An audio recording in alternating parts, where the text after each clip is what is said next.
The world collapsed into a bloody hellscape. Zombies roamed the ruined campus, tearing survivors apart. Huang Ming watched in horror as his infected girlfriend lunged at him. Sharp claws pierced his skin, bringing excruciating pain. He closed his eyes, waiting for the inevitable death to claim him completely. Gasping for air, Huang Ming jolted awake on his bed, drenched in cold sweat. He checked his phone, realizing he had been reborn 15 days before the apocalypse. A strange sensation surged within him. With a single thought, a massive sofa vanished into his newly awakened dimensional space. Armed with his infinite storage ability, Huang Ming began a frenzied hoarding spree. From pharmacies to luxury hotels, billions worth of supplies silently disappeared into his void. He reinforced his apartment with thick steel plates, transforming it into an impenetrable fortress, while the city remained entirely unaware. The fateful night finally arrived. Thick, eerie fog swallowed the neon-lit city, bringing the deadly virus. Screams echoed through the darkness as the nightmare began. Safe inside his fortified haven, Huang Ming took a sip of chilled beer, calmly watching the apocalyptic slaughter unfold below him. A frantic knocking shattered the morning silence. Huang Ming grumbled, rubbing his sleepy eyes. He dragged himself to the door, annoyed by the persistent pounding. Peering through the peephole, he saw his girlfriend Gao Weiwei looking utterly terrified, frantically glancing over her shoulder in pure panic. The banging grew louder and more desperate. Before Huang Ming could scold her, he opened the door, and she instantly squeezed inside, slamming it shut behind her. She leaned against the wood, panting heavily, looking exactly like someone who had just narrowly escaped a horrifying death. "What is wrong with you? Waking people up this early?" Huang Ming complained, his irritation obvious. Gao Weiwei stared at him as if he had lost his mind. "The world is ending out there. Stop sleeping and look at your phone," she screamed, her voice trembling violently. Assuming it was a bad joke, Huang Ming yawned lazily. Ignoring his disbelief, she marched straight to the window and tore the curtains open, pointing frantically at the ground below. Confused by her serious demeanor, he slowly walked over to see what was happening outside. He froze in absolute shock. The campus had descended into pure chaos. Blood stained the pavements, mixed with severed limbs. Horrifying zombies chased after terrified students. Screams of agony filled the air as people were brutally torn apart right before his wide, disbelieving eyes. Snapping out of his daze, he noticed Gao Weiwei sitting on the sofa. Her face was deathly pale, lips turning a terrifying shade of purple. Heavy dark circles framed her eyes, and cold sweat dripped down her forehead. She looked incredibly sick and dangerously unstable. Moving closer, Huang Ming spotted 2 faint scratches on her arm. The wounds had already turned dark purple, emitting a foul odor. His heart pounded wildly against his chest. She had been infected by the monsters outside. Panic consumed him as he debated what to do. Before he could make a decision, Gao Weiwei's body began to convulse violently. She fell to the floor, twitching uncontrollably. Terrified, Huang Ming stumbled backward. Moments later, she slowly stood up, her face twisted into a grotesque, inhuman snarl as she lunged directly at him. Caught completely off guard, Huang Ming was tackled to the ground. The zombie that was once his girlfriend snapped its jaws at his neck. He dodged frantically, throwing heavy punches at her head. Sticky, foul-smelling liquid splattered all over him during the brutal, desperate struggle. The nauseating stench of rotting flesh overwhelmed his senses. He finally managed to push the monster away and scrambled to his feet. However, his brief moment of relief vanished when he looked down. A fresh bleeding scratch marred his forearm. He had been fatally infected. How ridiculous, he laughed, bitterly staring at the ceiling. Killed by my own girlfriend. He slumped onto the sofa, waiting for the countdown of his life to end. Soon a foreign consciousness invaded his mind. His body twisted in agonizing pain as his humanity slowly dissolved. Suddenly he gasped for air and shot up from his bed, chest heaving violently. Cold sweat drenched his entire body. Was that just a nightmare? He muttered, his voice shaking. He grabbed a bottle of water from the fridge and chugged it down, trying to calm himself. Checking his phone, he saw the date, May 1 SD, 6:00 a.m. He rushed to the window and threw open the curtains. The campus was peaceful, with only a few students jogging in the morning light.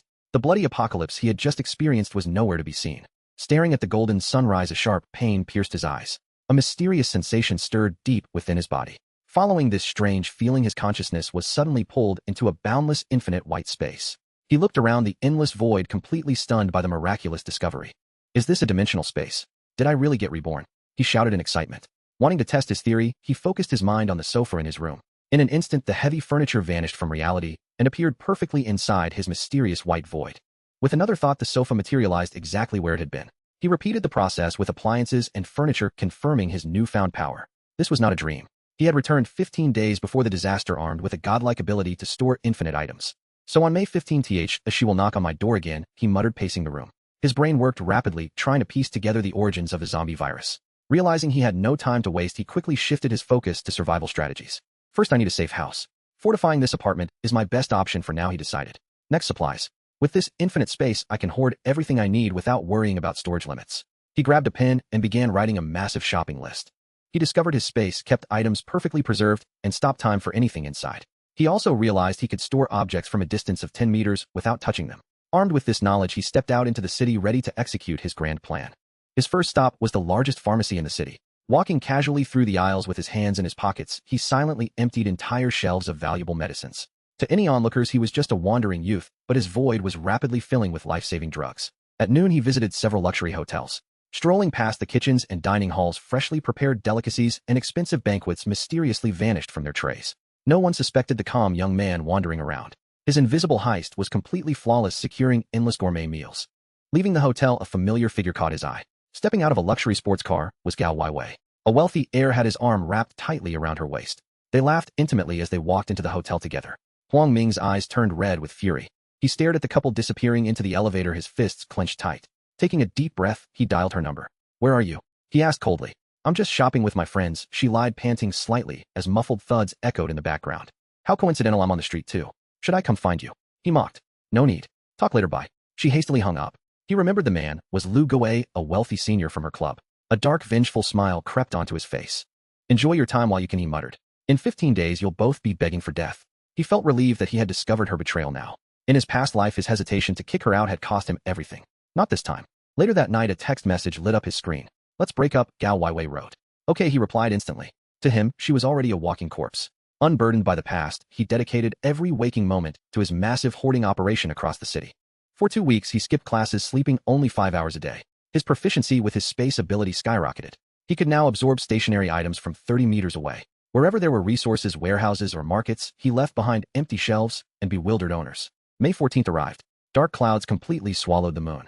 Huang Ming enjoyed a lavish dinner before returning to his fortified apartment. He had welded multiple layers of thick steel plates over the doors and windows. No human could possibly break in without heavy explosives. After a hot shower, he reviewed his inventory. The supplies he had stolen were worth billions, enough to last him dozens of lifetimes. Food, medicine, machinery, and rare materials filled his infinite space. Now all he had to do was wait for the end. May 15th, 12:30 a.m. In the freezing, desolate Arctic, a hidden biological facility stood on Poseidon Island. Inside the secret lab, a hunched old man in a white coat stood before massive glass tubes. Inside the tubes, grotesque zombies thrashed wildly, baring their bloody teeth. The old scientist received an encrypted message on his phone. Dr. Liao 1:00 a.m. Proceed as planned.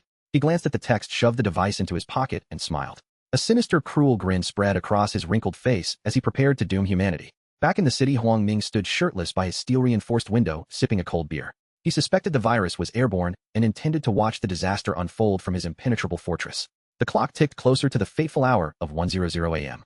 The streets below remained ordinary. Pedestrians still walked under the glowing streetlights. Feeling tired, Huang Ming summoned a comfortable sofa from his void. He lounged back, keeping his eyes glued to the outside world, patiently waiting for the invisible death to descend upon them. By 2:00 a.m., a dense, unnatural fog rolled into the city. It obscured the buildings and streets, turning everything into a blurry mosaic. Sensing danger, he instantly retrieved a heavy-duty biohazard mask from his space, securing it tightly over his face to prevent any infection. He put on thermal night vision goggles to pierce through the thick mist. A few lone figures still wandered the streets, unaware of the impending doom. Half an hour later, a chilling, blood-curdling scream tore through the silence. The deadly fog was finally doing its work. Through the goggles, he watched the thermal figures behave erratically. They staggered back and forth, dragging their feet in unnatural, jerky movements. They were no longer human. The virus had taken hold, and the infected were now hunting for fresh meat in the fog. By 3:00 a.m., agonizing cries echoed continuously from the streets below. Students returning late from parties were ambushed by the hidden monsters. Suddenly, his phone buzzed violently. Notifications flooded his screen from various chat groups. The entire campus was waking up to the nightmare. Lock your doors. There's a virus. People are turning into monsters. Read one message. Look outside. They're eating people. Someone save me. Begged another. The group chats devolved into absolute panic as students realized the horrific truth of their situation. While his classmates cried in terror, Huang Ming sat calmly, taking another sip of his refreshing beer. Watching them scramble like ants in a hot pan brought him a twisted sense of excitement. He had no pity left for the weak and unprepared. Footsteps and hushed voices echoed from the hallway outside his door. Grab some weapons and get others. We need to raid the cafeteria for food before the monsters block the way. A desperate student urged his friends. They were planning a suicidal supply run. Yeah, let's grab what we can and wait for the military to rescue us, another agreed. Huang Ming shook his head in amusement. Those fools were marching straight to their deaths. He remained entirely silent, refusing to play the hero in this cruel new world. The apocalypse had arrived. In this ruthless era, a few lives lost meant nothing. His past life had taught him a bloody lesson about mercy. Hesitation led to death. Safe in his fortress with endless supplies, Huang Ming prepared to conquer the zombie-infested wasteland. He summoned a sharp, gleaming katana from his spatial void. The The blade reflected the faint light of his room. He wasn't just going to survive, he was going to dominate. Anyone who stood in his way, zombie or human, would be mercilessly cut down. The cries outside grew louder, mingling with the terrifying roars of the infected. The golden age of humanity was replaced by an era of blood and evolution. Huang Ming wiped the blade, a cold smile forming. The true game of survival had just begun. Tomorrow he would test his strength against the undead. With billions of resources, impenetrable defenses, and knowledge of the future, he was a god among the ruins. Let the world burn. He would rise from the ashes and forge his own undisputed empire. The screams in the hallway abruptly turned into wet, tearing sounds. The foolish students had encountered the horde. Blood seeped under the crack of Huang Ming's steel door. He didn't even blink. He lay down on his comfortable bed, closing his eyes to sleep. The nightmare of his past life was finally overwritten. Gao Weiwei and Lu Guo were likely struggling in terror right now. He imagined their despair and felt a deep sense of satisfaction. Vengeance would come naturally. He just had to wait for them to break. His spatial ability pulsed softly in his mind, a comforting warmth in the freezing apocalypse. As the city tore itself apart outside, Huang Ming drifted into a peaceful slumber. When he woke up, he would step into the blood-soaked dawn of a brand new world. The fog thickened, hiding the horrors lurking in the shadows. The virus mutated rapidly, transforming ordinary people into terrifying abominations. Unbeknownst to the survivors, the gods of the old world were dead. The era of awakened abilities and monstrous evolutions had officially arrived in blood. Deep within the Arctic base DR, Liao monitored the global infection rates. Perfect, he whispered. The cleansing has begun. The mastermind behind the apocalypse watched the screens with manic glee. But he didn't know an anomaly named Huang Ming had already disrupted his flawless plan. In his sleep, Huang Ming's body unconsciously absorbed the ambient energy of the virus. His physical attributes began to enhance automatically. The rebirth had not only given him infinite space, but also a constitution perfectly adapted to evolve in this harsh, unforgiving, apocalyptic environment. The sun would soon rise, though its light would struggle to pierce the thick fog. A new day in hell awaited the survivors. But for Huang Ming, it was the dawn of his absolute reign. The ultimate survival game was set, and he held all the winning cards. Several individuals in the corridor outside possessed clear thoughts, organized plans, and meticulous strategies, yet they overlooked the most critical factor: dense fog. Without biochemical masks, their descent would almost certainly lead to infection. Huang Ming returned to the sofa, continuing his observation of the situation outside.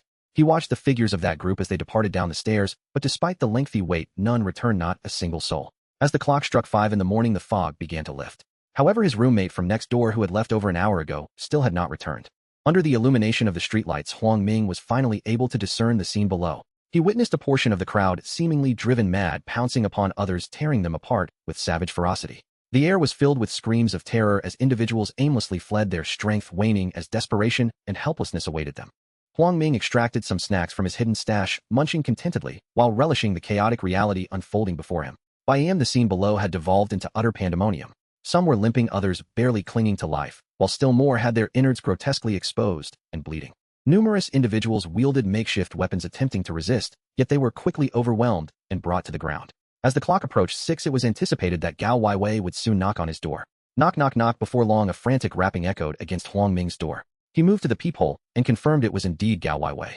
Her face was pallid, her gaze darting nervously about, radiating fear. In this life, Huang Ming was uncertain if she had been scratched and infected. He stroked his chin, contemplating setting aside the question of her infection. She betrayed me over 2 weeks ago. I can only imagine how many times she has shared a bed with Lu Guo. Even in a world devoid of chaos, I would find her presence distasteful in my dwelling. Given the turmoil outside, there's no chance I would let her in. Huang Ming quietly observed her panic from the peephole, secretly wishing for a few zombies to suddenly appear and take her down.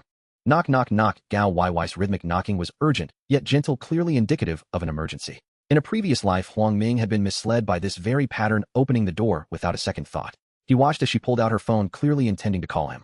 Huang Ming quickly silenced his phone, and indeed she called. He allowed the phone to ring incessantly, neither answering nor ending the call, relishing in her mounting anxiety. He scoffed dismissively, pathetic wretch, if you're so capable, why not seek out Lu Guo?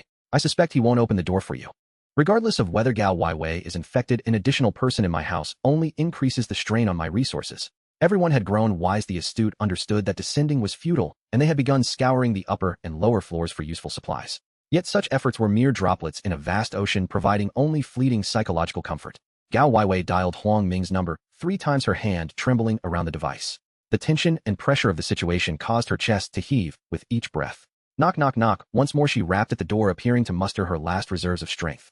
As Huang Ming continued to ignore her calls, and door, Gao Weiwei bit her lip, turned sharply, and vanished from his line of sight.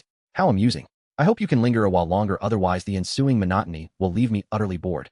Huang Ming lifted his beer, savoring a sip, while speaking to himself.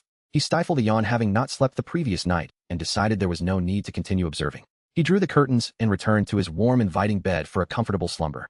Huang Ming's bed was exquisite, an upscale piece procured from a home furnishing store. Notably, the mattress was the same model as one favored by a certain female celebrity valued at $5 million. The following morning, Huang Ming was roused by the sound of his phone ringing. He blinked his bleary eyes to see that it was Gao Weiwei calling. Good grief. Logically, she should have been injured and dead by now. Huang Ming glanced at the clock, noting it was just past 6 in the morning. He had slept for an entire day and night. Stretching lazily, he answered the call. Huang Ming, are you at home? Can I come over? A smirk of derision curled at the corners of Huang Ming's mouth. Gao Weiwei, we've broken up. You should seek out Lu Gui instead. And calling me this eerily, how bothersome. I still need to sleep. Huang Ming, am I merely a figment of your imagination? Were it not for Lu Gui being unreachable, do you think I would seek you out? Dream on, and beware of being bitten alive. Fine. Your precious Lu Gui is the greatest. Go find him, but don't come begging to me later. I have no sympathy for the pitiful. Huang Ming, you'll pay for this. As soon as Gao Weiwei finished speaking, she hung up, leaving behind a string of beeps on the line. Huang Ming lazily tossed his phone onto the pillow and rose to take a refreshing hot shower. Draped in a towel, he strolled to the window, pulling back the curtains. His pupils dilated in shock at the sight before him. The scene was utterly grotesque, veritable hellscape, even more bloodstained than before. Opening the window would surely unleash the acrid stench of decay and blood. The sole difference was that the ground was no longer littered with struggling individuals, it was overrun with zombies. Each building's entrance was barricaded securely, although many survivors remained trapped inside. Yet when their resources dwindled, death would still await them, albeit without pain, slipping quietly from this world. Huang Ming positioned his food at the window, intending to eat, while monitoring the external chaos. For breakfast, he savored century egg and lobster porridge procured from a 5-star hotel, with nearly 10,000 servings remaining. Complementing it with a freshly fried yushao and soy milk, he found the moment quite delightful. As a spoonful of porridge filled his mouth with succulent lobster meat, he savored it while observing the world outside. The ground had become a dismal sight, a throng of zombies meandering back and forth.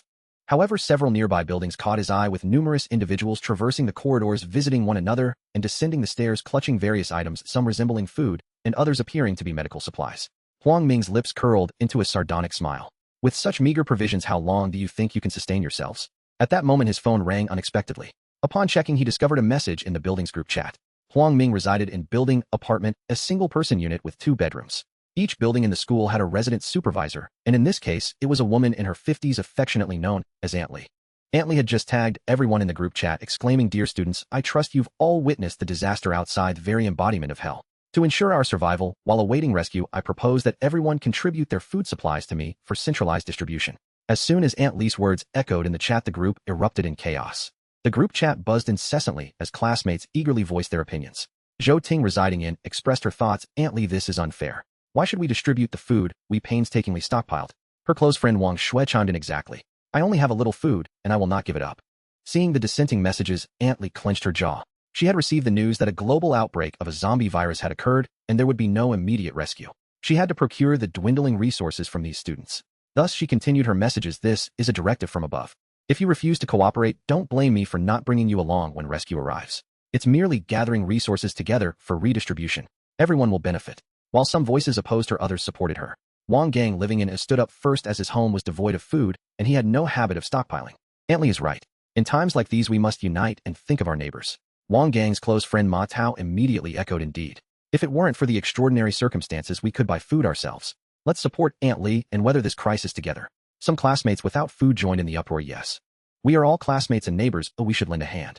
When help arrives, we will express our gratitude." In the WeChat group, the argument heated up while Huang Ming silently savored his yushao and sipped on soy milk from. Suddenly, he remembered that Gao Weiwei also lived in the building, specifically in, albeit not alone, she shared her apartment with her best friend Chen Xiaoyan. Gao Weiwei routinely stored food, so she remained silent, fearing that speaking up would compel her to share her provisions. Huang Ming's gaze sharpened. "Gao Weiwei has ample food, why is she coming to my place? Is it merely for a man's protection? The security a man provides." He shook his head, dismissing such thoughts. To him, Gao Weiwei was nothing more than a mere shadow. After finishing his breakfast, weary of the ongoing dispute in the group chat, he turned off his phone. He switched on the television to the news channel, where 2 anchors reported regarding the global catastrophe. "Officials are still investigating. Please secure your doors and windows, avoid contact with the infected, and conserve and wisely utilize all resources while awaiting official rescue." The fact that the authorities could still broadcast news indicated the situation wasn't dire yet, though the future remained uncertain. As Huang Ming watched the news, he heard commotion from the opposite building. He rushed to the window and saw 2 groups fighting in the corridor of about the th floor, wielding either clubs or kitchen knives. "Wow, They are so restless, it's only the second day of the apocalypse, and they're already at each other's throats. He smirked, slightly clapping and murmuring, surely the neighbors above and below have witnessed this scene. Those with food at home must be tightly locking their doors, barricading themselves with heavy objects, trembling in fear. The scuffle escalated, and soon one group was dispatched, leaving only a few survivors. Intriguingly, just as the spoils were still warm in their hands, a new group burst onto the scene and swiftly overwhelmed the remaining individuals.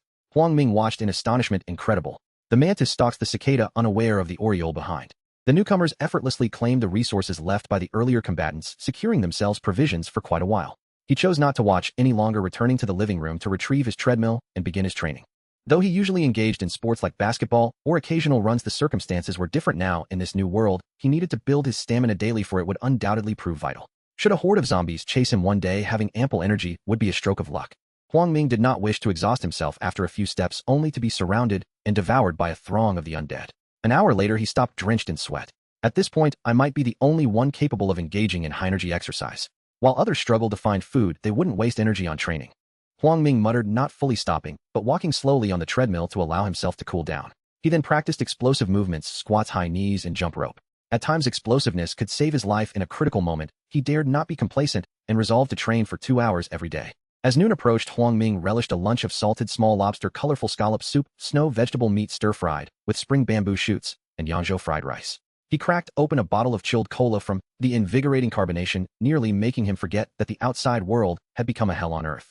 Previously, he would scroll through short videos while eating, but now he observed the group chat, which was largely filled with those who had no food, pleading with those who had provisions. At that moment, an unsettling voice shattered the relative harmony of the scene, marking the true onset of a cruel, filthy, painful, and desperate apocalypse. Residing in Wang Lei, a well-known scion in Tianhai City, who was said to be in a brotherhood with Lu Guo, declared in the chat, 1 pack of instant noodles per transaction. Those who understand should send me a private message with photos. First come, first served.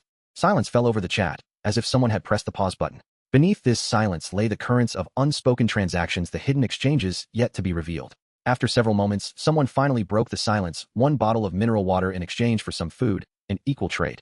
Gradually, the pleas for help faded from the chat, replaced by messages of resource exchange, all revolving around mutual benefit. 1 slice of bread for an equivalent amount of food. Classmates, if you still have food, please hand it over to me, and I will manage the distribution so that no one goes hungry. Aunt Lee's earlier call for unity fell on deaf ears. They were university students, not fools, and they dismissed her claims as mere nonsense. This meal tasted especially delicious to Huang Ming. He chewed lobster meat, glanced at the group chat, and could not help but laugh aloud. He imagined their faces if they knew he was at home feasting on lobster, and the temptation to film himself and provoke them flitted through his mind. None of them suspected that Huang Ming possessed supplies worth billions, yet he understood the wisdom of discretion. Even though the doors and windows of his home had been reinforced, everyone else still seemed spirited. If some self-styled expert tried to rig an explosive to blow down his door, that would only invite trouble and be utterly unnecessary. In time, he would stand above them all. By May, provisions in people's hands were dwindling, and tensions within the community were mounting. It was the 6th day since the catastrophe, and a critical day. Authorities warned residents to store water because outages might be imminent. Like people injected with adrenaline, everyone filled every available container to the brim, sparing not a single drop. Huang Ming, however, behaved as if nothing were amiss. He ignored the warnings, rose early each morning to exercise, and then watched the news for any useful intelligence. On May, the school's water supply was officially cut off. From that moment, water became the most precious commodity. Use it sparingly. Many people ceased bathing entirely, some barely washing their faces. On the morning of May at a.m., 12 days had passed since the disaster began on May. The shrill of his phone woke Huang Ming. Gao Wei was calling. He answered irritably. Who is it at this hour? Could you not let someone sleep? Annoying, he snapped. It's me, Wei, she replied. A sardonic smile tugged at Huang Ming's lips. He let her speak on before replying. Our food is gone. Do you have any left? Could you lend me some? Go ask Lu Guo, Huang Ming teased. Isn't he loaded? I'm out of rations too. Perhaps you should borrow from him. I was wrong, Gao Wei said earnestly.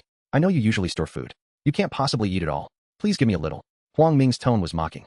Weren't you saying a few days ago that we'd see how things turn out? Don't lose that fierce streak of yours. I was just confused for a moment. Can't you forgive me? She pleaded. By then, Huang Ming had already risen and was in the bathroom, unwilling to continue the conversation.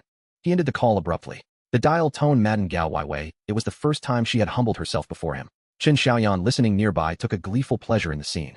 Some friendships, she thought, were little more than fragile facades. Don't you have a few backup admirers? Chen Xiaoyan suggested. Try them, especially Wang Gang. He's always the most insistent. Gao Wei sneered. Wang Gang. At the beginning, he could barely even secure a mouthful of water. If it weren't for his rowdy companions, he'd have died several times over. Maybe Wang Lei. Chen Xiaoyan offered. He's been trading food for favors. Several girls in our class got supplies from him. Gao Weiwei shook her head bitterly. That was days ago. He's long since exhausted his stock. Even if he had anything now, I doubt he'd trade. In truth, Gao Weiwei had already messaged Wang Lei. He regretted having squandered so much food before now his own stores were depleted and his next meal uncertain. After his morning exercise, Huang Ming ate breakfast, a generous bowl of seafood noodles with clams, scallops, oysters, prawns, squid, snail slices, broccoli, and vinegar pork. The flavors were rich and satisfying. He munched while scanning the group chat and noticed fewer participants had spoken that day. He muttered to himself, wondering if they had simply fainted from hunger. One message caught his attention. Lu Shuanger from room posted, classmates, if anyone has food, please help me. I haven't eaten in 2 days. I am studying medicine and I am a doctor. If anyone falls ill later, I can treat you free of charge. Almost immediately the chat filled with flattering praise, but none offered material help. A melodramatic male classmate wrote, Lu, thank you so much, but we've run out too. We don't know where our next meal will come from. Sorry. A female classmate urged Dr. Lu, hold on. Maybe someone will bring you food. You're a doctor, you must stay safe. Huang Ming stared intently at Lu Shuanger's plea. He weighed whether to help. In a world teeming with monsters and uncertainty, he could not be certain he would never fall ill. Though he possessed medical supplies and resources, he questioned whether he could use them. More importantly, he needed a doctor who could treat him when required. People were selfish by nature. Huang Ming wanted Lu Shuanger to be his personal physician. He did not relish the thought of rescuing her only to have her tend to others, diluting her attention. Nevertheless, he desired at least a conversation. If she agreed, so much the better. If not, it would still be an entertaining diversion in the apocalypse. He clicked Lu Shuanger's avatar and added her as a friend. She accepted, quickly exhilarated, and messaged, student, are you here to help me? Huang Ming declined to answer directly and instead was candid. Come to my house and be my personal doctor. I can guarantee you a lifetime free from want. You may also meet me in person first to see whether I am honest. You have ample time to decide, just make sure you can endure. Lu Shuanger did not reply immediately. She seemed to hesitate, torn. Huang Ming relaxed, continued to slurp his noodles while scrolling the chat. He felt content. When he finished the last bite, she messaged, may I come by and sit for a while? I want to learn about your situation first. I live in. Message me when you're at the door. Having exercised, Huang Ming was wearing only shorts. He rose and changed into a casual outfit for a first meeting. He preferred to avoid any misunderstanding. In less than 10 minutes, Huang Ming's phone chimed. It was a message from Lu Shuanger informing him she had arrived at the entrance. Upon checking the surveillance feed he had discreetly installed before the apocalypse, Huang Ming observed only Lu Shuanger waiting at the door. The camera was cleverly concealed, making it nearly impossible for an average person to notice. He retrieved a handgun from his otherworldly space, tucking it into the back pocket of his trousers for potential emergencies. This firearm had been acquired with considerable effort after he had traversed several police stations from a distance, successfully obtaining it. The ammunition was limited with a single magazine, holding 10 rounds totaling 50 bullets. Gently, Huang Ming opened the door, revealing Lu Shuanger standing there. Please come in. She nodded, stepped inside, and closed the door behind her. Lu Shuanger, 24 years old and standing at centimeters, was a senior student currently interning at the city hospital, renowned in the medical department for her exceptional abilities. Her breathtakingly flawless visage left no room for criticism, and she donned a fitted black dress that accentuated her hourglass figure. Most striking were her ample curves, which tempted Huang Ming to steal a few glances. Make yourself comfortable, he gestured towards the sofa before sitting down himself. The moment she entered, Lu Shuanger scrutinized Huang Ming, her gaze scanning the room without respite. Unperturbed by her unabashed appraisal, Huang Ming noted her confidence in her perceptiveness, unaware of the truths she overlooked. Classmate, I sense a hint of arrogance in your claims. Lu Shuanger settled onto the sofa, a trace of disdain curling at her lips. Yet her pallor betrayed a lack of nourishment. Her lips were parched, revealing that she had not eaten in quite some time. Huang Ming observed her in silence, encouraging her to continue. Lu Shuanger seemed to struggle even to articulate her thoughts, finally speaking with irritation, your phone promised me a life free from want, yet based on the supplies in this house, do you take me for a fool? Or is it that you? With that she cast Huang Ming a look as if he were simple-minded. Huang Ming clapped his hands in mock applause and interjected, indeed your analysis is astute, yet you are mistaken about one thing, my supplies are not stored here. If not here, then where? Pray do not suggest they are outside. If we could go out, would anyone be starving? Lu Shuanger challenged him, her eyes darting around the room in search of additional clues. This is information I cannot divulge unless you agree to be my personal physician. Unless she was willing to stay, Huang Ming had no intention of revealing the existence of his otherworldly space and the vast resources it contained. And if you deceive me, how can I trust you? Lu Shuanger regarded Huang Ming skeptically, firmly believing in her own judgment. Huang Ming shrugged and pointed towards the heavy fortified door. Quite simply, you may either choose to trust me or you may leave at once. As I stated, I can assure you a life free from want should I fail to do so. You are free to go at any time. Lu Shuanger glanced at the imposing modified metal door and then at Huang Ming, whose striking appearance left her cheeks slightly flushed.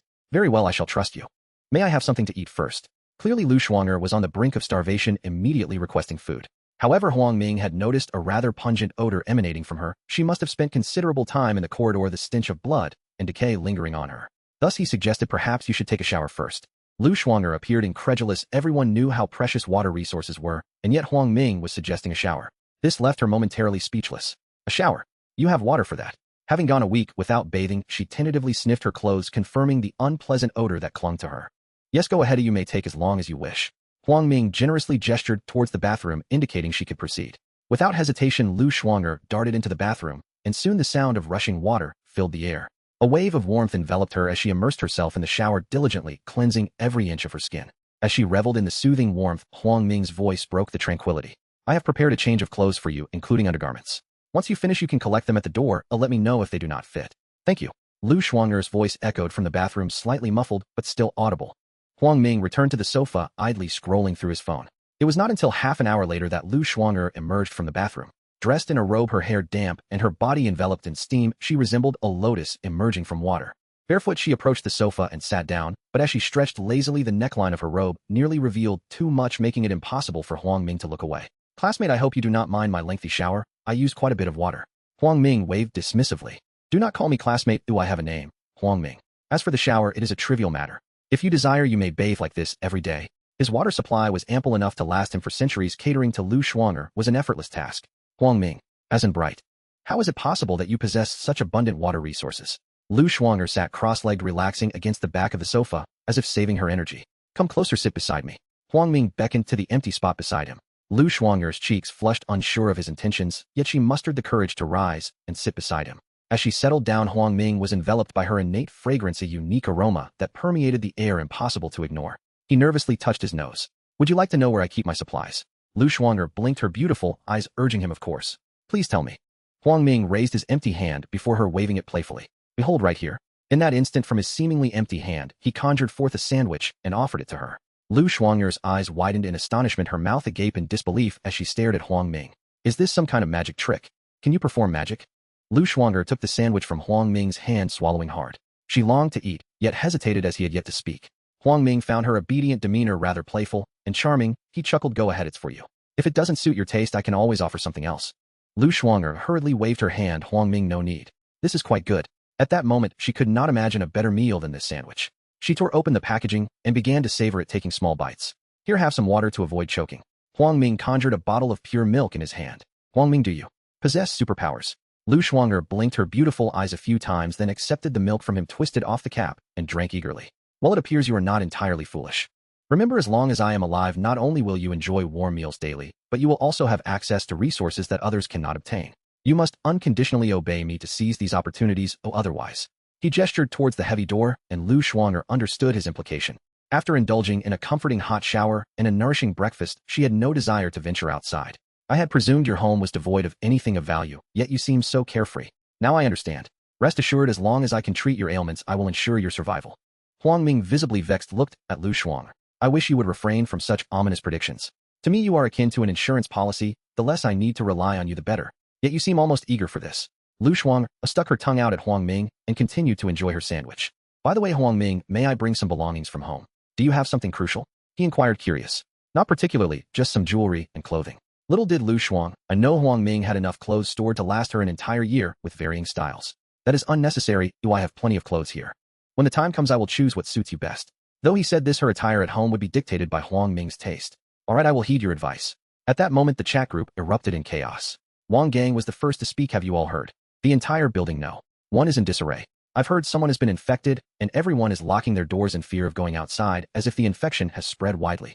Wang Gang's good friend Ma Tao added, I know a bit about this. Someone reckless went downstairs looking for food and ended up getting scratched.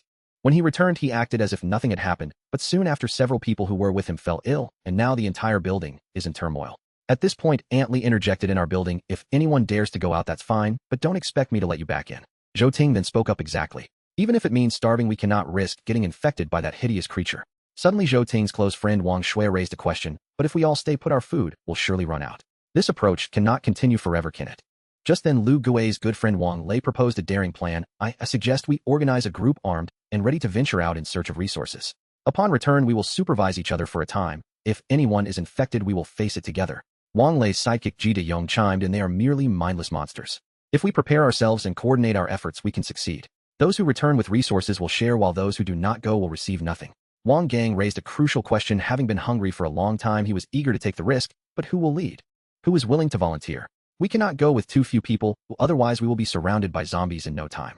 As soon as Wang Gang finished speaking, the group chat fell silent, as if someone had pressed pause. No one dared to continue the conversation. In truth, everyone was still hesitant and had yet to reach a desperate point. They were unwilling to take the risk, and the topic remained abandoned. Wang Lei, now at the end of his food supplies, felt the urgency to act, otherwise he would soon be starving. He continued to post in the group, a pack of instant noodles or a loaf of bread for 100. I will buy anything edible. Message me privately if you wish to sell. As soon as Wang Lei's message was sent, the chat erupted once more. Was this the financial power of a wealthy heir? Yet how much could it truly accomplish? Suddenly a young man with a flair for the dramatic spoke up. Brother Lei, I still have some food at home. How can we trade? Huang Ming never imagined that at this moment someone would willingly offer precious food in exchange for meaningless currency. He and Lu Shuanger exchanged glances, bewildered by the unfolding situation. She bit her lip and asked Huang Ming, do you think our building No. 10 will end up like No. 1? If even one person gets infected and it is not handled well, the entire building could suffer. Huang Ming pondered for a moment, stroking his chin, and slowly replied, from what I can see, not yet. Have you not noticed how these people are like ostriches, petrified with fear? They are too afraid to even step outside to search for food. They still have reserves. Huang Ming, a pack of instant noodles costs 1,000. How much do you think the sandwich and bottle of milk I just had could sell for? After finishing the last sip of milk, Lu Shuanger gazed at the sandwich wrapper in her hand, feeling its weight. This breakfast could be worth several tens of thousands. Rest assured we will never lack food, so it holds little value to me. Just enjoy your meal. There is no need for sentimentality. However, seeing Wang Lei's high prices for food is troubling news. It indicates that everyone's supplies are dwindling and they are merely hanging on. Before long, a group of reckless individuals will surely venture out. Huang Ming shrugged. Isn't that just perfect? If they all rush out, the building will finally be serene. Their incessant chatter drives me mad. Lu Shuanger shot him a disapproving look. Seriously, you are truly wicked. Are you not afraid that we will be left as the only two survivors if everyone else gets infected? He replied with a hint of annoyance. What of it? Just the two of us might not be so bad. Remember, in a world like this, some fates are already sealed. Their deaths are merely a matter of time, sooner or later. Lu Shuanger contemplated this, inwardly sighing. Had I not met Huang Ming, I would still be starving in my room, perhaps even succumbing to faintness by now. With that thought, Lu Shuanger seemed to make a firm decision to stay close to Huang Ming and cling to him for support. After an entire morning, Huang Ming and Lu Shuanger either sat on the sofa watching the news or gazed at various group chats on their phones. Huang Ming occasionally rose to the window to observe the situation outside. This morning's news revealed that the authorities had finally ceased their relentless encouragement for people to hold on and await rescue. Instead, they urged local residents to organize their own rescue efforts, emphasizing the importance of unity and mutual support among the populace in these trying times. It appeared that beyond the confines of the campus, conditions outside had deteriorated further, and the authorities seemed devoid of the resources necessary to rescue more survivors. Huang Ming was filled with curiosity about the external world. Were the armed forces still operational, or had they succumbed to the infection? Did scientists possess the means to develop a vaccine against the zombie virus? A barrage of questions flooded his mind, lingering with an unsettling persistence. At that moment, as Huang Ming stood before the window lost in thought, several fighter jets streaked across the sky, followed by a missile plummeting towards the ground. His pupils constricted abruptly, leaving him no time to react. The thunderous explosion roared like a raging beast, shaking the entire city. Flames erupted and a fireball rapidly expanded, illuminating the sky with a searing glow as if it aimed to engulf the entire city. Even from a distance, Huang Ming could distinctly feel the tremors of the building, as though he were present at the epicenter. Pebble-sized debris pelted the glass before him with ferocity, a testament to the immense power of the shockwave. Huang Ming trembled uncontrollably. Even with his unique spatial abilities, humanity remained utterly insignificant in the face of such weaponry. This stirred a tumult of thoughts within him. It seems something catastrophic has unfolded ahead. If such indiscriminate strikes become commonplace, should I begin devising an escape plan for myself now? Pondering the consequences, he feared that had the missile landed near the school, he would already be among the fallen. Yet was this the right time to venture out in search of a new refuge? Huang Ming felt lost, uncertain of his choices, realizing the need for a few astute minds to deliberate on the matter. Clearly, Lu Shuanger, being merely a doctor, would not provide the critical input he sought. Meanwhile, Lu Shuanger was left stunned by the earlier spectacle. Oh my, that scared me. Was that a massive explosion or an earthquake? Overwhelmed by sudden anxiety, her chest heaved with each breath, prompting Huang Ming to touch the tip of his nose, unable to resist stealing a few glances at her.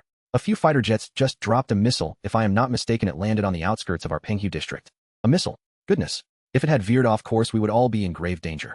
Lu Shuanger patted her ample chest, appearing visibly shaken, her feet curling in response to her heightened tension.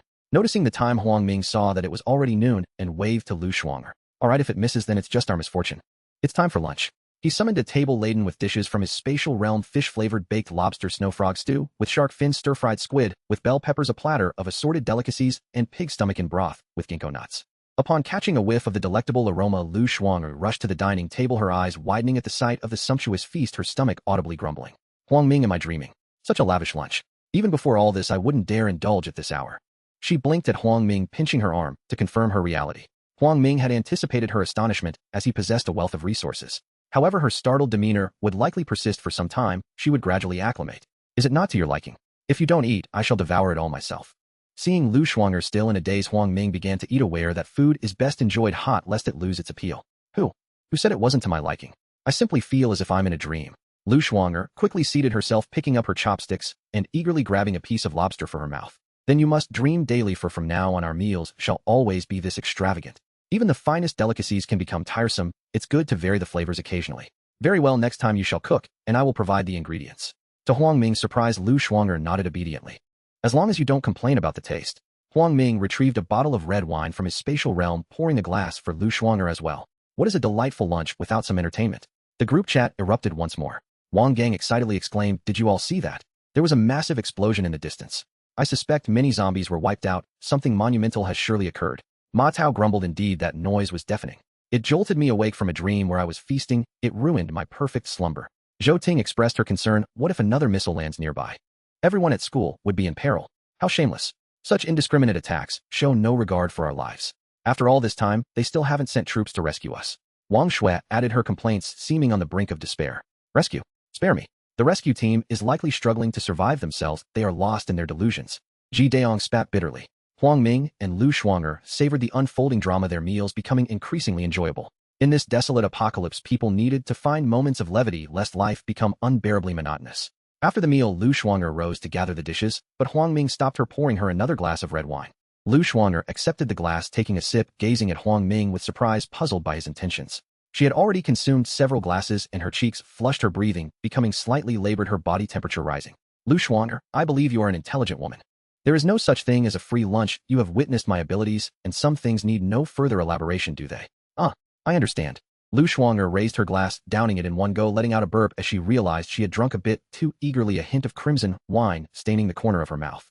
Then she stood and slowly removed her robe. Lu Shuang'er was a clever woman. This directness saved Huang Ming from unnecessary words. Had it been Gao Weiwei, the situation would have involved more emotional manipulation and drama. At this moment, Huang Ming laid his cards on the table, no longer pretending. Nearly a month had passed since his rebirth, and the pent-up emotions required a proper release. With a burning gaze, Huang Ming stepped closer to Lu Shuang'er, sweeping her into a princess carry. Her touch was delightful and elastic as he gently made his way toward his room. This day truly felt interminably long. Lu Shuang'er felt as if her entire body was on the verge of collapse, utterly exhausted as she languished on the soft bed, succumbing to a deep slumber. Lu Shuang'er had attained everything she desired, the possession of Huang Ming, with an unwavering belief that she could navigate this apocalyptic world with resilience. Huang Ming was confident in her intelligence, certain she would never betray him unless faced with someone more superior. On May 8 at AM, under a clear sky, Huang Ming rose to draw back the curtains, intending to commence his morning exercise. Upon turning, he beheld a gentle golden ray of sunlight streaming through the window, illuminating Lu Shuang'er's face, her breath steady as she remained lost in dreams. Captivated by her exquisite countenance, Huang Ming could not resist retreating back under the covers, wrapping his arms around her from behind. His own breaths gradually grew steady as he dozed off once more. After an uncertain passage of time, Huang Ming opened his bleary eyes hazily, realizing that Lu Shuang'er had awakened and was playfully blinking at him. "Are you awake? What time is it?" "O'clock. Senior, about yesterday." "Stop it, don't mention it." Lu Shuang'er covered Huang Ming's mouth, attempting to silence him, her cheeks flushed with embarrassment as her gaze flitted away. Lu Shuang'er was Huang Ming's senior in her 4th year, now transformed into his beloved. Today, she was a stark contrast to her demeanor yesterday, exuding a youthful charm before him. "Let's rise and have breakfast. I'll go for a morning workout first. Would you like to join me? We must maintain our strength as we will undoubtedly encounter zombies in the future." Lu Shuang'er nodded obediently. "I'll follow your lead, but you lack any exercise equipment in your house. How will you practice? Have you forgotten the numerous resources I have stored? Just tell me what you need."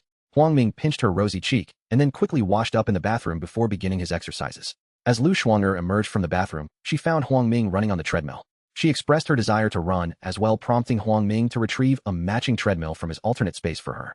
"Could you provide me with some workout attire? I can't run in this nightgown." Huang Ming then produced a snug yoga outfit from his alternate space. Once donned, her figure was undeniably striking, nearly causing Huang Ming to stumble off the treadmill in surprise. "Huang Ming, were you deliberately trying to tease me by giving me such tight yoga, were you, rascal?" Lu Shuang'er playfully scolded him before commencing her run at her own pace. After their workout and a brief rest, it was nearly noon when Lu Shuang'er rolled up her sleeves and entered the kitchen, ready to showcase her culinary skills. "Huang Ming, I plan to boil 2 bowls of noodles. Please gather the necessary ingredients in the kitchen. The rest is up to me." Huang Ming complied with Lu Shuanger's request, arranging the ingredients and some seasonings along with kitchen utensils, eagerly anticipating the steaming bowls of noodles she would serve. Half an hour later, Lu Shuanger emerged from the kitchen with 2 warm bowls of noodles. Be careful, it's hot. She offered chopsticks to Huang Ming, reminding him just in time, or he would have burned himself. Lu Shuanger had prepared beef mixed noodles with poached eggs, leafy greens, beef balls, various cuts of beef, and tripe among other delights. The ingredients were abundant, and the aroma enticing, prompting Huang Ming to swallow in anticipation. Senior, I never expected you to be such a skilled cook. It seems we need not worry about our meals in the future. A different dish every day for days. He savored a sip of the beef broth, unable to restrain his admiration. Lu Shuanger raised an eyebrow, her gaze penetrating as she looked at Huang Ming, her cheeks slightly flushed as she bit her lip. I've given you my heart and soul, and you still call me senior, just call me Shuang. Though such an address was imbued with intimacy in the context of their current reality, it perhaps fostered a sense of closeness between them. Huang Ming, you must look at the group chat. Before Huang Ming could respond, Lu Shuang urged him to check his phone for the chat room. Upon opening the group chat, Huang Ming saw that members were sharing gruesome photos and videos from Building No, depicting horrifying scenes. He was perplexed as to why the individuals involved had the composure to document such chaos. He murmured, is this what they mean by not panicking in emergencies, but first taking a moment to post on social media? Scrolling down the chat, he discovered someone was live streaming the events. Unbelievable. One individual was broadcasting a group assault on a zombie when suddenly the camera began to shake violently, followed by screams of terror. The phone fell to the ground, capturing the chilling image of the individual being mauled by a zombie, which had apparently emerged from nowhere, sending the crowd fleeing in panic. Chaos ensued. Oh my goodness. Have they lost their minds live streaming at such a critical moment? Clearly, they were oblivious to the danger behind them. Lu Shuanger interjected, engrossed in the live broadcast, her chopsticks still in hand, as she gestured animatedly at the screen. The students from Building No truly know how to have fun, even live streaming double-tap. At that moment, praise from Wang Gang resonated in the chat. Indeed, a group attacking a zombie without any regard, pity. Their awareness was so poor, they didn't notice the danger creeping up behind them. Ma Tao, feeling adventurous, expressed a desire to confront a zombie himself, commenting with a tone of critique. Wang Lei then chimed in with significant news. Have you all heard? Earlier this morning, a group from Building No raided a supermarket and secured a considerable amount of resources. Apparently, no one has shown signs of infection yet. Wang Gang immediately raised a counterargument. Building No is closer to the supermarket, making their operation easier. Being further away, we would likely be surrounded by zombies before we even reach the store. Wang Lei's follower Ji Daong was stirred and declared, our Building No is quite close to the cafeteria, who says we must go to the supermarket. Wang Gang, feeling invigorated, had been starved for far too long and yearned to join the group, like Building No. He tentatively proposed, are their brothers willing to join me? Let's organize a group and raid the cafeteria. If we succeed, we won't need to starve anymore. A moment of silence ensued. Clearly, many passionate youths were stirred by Wang Gang's words. If they continued to wait, they risked exhaustion, making it far more difficult to venture out. Everyone seemed to share a tacit understanding, reflecting on the feasibility of the plan. At that moment, a voice broke the silence, capturing Huang Ming's undivided attention. Brother Wang Gang, count me in. To speak candidly, please do not take offense, but I implore everyone not to wait until they wish to venture out, only to realize their strength has waned. By that time, it may be too late to strive once more. As soon as this was said, the group erupted in a cacophony of voices. Many who were previously indecisive began to voice their intentions, declaring their readiness to take action together. 1248. Gradually, the number swelled to 27. They commenced fervent discussions in the group about how to act, how to coordinate, and even engaged in heated debates over the allocation of resources post-mission. Lu Shuanger was astute. She quickly noticed the change in Huang Ming's expression and surmised that his interests lay elsewhere. Huang Ming, you seem particularly intrigued by the individual who just spoke. Shuanger, your perceptiveness is indeed commendable. Nothing escapes your keen gaze. Naturally, I am the campus belle, and my academic performance is the best in the entire department. Ignoring Lu Shuanger's self-adulation, Huang Ming clicked on the individual's WeChat avatar. Upon examining the profile, he discovered it belonged to a stout fellow weighing at least pounds. His name was Li Changjin, a third-year student majoring in automotive engineering. Shuanger, pray tell, why do you think I am interested in him? Lu Shuanger's demeanor grew serious as she pondered thoughtfully before responding, I am a doctor and a rather beautiful woman, thus you require my skills, while this Li Changjin possesses only his automotive repair expertise. Could it be? Demonstrating remarkable insight, Lu Shuanger began her analysis from her own perspective, gradually drawing conclusions. Indeed, I am drawn to his automotive skills. Though I have accumulated quite a few vehicles and modes of transport, we are still youthful and bound to encounter breakdowns. If we could enlist his assistance, it would alleviate many future travel inconveniences. Huang Ming affirmed her reasoning with a nod. Her eyes sparkled with realization, and she gazed intently at him. Huang Ming, have you already begun to strategize the formation of your own team? Indeed, to thrive in this apocalyptic scenario, the capabilities of certain individuals are indispensable, just as your medical expertise is irreplaceable to me. How vexing. Who's to say you won't encounter a more formidable doctor and discard me? Shuanger, fear not, in my heart you are the singular irreplaceable one. Upon hearing this, Lu Shuang'er shyly lowered her gaze, slurping her beef noodles. Huang Ming silently lamented, "It seems I can fabricate lies with ease." They both understood that the bond between them was still nascent, and they were gradually growing accustomed to each other's presence. However he must survive this operation, I wish to observe his capabilities. If he falls too easily, then he is not worth supporting. You're truly merciless. Lu Shuang'er cast a playful glare at Huang Ming. Truth be told, what I currently lack most is a mechanical engineer. A mechanical engineer. Indeed, I possess ample materials and equipment. I require someone to assist me in manufacturing a batch of bullets and explosives which would simplify our endeavors against the zombies. Lu Shuang'er blinked at him, her expression hesitant. Huang Ming could not suppress his curiosity. Shuang'er, do you wish to convey something? Speak freely, I encourage you. It's nothing. I merely wanted to recommend someone, though I am uncertain of her capabilities. In reality, Lu Shuang'er was not concerned about her competence, she was contemplating other factors. The individual was her close friend, a genius in her own right, albeit in a different field. Lu Shuang'er was worried that introducing her friend might jeopardize her own standing, and her friend did not reside in the same building, which further complicated matters. Do tell. Huang Ming noted a hint of unease in her demeanor and was intrigued by the nature of her recommendation. She is my close friend Gu Anqing, who studies mechanical engineering. Firstly, I am unsure if she can assist you. Additionally, she resides in building U, quite a distance from our building. Gu Anqing lives in building. If only she were next door, Huang Ming mused. He could at least manage to rescue her with 50 bullets, but building was nearly on the opposite end, fraught with unknown zombie threats along the way. Shuang'er established contact with her, but refrained from mentioning my affairs. Your task is to discern her current circumstances in building. Rest assured, I maintain communication with her. However, her food supplies are nearly depleted. She likely cannot last more than 2 days. Huang Ming rubbed his temples, struggling to conceive a viable plan. Without a clear direction, he resolved to take one step at a time, avoiding recklessness. He decided to first observe how the individuals in building intended to proceed. Huang Ming scrolled through the group chat and discerned their plan. They intended to divide into 3 groups of 9, totaling 27 armed, with household implements like sticks and kitchen knives ready to confront solitary zombies together. Upon reaching the cafeteria, one group would handle logistics, while the other 2 provided cover. They even stipulated that should anyone be infected along the way, they would bravely charge into the throngs of zombies. Huang Ming could not help but chuckle at this regulation. Ha ha ha. Who proposed such nonsense? If one were infected, merely not causing chaos would be a stroke of luck, let alone charging into danger. With Wang Gang's final decision, their plan was solidified, and within half an hour all participants were to gather downstairs. Aunt Li, witnessing the commotion, felt resigned. She too had gone without food for 2 days. If she did not eat today, she might faint, so she decided to join them, and voiced her readiness in the group. Students participating, please assemble downstairs. I will guard the door for you until your return. Half an hour later, Huang Ming and Lu Shuang'er arrived early by the window, comfortably seated on the sofa, legs crossed, gazing outside, preparing to witness a dramatic performance, a food retrieval operation under the very noses of zombies executed by their fellow students. Shuang'er, would you fancy a drink? The sun's rays streamed through the glass, causing Huang Ming to feel parched, prompting him to inquire. Do we have any from Hushang II? Of course. As he spoke, 2 cups of fresh fruit tea appeared in Huang Ming's empty hands. Lu Shuang'er's eyes lit up. She was no longer taken aback as before. Receiving a cup of fresh fruit tea from Huang Ming, she savored the taste of succulent grape gold bricks. Lu Shuang'er first greedily savored a hearty sip, then languidly stretched her limbs, striking a pose reminiscent of a cinematic experience. Goodness, do you think we are being too wicked? While they toil and struggle below, we lounge on the sofa, relishing this, which is far more exhilarating than watching a D-movie. Indeed, do not remain idle. Assist me in documenting the zombies' reactions. I hope they can rescue a few more humans, as this would indicate that zombies are not as terrifying as we presume. Lu Shuang'er's eyes sparkled as she turned her head and tentatively inquired, you mean the zombies' movement patterns and characteristics, as well as their speed and strength, right? Precisely. You are astute. Lu Shuang'er fixed her gaze intently outside the window, her delicate fingers pinching Huang Ming's arm. Look, Huang Ming. They've charged out.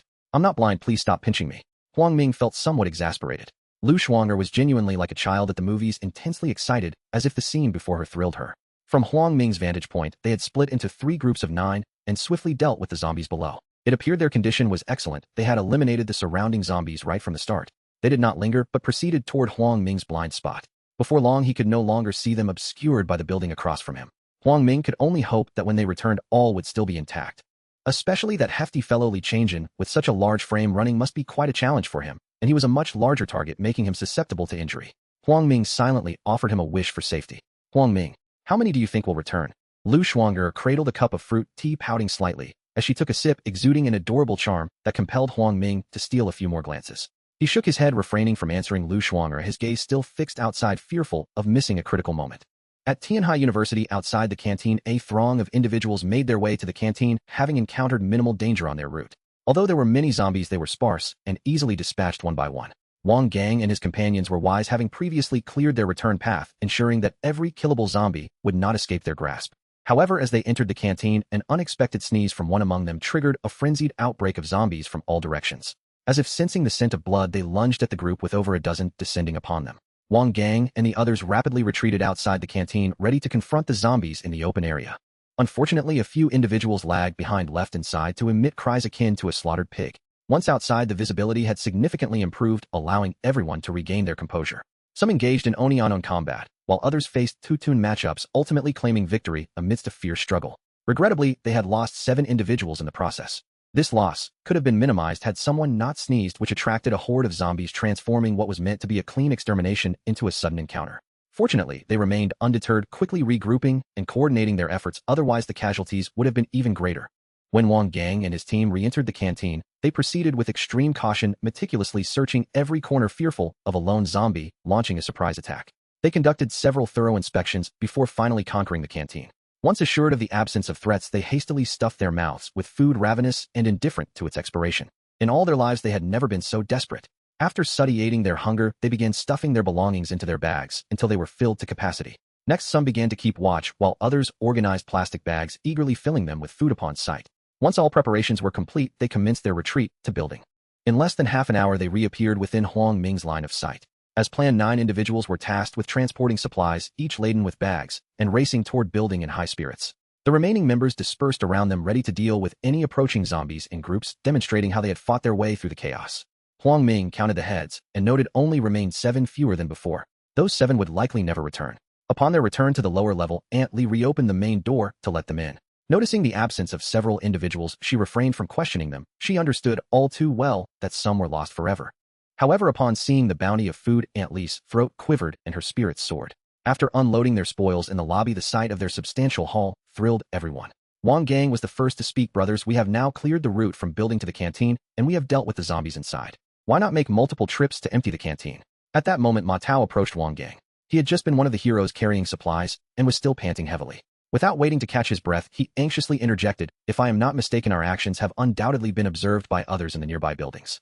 If we do not make our move, they certainly will, and by tomorrow at the latest, others will send people to gather supplies." Brother Ma speaks wisely. I wholeheartedly agree. However, our manpower is limited. Emptying an entire canteen is nothing but a dream unless everyone in the building is willing to join us. Otherwise, even if we toil until nightfall, we would merely manage a few more trips. This was voiced by Wang Lei, who had also participated in the endeavor. In the canteen, he had nearly met his end when a clumsy youth stumbled inadvertently, saving his life. I propose we first divide these provisions among ourselves, return to our rooms to rest, and then organize a new round of transportation in the group. Since we cannot empty it entirely, we should gather as much as we can, leaving the remainder for others, which is not a loss. As soon as he finished speaking, everyone nodded in agreement, turning their gaze towards him. This individual was Ji Daong. The distribution of resources was straightforward, adhering to their prior arrangements with no disputes arising over slight variations. Wang Gang and his companions returned to their respective rooms, each carrying their share of the spoils. Shortly thereafter, the chat group erupted with excitement. All of them enthusiastically boasted about their heroic feats, recounting how they had overcome numerous challenges along the way. Wang Gang and his companions continuously showcased their trophies in the group chat, attracting a flurry of flattery from infatuated young women whose words were laced with a hope for food or other favors. This sensation evoked in them a feeling akin to that of a victorious general returning from battle. Gao Weiwei was also among those seeking supplies, unexpectedly alive. She flatteringly endeared herself to Wang Lei in the chat. Brother Lei, you were so impressive just now. I saw you kick a zombie clear across the room. Oh, it's nothing.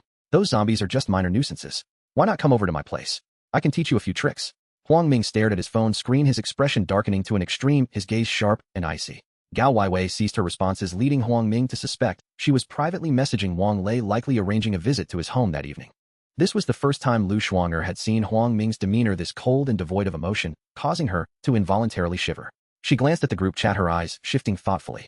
Huang Ming, does that girl have a connection to you? Yes, she is my ex-girlfriend. Lu Shuanger couldn't help but click on Gao Weiwei's profile in the chat, scrutinizing her for a moment before teasing, "Oh my. Your taste back then was really lacking. With looks like that, there must be plenty of girls in class better than her. Indeed, my judgment was poor in the past. But it's all behind me now. Oh, to me, she's merely a ghost. What merit is there in arguing with a ghost?" He paused, adding, "I don't even know why I'm suddenly so angry. It's just good that she's still alive. I hope she can live a while longer so she can witness my ease and comfort." "Wow, you're quite wicked. You should mind your words." Huang Ming pinched her soft cheek, but said nothing further, returning his attention to the group chat to see what they planned next. In the chat, Wang Gang and the others of their 20-member group voiced their intentions to make another supply run, urging the remaining members to join them in the cafeteria. Following their initial success, the others eagerly responded, each eager to partake, fearful that if they delayed, the best items would be claimed by others. In the entire building, apart from the girls, there were boys, excluding Huang Ming, all participated. Wang Gang counted the members in the chat, realizing that only one boy was absent, but he couldn't identify who it was. Why is one person missing? Who didn't join? What a stubborn fellow. I know who it is, it's Huang Ming from 1501. Wang Lei spoke up, and without Huang Ming needing to think, he knew it was Gao Weiwei's doing, informing Wang Lei that he hadn't spoken in the chat. This fawning attitude made Huang Ming reassess his opinion of her. Seriously, that coward is so afraid of dying. We all went, and he's still scared like a girl. Alright everyone, let's stop discussing him. If you insult him, do you think it will change anything? Everyone contributes and resources will be shared. If he didn't go, he shouldn't expect to receive anything. Voices in the chat began to turn against Huang Ming. Some were abusive, others rational, while some occupied the moral high ground to condemn him. The most absurd were those discussing potential benefits, arguing that going would yield rewards, while staying behind would bring nothing. Huang Ming, aren't you going to respond to them? No need. They're just clowns. To me they're nothing but corpses. Why should I engage with the dead? Lu Shuang'er rolled her eyes almost to the heavens. Annoyed, she remarked, if they knew you said that they might come burn down your door. Shuangke, your words remind me. I'm currently most afraid someone in this building will create explosives which could easily blow our door wide open. That's why I'm keeping a low profile. Oh, less trouble is better. Once their food runs out, I'll emerge. Explosives? Bombs? Isn't that a mix of sulfur nitrate and charcoal? If anyone in this building is a chemistry major, that's entirely possible. Huang Ming looked at Lu Shuang'er in surprise. Even she grasped some basics.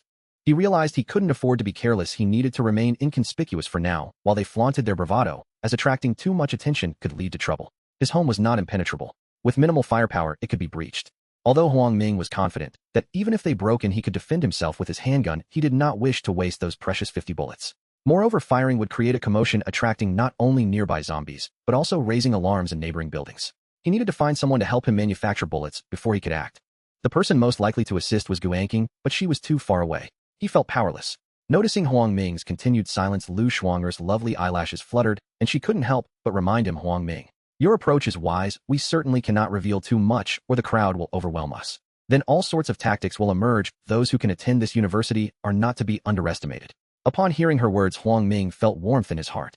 Although they had known each other for less than 2 days, Lu Shuang had already begun to consider him. Yes, I understand. If we can rescue your friend, we'll have fewer troubles. Lu Shuang'er looked at Huang Ming, her beautiful eyes blinking rapidly, as if questioning whether he was indeed planning something concerning her friend. Huang Ming shrugged, indicating it was not as she thought, and began to explain, I have a gun, but limited ammunition. Think about it, if your friend comes and I have the materials and equipment, getting her to manufacture bullets shouldn't be too difficult. With ample ammunition, do you think we would still fear the zombies downstairs, or the neighbors above and below? Lu Shuang'er's eyes lit up. She hadn't expected Huang Ming to possess a firearm. In this apocalypse, having such a weapon significantly elevated their safety. Now I see. But the issue is that Building 5 is the farthest from our Building 10. Oh, what should we do? As she spoke, Lu Shuang'er's expression dimmed, suggesting it was an impossible task. After contemplating for a moment, Huang Ming began to analyze the challenges we face stem from the unknown. Firstly, we do not know how many zombies lie along the way. Secondly, we cannot ascertain whether Guanqing would be willing to join us like you. Lastly, even if she agrees, suddenly risking my safety to rescue a girl will undoubtedly attract attention from our building and the surrounding ones. Too many eyes will be watching, which could be problematic, unless we act at night. Lu Shuang'er listened intently to Huang Ming's analysis, her brow furrowed in concentration as she contemplated the matter. Finally, she spoke up, Huang Ming, you make a valid point. The most critical factor is that the number of zombies along the way remains an unknown. We lack precise intelligence on this matter. Intelligence. Mechanical engineer. Unknown quantities. Suddenly, it seemed as if Huang Ming had overlooked some vital information or clue. He clasped his head, attempting to recall, to ponder, but nothing came to mind. Noticing Huang Ming's pained expression, Lu Shuang'er hurriedly descended from the sofa and moved closer to examine him. Huang Ming waved his hand, dismissively indicating that he was fine. Seeing him appear nonchalant, she teasingly remarked, while gazing out the window, Huang Ming, do you have an airplane? It would be splendid if we could just fly over. An airplane? Fly over. In that instant, a thunderous realization struck Huang Ming as he recalled what he had forgotten: the drone. In his spatial realm, he possessed numerous drones capable of aerial photography, which would allow him to swiftly gather intelligence on the entire campus. Shuang'er, you are truly brilliant. I owe you my gratitude for the reminder, otherwise I would still be pondering this. Huang Ming excitedly grasped Lu Shuang'er's hands, rendering her momentarily flustered. She regarded him with suspicion, her mouth agape. Understanding her thoughts, Huang Ming interrupted her reverie, exclaiming with enthusiasm, how could I possibly have an airplane? However, I do have drones. Drones. I see. You intend to conduct aerial surveillance. How could we have overlooked this? If you hadn't mentioned it, I would have forgotten as well. Indeed, aerial surveillance. As he spoke, a drone materialized in Huang Ming's hand, crafted from optical materials that rendered it nearly undetectable in flight. Lu Shuanger's excitement mirrored Huang Ming's. She could hardly wait to take off and explore the mysteries of the unknown. Huang Ming navigated from building toward building, discovering that the number of zombies on the road was sparse. Perhaps during the catastrophe, most individuals were asleep, resulting in fewer people on the streets. This was good news for him. He circled building a few times, thoroughly confirming the situation before realizing there were no issues. The scattered zombies along the way were manageable for Huang Ming. He simply needed to ensure they were dealt with efficiently. As he prepared to return the drone, he noticed that the vicinity of building was swarming with zombies.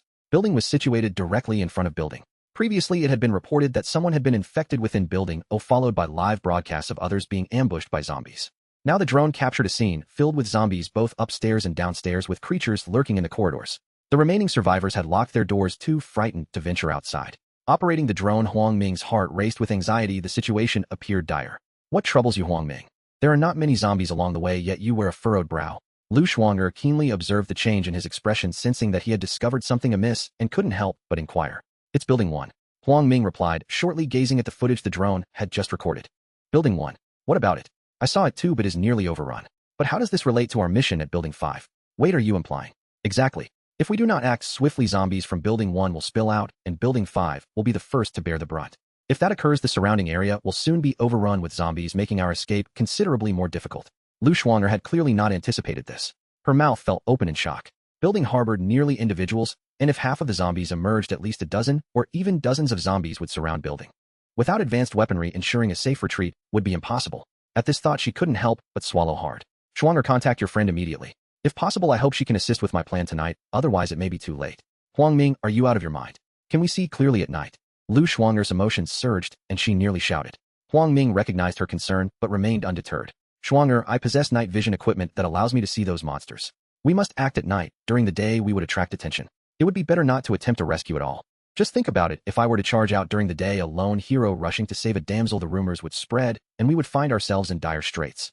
Through Huang Ming's rationale, Lu Shuanger came to understand his approach, though she felt powerless to sway him. She reluctantly retrieved her phone. I understand. I will speak with her now. You prepare yourself. Lu Shuanger opened the WeChat profile of her friend Gu Anking. Facing life and death, she decided not to overthink, and hoped her friend would grasp the situation. Kinking, are you there? What's wrong, Shuang? Kinking, let me ask you this. If someone could guarantee your lifelong security, would you be willing to follow him? Shuanger, I don't understand what you mean. Lu Shuanger pursed her lips, knowing her friend was fiercely independent. However, under the current circumstances, Lu Shuanger felt a tinge of disdain. Kinking, you know what I mean. We are in a life-or-death crisis, otherwise I would explain slowly. I am right here beside him. If you are willing, he will act tonight to rescue you. Shuanger, are you joking? Rescue me? What kind of rescue? Where will I be taken? Lu Shuanger recognized that if she were in Gu Anking's position, she would voice similar doubts. She recalled her own entrance into the situation, her eyes darting around and teasing Huang Ming. At this thought, her cheeks flushed with embarrassment. Thus, Lu Shuanger patiently explained, hoping to persuade her proud and headstrong friend. Kinking, listen to me carefully. First, he can ensure your lifelong security. Second, he requires your mechanical engineering expertise. Oh, I recommended you. Third, we are not jesting. Kinking, Building 1 has fallen. The footage from the drone confirms it. If you do not cooperate with his plan tonight, it will be too late to leave tomorrow or any day after. Upon hearing this, Gu Anking rushed to the window to peer at building across the way. The sight caused her pupils to constrict in shock. In the corridor of building, the stairwells, and even the areas surrounding the first floor were filled with swaying zombies relentlessly prowling about. Gu Anking understood that Lu Shuanger and the others were right. If they delayed even a day, those zombies would surely swarm out. At that point, building would undoubtedly be affected. Once surrounded by the approaching horde, escape would become utterly impossible. Upon reflecting on this, Gu Anking began to feel unsettled. She no longer doubted Lu Shuanger's words, yet lingering uncertainty remained within her heart. Shuanger, I believe what you say, but you must provide some tangible evidence to convince me. How can I trust a stranger who claims to guarantee my lifelong security? Isn't that a bit far-fetched? Kinking, do you trust me? This is based on my personal experience over the past couple of days. You must unconditionally obey him, otherwise he has no obligation to risk his life to save you. Having reached this point in their conversation, Gu Anking was not a fool. If she continued to be as stubborn and proud as before, he would never take her seriously. At this moment, Gu Anking felt a profound bitterness. She understood that agreeing meant she would have to completely submit to a stranger adhering to his every command. This thought overwhelmed her, causing her cheeks to flush crimson, and a frown settled upon her face. However, if she refused to comply, death awaited her. Her food supply was nearly depleted, and she would soon begin to suffer from hunger. How many more days could she endure? With these thoughts in mind, Gu Anking cast aside her past pride, stubbornness, and confidence, leaving only the primal instinct for survival in a world gone awry. Shuanger, I agree. What must I do now? Kinking, I'm so glad you've come to this realization. He will act at midnight, and he will contact you then. Midnight? I don't understand. Why not during the day? This is a long story, and you will learn in due time. He possesses night vision equipment, and we have already used a drone to scout for zombies on the road. There are not many. He will handle them in advance, and you simply need to follow closely behind him. With that, Lu Shuang'er concluded her conversation, with Gu Anqing letting out a long sigh of relief. She had managed to persuade her best friend, but the real challenge lay ahead, and she could no longer assist. The one risking his life for the rescue was Huang Ming, which made her heart race with anxiety, fearing that he might not return from this mission. Huang Ming noticed Lu Shuang'er's unease, and his heart warmed as he comforted her, redirecting the conversation. Don't worry, I will return safely. There is still time. Let's first see how many of our comrades plan to go to the cafeteria to collect supplies. Yes, they dispatched 46 males this time. If all goes well, they will at least bring back half of the supplies.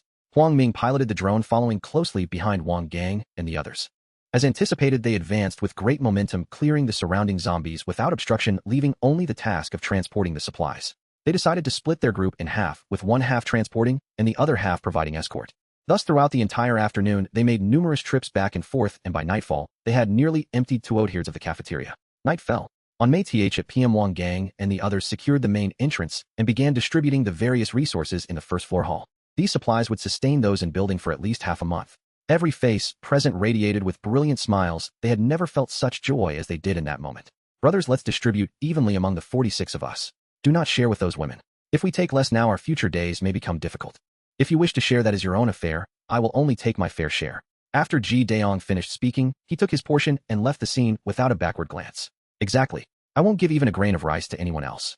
If you wish to be kind-hearted, that is your own business. Wang Gang and Ma Tao also took their portions and followed Ji Daong out. At this moment, the others exchanged glances, each taking their share before returning to their respective quarters. At this juncture, they understood that the true apocalypse had arrived and food was exceedingly precious. They realized that the remaining women had lost their value, their only worth perhaps lying in providing amusement in the days to come. They confidently believed that no woman would refuse food to fill her stomach. Aunt Lee, having diligently guarded the door and assisted in the hall, received a meager share of supplies enough to sustain her for only a few days. When Wang Gang and the others returned to their quarters with the supplies, the atmosphere in the group chat grew increasingly awkward. The women began to surface one by one, voicing complaints and accusations, claiming the men were hoarding the spoils and neglecting to share. The shouts grew louder and more vulgar until one man could no longer contain himself. Ding Yang from room erupted in anger. You bunch of worthless women, what era do you think you're living in? If you want to survive, keep your mouth shut and make the men happy. Perhaps they will spare you some food. Haha. Exactly. Do you think you're some sort of highborn lady?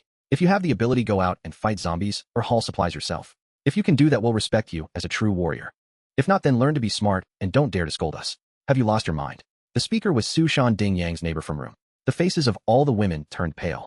They were educated individuals and not naive. They were acutely aware of the situation. They could either venture out to fight for survival or submit obediently, waiting for the countdown of their lives to end.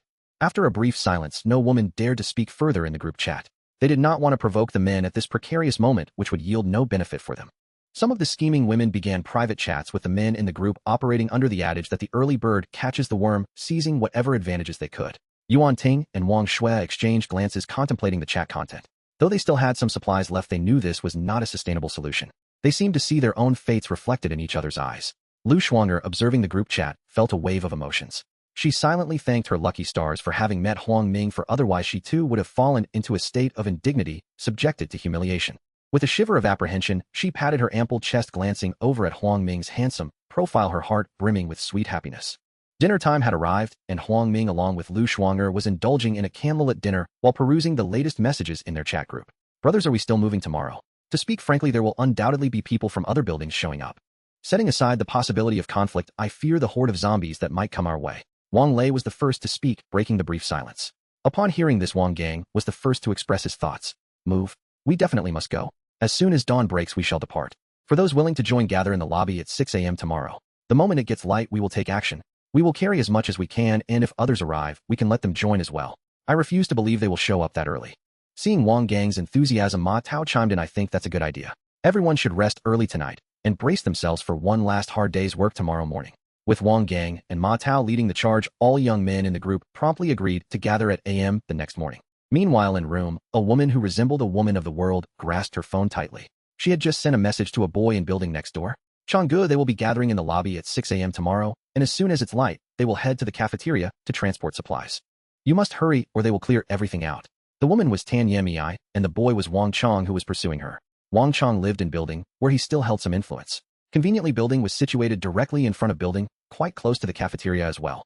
Yami, thank you for the heads up. I'll be sure to repay your kindness. Upon receiving the message, Wang Chong quickly reorganized the plan in the group. Originally, they had intended to start transporting supplies at AM, but it seemed they needed to revise their plans. Gradually, the group chat quieted down as it appeared everyone was preparing for rest to conserve their energy. Huang Ming also needed to prepare for tonight's operation. He set down his knife and fork, still savoring the medium-rare steak, and pulled out his phone to click on Li Changyan's WeChat profile, adding him as a friend. Li Changyan accepted almost instantly, apparently engrossed in his phone. With time of the essence and tasks at hand, Huang Ming got straight to the point. Li Changyan, would you consider following me? I can assure you a life free from want. You're the coward Huang Ming from 1501. He retorted, launching into a merciless mockery. Lu Shuang'er glanced over, giggling uncontrollably. Answer me, what is your choice? Seriously, you really are something else, coming right out of the gate wanting to control me. Do you think this is a post-apocalyptic movie?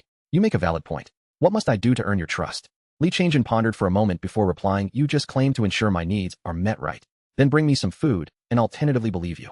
What would you like to eat? Lobster, do you have any? This gluttonous fatso was undoubtedly a foodie. For now, gaining his trust was paramount. Later, he could be fed instant noodles. I have some. Come to the entrance of 1501A and take as much as you want. Within 2 minutes, Huang Ming saw on the monitor a hefty figure of over pounds walking away from his door with a plate of succulent little lobsters. As Li Changyan left, he turned back 3 times, occasionally scratching his innocent head, clearly questioning his life choices. After returning home, Li Changyan relished the delicious lobster, then messaged, Huang Ming, brother Ming, you are my true brother. I will follow you from now on. This chubby lad certainly knew how to ingratiate himself. It seemed this plate of lobster had proven quite worthwhile. Firstly, you must obey my orders unconditionally. Secondly, our affairs must remain strictly confidential. Thirdly, we have an operation tonight, and I need your assistance. Now tell me your decision. Brother Ming, as long as you can feed us, I promise to follow your arrangements. Just don't send me to my death. It appeared Li Changyan was no fool. In times like these, being forthright showcased Huang Ming's exceptional nature. If he had taken a gradual approach to explain, it would have backfired. Rest assured, my friend, I will not shortchange you. We have an operation at midnight, and I will come to your place at 11 p.m. to discuss the details. By the way, which floor do you live on? All right, I will wait for you. I live on the 17th floor, room 1707. Good, just make sure to keep your mouth shut and refrain from talking nonsense in the group. Brother Ming, you can count on me. After ending the conversation with Li Changyan, Huang Ming exhaled deeply. With his assistance, tonight's operation would be much more secure. He retrieved a wireless radio earpiece from his otherworldly space and handed it to Lu Shuang'er, also giving her the drone. Shuang'er, tonight you will operate the drone to assist me in scouting. It has thermal imaging capabilities, and we will maintain contact via radio. All right, leave it to me. Lu Shuang'er chewed on her steak, her gaze fixed on Huang Ming with a determined glimmer that exuded confidence. Huang Ming smiled, but said nothing. Assigning Lu Shuang'er to operate the drone was merely an added layer of security. Shuang'er, once you finish eating, inform Gu Anqing to bring her most treasured belongings and wear athletic attire. She should wait for me in the lobby of Building 5 at midnight. Remember, ensure she remains discreet. I understand. As the clock struck PM, Huang Ming glanced at the time and slowly rose from Lu Shuang'er's lap. Dressed in a black tactical outfit and a fitted undershirt with night vision goggles on his head, a pistol at his waist, and a 20-meter-long katana in hand, he prepared himself. Be careful. Stay safe. If things go awry, make sure to run. Lu Shuang'er grasped his hand, tightly expressing her concern. Huang Ming gently patted her soft cheek, saying nothing, and stepped out the door. He navigated the somber corridor shrouded in darkness where a gentle breeze occasionally swept through. Without his night vision goggles, he would be genuinely apprehensive of a sudden zombie ambush. 5 minutes later, Huang Ming arrived at the door of and sent a message to Li Changyan before opening the door. As he stepped inside and closed the door before he could utter a word, Li Changyan excitedly scrutinized Huang Ming as if he were a child seeing Ultraman for the first time. Wow, brother Ming, your gear is impressive. What special operation do we have tonight? Hurry and change into this and let's see if it fits. Huang Ming ignored his enthusiasm and retrieved a set of gear identical to his own, albeit several sizes larger, for Li Changyan. Whoa, brother Ming, is this superpower? Li Changyan was astonished by the display of retrieving items from another dimension, his jaw dropping and eyes nearly popping out. Seeing Li Changyan standing there in a daze, Huang Ming was unfazed. Stop dawdling, hurry up. With annoyance, Huang Ming gave him a swift kick in the rear, prompting Li Changyan to scurry aside to change his clothes.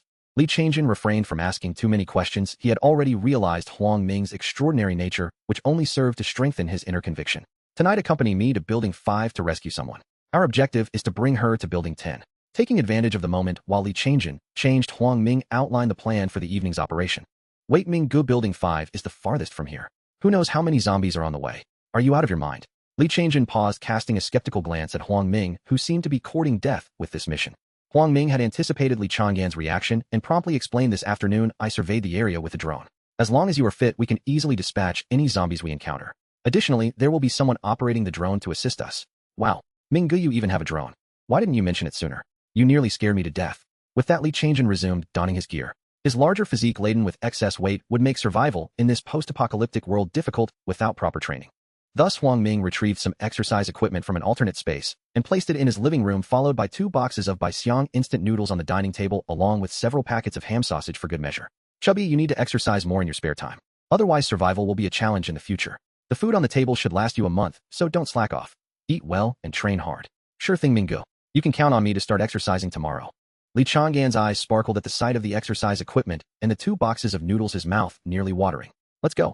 Once Li Changjin was fully equipped, Huang Ming straightened up, ready to depart. At midnight on May, under a dark, windy night, the moon was partially obscured by clouds, casting a faint glow across the campus. At this moment, Huang Ming and Li Changjin had reached the first-floor lobby where the main door was locked. Only Aunt Li had the access key, and the entrance was barricaded with heavy objects to prevent zombies from breaking in. Forcing the door open would only cause unnecessary trouble, so Huang Ming decided to climb out the window instead. They first peered outside to assess the situation, noting no unusual activity, before jumping out of the window. Li Changjin, due to his larger size, stumbled and fell awkwardly, prompting Huang Ming to quickly help him up, suppressing a laugh. Shuang, are you there? I'm here. Everything is normal around Building 10. No zombies in sight. Are you ready to move forward? Yes, please lead the way. Report any unusual developments via radio. Understood. Huang Ming brushed the dust off Li Chang'an's back, took a deep breath, and stepped forward. Let's get to work. Not far into their journey, a nearby zombie spotted them charging at Huang Ming like a famished beast. With a focused gaze and a slight smirk, Huang Ming deftly unsheathed his blade, channeling his energy into a swift diagonal strike. The zombie had barely approached before its head was severed from its body.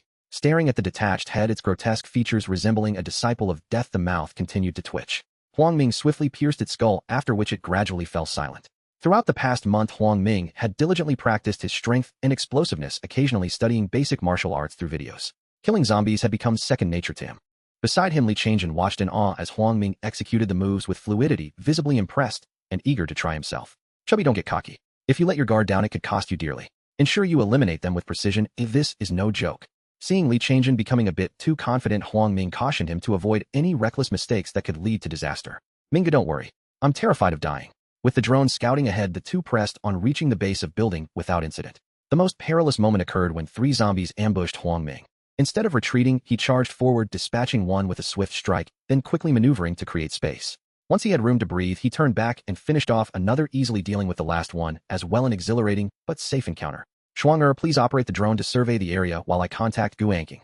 Understood. Lu Shuang responded, maneuvering the drone to scout the surroundings. Chubby, be vigilant. I'm making a call. As Huang Ming spoke, he dialed Gu Anking's number. Hello, this is Anking. Are you in the first floor lobby? Yes. The main door is locked, and I can't get out. Jump out of the right window. We'll be waiting outside to catch you. Okay, I'll jump now. I have to hang up. After ending the call, Huang Ming and Li Changjin stood beneath the right window, scanning the area, anxiously wary of any zombies that might appear. This was building, alarmingly close to building. Unlike the safety of building, Huang Ming could not afford to be careless. He didn't dare to blink. Huang Ming, bad news, zombies from building 1 are heading your way, about 10 of them.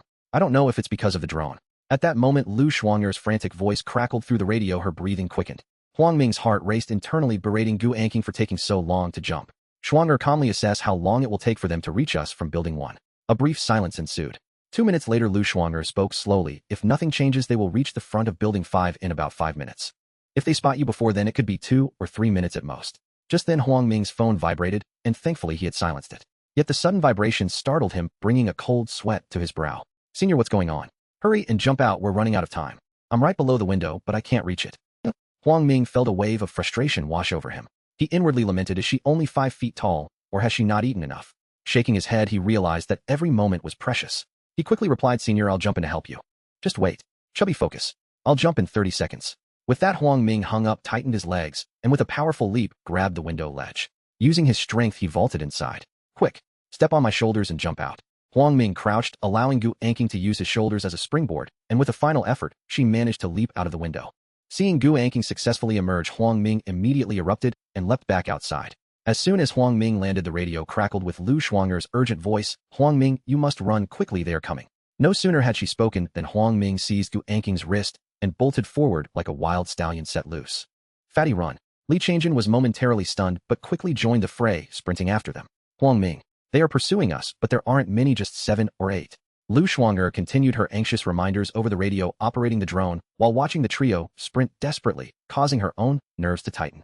Brother Ming, you must think of a solution quickly, I can hardly keep running. Li Changjin was panting heavily, his pace slowing as he appeared to be on the verge of exhaustion. The zombies relentlessly pursued them akin to a bomb on a mission, fixated on the trio, determined to tear them apart. This could not continue. Lu Shuang'er was nearly frantic. As Huang Ming dragged Gu Anqing along, he calmly pondered how to halt the zombies. Should he make them stumble? Fatty, I have an idea. When I dash back, you cover me and take down the zombies behind us. Huang Ming retrieved an array of beads from the alternate dimension and hurled them behind him. Cue balls, marbles, lead balls, countless in number, all thrown out in a single motion. Now is the time, Fatty. Let's eliminate them together. The swarm of zombies was tripped by the myriad of smooth beads falling to the ground. As they attempted to rise, they were thwarted once more.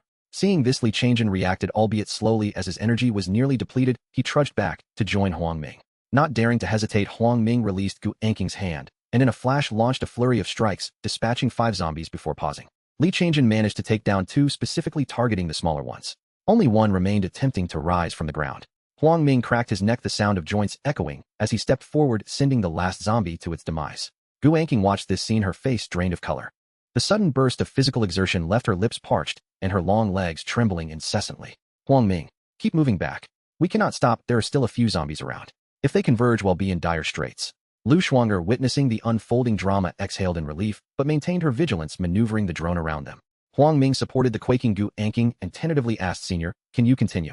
We must not pause, there are still zombies nearby, and we are almost there. Yes, let's go. We can rest once we reach building. Gu Anqing gazed at Huang Ming's handsome profile, the prior gloom dissipating significantly. She had not anticipated that the man she would come to rely upon was so remarkably capable at such a young age. His thoughtful care for her as he intimately assisted her sparked an indescribable feeling within her heart, slowly beginning to blossom.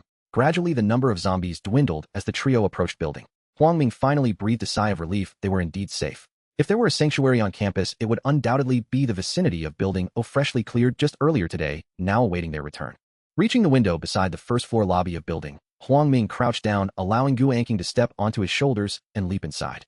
Next was Li Changjin, who, having exhausted much energy, struggled significantly to re-enter. Huang Ming scanned the surroundings to ensure safety before launching himself upward, gripping the window ledge.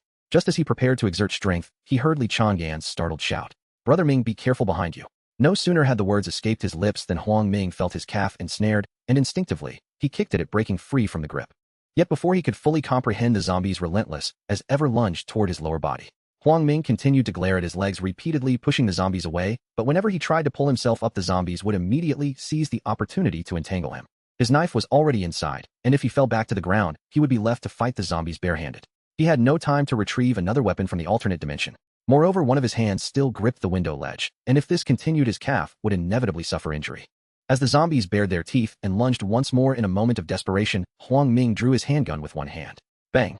The muffled yet potent gunshot shattered the stillness of the night. The zombie before him received a bullet through its forehead, collapsing instantly after a brief struggle devoid of life. With a surge of strength, he vaulted back inside. Quickly, we must leave. The gunfire will surely attract unwanted attention. This place is no longer safe. As Huang Ming touched down, he grabbed Gu Anqing's wrist and hurried towards the elevator. Upon entering, he pressed the buttons for the THRD and TH floors. Fatty, once the elevator reaches the top, you exit, and let it continue upward. As he spoke to Li Changjin, he bent down to inspect his calf, discovering that his night gear had been torn. Thankfully, the undergarment remained intact. Internally, he grumbled, damn. Had that zombie been a tad fiercer, I would have been a goner. Huang Ming patted Li Changyan's combat suit. Fatty, remember to check for injuries when we return, and be sure to disinfect your clothes. The elevator reached the TH floor, and Huang Ming left behind some disinfectants and a small bag of high-calorie food for Li Changjin, who had depleted much energy and needed support. Gu Anqing watched in astonishment as Huang Ming retrieved items seemingly from thin air, her beautiful eyes widening in disbelief. Thank you, Brother Ming. Let's keep in touch via WeChat. As Li Changjin finished speaking, the elevator doors slowly closed, and Huang Ming opened the door to his apartment, leading Gu Anqing back to the safety of his home. Just as he shut the door, Lu Shuang rushed over, eager to embrace Huang Ming, but was halted. Shuang'er, I am covered in zombie blood, we must clean up first. Nearby, Gu Anqing observed Huang Ming and Lu Shuang'er with a scrutinizing gaze, causing him to feel somewhat awkward. Huang Ming retrieved a sandwich and a bottle of pure milk from the other dimension and handed them to Gu Anqing. Senior, you are relatively clean. Please sit for a moment while I hurry to wash up. Gu Anqing was once again astonished by Huang Ming's ability to conjure objects from thin air. This time, she was utterly convinced it was no illusion. In that instant, she finally understood why Lu Shuang'er had told her that she could live a life free from worries. Gu Anqing, being an academic achiever, perceptively sensed Huang Ming's extraordinary nature. She refrained from asking further questions, for only a fool would probe indiscriminately. At that moment, the shadows in her heart dissipated entirely. If she were to spend a lifetime with such a man, it would not be unbearable. With that thought, a faint blush slowly crept across her cheeks, and the sandwich and milk trembled in her hands. Gu Anqing was ravenous and eager to eat. Her throat was incessantly constricting, yet she dared not touch the food until Huang Ming spoke. Seeing this, Huang Ming found it amusing. She reminded him of Lu Shuang'er when they first visited his home. So obedient. Go ahead and eat, that is for you. If it does not satisfy you, I can fetch something else. No, I'm quite satisfied. Thank you. Gu Anqing persistently shook her head like a rattle, not considering that anything could surpass the delight of this sandwich and milk. Alright, you two chat for a while. By the way, Shuang'er, aren't there some ingredients left in the kitchen? Could you prepare her a warm bowl of something? With that, Huang Ming turned and strode directly to the bathroom to wash and disinfect himself, then enjoy a comfortable hot shower. When he exited the bathroom, Gu Anqing was already indulging in the noodles prepared by Lu Shuang'er's steaming bowl of beef noodles fresh from the pot. Huang Ming lazily stretched and retrieved a bottle of Sprite from the refrigerator, reclining on the sofa in a leisurely manner. Upon seeing Huang Ming emerge from the shower, Lu Shuang'er also took a bottle of juice from the fridge and nestled beside him, wrapping her arm around his, appearing particularly affectionate. This made Huang Ming somewhat uneasy, as she had not behaved this way before. As he pondered, Huang Ming seemed to grasp something. It appeared that Gu Anqing's arrival had instilled a sense of competition in Lu Shuang'er. He mused internally, could it be that Lu Shuang'er is worried I might neglect her? Goodness, am I truly the kind of person who abandons those I have begun with? Perhaps this is for the best. It creates a certain level of competition with me as the sole beneficiary. Returning to the moment, he playfully pinched Lu Shuang'er's cheek. Shuang'er, have you shared my situation with her? Yes, she is quite astute. A few hints and she comprehended everything. While this was indeed true, Huang Ming still yearned for deeper interaction. He moved to sit across from Gu Anqing, who was slurping her beef noodles, her manner of eating particularly endearing. Lu Shuang'er, visibly miffed, moved from the living room sofa back to Huang Ming's side, pouting with an expression of feigned grievance. Huang Ming disregarded Lu Shuang'er's antics and addressed Gu Anqing. Senior, is the food to your liking? If it's insufficient, I can provide more. One should not eat too much when extremely hungry. It can lead to gastrointestinal issues. Moreover, consuming too much at night is detrimental to one's health. Lu Shuang'er interjected, her expression displeased as she glared at Huang Ming, seemingly implying, you seem rather concerned about others. When I first arrived, you weren't this enthusiastic. Gu Anqing set down her chopsticks, satisfaction evident as she spoke. Huang Ming, thank you. I am full. Shuang'er is right, one should not overindulge at night. Very well, you should go wash up. There are many germs outside, make sure to cleanse thoroughly. Huang Ming retrieved a set of lace sleepwear and undergarments from the other dimension and handed them to her. If they do not fit, let me know later. I am unaware of your size. After saying this, Huang Ming sneakily glanced at her ample bosom, only to be caught by Lu Shuang'er, who rolled her eyes dramatically. Alright, I will go wash up now. With that, Gu Anqing hurried off to the bathroom. The atmosphere suddenly became a bit awkward as Lu Shuang'er appeared to be in a fit of jealousy, her demeanor adorably petulant. Huang Ming embraced her on the sofa, kissing her for a while until she relented, chuckling, go women. In less than half an hour, Gu Anqing emerged from the bathroom clad in the lace sleepwear that fit her perfectly. However, as she lifted her hand to dry her damp hair with a towel, the gap in her sleeves exposed too much, leaving Huang Ming unable to look away. It was quite ample and exceedingly fair. At that moment, Lu Shuang'er pinched Huang Ming's thigh, preventing him from drooling. Gu Anqing, having dried her hair, sat cross-legged on the sofa and spoke, still a bit shaken. Shuang'er, I never imagined I would survive this. I ran out of food today. Had you not come to my rescue, I would have gone hungry tomorrow. Now you see my worth. You were quite stubborn on WeChat. I exhausted my breath trying to convince you. Lu Shuang'er crossed her arms, curling her toes in a manner that suggested she would not let this go easily. Thus the two engaged in playful banter, while Huang Ming merely reminisced about the earlier events. Shuang'er, I have a question that puzzles me. Do you recall when you mentioned that a horde of zombies suddenly surrounded us at Building 1? What could have caused that? Could it be related to the drone? Lu Shuang'er, perceptive as ever, noticed Huang Ming's serious expression and immediately ceased her playful demeanor, contemplating intently. As an excellent mechanical engineer, Gu Anqing examined the drone thoroughly and was the first to speak. Huang Ming, I can assure you with confidence that it has nothing to do with the drone. If it were related, we would have attracted a swarm of zombies on our way back. Anqing is correct. If it were linked to the drone, we would have drawn zombies either on our return or even during our advance, but that did not happen. So it certainly cannot be the drone's fault. Lu Shuang'er also recalled the entire process of operating the drone tonight and added her input. If it is not the drone, why would a horde of zombies move towards Building 5 from Building 1? Could it be? As Huang Ming spoke, he could not help but swallow hard. An uneasy chill crept down his spine. Lu Shuang'er and Gu Anqing exchanged glances, their eyes conveying an understanding of Huang Ming's unvoiced concerns, sensing the gravity of the situation. Huang Ming, if what you suspect is true, then we may face serious trouble tomorrow. Unable to contain herself, Lu Shuang'er spoke up, while Gu Anqing, puzzled, inquired what kind of trouble. Shuang'er is correct. The residents of our building plan to head to the cafeteria tomorrow morning to gather supplies. They have already moved 2/3 of the stock today and intend to start early at dawn. Huang Ming recounted the events of the day to Gu Anqing, who now grasped the situation's context, promptly responding, my goodness. If it truly unfolds as we fear, we could be in grave danger.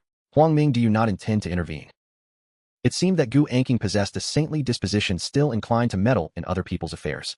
Huang Ming shrugged and spoke without a trace of emotion. Senior, you must understand, with the apocalypse upon us, everyone is marked for death sooner or later. It is merely a matter of time. To me, they are already walking corpses. In the future, only the capable will have the right to survive. You must not indulge a saintly compassion. It is dangerous. Gu Anqing let her lips part in a faint smile. She had calmed herself. Her earlier agitation had been impulsive, born of fear rather than reason. She was grateful that Huang Ming had singled her out. Had she not been noticed by him, she, like so many others, would soon have been erased by the world. I have a bad feeling about Building 1. It seems Building 5 is about to suffer ill fortune. Huang Ming said, his gaze turning toward the inky night outside the window, as if some indifferent pair of eyes watched him from the darkness. Are you suggesting the zombies in Building 1 have gained intelligence? Lu Shuang'er deduced at once, blinking expectantly, as if awaiting him to confirm the implication. Precisely, Huang Ming replied. If at midnight anyone idly wandering around Building 1 is attacked, we can discount human agency. That leaves only one plausible explanation: some sentient force is directing them, or the zombies' perceptive faculties have been enhanced. The notion sent a chill through them. Gu Anqing added, I lean toward the former. If it were merely heightened senses, the many zombies we passed on the way should have reacted as well. You're right, Huang Ming continued. Something must be directing those dozen or so zombies toward us. The fact it can detect our position implies it has a wide field of vision. Therefore, it likely occupies an elevated vantage point, probably the middle to upper floors of Building 1. He reasoned step by step until a cold sweat broke out on his brow. He was relieved the other hostile entity was not present. The luck of that omission felt almost like fortune smiling on him. Though Huang Ming was armed and not unafraid of conventional threats, unknown creatures commanded his reverence. If bullets could not penetrate whatever directed them, they would be utterly ruined. You are astute, Huang Ming. Indeed, one could see our location from Building 1's mid to upper stories, even at night. Lu Shuang said, her realization knitting the puzzle together. That explained why a group of zombies had aggressively surrounded them with such precision. Don't forget, Gu Anqing warned, they are no longer human. Night vision need not be surprising. Many creatures possess nocturnal sight. Even so, beads of sweat dotted her forehead at the thought of a terrifying intelligence nearby. Huang Ming, seeing their anxious faces, sought to soothe them. Do not be unduly alarmed. All fear springs from the unknown and from inadequate firepower. With Gu Sueji's assistance, our firepower will be secured. He could barely contain his excitement and tentatively addressed Gu Anqing. Senior, you can make bullets and explosives, correct? Tell me what materials you need. I will provide them. That is straightforward, Gu Anqing replied, folding her arms with a confident tilt of her mouth. Provide the materials and equipment and name the quantity. I will manufacture all you require. Her assuredness and the vision of what lay within the low-cut collar almost made Huang Ming lose his composure, but he recovered quickly. Begin with ammunition for this pistol and make a few small explosives. Also, can you fashion a suppressor for my handgun? Are you able to produce magazines? Huang Ming produced his pistol and handed it to Gu Anqing. She examined it with meticulous care. It is to avoid the noise-drawing zombies, is it not? And extra magazines will spare us the time-consuming process of reloading individual rounds, she said. Yes, he answered. I will handle every detail. I will make a list of the materials and tools required. You prepare them and bring them to me when you can. Huang Ming nearly leapt with excitement. Lu Shuang'er shot him an irritated look, her jealousy evident at his exhilaration. You are calmer now, yes? With sufficient firepower, even an unknown adversary can be faced with caution and survive, he said. Lu Shuang'er and Gu Anqing exchanged a glance and smiled, clearly reassured. Only with formidable firepower could they sleep in peace. Huang Ming remembered to notify Li Changjin. Tell him not to go to the mess hall tomorrow. It will not be safe, Lu Shuang'er said. Good catch. I almost forgot. That fat fellow might already be asleep, Huang Ming muttered, slapping his thigh, before quickly calling Li Changjin. Fatty, are you asleep? He asked. Brother Ming. Oh, it's you. I'm almost dozing off, came Li Changyan's drowsy reply. Listen carefully. No matter what, do not join them in the mess hall tomorrow. Understood. Why? Li Changjin asked groggily. Don't tell anyone else. I only told you, Huang Ming said, exasperated, rubbing his temples. Okay. Good night, Brother Ming. The call ended abruptly. Whether Li Changjin had absorbed the warning remained in doubt. To be safe, Huang Ming followed up with a text before pocketing his phone. It's late. We should sleep and rise early to observe developments, Huang Ming said, rising and motioning toward the bedrooms. Senior, you take the second bedroom. He moved toward the master bedroom. Lu Shuang'er slipped in and burrowed under the covers almost instantly. Lu Shuang'er, the second bed is large. Why do you come here instead of joining your friend? He teased. Humph. A friend is a friend, a boyfriend is a boyfriend. What do you know? She retorted, looping her arm around Huang Ming and nestling against him, her cheeks flushed and eyes furtive. Huang Ming thought, inwardly bewildered, has she already taken me for her boyfriend? The pace of this progress was baffling. Before he could form a response, Lu Shuang'er tilted her chin up and kissed him. That night she seemed to stake a possessive claim. The commotion was impossible for Gu Anqing to ignore. The following morning, Huang Ming was awakened by the incessant sound of his alarm clock, which had been set for 6 o'clock the previous night. At this moment, Lu Shuang'er fluttered her eyelashes slightly, evidently also roused by the alarm, yet she was draped over Huang Ming like a serpent tightly coiling around him. Recalling her fervent antics from the night before, Huang Ming could not help but shake his head, prying her limbs away before rising to wash up in the bathroom. He stretched his muscles, yawned, and upon drawing back the curtains found the sky still shrouded in gray, devoid of any light. Checking his phone, Huang Ming noted that his group chat was abuzz with messages. His impoverished companions had already been active in the chat since around 5 in the morning, exclaiming that early birds catch the worms. Most of them had already eaten breakfast and gathered in the lobby waiting for dawn to commence their activities. Suddenly an image of Li Changjin crossed Huang Ming's mind. He hoped the plump fellow hadn't groggily followed them outside. He promptly sent a text, "Fatty, you didn't follow them outside, did you?" "Rest assured, Mingo. No one could drag me out today. Oh, I'm just going to lie here at home." "All right, continue to rest then." It appeared that yesterday's exertion had thoroughly exhausted the rotund fellow, and he would likely remain in bed well into the morning. At that moment, Lu Shuanger and Gu Anqing emerged from the bathroom, both looking refreshed. Lu Shuanger, with her tousled hair and radiant demeanor, contrasted sharply with Gu Anqing, who bore a somewhat lackluster appearance, her eyes casting a wistful glance at Huang Ming. Huang Ming's eyes darted as a thought struck him. Observing the scene intently, he gingerly touched his nose. "Let's have breakfast first. After we eat, we can assess the situation outside. The sky hasn't lightened yet, and they haven't begun their actions." As he spoke, Huang Ming set out breakfast on the table: 3 bowls of century egg and lobster congee, 3 sticks of yushao, 3 cups of soy milk alongside a plate of pickled mustard greens, and a bowl of peanuts. My heavens! If I were experiencing this myself, I would think I'm dreaming. Even in the past, I wouldn't dare to have such a breakfast. Gu Anqing stood beside the table, her eyes gleaming, throat bobbing, as she gaped at the spread. Lu Shuanger, now quite accustomed to such sights, sat down and began to indulge in the breakfast. Huang Ming took a sip of the soy milk, teasing Gu Anqing Sr., "Don't just stand there. You need to eat well to have the strength to work. You didn't forget you promised to help me make ammunition, did you?" "How could I? I just feel like this is all a dream." As she spoke, Gu Anqing also took a seat, picking up her spoon and savoring the food slowly. Her reaction mirrored that of Lu Shuanger perfectly. "If this is how we eat every day at home, you'll be living in a dream, won't you?" Gu Anqing did not reply, slightly embarrassed as she continued to enjoy her breakfast, and Huang Ming could sense her inner turmoil. "By the way, do you remember yesterday when we were downstairs? We had thoroughly surveyed the surroundings, yet just as I was preparing to leap back into Building 10, a zombie suddenly appeared. What do you make of this?" Lu Shuanger and Gu Anqing were momentarily taken aback by Huang Ming's unexpected question, their brows furrowing in contemplation. "Things have become increasingly absurd. Oh, I flew the drone around Building 10 several times yesterday and didn't spot a single zombie." Lu Shuanger shook her head, indicating that this was beyond her understanding, leaving her unable to provide a rational explanation. According to the principles of physics, a drone's thermal imaging may not always detect zombies effectively, which could explain the oversight. Gu Anqing pondered for a moment, applying her knowledge of physics to offer an explanation. "Senior, your reasoning holds merit, but Fatty and I carefully examined below the window and found no suspicious targets. Could it be?" Huang Ming didn't finish his thought, as it seemed illogical and far beyond his comprehension. Just then Lu Shuanger interjected, "Huang Ming, are you suggesting that the zombie could be invisible?" Sighing, Huang Ming shook his head.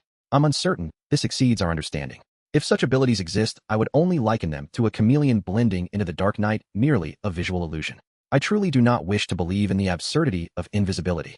Upon hearing Huang Ming's analysis, Lu Shuanger and Gu Anqing felt a chill run down their spines, as if an ominous creature lurked just behind them.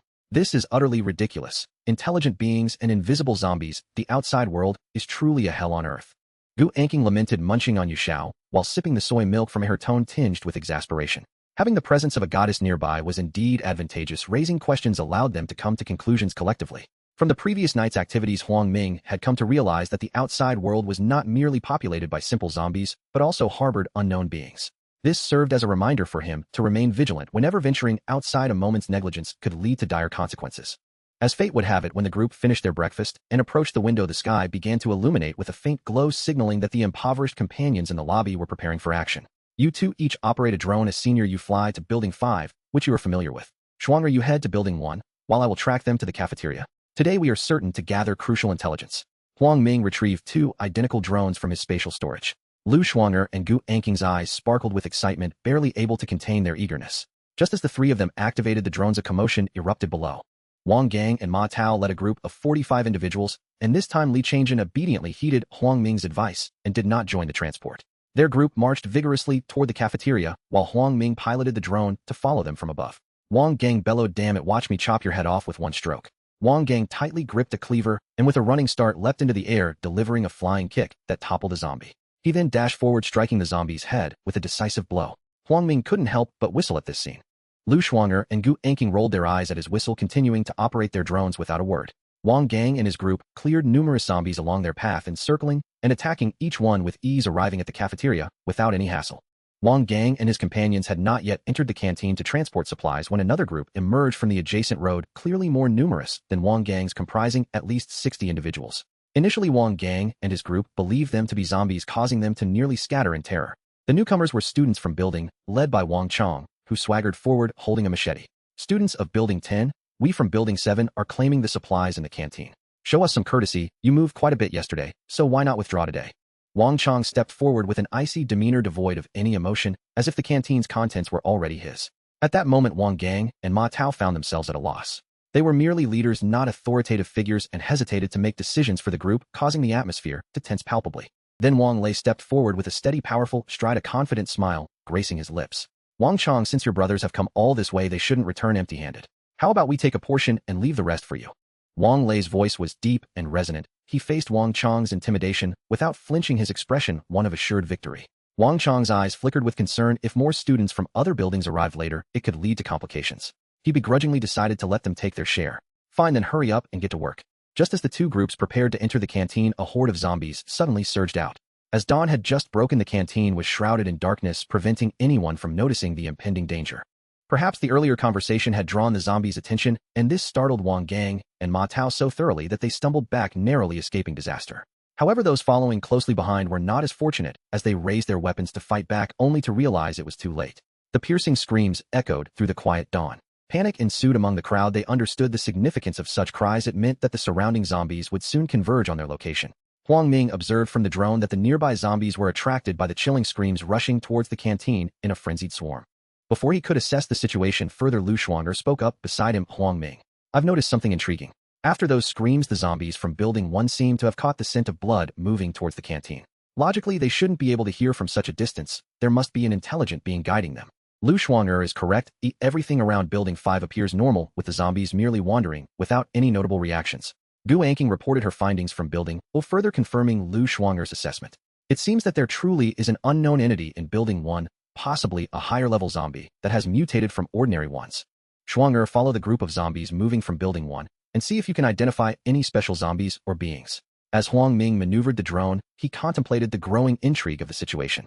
Are you suggesting that this intelligent being might be mingling among the zombies? Precisely. Keep a close watch on them and try to uncover more. Leave it to me. Lu Shuanger beamed with excitement at Huang Ming's assignment, seemingly adept at such covert operations. Meanwhile, the entrance of the canteen was drenched in blood. Wang Gang and his companions had believed that they had eradicated the zombies the previous day, unaware that another group awaited inside.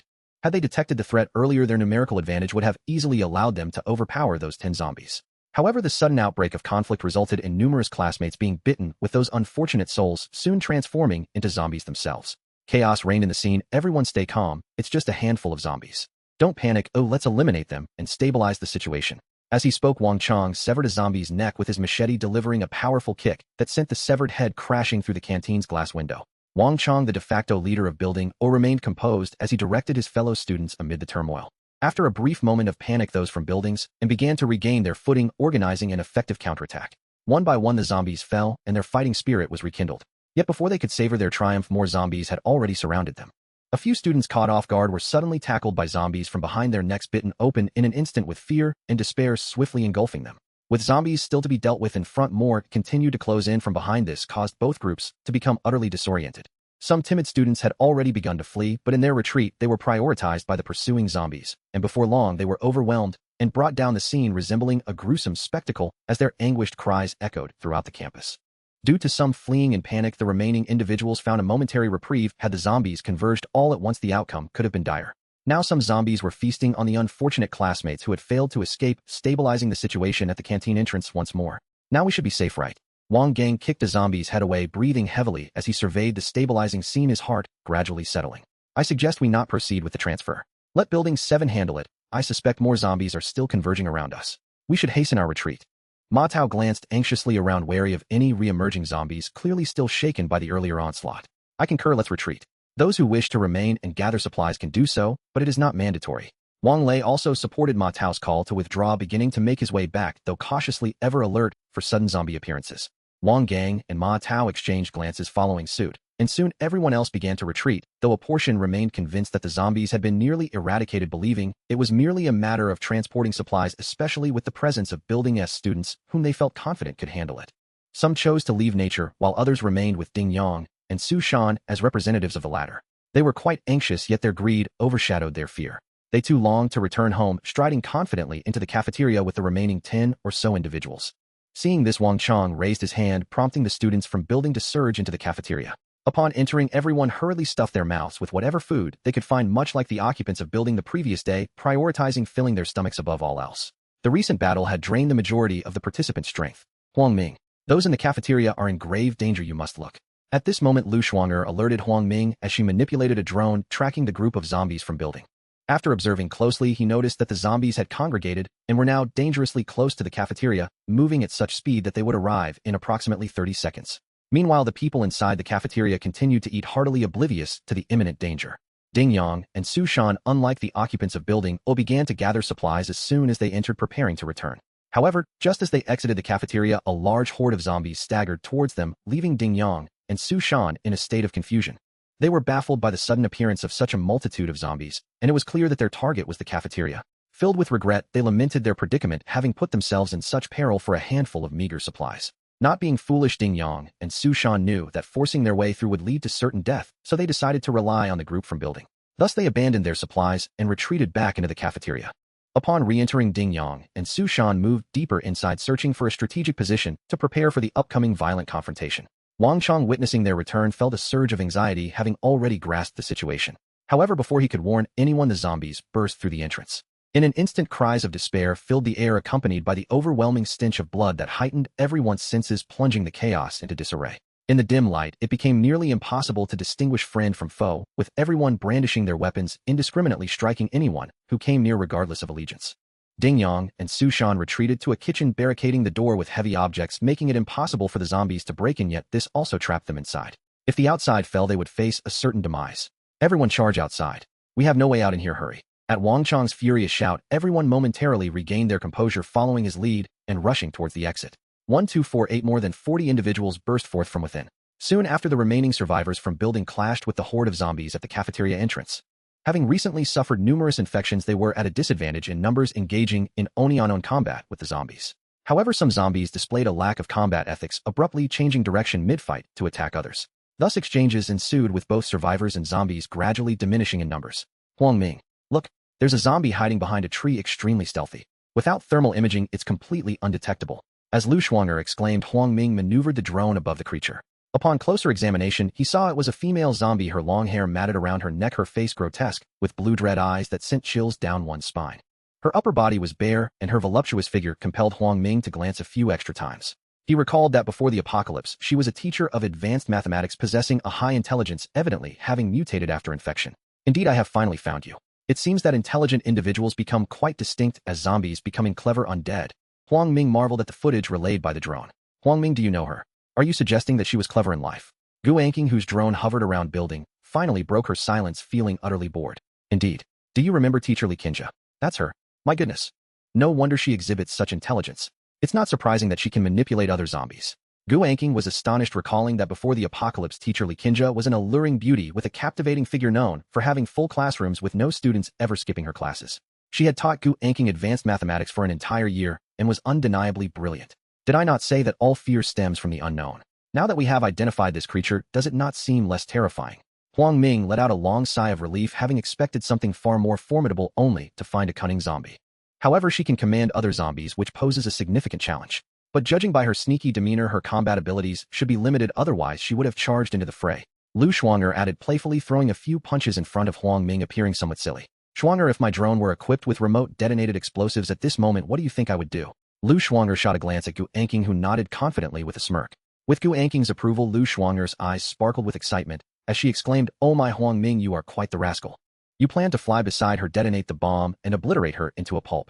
Who are you calling a rascal? Be careful I don't skip your lunch. You've become quite audacious." Startled, Lu Shuang'er quickly stuck out her tongue at him, attempting to charm her way out of trouble. Huang Ming merely intended to tease her, not truly reprimanding her. Sometimes it was necessary for them to recognize who held authority. Look, there are hardly any survivors left in building. Lu Shuang'er suddenly pointed towards the scene at the cafeteria entrance, drawing everyone's attention. The survivors from building had dwindled to fewer than 20, and the zombies had been nearly eradicated, resulting in a devastating loss of over 40 students during this operation. If they had strategically assigned a few individuals to keep watch, such heavy losses could have been avoided. Wang Chong is merely a reckless brute lacking any real skill. Gu Anqing analyzed the situation, watching the footage from Huang Ming's perspective. Huang Ming smiled non-committally before dismissively responding, "Enough. It's remarkable they managed to maintain any semblance of order at all. After being starved for so long, everyone's bound to become selfish. Who would willingly stand guard?" Lu Shuang'er curled her lips in disdain as she observed the gleeful chatter in the group chat on her phone, where others were boasting about their miraculous escapes. Wang Gang and Wang Lei from our buildings certainly possess keen insight, retreating at the first sign of danger. Huang Ming was maneuvering, wandering around the dining hall. Now that you mention it, I almost forgot that Ding Yang and Su Shan are still inside the cafeteria. Could they be eliminated? As soon as he uttered those words, he saw Ding Yang and Su Shan slowly emerging from the main entrance of the cafeteria, but only 5 people remained with them. It turned out that during the earlier chaos in the kitchen, the prior skirmish had inadvertently left several individuals injured and infected, though they themselves remained oblivious to it. While the survivors from building clashed with the zombies from building, a bloody battle also erupted in the kitchen of the cafeteria. Suddenly, 2 students lunged at 2 others, shocking everyone else into a state of panic. The scene instantly devolved into chaos, and after the melee, only 5 emerged alive, each seemingly bearing wounds that raised concerns about potential infection. Ding Yang and Su Shan, along with their companions, were drenched in blood, their eyes re-rimmed, and faces contorted in distress. Without uttering a word, they hurried towards building. Wang Chong, however, ignored their plight and directed the remaining survivors to secure the battlefield, advancing cautiously towards the cafeteria. This time, they finally succeeded in taking control of the cafeteria, but the cost was tragically steep. The survivors felt immense relief as the remaining food would be divided among their dwindling group of fewer than 20. Eagerly, they began transporting supplies. This time, Wang Chong had learned his lesson. He assigned a few to scout ahead, while others carried the provisions, albeit a bit late. Where had the earlier 60 gone? Huang Ming teacher Li Qinjia has vanished. She's gone. Lu Shuang'er exclaimed, having noticed that teacher Li Qinjia, who had been hiding beneath a tree, was no longer there. Never mind, at this moment we cannot eliminate her. We'll let her be. My concern now is for Ding Yang and Su Shan and their 5 companions. Indeed, those 5 are bloodied, likely bearing numerous injuries. If they enter Building 10, the consequences could be dire. Gu Anqing immediately grasped Huang Ming's intent, speaking without hesitation. Huang Ming pondered for a moment, stroking his chin before dialing Li Chang'an's number. Fatty, it's me. Huang Ming. Brother Ming. Is that you? What's up? Li Chang'an's voice came through the phone, drowsy and confused, indicating he had been roused from sleep. Fatty, listen closely. Ding Yang and Su Shan's 5 companions are drenched in blood, likely with numerous claw marks. They are currently heading towards Building 10. Hurry and alert the group. We must prepare to intercept them at the lobby on the 1st floor. If they manage to breach the entrance, you know the consequences. Upon hearing this, Li Chang'an bolted upright in bed, beads of sweat forming on his forehead. Brother Ming, how long until they arrive? Soon, in about 5 to 10 minutes. I understand. They'll hang up now. Once Li Chang'an ended the call, he promptly sent a message in the group chat. Ding Yang and Su Shan's 5 companions were ambushed by zombies in the cafeteria and are now en route to Building 10. They are bloodied and bear claw marks. Fellow students, should we not prevent them from entering at the main entrance? We have little time. They will arrive in 5 minutes. What should we do? A brief silence ensued, with seconds ticking by without a single voice of response. Huang Ming, observing the group chat, felt his anxiety rise, silently cursing the inaction of his peers. Are these fools waiting to perish? Huang Ming was indifferent to their fates. He simply wished for them to meet their end outside rather than turning the entire building into a haven for zombies. It was akin to someone defecating at your doorstep, requiring you to clean up afterward. Fortunately, at that moment, Wang Lei stepped forward, taking charge. Isn't it obvious? We must block them. There are still 26 boys in the group. All of you follow me. Everyone assemble in the 1st floor lobby and bring your weapons. Before long, Huang Ming could hear the synchronized sound of hurried footsteps reverberating throughout the building, a reassuring sign that eased his tension. In the lobby of Building 0, those gathered, led by Wang Lei, stood armed at the entrance, awaiting Ding Yang and Su Shan's arrival. Before long, the 5 emerged at the entrance, encountering the gazes of their former comrades, who regarded them as if they were ghosts. Their hearts sank as they realized the intent of the blockade. It was to prevent their entry. Brothers, let us in. The blood on us is from the zombies, not our own injuries. Ding Yang pleaded, attempting to negotiate with words. We can let you in, but you must remain outside for a while. If all is well, we will allow you entry before nightfall. The voice belonged to Wang Gang, who was skeptical of Ding Yang's claims. The visible claw marks on their bodies could not be dismissed by anyone with clear eyesight. An uneasy silence fell over the group, the atmosphere thickening with tension. Ding Yang and Su Shan were not foolish, forcing their way and would only invite a brutal beating, leaving them with no escape. Yet the claw marks on their bodies appeared to seal their fate, trapping them in a state of helplessness and despair. Suddenly, one of their group began to convulse uncontrollably. Before the others could react, they swiftly dispatched him to his demise, ensuring he did not undergo transformation. Then the same fate befell another from the group. Simultaneously, the remaining 3 sprang into action, hastily sending that individual to the same grim fate. Now only Ding Yang and Su Shan remained, weapons in hand, facing off against one another, their expressions a portrait of bitterness. Brother, if I begin to transform, grant me a swift end. I will drop my weapon at the earliest opportunity. Ding Yang vowed earnestly. Brother Yang, I will do the same. As Su Shan spoke, he began to tremble uncontrollably. Ding Yang, witnessing this, raised his machete, preparing to deliver a final blow. However, as he lifted the weapon, Ding Yang suddenly found himself unable to exert strength, his entire body quaking uncontrollably. Not long after, Su Shan and Ding Yang underwent a gruesome transformation, yet neither of them disposed of the other immediately. Instead, both found themselves caught in a harrowing struggle, succumbing to the curse of becoming zombies. Witnessing this horrifying scene, everyone exhaled a prolonged sigh of despair. Damn it, it's fortunate that these 5 individuals didn't force their way in, otherwise who knows what kind of chaos would have ensued. Ma Tao uttered, his gaze fixated on Ding Yang and Su Shan outside the door. At this moment, both had transformed into the undead, incessantly battering against the door. Brothers, we need to open the door and eliminate these 2 zombies, otherwise allowing them to continue crashing against the door isn't a viable solution. Wang Lei declared, rallying the others to take action against Ding Yang and Su Shan. Just as they were about to mobilize, Ding Yang and Su Shan seemed to pick up on an unspoken signal, turning abruptly and moving in the opposite direction of building without a backward glance. The onlookers were left in stunned silence, exchanging glances filled with confusion and trepidation. Perhaps they heard some commotion from building and are moving towards it. Wang Gang remarked, scratching his head, breaking the brief stillness. At his words, everyone fell silent, turning away to retreat to their respective rooms. As soon as Wang Gang returned home, he pulled out his phone and sent a message in the group chat. Should we consider creating a new group? It's unclear how many people have perished and who remains alive. Upon hearing this, Ma Tao recounted the events of that morning. Indeed, if Ding Yang and Su Shan hadn't lingered in the cafeteria with over 10 individuals, we wouldn't have lost so many in building. Alright, I'll create the group and share the new QR code. Those still alive today should remember to scan it lest they be mistaken for the deceased. Wang Lei concluded, promptly posting a QR code in the chat, to which the surviving members eagerly scanned to join the new group. Shuang, you needn't scan the code, it would only prompt them to bother you one by one. Okay, I understand. Amid their conversation, Huang Ming had already scanned the QR code, entering the new group chat. Barely seconds after Huang Ming joined, someone tagged him. To his surprise, it was the audacious Gao Weiwei. Oh, Huang Ming, you're still alive. Truly a stroke of luck. Huang Ming was disinclined to respond to Gao Weiwei. His sole reason for entering the chat was to signal his survival, preventing the others from attempting to break into his room out of boredom. Yet the more discreet one tried to be, the more exuberantly the adversaries would leap about. Wang Lei posted a short video in the group. Curious Huang Ming opened the video, revealing under dim lighting Gao Weiwei completely unclothed and tangled with Wang Lei in a passionate embrace. Wang Lei was filming, capturing every expression without omission. The alluring sounds emanating from the phone captivated all the men in the group, while Lu Shuanger and Gu Anking blushed furiously, swiftly grasping the scandalous content. Huang Ming, Gao Weiwei is now my girl. I advise you to keep your head down and remain in your room like an ostrich, haha. Brother Lei, you're incredible. When did this happen? This is too explosive. What a figure. A lecherous, youthful voice chimed in from the group. He lay on his bed, replaying the video, repeatedly seeking gratification. His former roommate had given him the flashy nickname Golden Right Hand. Just a little something from last night, brothers. Gao Weiwei is now under my protection. Show some respect if you're interested. Seek out other beauties in the group. Wang Lei proclaimed, encouraging the other males to select from the remaining women. Brother Lei, you're truly despicable for sharing someone's private video in the group. It's utterly humiliating.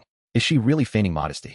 Gao Weiwei had transformed entirely, evidently having learned much during the past half-month of the apocalypse.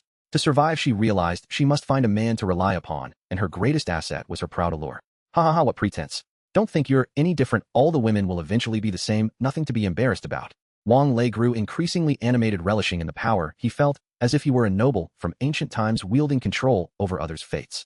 Zhou Ting, haven't you run out of food yet? Whenever you do, just let your brother know, and I will take good care of you. Huh. Wang Gang, equally excited, directed his attention to Zhou Ting, having long coveted her. The thought of her potentially running out of supplies ignited his desires. Wang Shui, I know you're still alive. You belong to me. I have food here, so when you can no longer endure, be sure to contact me. Huh.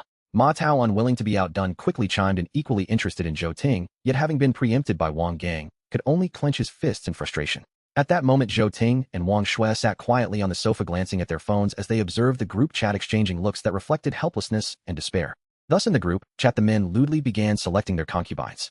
Indeed, in this apocalypse, morals were forsaken, order was non-existent, and only the filthiest transactions remained. Surviving without a skill was a mere fantasy. Of the remaining males, there were, excluding Huang Ming and Li Changjin, left. The number of women, however, had increased to a staggering. They truly know how to play, yet it is the other women in the group who suffer after merely moving supplies from the cafeteria. They genuinely believe they could survive. Even your ex has stooped this low. Lu Shuanger leaned against Huang Ming, sharing his view of the chat content, once again reflecting on how fortunate she was to have been chosen by him. Otherwise, she couldn't imagine how many men would take advantage of her. I hope that these two wretched souls manage to linger a while longer. Why? Lu Shuanger looked at Huang Ming with her beautiful eyes filled with puzzled curiosity. Consider it, the longer they survive, the more exquisite the contrast will be when they realize how well we are faring in comparison during their moments of despair. You're truly wicked. This would be more torturous than simply killing them. Gu Anking rolled her eyes almost to the heavens. At that moment, they perceived Huang Ming as a cold-blooded individual, ruthlessly calm and detached. Yet the thought of being beside such a man instilled a profound sense of security within them. The group chat erupted into a fervent discussion predominantly led by the boys, while the girls remained conspicuously silent, as if engaged in a tacit protest. "I propose we break down the doors and retrieve the supplies from the deceased to share amongst ourselves," suggested Huang Gang, who believed it was essential to consolidate all available resources. "Indeed, since there's little to occupy us indoors, it would be beneficial for everyone to stretch their limbs together. Let's split up to expedite the process," echoed Ji Daong, eager to gather more resources for in this apocalypse who wouldn't wish to survive another day. "Please share the room numbers of the deceased in the chat. We shall commence our operation immediately," Wang Lei decisively concluded. Before long, the building resonated with the sound of clattering, the unmistakable noise of them prying open doors. They are truly idling away, but one cannot deny that failing to seize the resources would be a grave waste. "This endeavor may prolong the lives of those who remain," remarked Lu Shuanger, lazily stretching and yawning as she continued to maneuver the drone monitoring the movements of the survivors in building. She observed as Wang Chong led them back and forth transporting supplies from the cafeteria to building. The losses in building were indeed severe, with fewer than 20 boys remaining. However, the supplies left in the cafeteria were sufficient to sustain them for a considerable time. Had I not witnessed it myself, I would have thought this was a scene from a drama. "Just look at the cafeteria both inside and out. It's more gruesome than battles of ancient times," exclaimed Gu Anking, maneuvering her drone to the entrance of the cafeteria. The bloody scene displayed on the screen made her feel nauseated, an unsettling sight she struggled to comprehend. "I believe this is merely the beginning. You must understand the campus is far more merciful than the outside world. That night everyone was asleep, but outside the campus is a different story. It is likely tenfold, 100-fold more brutal. Yes, I can envision that scene. The outside world lacks the comfort of a campus. No night markets, no bustling crowds. That night many undoubtedly fell victim to the infection, and after a month the streets must be teeming with zombies." Gu Anking lowered her head, seemingly picturing mountains of corpses and seas of blood. Huang Ming, observing her playful demeanor, quipped, "Ha ha ha, thus it is wise to adapt to our surroundings. Such bloodshed will only increase." As midday approached, the noise from above and below gradually subsided, indicating they had been industrious all morning. Lunch consisted of Sichuan cuisine, several dishes exceptionally spicy, a unanimous request from Lu Shuanger and Gu Anking, both possessing a penchant for intense flavors. As they savored their meals, they often stuck out their tongues, a sight that left Huang Ming utterly speechless. "If you cannot handle the spice, why continue eating? Is this not a futile endeavor?" he asked incredulously. You simply do not understand. It is exhilarating," Lu Shuanger replied, teasingly sticking out her tongue at Huang Ming before taking a hearty sip of chilled Sprite, her expression radiating bliss, as if her spirit were transcending. With an exasperated sigh, Huang Ming turned to Gu Anking. "Anking, you too are enduring this spice." "Yes, it's delicious, you wouldn't comprehend," she replied, imitating Lu Shuanger by taking a refreshing gulp of chilled cola and releasing a satisfied sigh. Huang Ming, feeling increasingly disheartened, retrieved his phone to check for any noteworthy discussions in the group chat.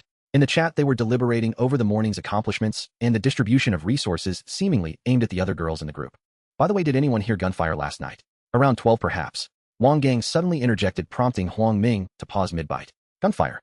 I'm not certain who I did hear a noise, but I didn't pay much attention," Ma Tao chimed in, having also heard something while half asleep. Numerous others in the group began to chime in, some claiming they were already asleep and heard nothing, while others acknowledged a noise but could not identify it. "Regardless of the noise, are you aware that Building 1 has completely succumbed? There are virtually no survivors left, and those who remain are merely awaiting their demise in their rooms." Ji Daong expressed little interest in last night's sounds, redirecting the conversation toward the plight of Building. "The losses in Building 7 have also been severe. I heard they are down to fewer than 20 boys, but they've emptied the cafeteria of supplies," Wang Lei added, having received this information from friends in Building. "My goodness, we were fortunate to retreat in time, otherwise it could have been us in dire straits. Just this morning there were still about 50 of them remaining." Ma Tao spoke with a shudder, grateful for his caution that had spared them from disaster. Regrettably, Ding Yang and Su Shan had ignored the warnings, seeking trivial gains, ultimately losing their lives in the process. The group erupted in a chorus of praise for Ma Tao, commending his foresight in leading their timely evacuation. Noticing their idle chatter, Huang Ming chose not to linger on their conversation and resumed his meal of Sichuan cuisine. "Anking, I've gathered all the materials and equipment you require. You may commence your work this afternoon. Rest assured, I will handle it," Gu Anking replied with a relaxed demeanor, confident in her expertise, certain she could provide Huang Ming with high-quality weapons and ammunition. "And what about me?" Lu Shuanger volunteered, eager to assist Huang Ming in some capacity. Feeling warmth from Lu Shuanger's eagerness to help, Huang Ming contemplated briefly before offering her two options. "You could assist Anking or join me in operating the drone. This afternoon, we should survey the other buildings, as we lack accurate intelligence on their conditions." "All right, since the three of us are in the living room, Anking can call for me when needed, and in the meantime, I shall continue operating the drone with you." Lu Shuanger agreed, cheerfully, visibly delighted at the prospect of contributing. With her background in medicine, she often felt she could offer little assistance, but in this brutal and bloody apocalypse, even the slightest help could provide immense comfort, a sentiment shared by Huang Ming as well. After the three finished their lunch, Lu Shuanger took the initiative to begin tidying up the space. Huang Ming delineated an area in the living room, retrieving equipment and materials from a different dimension to fashion an impromptu workstation for Gu Anqing. Huang Ming, with these tools I could undoubtedly create not only bullets and explosives, but also more advanced gear and devices for you. Indeed, feel free to utilize what you see. If anything is lacking or missing, do not hesitate to speak up. Before the apocalypse struck, I traversed nearly the entire city. Unless it's some special material, I have a considerable stockpile. Before the apocalypse, Huang Ming had scoured numerous metal fabrication and chemical factories in the suburbs where resources were abundant. In a fleeting moment of inspiration, he had taken around 50% from each factory, leaving them utterly unprepared. By the time they realized what had occurred, the apocalypse had already descended upon them. Gu Anqing gazed intently at the array of devices, her eyes sparkling with excitement at the myriad of metallic and chemical materials before her. This was the kind of opportunity she had only dared to dream of previously. Her encounters with such items were limited to occasional visits to the laboratory at school, and even then they were not comprehensive. At last she had the chance to showcase her talents and fulfill her potential. She was determined to provide Huang Ming with the most cutting-edge equipment and devices, drawing upon her extensive knowledge. Senior, could you assist me in crafting a set of combat gear? You know, something that can prevent injuries from zombie scratches. That is far too simple. If we're merely concerned with basic physical defense against the claws and bites of zombies, these are the most rudimentary forms of physical assault. Any standard metal will suffice. However, should you encounter survivors armed with sharp melee weapons or firearms, its effectiveness would be negligible. Excited at the prospect of acquiring zombie-resistant combat gear, Huang Ming felt a surge of joy, relieved that he would no longer have to worry about that night when he narrowly escaped being injured by a zombie.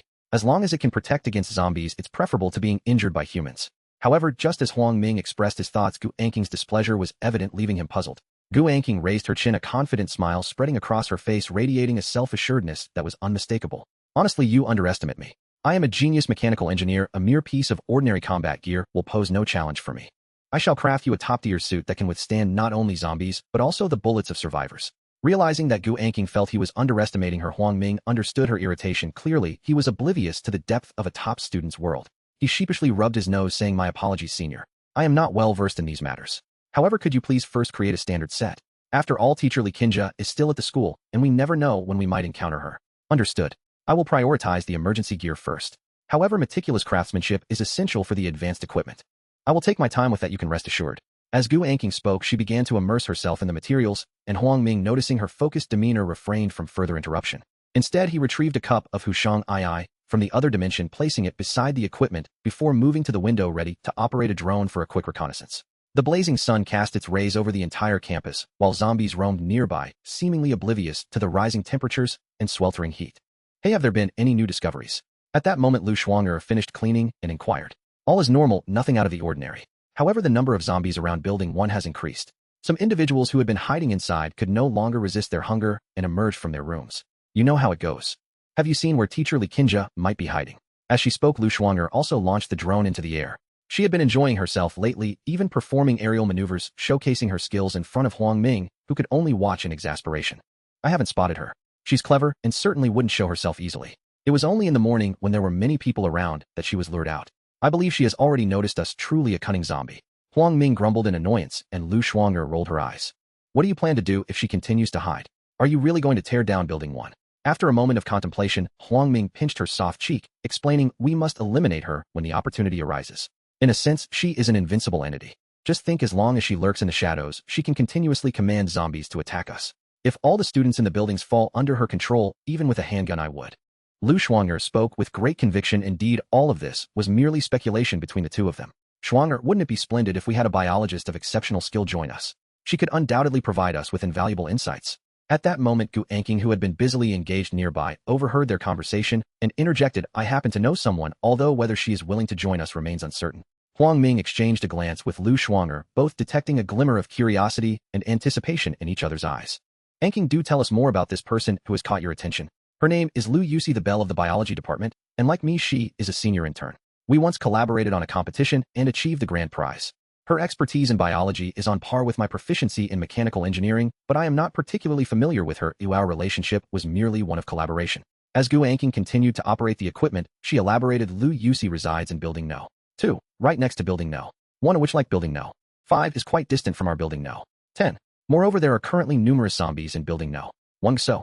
Huang Ming set down the drone he had been holding and sat on the sofa, contemplating for a moment, without rushing to speak, pondering whether it would be worth the risk to rescue a biologist.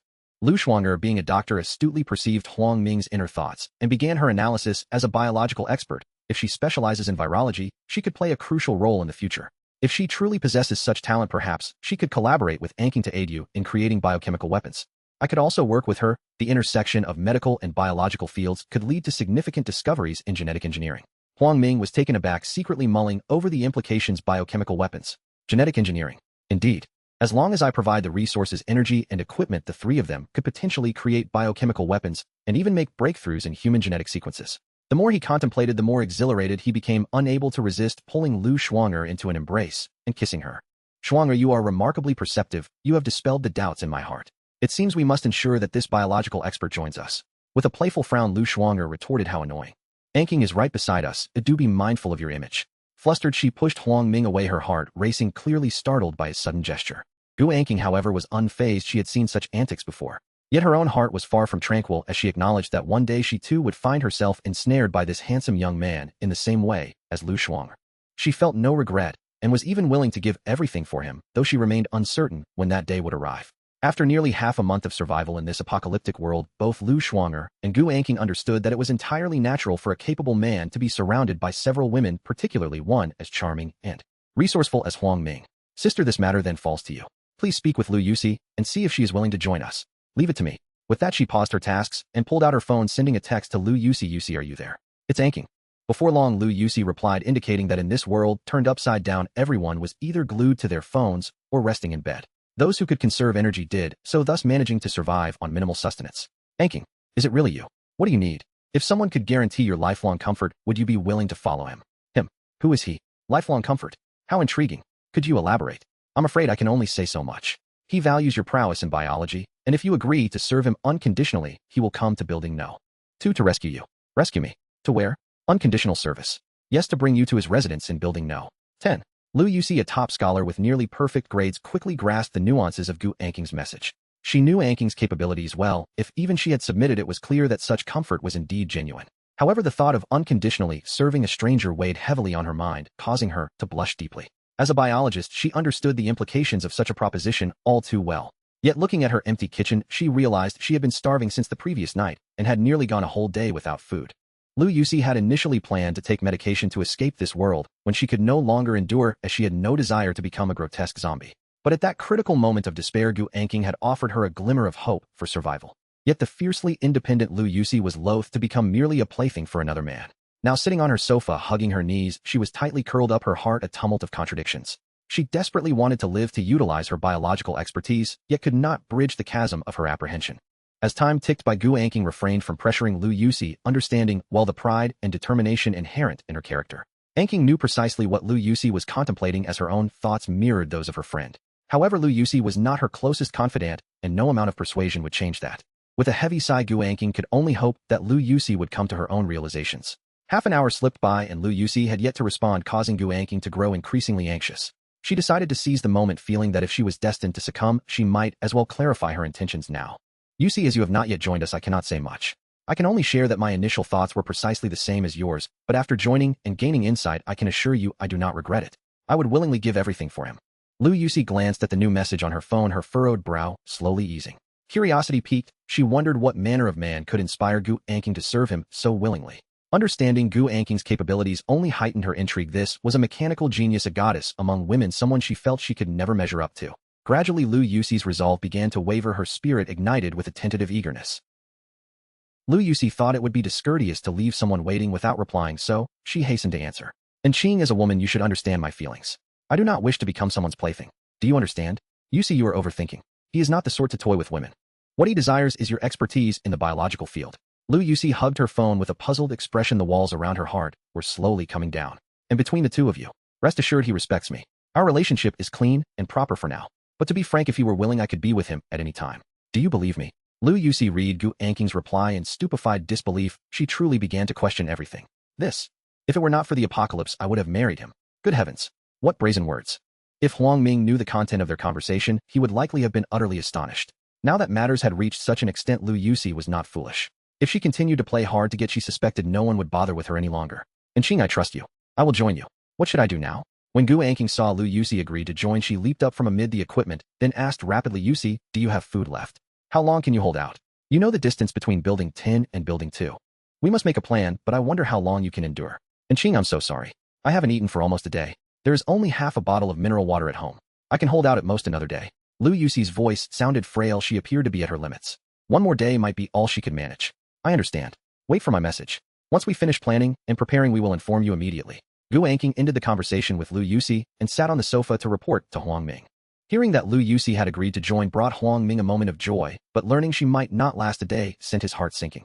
At this point, Gu Anqing's emergency gear was only just beginning to be assembled. It was not ready for immediate use. To venture out in ordinary bodysuits now would risk injury. Huang Ming found himself in a dilemma. Before he could resolve his hesitation, Lu Shuang'er, sensitive and perceptive, read his anxiety and tested a suggestion. Huang Ming, could Qing modify a drone? We could pilot the drone to deliver food to Lu Yuxi. Each trip need not carry much, we can make several runs. Would this plan work? I oppose rushing out now to rescue Yuxi. That would be too perilous without preparation. Lu Shuang'er's words elicited a spark in Huang Ming's eyes. He looked toward Gu Anqing expectantly. Gu Anqing understood instantly and nodded. Yes, merely modifying drones is trivial. They can bear the weight of some bread. Shuang'er's suggestion is wise. We cannot go out now. Wait until I finish the emergency gear, then act. Very well. Then we will proceed that way. And Qing, please modify the drones. Once they are ready, we will send food. Tell her to hold on for a few days. As she spoke, Gu Anqing took out her phone to message Lu Yuxi. Yuxi, we have decided to send food to you by drone. Our emergency equipment needs more time. This cannot be rushed. I will contact you once the modifications are complete.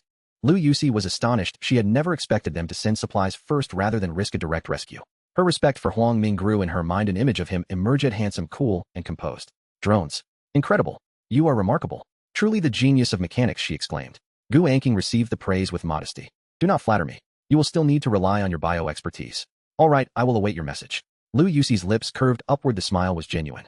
In the biological field, she possessed boundless talent and confidence. In under an hour, Gu Anqing had finished modifying 2 drones. Each drone could bear the weight equivalent to a milliliter bottled water. Huang Ming retrieved sandwiches and bottled milk from the interspatial cache, placing 2 sandwiches on one drone and a bottle of milk on the other. Thus, they piloted the drones in the direction of building, while Gu Anqing messaged Lu Yuxi once more. Yuxi, which floor are you on? We are sending the drones. Please open the window. 1701. Lu Yuxi hurried to the window. When she opened it, a pungent stench of blood and rot assaulted her senses, making her queasy. If only her stomach were not utterly empty, she might have been able to vomit up some remnants. Soon she saw 2 drones approaching her window. Overcome with emotion, her clear eyes blinked rapidly, as if witnessing a rebirth. Yuxi, quickly take the food down. We will make several more deliveries. Several more. Lu Yuxi was bewildered for a moment. She retrieved the food from the drones, a sandwich and a slightly warm bottle of milk. Her throat moved uncontrollably. If you're hungry, eat. He said the food is for you. He would not want you to conserve your ration and weaken yourself. That would make him upset. Lu Yuxi's hands trembled as she clutched the food, tears welling. Her heart swelled with warmth and gratitude. She could no longer restrain herself. She tore open the sandwich wrapper and devoured it in great gulps. She almost choked from haste. She opened the milk and drank greedily, the warm liquid soothing her from throat to stomach. For the first time, she truly felt how comforting a sandwich with milk could be. She had never before been able to finish such food cleanly. Now she ate every morsel. Huang Ming and Lu Shuang'er flew the drones 6 times in total, delivering 6 portions. Each portion comprised a bottle of milk and 2 sandwiches. After the last delivery, Huang Ming exhaled deeply. The provisions should sustain Lu Yuxi for 2 days. If you are still hungry, tell us. I have work to attend to. Once our equipment is ready and we are ready to move, we will contact you in advance. One more thing, do not tell anyone about us or this arrangement. And Qing, thank you. Go on with your work. Don't worry, I won't say a word. After settling Lu Yuxi, Gu Anqing returned to her workstation, immersing herself once again amidst the clutter of equipment. Huang Ming felt that the house seemed somewhat small should Lu Yuxi arrive. It was adequate for living, yet insufficient for functionality. If the house were spacious enough, he intended to create a medical research room for Lu Shuang'er, a mechanical engineering workshop for Gu Anqing, and a biological research laboratory for Lu Yuxi. At present, he sensed that the living room was on the verge of igniting as Gu Anqing was diligently engaged in business nearby, exuding a considerable amount of heat into the space. The conditions are not ideal. We shall make do for now. In the future, we can relocate to a more suitable place. Lu Shuang'er, undoubtedly the one who understood Huang Ming best, could read his thoughts at this moment. Huang Ming cherished her perceptive nature that could see through his mind. That's true. As long as the bedroom remains unaffected, we could dismantle the living room without a second thought. Upon hearing this, Gu Anqing surprisingly believed Huang Ming would indeed clear everything out of the living room. She couldn't help but interject, that won't do. We still need a place to eat and rest. Please don't remove everything. At that moment, Gu Anqing was drenched in sweat, her attire nearly soaked through, and her enchanting silhouette compelled Huang Ming to steal a few more glances. Coincidentally, Lu Shuang'er caught sight of this scene. She was indeed a clingy little sprite, acutely aware of Huang Ming's every move. However, she seemed to have come to some understanding, no longer behaving in her previous playful manner, but rather gazing at him with a hint of envy rolling her eyes in discontent.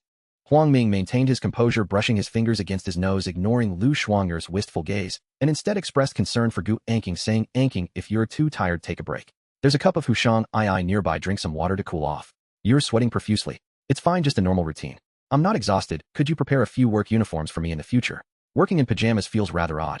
Gu Anqing took a vigorous sip of her fruit tea, exhaling a refreshing breath, feeling as though her spirit had been elevated.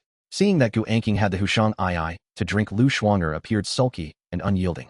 This insatiable sense of competition had her jealousy boiling over, yet she dared not confront Huang Ming. She simply gazed at him silently with her grievances. Huang Ming took out his phone, intending to check what his less fortunate friends in the group were up to. He was taken aback when he saw the chaos that had unfolded in less than 3 hours post-lunch. Many of the surviving boys, emulating Wang Lei, had begun to share their selfies with the girls in the chat group, openly competing against one another, completely disregarding the remaining girls. "Lali, you're not doing so well. Have you skipped meals? Huh? I say, Xiaohu, what are you bragging about? Do you have any self-awareness?" At that moment, a boy identifying himself as Dezhuang could no longer hold back and interrupted, "Hey, you two, don't embarrass yourselves in the group. Let me show you the video I filmed." After Lao Lu and Xiao, who viewed the video, they both liked it and praised him. Impressive, Dezhuang is formidable. Huang Ming didn't bother to click on each video. They were too distasteful, reminiscent of things he wouldn't have dared to imagine in the past. Don't mock them, understand that if they don't offer something in return, they would have perished long ago. Almost all the girls are out of supplies and have been starving for several days. They simply wish to survive, which is not shameful. At this moment, Lu Shuanger had nestled beside Huang Ming, resting her head on his shoulder as they both viewed the group chat on his phone. Huang Ming smiled non-committally and explained to Lu Shuanger, "I never intended to mock them. I merely feel that this group lacks intellect. If they could collaborate effectively with the girls, they could harness a valuable labor force. Perhaps they could even venture to the supermarket for supplies. There are several supermarkets in the school that remain unexplored. Do you mean that the boys should pave the way while the girls handle the heavy lifting? This way they could still access the supermarket's resources." Lu Shuanger, perceptive as ever, quickly grasped Huang Ming's implication and blurted it out without hesitation. "Exactly, but regrettably they have all been led astray by that fool Wang Lei. If it were me, I would make the best use of this labor force. Only in a relatively fair system can labor be maximized. Currently, it has devolved into gender inequality, making it difficult for these girls to comply. They no longer trust that the boys would be willing to share resources. All they can think about is exchanging their bodies." As soon as she finished speaking, Huang Ming's phone suddenly received multiple friend requests. He cast a teasing glance at Lu Shuanger and quipped, "Look, business is coming our way." He accepted the requests one by one, almost all from the girls in the group. Before he could even process it, they flooded his WeChat with their photos, intimate pictures, and various short videos, attaching a message below, "Mingo, would you like some? All I need is a meal." Initially, Lu Shuanger was bewildered, not understanding what sort of business Huang Ming was pursuing. However, moments later she began to mock him sarcastically, "Ming, Gu, your business is booming. Hurry up and take the orders. Don't let the little sisters go hungry." "What are you saying? Am I that kind of person?" This girl, day after day sparring with Huang Ming, now adopting a teasing tone, appeared particularly endearing. Huang Ming couldn't help but pinch her delicate cheek. "Ouch. That hurts. Be gentle." Huang Ming was secretly alarmed. "What on earth? Can't you speak less ambiguously? If Gu Anqing hears it, she might think I'm doing something inappropriate." Huang Ming glanced at Gu Anqing, who was busy amidst the materials. It seemed her character was starkly different from Lu Shuanger's. Lu Shuanger truly was a clingy little sprite. Huang Ming continued browsing his phone, not responding to the girls' flirtatious requests. Yet one girl's messages piqued his curiosity. Unlike the others, she didn't bombard him with photos and videos. Instead, she calmly sought his assistance, sending several messages consecutively, which intrigued Huang Ming. "Huang Ming, could you help me? I know you must possess special skills to have survived this long. You haven't aligned yourself with them, nor have you succumbed to their ways. I believe in your character. You wouldn't abandon someone in need, would you? I only hope for a meal. I can offer you my labor. All I ask is for you to respect me. Huang Ming, can you please help me? I'm at my wit's end. I've run out of supplies." Huang Ming was utterly bewildered by this string of news. He turned to Lu Shuanger and inquired, "What makes her think I possess the capability to assist her? Could it be that the wretched Li Chang'an has leaked some information?" Lu Shuanger curled her lip. "I know that girl. She's Zhou Ting. Stunningly beautiful, and with an incredibly alluring figure. She's a senior in the arts department. Her talents in dance and music are truly exceptional. In terms of looks and physique, Zhou Ting was in no way inferior to Lu Shuanger and Gu Anqing. Unfortunately for Huang Ming, he did not indulge in idleness, and her artistic talents held no value in the post-apocalyptic world. In times gone by, Zhou Ting would have had countless admirers vying for her attention, akin to a campus celebrity. Why not bring her home? Let her sing and dance for you. Lu Shuanger, this little rascal, could never resist creating a ruckus. Her jealousy was palpable, as if she had shattered an entire jar of vinegar. "Could you refrain from being so bitterly sour every day? Do you not know who I am? What use would I have for someone to sing and dance for me?" As he spoke, Huang Ming shrugged his shoulders, attempting to dislodge Lu Shuanger from his side, but she clung to him, as if she were a part of him, refusing to budge. "What do you plan to do?" She has a whole crowd of boys watching her, especially that Wang gang eagerly awaiting her submission. Lu Shuanger, fully aware of Huang Ming's character, couldn't suppress her inner turmoil. Pouting her tone, remained envious. On what grounds do you believe I can assist you? Ignoring Lu Shuanger, Huang Ming sent Zhou Ting a text message, feeling that the situation was rather peculiar. Why would Zhou Ting assume he could aid her without cause? At that moment, Zhou Ting was curled up at the foot of her bed, staring blankly at her phone, having pinned all her hopes on Huang Ming. She fervently prayed for a swift reply. As anticipated, she received a response from Huang Ming. However, upon reading his message, she felt a chill nonetheless. She dismissed her unease and hurriedly drafted a reply, eager to establish contact at the earliest opportunity. Just because I saw you bring a girl home in the middle of the night, and that Li Chang'an seemed to be aiding you too. To her surprise, Zhou Ting had discovered the events of that night, when Huang Ming rescued Gu Anqing. The most crucial part was that she recognized Li Chang'an as well. Elaborate. Huang Ming replied succinctly, hoping she would not conceal anything from him. Zhou Ting was no fool, understanding Huang Ming's intent. She quickly recounted everything she knew about that night. That night, I had already fallen asleep, but when I got up to use the restroom, I noticed a shadow outside through the window. So I kept watching until I heard a gunshot. To his astonishment, Zhou Ting had even heard the gunfire. She was aware that Huang Ming possessed a firearm. This complicates matters. While we are not afraid of the people in the building, if Zhou Ting decides to expose your secrets, it could cause us unnecessary trouble. The first to suffer would undoubtedly be Li Chang'an. Lu Shuanger frowned, recognizing that Zhou Ting was no ordinary girl. Her words hinted at something deeper. Nodding, Huang Ming acknowledged, indeed. It's not just the residents of this building. Even those from other buildings will harbor ill intentions towards us. I suspect she's attempting to threaten you. This woman is quite cunning. After all, she's an art student, a quintessential siren. Huang Ming understood Lu Shuanger's implication, but did not share her opinion. He could genuinely sense that Zhou Ting sought his assistance, and that was all there was to it. Before Huang Ming could respond, Lu Shuanger had already discerned his thoughts, and teased, you do not understand women. She is deliberately showing you this side. If you doubt it, ask Anqing. Zhou Ting is no fool. She will surely put on a facade of sincerity for you. Would she be foolish enough to threaten you outright? Huang Ming was taken aback, realizing she was indeed a green tea type, nearly falling for her trick. However, he fell back into contemplation, setting aside whether Zhou Ting was a green tea type or if she was threatening him. His primary concern was that she wouldn't disclose their matters, especially with Li Qinjia, the cunning zombie, still lurking in the shadows, and Lu Yuxi waiting for his assistance. Now was not the time to create further complications. Thus he resolved to assist her. He just had yet to determine how. Bringing her home was absolutely out of the question. Zhou Ting was not of the same ilk as Lu Shuanger and Gu Anqing. Even if she possessed the potential to join their group, it would require careful consideration. For a moment, Huang Ming found himself in a quandary, which caused him some vexation. At that moment, he felt a pair of soft hands massaging his temples. When he looked up, he saw Lu Shuanger standing behind him, having appeared without him noticing, skillfully massaging him. Shuanger, when did you learn these massage techniques? This feels incredible. Seeing you lost in thought, I thought I'd help you unwind a bit. Lu Shuanger rhythmically pressed on Huang Ming's temples, the pressure just right, providing immense relief and relaxation. By the way, I recall Zhou Ting has a close friend named Wang Shui. Helping her means assisting two people, doesn't it? You must clarify this. We cannot harbor ungrateful souls, otherwise it will backfire on us.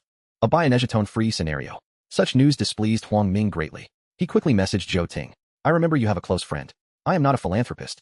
Upon reading Huang Ming's reply, Zhou Ting understood his implication. At this moment, she dared not play any tricks in front of Huang Ming. She hastily responded, Wang Shui can no longer hold out, as she's going to find Ma Tao this afternoon. Only I know about that night. Rest assured, I am not threatening you, and will not act foolishly.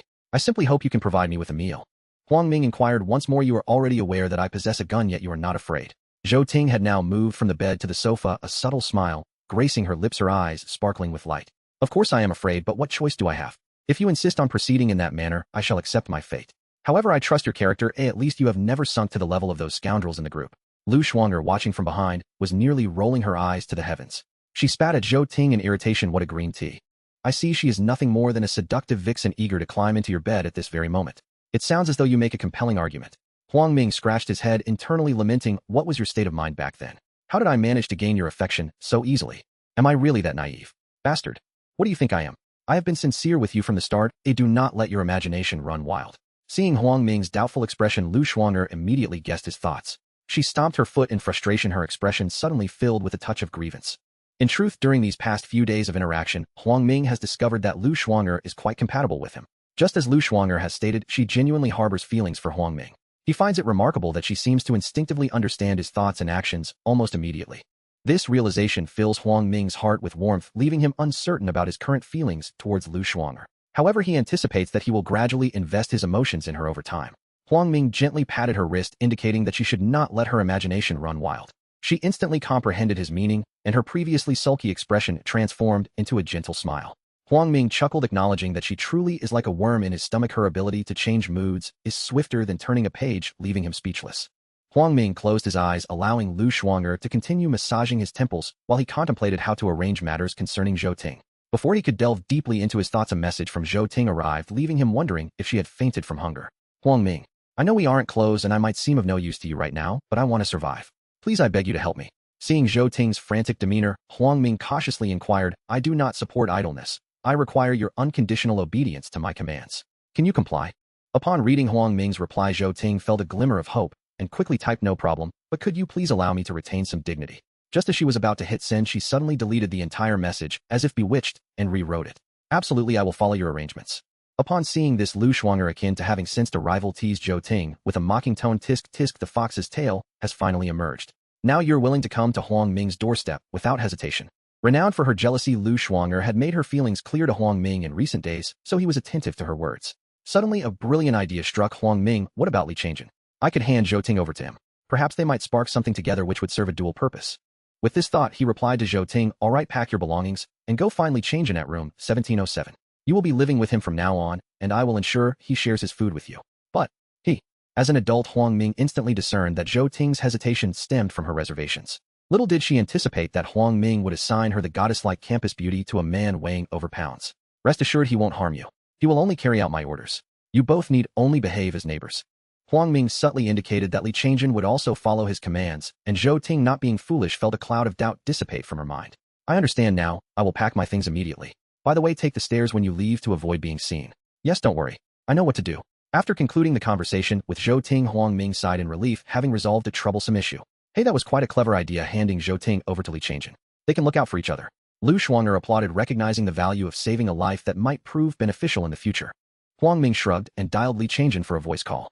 Minga, you called for me. Fatty, expect Zhou Ting to come find you shortly. She will be living at your place from now on, and you are to share your meals with her. If food runs low, inform me beforehand. And remember, do not bully her, understood? Mingo, I thought you were finding me a girlfriend. I didn't expect you were bringing me a revered guest. Fatty, such matters require mutual consent. If you have the capability, pursue her yourself, but don't force it. Mingo, I understand. Just being under the same roof as a goddess is enough for me. Huang Ming said little more, merely reminding Li Changjin not to speak out of turn and to notify him if food supplies dwindled. About half an hour later, Zhou Ting messaged Huang Ming, I have arrived at Li Changjin's home. I took the stairs and wasn't seen. Fortunately, he has 2 bedrooms. Thank you so much. Yes, when you have free time, help him with cleaning. I have instructed him to share his meals with you. Please get along, and if any issues arise, I will inform you in advance. By the way, how are things with Wang Shui? Rest assured, I won't speak of our matters. That's good. You must be starving. Have Fatty get you something to eat. Just mention my name. Thank you so much. Upon witnessing Huang Ming's success in befriending another beauty, Lu Shuang'er pouted, unable to hide her displeasure, which amused him. Zhou Ting is merely a nameless pawn assigned to Li Changjin for mutual support. She cannot be compared to your elite circle, so don't diminish your worth.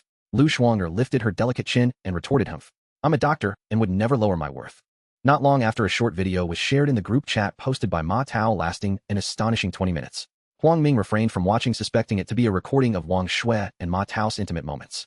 The crucial point was that Ma Tao had tagged Wang Gang, which seemed to carry a hint of boasting and provocation, causing Wang Gang to lose his composure. Like a starved beast, he erupted in the group chat, frantically tagging Zhou Ting, well aware of her close friendship with Wang Shui. If Wang Shui was struggling, Zhou Ting would likely be in a similar predicament. Zhou Ting, don't hold back. Those who know the times are wise. Wang Shui has surrendered. Why do you persist in acting? My home is filled with delicious food waiting for you. Just say the word.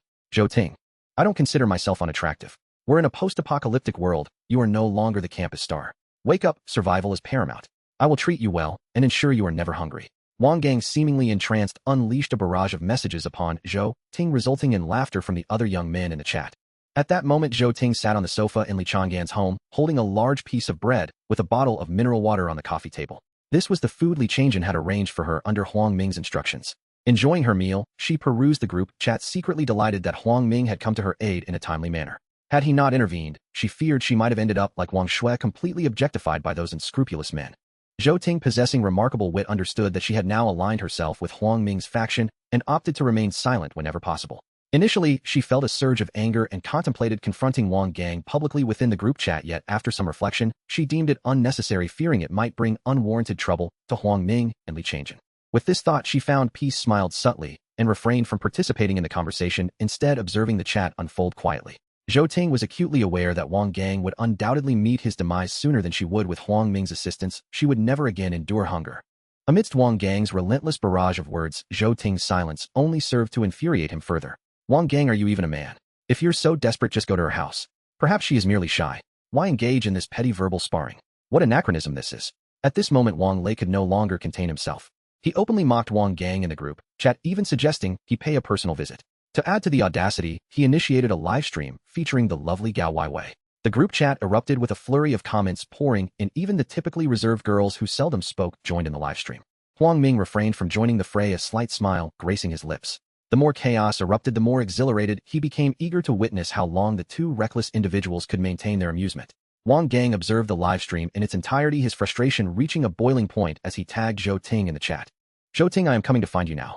Please open the door for me, and I shall bring food. Do not refuse me, my feelings for you are sincere.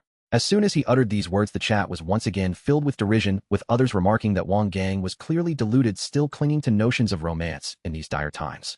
Wang Gang, dismissing the jeers of the others, wished to show Zhou Ting the respect she deserved, unlike the others who trivialized women.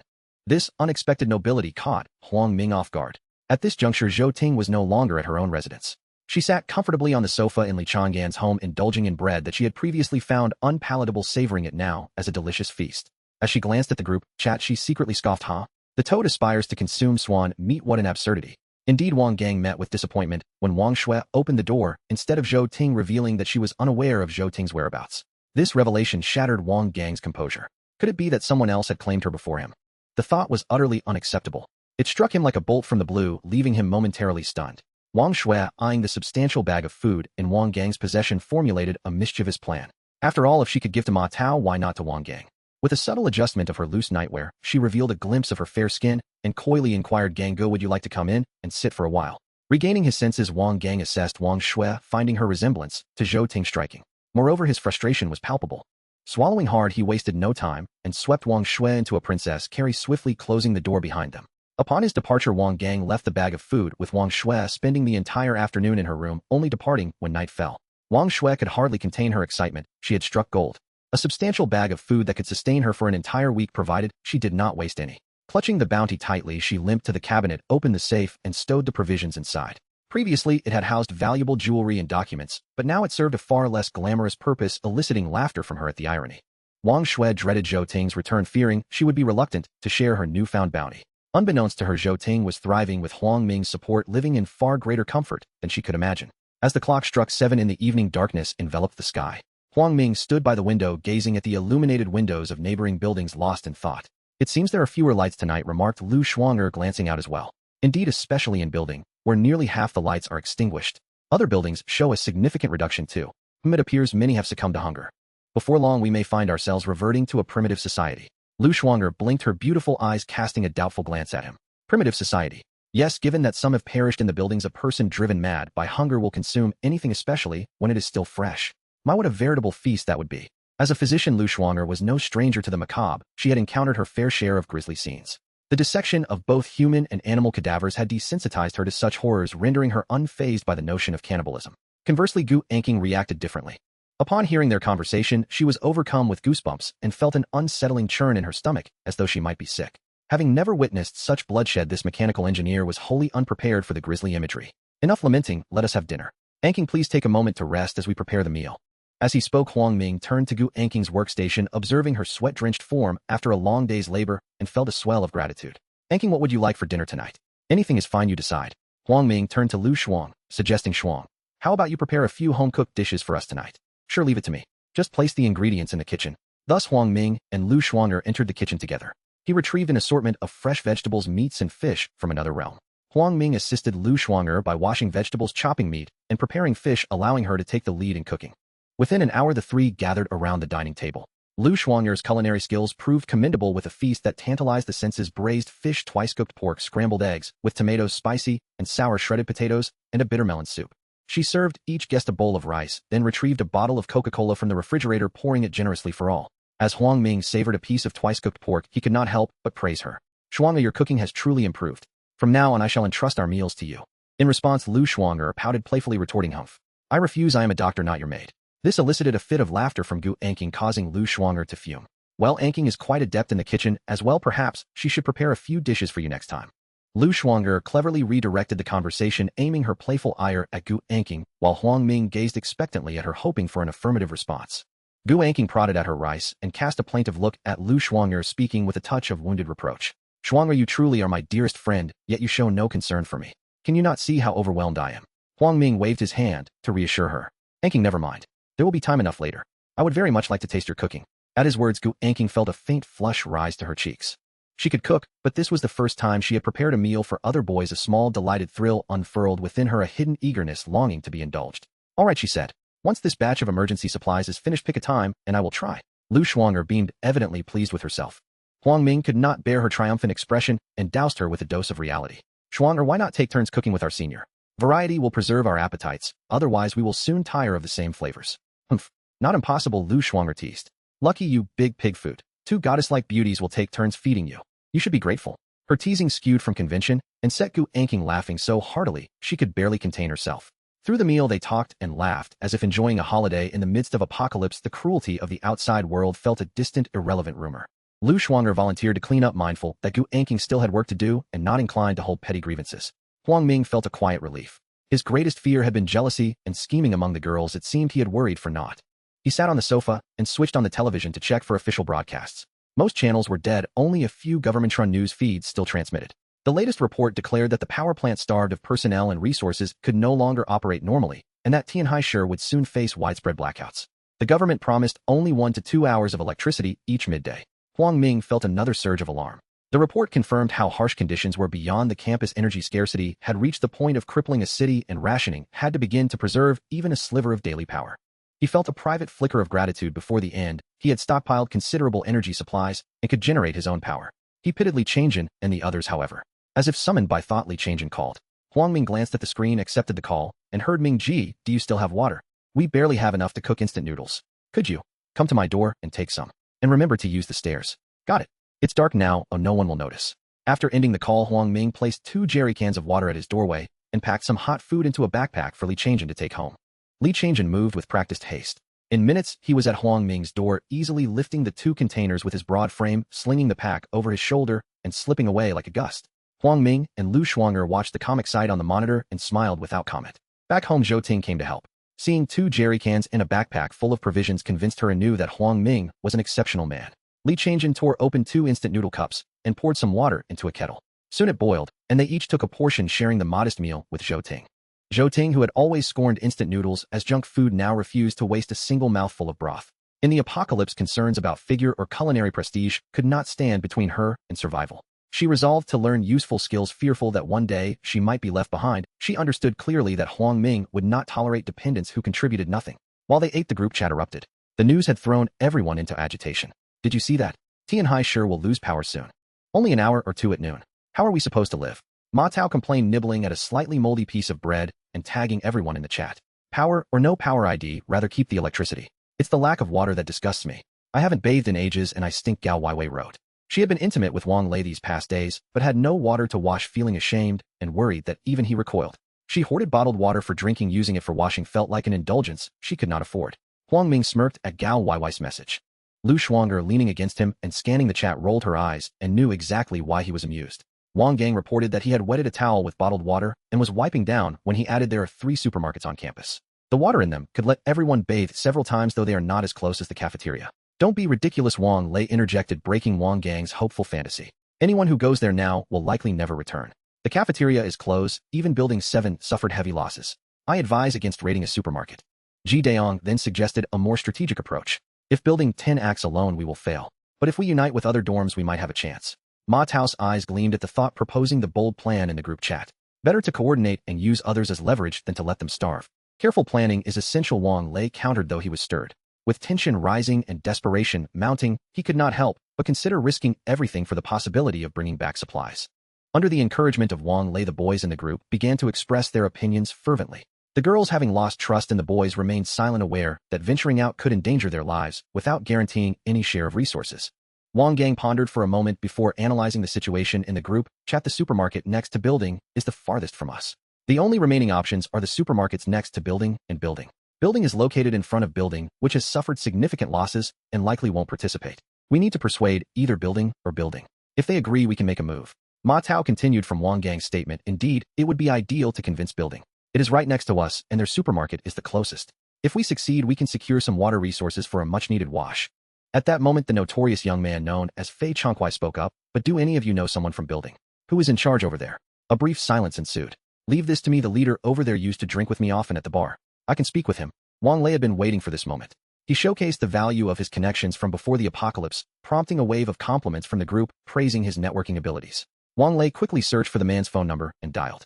How dong, it's Wang Lei. Odds brother Lei. What brings you to me? Came the voice of Chuan Hedong from the other end. He and Wang Lei had been good friends before the apocalypse, often socializing at bars. Wang Lei's family was affluent, frequently treating others, and introducing many girls to Hedong, earning his respect.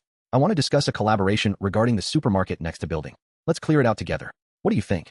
Brother Lei, how many people can you muster? Just over, and you. We have a few starving here in building, probably a bit more than you under. How long can you take charge of this?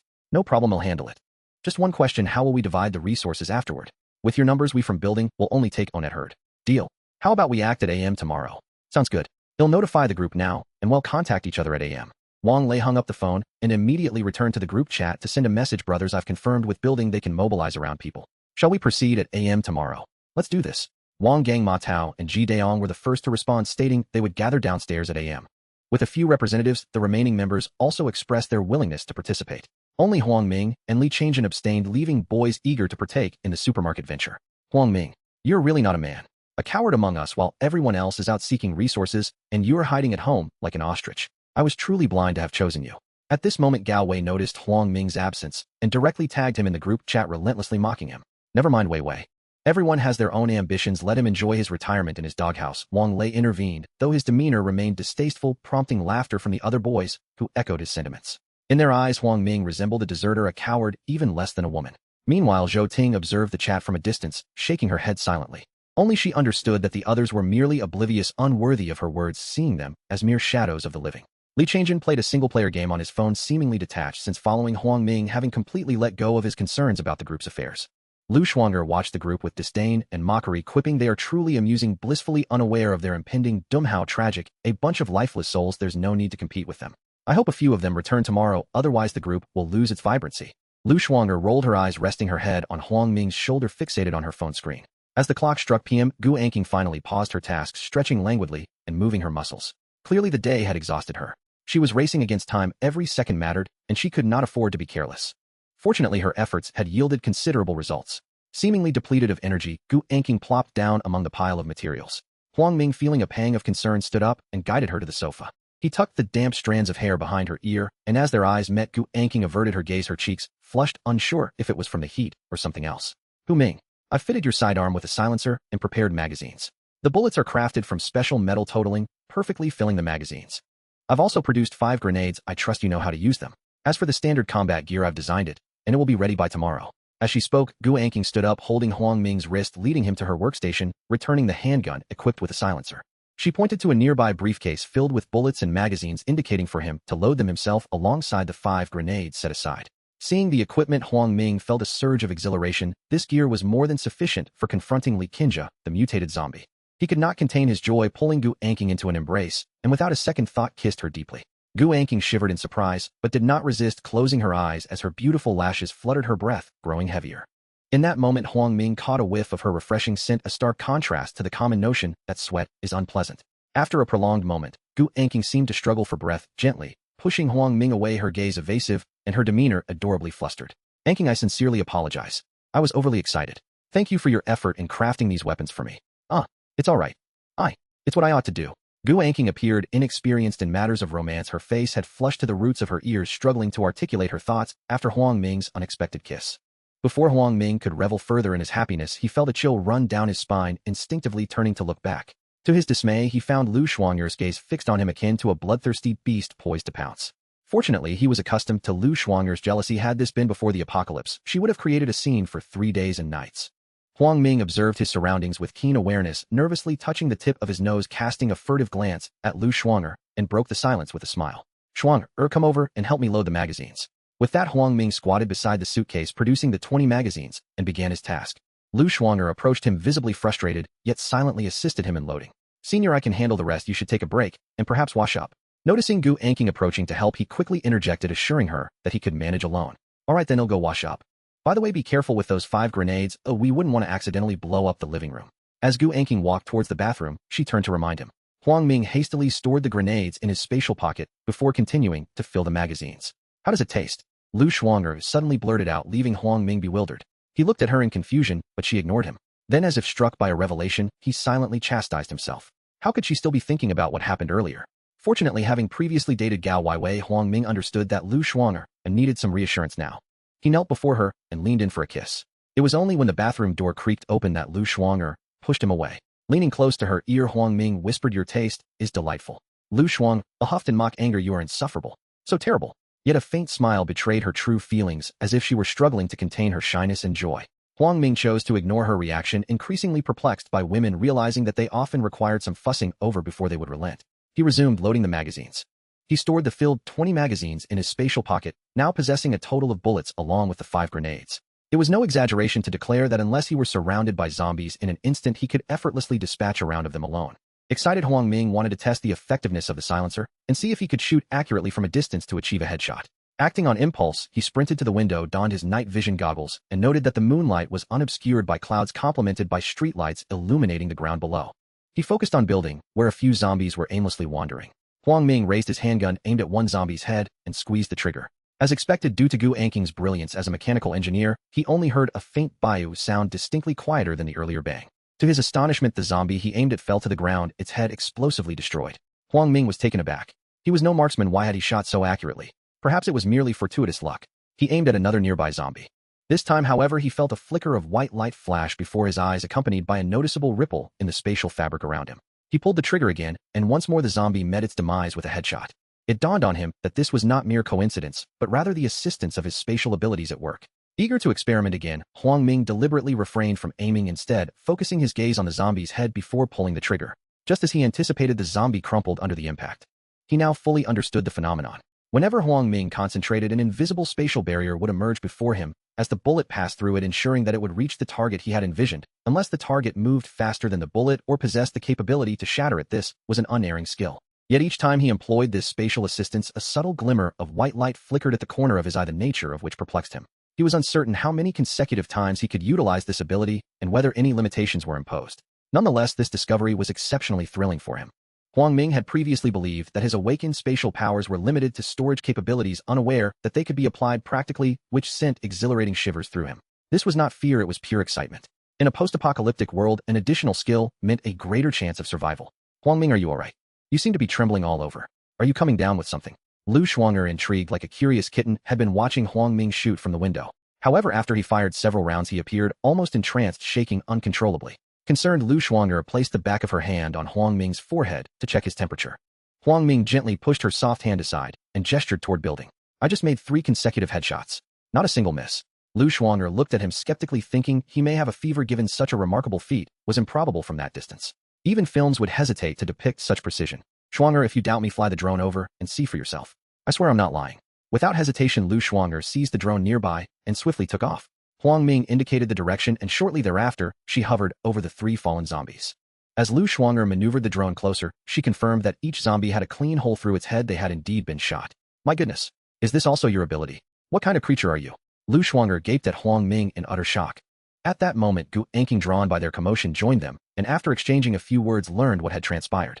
Observing the smooth trajectory of the bullet wound on the zombies' heads, Gu Anking's brows knitted together in disbelief. Huang Ming, according to the law of conservation of energy, while your handgun is theoretically capable of hitting a zombie, the bullet's force should be insufficient to penetrate a human skull. Yet the bullet marks are remarkably smooth. How did you achieve this? As soon as Gu Anking finished speaking, Huang Ming experienced another epiphany. It turned out that the spatial abilities not only ensured precision, but had also significantly enhanced the bullet's power, igniting further exhilaration within him. I only discovered this capability when I tried it just now. Oh, it is indeed part of my powers. Lu Shuanger and Gu Anking exchanged glances, their eyes reflecting a mix of curiosity and astonishment. In unison, they asked, powers? Yes, a capability that assists me in combat. I just uncovered it. Intrigued, Lu Shuanger and Gu Anking eagerly awaited further details, yet they knew better than to press him for information unless he chose to share. They were exceptionally intelligent women, aware of boundaries that shouldn't be crossed. Huang Ming observed Lu Shuang'er and Gu Anqing resembling two curious little kittens, their beautiful eyes blinking incessantly, their expressions betraying a mix of eagerness and hesitation that left him both amused and exasperated. After spending several days in their company, Huang Ming had come to trust their character and integrity, intending to confide in them a secret about himself. However, he maintained an air of mystery, deliberately asking, "Would you like to know?" They both nodded obediently, responding almost in unison. "Very well then, I shall tell you slowly." As he spoke, Huang Ming holstered his pistol, shut the window, and settled onto the sofa. Lu Shuang'er and Gu Anqing sat beside him, leaning closer to listen intently. Lu Shuang'er in particular was almost pressed against Huang Ming, her posture asserting her claim to his attention. Huang Ming paid little mind to her proximity and began, "Before the apocalypse, I awakened a spatial ability, allowing me to store vast amounts of supplies in an alternate space. You should already be aware of this. Spatial ability. No wonder we've always felt you possessed extraordinary powers. It truly is fascinating, akin to a tale from a novel." Lu Shuang'er exclaimed, unable to suppress her astonishment. Yet she was wise enough not to inquire about the quantity of supplies stored in that alternate space. That was a taboo. She was content to know there was food. Before the apocalypse. So you were aware of the impending end of the world. Gu Anqing seemed to ponder this revelation, a contemplative expression crossing her face. Huang Ming would not divulge the truth about his rebirth. That was a secret meant solely for himself. He sensed an underlying anomaly. It seemed he had awakened not just a spatial ability, but should have perished outright. The fact that he had returned to life suggested he might have awakened another power, that of time manipulation. Yet he dared not confirm this, nor could he perceive the time ability within him. Was it a one-time skill? Once reborn, was it rendered unusable again? Or was it merely on cooldown? A barrage of questions filled Huang Ming's mind. Indeed. However, I am uncertain of what may transpire. If you suddenly acquired extraordinary abilities, one would certainly anticipate the onset of an apocalypse, would they not? Gu Anqing reasoned, finding merit in his statement and dismissing further speculation. Huang Ming was confident that Gu Anqing had drawn connections in her mind, but lacked the courage to voice them. She was, after all, quite astute. Lu Shuang'er nodded in agreement, acknowledging the validity of the point, and continued, "But what about the combat abilities you mentioned earlier? That means I can open a portal to the alternate space, allowing bullets to enter and exit through it. With a mere thought, I can achieve precise shots and enhance the bullet's power. What is this portal to alternate space? I find it somewhat difficult to comprehend." Lu Shuang'er admitted, feeling her mind almost overheating. Gu Anqing, appearing thoughtful, cautiously suggested, "Are you implying that with just a thought the bullets can utilize the portal as a medium to achieve precision strikes and increased lethality?" Huang Ming clapped his hands in admiration. "Indeed, well articulated, Anqing. Your explanation is far clearer than my own. Shuang'er, do you now grasp it?" Lu Shuang'er seemed unconvinced and retorted, "I understand, but I still do not comprehend what this portal truly entails." Gu Anqing contemplated for a moment, leveraging her knowledge of physics to attempt an explanation. "It is quite simple. The alternate space exists in a realm distinct from our reality. Its time flow and energy conservation are enigmas, hence the emergence of such extraordinary abilities." Huang Ming inwardly marveled at her brilliance. Her keen intellect had unraveled much of the mystery surrounding his alternate space. If Gu Anqing were his adversary, she might well devise strategies against him. This realization compelled Huang Ming to tread carefully in their interactions. Should he provoke them, he could find himself in a precarious situation. Suddenly, Lu Shuang'er exclaimed, "Goodness! Does that mean you are invincible? As long as you have ample bullets, you could take down anything." Gu Anqing shook her head, disagreeing with Lu Shuang'er's assertion. She reasoned that cannot be said outright. While ordinary zombies might pose little challenge, mutated ones could be formidable foes. We would need to consult Lu Yusi for insights on that matter. Furthermore, don't forget survivors like myself who are engineers can create substantial bulletproof combat gear. Having an abundance of regular bullets would be of little consequence. Caution is always advisable. Lu Shuang'er pouted, realizing her oversight. Huang Ming smiled and added, "Anqing speaks wisely. I have a strong suspicion that Li Qinjia, the intelligent zombie, will not be easily dispatched. A simple headshot may not suffice. Moreover, once we leave the campus, we will face the treachery of other survivors who are far from benign. Given an opportunity, they will seize everything from you." After a long day's toil, Gu Anqing contemplated how to devise weapons effective against zombies. She deduced, "It is clear that Lu Yusi is crucial to our survival. If zombies continue to evolve and grow stronger in the future, we will require the expertise of a biologist. Mere firepower will not suffice. We need biological and biochemical technological support." She was deeply concerned that conventional firearms might become ineffective against zombies, pondering the dire implications if bullets failed to penetrate. If only she could secure Lu Yusi's biotechnological assistance, she could integrate that knowledge into ammunition, explosives, or even more advanced weaponry, thereby eradicating the wretched zombies. With that thought, Gu Anqing felt a surge of excitement, realizing her next collaboration with Lu Yusi would occur in this harsh apocalypse, and it would be to create weaponry for a man. "I too believe Lu Yusi will be invaluable in the future. With her assistance, we could research the zombie virus. Working together, we might even develop a vaccine." Huang Ming nodded in agreement. "Indeed, we must rescue her promptly. Tomorrow, sister, you will finalize the combat gear, and I shall take action tonight." He rose, stretched, yawned, and continued, "Let us retire early. We shall rise at a m. to assess the collaboration between Wang Lei and Building 9. As he spoke, Huang Ming made his way to the bathroom, indulging in a refreshing hot shower before returning to the master bedroom to lie down. Perhaps it was due to his exhaustion, but he soon fell into a deep slumber. The following morning, it was Lu Shuang'er who awakened Huang Ming. He had forgotten to set his alarm the night before. At that moment, Lu Shuang'er nestled in Huang Ming's embrace, and he recalled that he had fallen asleep quite early the previous night, leaving him unaware of the events that transpired afterward. You fell asleep almost immediately last night. I noticed your phone wasn't set for an alarm, so I took the liberty of setting one for 7:50 a.m. It's almost 8 now, shall we rise? Lu Shuang'er blinked a few times and softly inquired while still cradled in Huang Ming's arms. Yes, it's time to get up. We have important matters to attend to. Huang Ming stretched lazily before heading to the master bathroom, while Lu Shuang'er got up to change her clothes. He had retrieved a plethora of outfits from another realm for Lu Shuang'er and Gu Anqing. However, these garments were often too provocative or possessed a rather unique style, rendering them unsuitable for daily wear in their eyes. Nonetheless, they understood Huang Ming's preferences, particularly given he was the sole male in the household, and considering their circumstances in a post-apocalyptic world, they indulged him. A young man's morning routine is typically swift, and Huang Ming was finished in just a few minutes. In contrast, the two girls lingered in the bathroom, taking their time despite the dire state of their environment. They too cherished beauty, having acquired numerous skincare products from Huang Ming. Each evening before bed, and each morning upon waking, they dedicated time to caring for their skin. If the other girls in their group were to discover this, they would surely be consumed with envy. By the time they made their way to the dining table, Huang Ming was already enjoying breakfast. He had prepared a dish of egg dumpling noodles accompanied by a generous serving of Zilongbao totaling 15 pieces with dipping sauces of peanut and sweet chili. Huang Ming found the flavor rather bland and added a splash of vinegar to his egg dumpling noodles, as the dish had been freshly prepared, allowing patrons to adjust the taste to their liking. Surprisingly, Lu Shuang'er mimicked his move, and Huang Ming regarded her with suspicion, internally questioning, "Are you turning into a vinegar jar? Can you still eat?" Lu Shuang'er pouted and ignored his remark, focusing instead on picking up a Zilongbao. Initially, she intended to dip it in peanut sauce, but upon seeing Huang Ming opt for sweet chili, she promptly followed suit and dipped her dumpling in the same sauce. This left Huang Ming utterly perplexed as he gazed at her in confusion. "Shuang'er, can we eat properly?" Unfazed Lu Shuang'er flashed him a sweet smile before promptly devouring the Zilongbao in one bite. In contrast, Gu Anqing maintained a more composed and elegant demeanor during breakfast, unlike Lu Shuang'er, who was more exuberant in her approach. On May at AM, signs of activity erupted both upstairs and downstairs as the male students in the building began to mobilize. Since Huang Ming had started his breakfast early, he had finished eating just as the girls were beginning. He approached the window to operate the drone, directing it toward building. Given that building stood adjacent to building, Wang Lei and his group of 24 encountered few zombies along their route and arrived at the base of building with relative ease. Chun Hedong had gathered the male students from building and was waiting for Wang Lei and his group downstairs. The two groups congregated armed with various melee weapons and progressed toward the supermarket. At this moment, Huang Ming piloted the drone, hovering above them as they advanced at a steady pace. Though they passed numerous zombies, their numerical superiority allowed them to avoid casualties for the time being.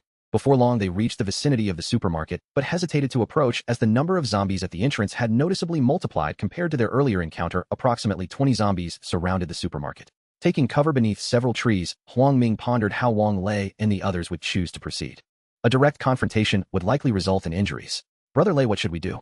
There are quite a few zombies ahead." Chun Hedong asked. "What else can we do? We must act swiftly. Hesitation invites danger.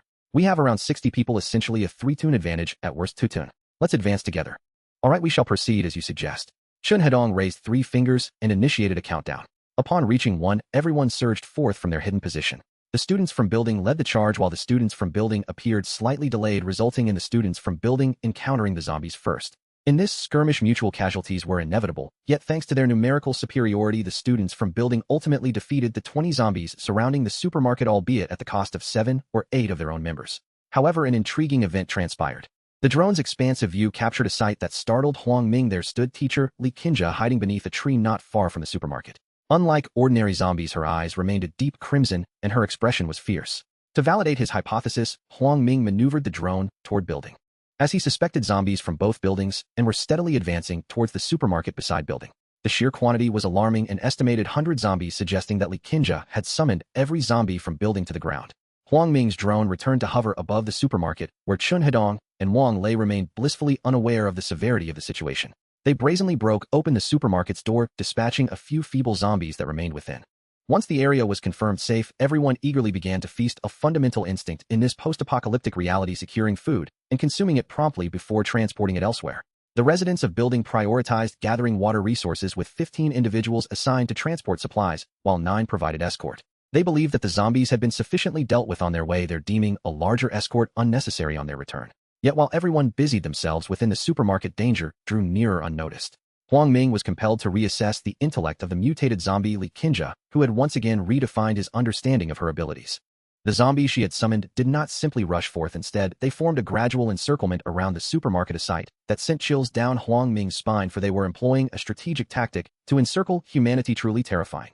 Had he not witnessed it firsthand, Huang Ming would have believed that the zombies merely converged from all directions by chance. Head on, let's leave first and return later. It seems we may need to make 2 or 3 trips. Go ahead, Brother Lei. We too must begin moving. The sooner we finish, the sooner we can rest.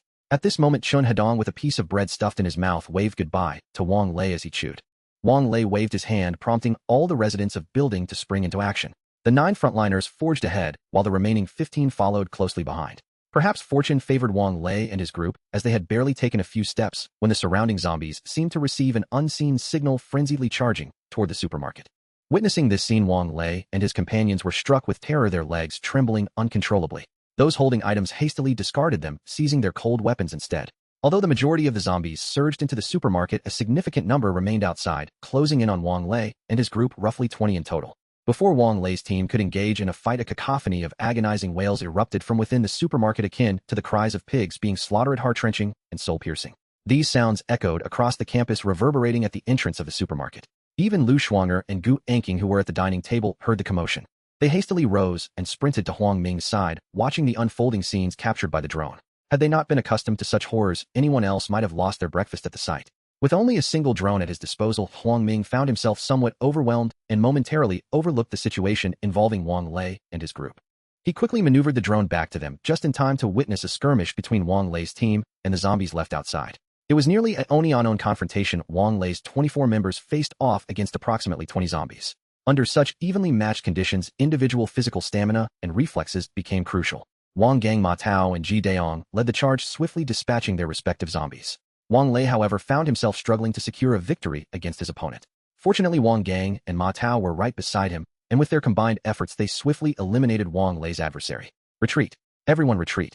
Wang Gang and Ma Tao shouted after assisting Wang Lei, immediately heading back toward building. They had witnessed the near annihilation of the zombies in building, with relentless hordes now pouring from the supermarket toward them. Please help us. We're in dire straits. The remaining individuals felt their hearts leap into their throats. Having dealt with their own adversaries, some began sprinting toward building. Those still locked in battle with their zombies also realized that the horde from the supermarket was surging toward them. If things proceeded as expected, the zombies would reach them in a matter of seconds. Panic set in. The more they rushed, the less strength they could muster, struggling even against the ordinary zombies. Some contemplated fleeing, but the zombies offered no respite, lunging at anyone in sight like rabid dogs. A particularly reckless youth attempted to escape, only to be distracted and bitten on the arm, sealing his fate in a tide of despair. If they had remained calm and summoned their strength, they could have dealt with their respective zombies. Yet, influenced by the chaos around them and the pressure from the zombies emerging from the supermarket, they fell into disarray. In just a few breaths, those who had yet to escape were completely encircled by the zombies spilling forth from the supermarket, and once again screams echoed around them. The ghastly wails reverberated through the drone back to the building. Before long, Huang Ming, standing by the window, witnessed the boys from building desperately racing toward the first floor hall. Shuanger, count how many heads return. I'll operate the drone to see if anyone survived in building 9. All right, leave it to me, Lu Shuanger replied, her beautiful eyes flickering as she fixated on the scene outside, silently counting. Huang Ming piloted the drone into the supermarket, where he found a dense mass of zombies feasting on the still-breathing students, blood splattering everywhere, with viscous fluids coating the surroundings. Dismembered limbs and fragments of flesh littered the entire supermarket. At that moment, Huang Ming spotted Chun Hedong lying in a pool of blood, his right arm torn off, with his innards being devoured by 2 zombies. His eyes were vacant, and his upper body convulsed uncontrollably, indicating the onset of zombification. The zombies showed no intention of sparing him, intent on consuming him entirely. Huang Ming inhaled sharply, stating with a measured tone, Building 9 has been utterly decimated. From now on, no boys remain in Building 9. He maneuvered the drone back into the air, attempting to locate Li Qinjia, the intelligent zombie, but her presence eluded the drone's view. Hu Ming, our block has returned only 12, exactly half. This time 12 individuals have been left outside, Lu Shuanger reported, equally taken aback. Gu Anqing, observing the footage from the drone, interjected, so combined with the occupants of Building 9, approximately 50 individuals now lie near the supermarket. Huang Ming nodded, then inquired of them, Sister Shuang, what do you think is currently the most dangerous place on campus? What place? Lu Shuanger and Gu Anqing echoed in unison. Huang Ming smiled, revealing the answer without further preamble. The supermarket. The supermarket. They exchanged bewildered glances, unable to grasp the situation. Having just been eating breakfast, they were unaware of the preceding events, prompting Huang Ming to elaborate. I just saw Teacher Li Qinjia again, She has been lurking near the supermarket rallying a massive horde of zombies from buildings 5 and 1 to encircle it. Realization dawned on Lu Shuang'er, and she quickly understood Huang Ming's implication. Heavens! Are you suggesting that teacher Li Qingjia's intellect has evolved once more? She anticipated our eventual need to procure supplies from the supermarket, thus lying in wait. Huang Ming affirmed her insight, continuing his analysis precisely. She employed a strategy of encirclement, first surrounding the supermarket and then unleashing the zombies rather than letting them charge in. Otherwise, Building 9 would not have faced total annihilation. If I am not mistaken, she is currently hiding near one of the other 2 supermarkets. Gu Anking's brow furrowed with concern. Huang Ming, if the opportunity arises, we must resolve this swiftly. We cannot allow her to continue evolving. Once she possesses human intelligence, eliminating her will become exceedingly difficult. She sensed that this mutated zombie was far from ordinary, fearing that its physical resilience might render conventional firearms ineffective. Rest assured, Anking, we differ from them. Should I encounter her, I will ensure she meets her end, Huang Ming assured confidently. Huang Ming maneuvered the drone back home, secured the windows, and retrieved exercise equipment from a parallel dimension, commencing his workout. Lu Shuang'er and Gu Anking, aware that survival in the apocalypse necessitated robust physical fitness, joined him on the treadmill where the trio engaged in running. After an hour of exertion, they finally paused. Following a brief respite, Gu Anking set to work on a tactical suit for Huang Ming, aiming for swift completion. Meanwhile, Lu Shuang'er busied herself with household cleaning, ensuring every nook and cranny was sanitized, ever vigilant against the lurking bacteria and viruses. Huang Ming continued his explosive power training, determined to cultivate sufficient strength for critical moments that could be life-saving. Lu Shuang'er and Gu Anking occasionally stole glances at Huang Ming's toned physique, which bore evident muscle definition. Although he noticed their gaze, he paid it little mind, taking a modicum of pride in their admiration. Another hour slipped by, and Huang Ming ceased his training, settling onto the sofa to rest. He opened his phone, eager to gauge the mood of his compatriots in the group chat. As anticipated, the atmosphere had shifted, the lively banter had waned, and a sense of despondency enveloped the participants. Thank goodness we ran fast, otherwise we would have been left behind at the supermarket. It's quite astonishing. Having dealt with the surrounding zombies, how could so many suddenly reappear? Wang Gang voiced his unease, feeling something was amiss, yet unable to decipher the peculiar circumstances. Indeed, had we delayed by just half a minute, no, even 15 seconds, we would have met the same fate as those in Building 9, utterly annihilated. Ma Tao grumbled, currently seated on the sofa devouring bread to replenish the energy he had expended. What a pity. If we had left just 30 seconds earlier, we could have safely returned to Building 10 with the supplies. The situation is truly suspicious. Ji Daong lamented, having been in charge of transporting the goods, regretting the loss of resources abandoned on the ground. He firmly believed that with a mere additional half-minute, they could have evaded the supermarket zombies. Let us cease our complaints. Surviving is a blessing in itself. It's shocking that half our brothers were left at the supermarket entrance. Now we are down to 12. We must contemplate how to navigate the days ahead, Wang Lei remarked, his voice tinged with dejection. He had genuinely feared for his life, grateful that Wang Gang and Ma Tao had been there to assist him, or he too might have been stranded. I propose we divide the resources of the 12 who perished, and then contemplate our next steps, suggested Fei Changhui, his words prompting a reminder to the remaining survivors. Wow, Fei Changhui, you're still alive. Not only are you swift, but your escape skills are commendable, exclaimed a young man named Xiao Lu, eliciting laughter from the remaining survivors and lightening the atmosphere. I believe we should split into pairs. 12 of us can each take responsibility for one apartment. Let's share our designated door numbers in the group. Just ensure there's no overlap. Wang Gang took the initiative, realizing that if they efficiently scavenged the resources from the recently deceased, each person could secure enough food to sustain them for over a month. Their efforts bore fruit. Quickly the sounds of prying doors echoed throughout the building, though this time, the noises ceased abruptly. I'll create a new group. Everyone who is alive should rejoin. Remember to scan the QR code today, or don't blame us for breaking in and seizing resources. Wang Lei shared a QR code in the chat, and Huang Ming scanned it, curious to see how many remained. He refrained from immediately checking the chat, opting instead to send a text to Zhou Ting. Zhou Ting, you need not join the group. Wang Gang and several others are keeping an eye on you. If they discover you are alive, they will undoubtedly suspect me and Li Changjin. I wish to avoid conflict for the time being. Understood, I won't join the group. Zhou Ting promptly replied, seemingly present in the chat at that moment. Had Huang Ming hesitated further, she likely would have already scanned the code. Before Huang Ming could switch over to the chat, notifications erupted with Gao Weiwei tagging him. Huang Ming, you truly have luck on your side, surviving against all odds. I underestimated you. Indeed, how has Huang Ming survived? Where does he procure his food? Questioned Fei Changhui, incredulous at the seeming anomaly. You all are unaware, before the apocalypse, he always stockpiled supplies, especially instant noodles, purchasing them by the box. It's no surprise he's managed to endure. Truly a homebody, and it has saved his life. As Huang Ming pondered how they had discerned his secret, Gao Weiwei unwittingly provided an explanation, inadvertently dispelling their suspicions. While Huang Ming could easily eliminate them, he preferred to observe their gradual demise rather than face a direct confrontation that would end in violence. Oh, I see. Old Lu chimed in, enlightenment dawning upon him. Enough of this. There are few survivors left, and those who remain are undoubtedly capable. Let us not dismiss anyone for merely surviving. At least they are still with us. Huang Gang unexpectedly defended Huang Ming, leaving him momentarily taken aback. There are 14 males left while only 28 females remain, down by a third. It seems many beautiful souls have succumbed to hunger recently. Ma Tao calculated aloud, sending the figures to the group, prompting gasps from the others as they absorbed the grim reality. In merely half a month since the apocalypse had begun, building, once home to over individuals, now housed fewer than a third. By the way, is Aunt Li still alive? Gao Weiwei inquired, unable to forget the woman who had initially sought to gather everyone's provisions. She harbored a desire for Aunt Li to meet an untimely end. She is indeed alive. Her supplies can last several more days. Other male survivors responded, recalling that it had been Aunt Li who opened the door for them that morning, waiting at the entrance for their return. At this moment, Aunt Li had just scanned the code to join the group and noticed Gao Weiwei's inquiry. She felt somewhat awkward as she had not communicated in the group for a long time. Her previous actions had already incited anger and discontent among everyone. In order to survive, she realized she must rely on the male students in the group for food. Thus, gritting her teeth, she typed a message on her phone. Dear classmates, I acknowledge my past mistakes and hope for your forgiveness. Should you require my assistance in the future, I will do my utmost to help. I sincerely wish for us to support one another and survive together. Upon reading her message, the members of the group scoffed, particularly the female classmates who thought Aunt Li was a relic of the past, questioning why she had not met her demise sooner, as each additional day she lived consumed precious resources.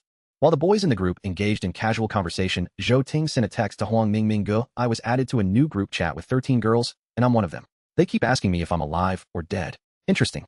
Zhou Ting, don't speak, just observe quietly. Understood. As time ticked by. After 10 minutes, Zhou Ting replied, Ming. The remaining 12 girls plan to use one of them as bait. Once that is done, the girls inside the house will swiftly open the door and let the other 11 in, intending to eliminate the remaining boys in the group. Intriguing. No wonder they invited you to join. It seems they had this plotted all along, wanting you to be the bait. After all, you mean, you're so naughty. Upon hearing this, Zhou Ting's face flushed with embarrassment, and she playfully scolded him. By the way, is your best friend Wang Shui in the group? Not at all, nor is Gao Weiwei. Those who had previously received food from the boys are mostly absent from the group. Zhou Ting, then who is their primary target? They intend to eliminate a few inconspicuous ones first, like Wang Gang, Ma Tao, and Wang Lei. They dare not touch Ji Daong for now, as he often organizes discussions in the group and maintains connections with others which might expose their scheme. They plan to deal with them last. Before Huang Ming could respond, Zhou Ting quickly sent another message. They plan to target Fei Chongqui first, as he is the most lecherous and the easiest to handle. Plus, he looks rather weak. Thus, it is best not to offend women, and men should avoid being overly lustful. When it comes to beauty traps, one truly has no defense. Thinking of this, Huang Ming couldn't help but swallow hard, inadvertently glancing at Lu Shuang'er, who was leaning against his shoulder. He silently mused, could she take advantage of my slumber too? With the corner of her mouth curling upwards, Lu Shuang'er merely exchanged a knowing glance with him, as if she could read his thoughts. She teasingly remarked, knowing fear is good. But now that we are in the apocalypse, we are not foolish, or as long as you remain alive, we have a chance to survive. So just enjoy your little victory. Huang Ming inwardly scoffed, fortunately, I have my space, I am invincible. With a girl like you, even 1,000-fold courage wouldn't suffice to act. Lu Shuang'er gazed at Huang Ming's phone screen and began analyzing. It seems they are starving. The boys have cornered them. Losing 12 today has truly given the girls a tremendous opportunity. Typically, they wouldn't dare to retaliate against the larger number of boys, but now with only 12 left, it's like boiling a frog in warm water. No one will notice. Huang Ming nodded in agreement with her perspective, then posed a conjecture to Lu Shuang'er. How intriguing. In the end, will the girls eliminate all the boys, or will the boys sense the danger and turn the tables on the girls? I think it's 50-50. At least the girls could take down 6 boys. Even if they clash head-on, they should not necessarily lose. Huang Ming, however, did not concur with her assessment. I believe the girls cannot eradicate the boys. Lu Shuang'er looked at him skeptically. Why not? Huang Ming smiled as he explained, because everyone fears death. Just think, as soon as they successfully eliminate a few, dividing the resources from the fallen boys, they would revert to their instinctive fear of death. Not like at the beginning, when they were desperate. That makes sense. As long as they still have food, they won't risk their lives to exchange lives with the boys. If they don't dare to fight fiercely or unite, they are absolutely no match for the boys. Huang Ming snapped his fingers, signaling that she was indeed correct. At that moment, Zhou Ting sent another message. Mingo. Among the 12, 3 have already made arrangements to meet with the boys. If all goes as planned, these 3 boys will meet their end today. Well done. Keep me updated on any new developments. Upon receiving his reply, Zhou Ting felt a warm sensation in her heart, as if she had received recognition, leaving her somewhat flattered. She quickly responded, it's just a small effort. I hope to learn more skills in the future so that I can truly assist you. Zhou Ting even sent a shy emoji, which made Huang Ming's thoughts wander for a moment. Ugh, sly vixen. Before Huang Ming could react, Lu Shuang'er spat at the phone screen in annoyance. Huang Ming gently patted her shoulder and pulled her into his embrace. Lu Shuang'er pretended to struggle a few times, making Huang Ming wonder why the more she struggled, the closer she seemed to cling to him. Shouldn't she be trying to escape his hold? Lu Shuang'er was truly a drama queen, leaving Huang Ming looking quite vexed. As midday approached, the three sat around the dining table having lunch when Zhou Ting sent a message. They successfully eliminated Fei Chongqui and 2 other boys. They had just completed the deed before they could react and suddenly met their end. Zhou Ting continued. They planned to take the initiative, reaching out to the boys with a sob story claiming they are starving. Unexpectedly, 3 boys bit the bait. They intend to act as soon as they finish eating. Zhou Ting, don't be idle. Also work on your physical fitness and learn some useful skills. They will undoubtedly come in handy later. While eating, Huang Ming engaged in casual conversation with Zhou Ting, then shared the news with Lu Shuang'er and Gu Anqing. Lu Shuang'er merely shrugged while Gu Anqing nodded slightly, both appearing unfazed, clearly indifferent to the fates of those outside. Huang Ming found this quite agreeable. In the apocalypse, one should not harbor a savior complex. The survival of others is irrelevant. Finding ways to ensure one's own survival is the paramount priority. Mealtimes were the happiest hours. Huang Ming Yuqingjian contained supplies numbering in the hundreds of billions, so each day's fare was almost never repeated, and that alone kept the 2 goddess-level school beauties in perpetually buoyant spirits. Lu Shuang'er and Gu Anqing often sighed at the table, both confessing that even before the apocalypse they would never have dared eat so indulgently.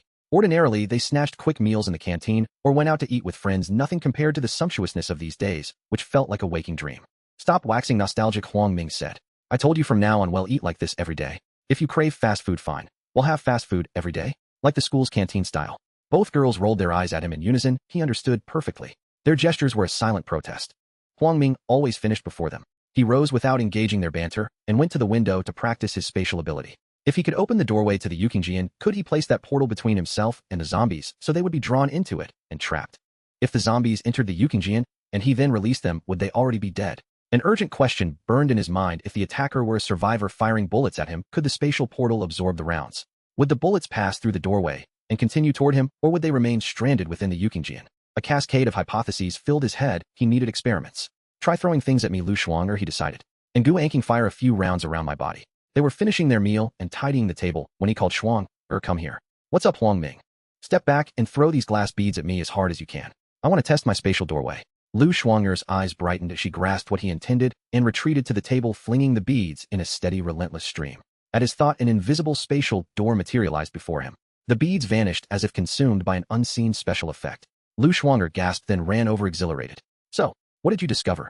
Huang Ming shrugged without answering and called Anqing, come here. Yes. What is it? Fire several shots around me. He handed a pistol retrieved from the Yuqingjian to Gu Anqing.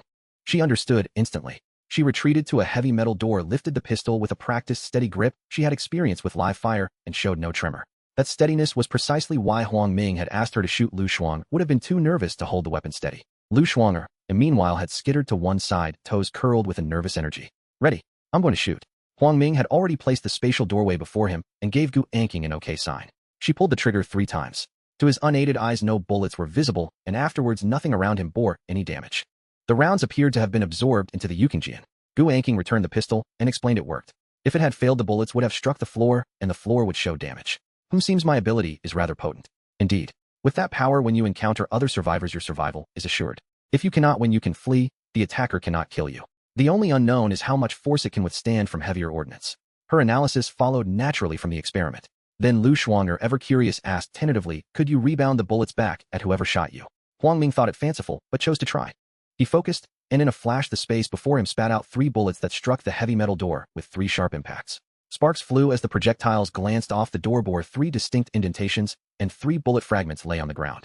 Huang Ming stood dumbfounded. Shuang'er, you have a gift for hexes. Apparently that works. Don't praise someone if you can't do it properly, Lu Shuang'er huffed, poking his nose and pouting in a manner that was simultaneously indignant and endearing.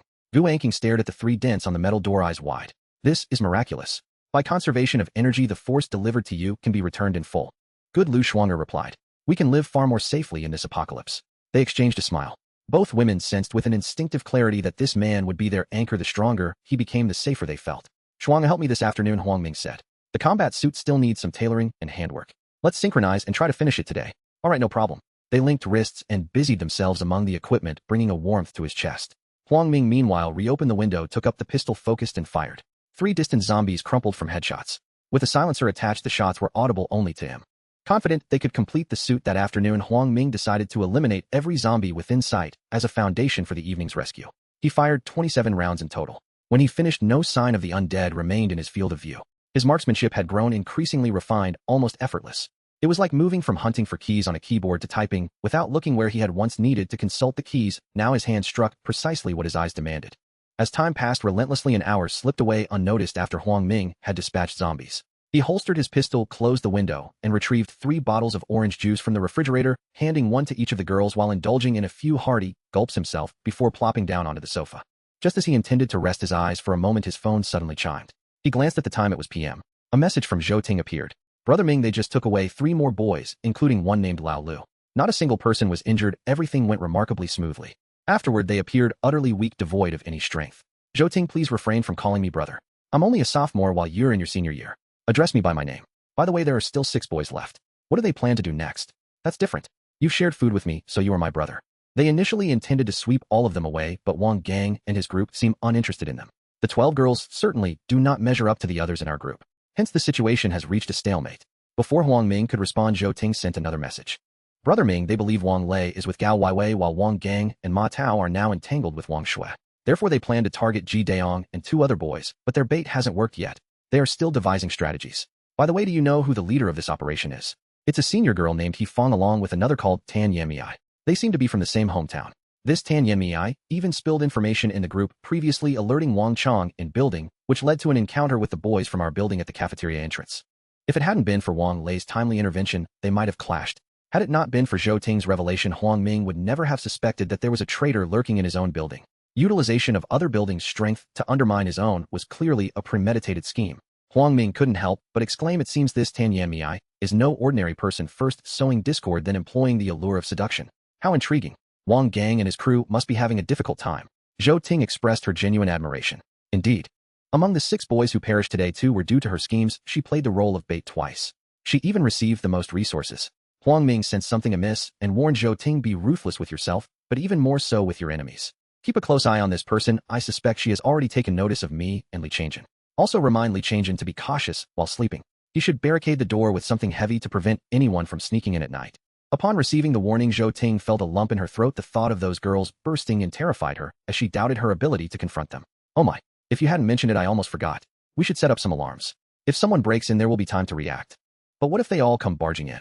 Seeing Zhou Ting's apprehension, Huang Ming reassured her, rest assured, he'll be fine. Li Changjin alone is more than enough. As long as he isn't dead asleep, there's no issue. With over pounds of strength, armed with the combat suit and katana Huang Ming had provided, and given he was in peak condition, if he couldn't handle a dozen weak girls, then he had no reason to continue living. Zhou Ting sighed in relief, trusting Huang Ming's words. Li Changjin appeared quite powerful, yet she resolved to enhance the alarm system with items like cups that would create a loud noise when disturbed. At PM, Zhou Ting sent another message. Brother Ming, apart from Ji Daong, the other 2 boys have already taken the bait. They are in action now. At PM, Zhou Ting messaged again. They successfully dealt with those 2 boys. Now only Wang Gang, Ma Tao, Wang Lei, and Ji Daong remain. What are they planning to do next? There are differing opinions in their group. Now half believe there's no need to continue. They've already acquired plenty of food from the 8 boys who died, deeming it unnecessary to risk further. As Huang Ming had anticipated, once they secured supplies, they were unlikely to gamble their lives. It appeared the remaining 4 boys had a stroke of good fortune, escaping peril. Alright, it seems the situation is winding down. Keep me updated with any new developments. Understood. At PM, Gu Anqing and Lu Shuanger finally paused their work, having completed a brand new combat suit. Huang Ming, come over and try it on to see if it fits. As Gu Anqing spoke, Huang Ming hurried over to them. Both of them were drenched in sweat, their long, slender figures no longer concealed beads of perspiration dotting their foreheads. The orange juice he had given them was long gone. Clearly, they had been laboring diligently all afternoon, expending both energy and mental effort. Huang Ming took the combat suit without hesitation and changed right there, and they paid little mind to it. Lu Shuanger appeared unfazed, as if she had seen it all before. Gu Anqing averted her gaze, feeling a bit bashful. In no time, Huang Ming had donned the suit, examining it with scrutiny. The suit featured a black metal exterior with a soft inner lining complemented by a black metal helmet, gloves, and knee-high boots. The entire ensemble was designed in black, resembling a nocturnal attire with the metal exterior crafted to withstand the physical assaults of zombies. The most notable distinction from regular clothing was its palpable weight. However, thanks to Huang Ming's commitment to physical training, he found this weight nearly inconsequential. He moved around a bit, finding no discomfort or ill fit. Senior, the suit fits perfectly. Thank you so much for your hard work. Gu Anqing waved her hand dismissively. Half of the credit goes to Shuang. The comfortable inner lining is the result of her considerable effort this afternoon. Huang Ming's eyes darted over to Lu Shuanger, who looked rather displeased, as though someone owed her $1,000,000. Shuanger, thank you. Your craftsmanship is truly remarkable. Lu Shuanger rolled her eyes, sticking out her tongue at Huang Ming, retorting, humph. A bit late to express gratitude. Tisk tisk.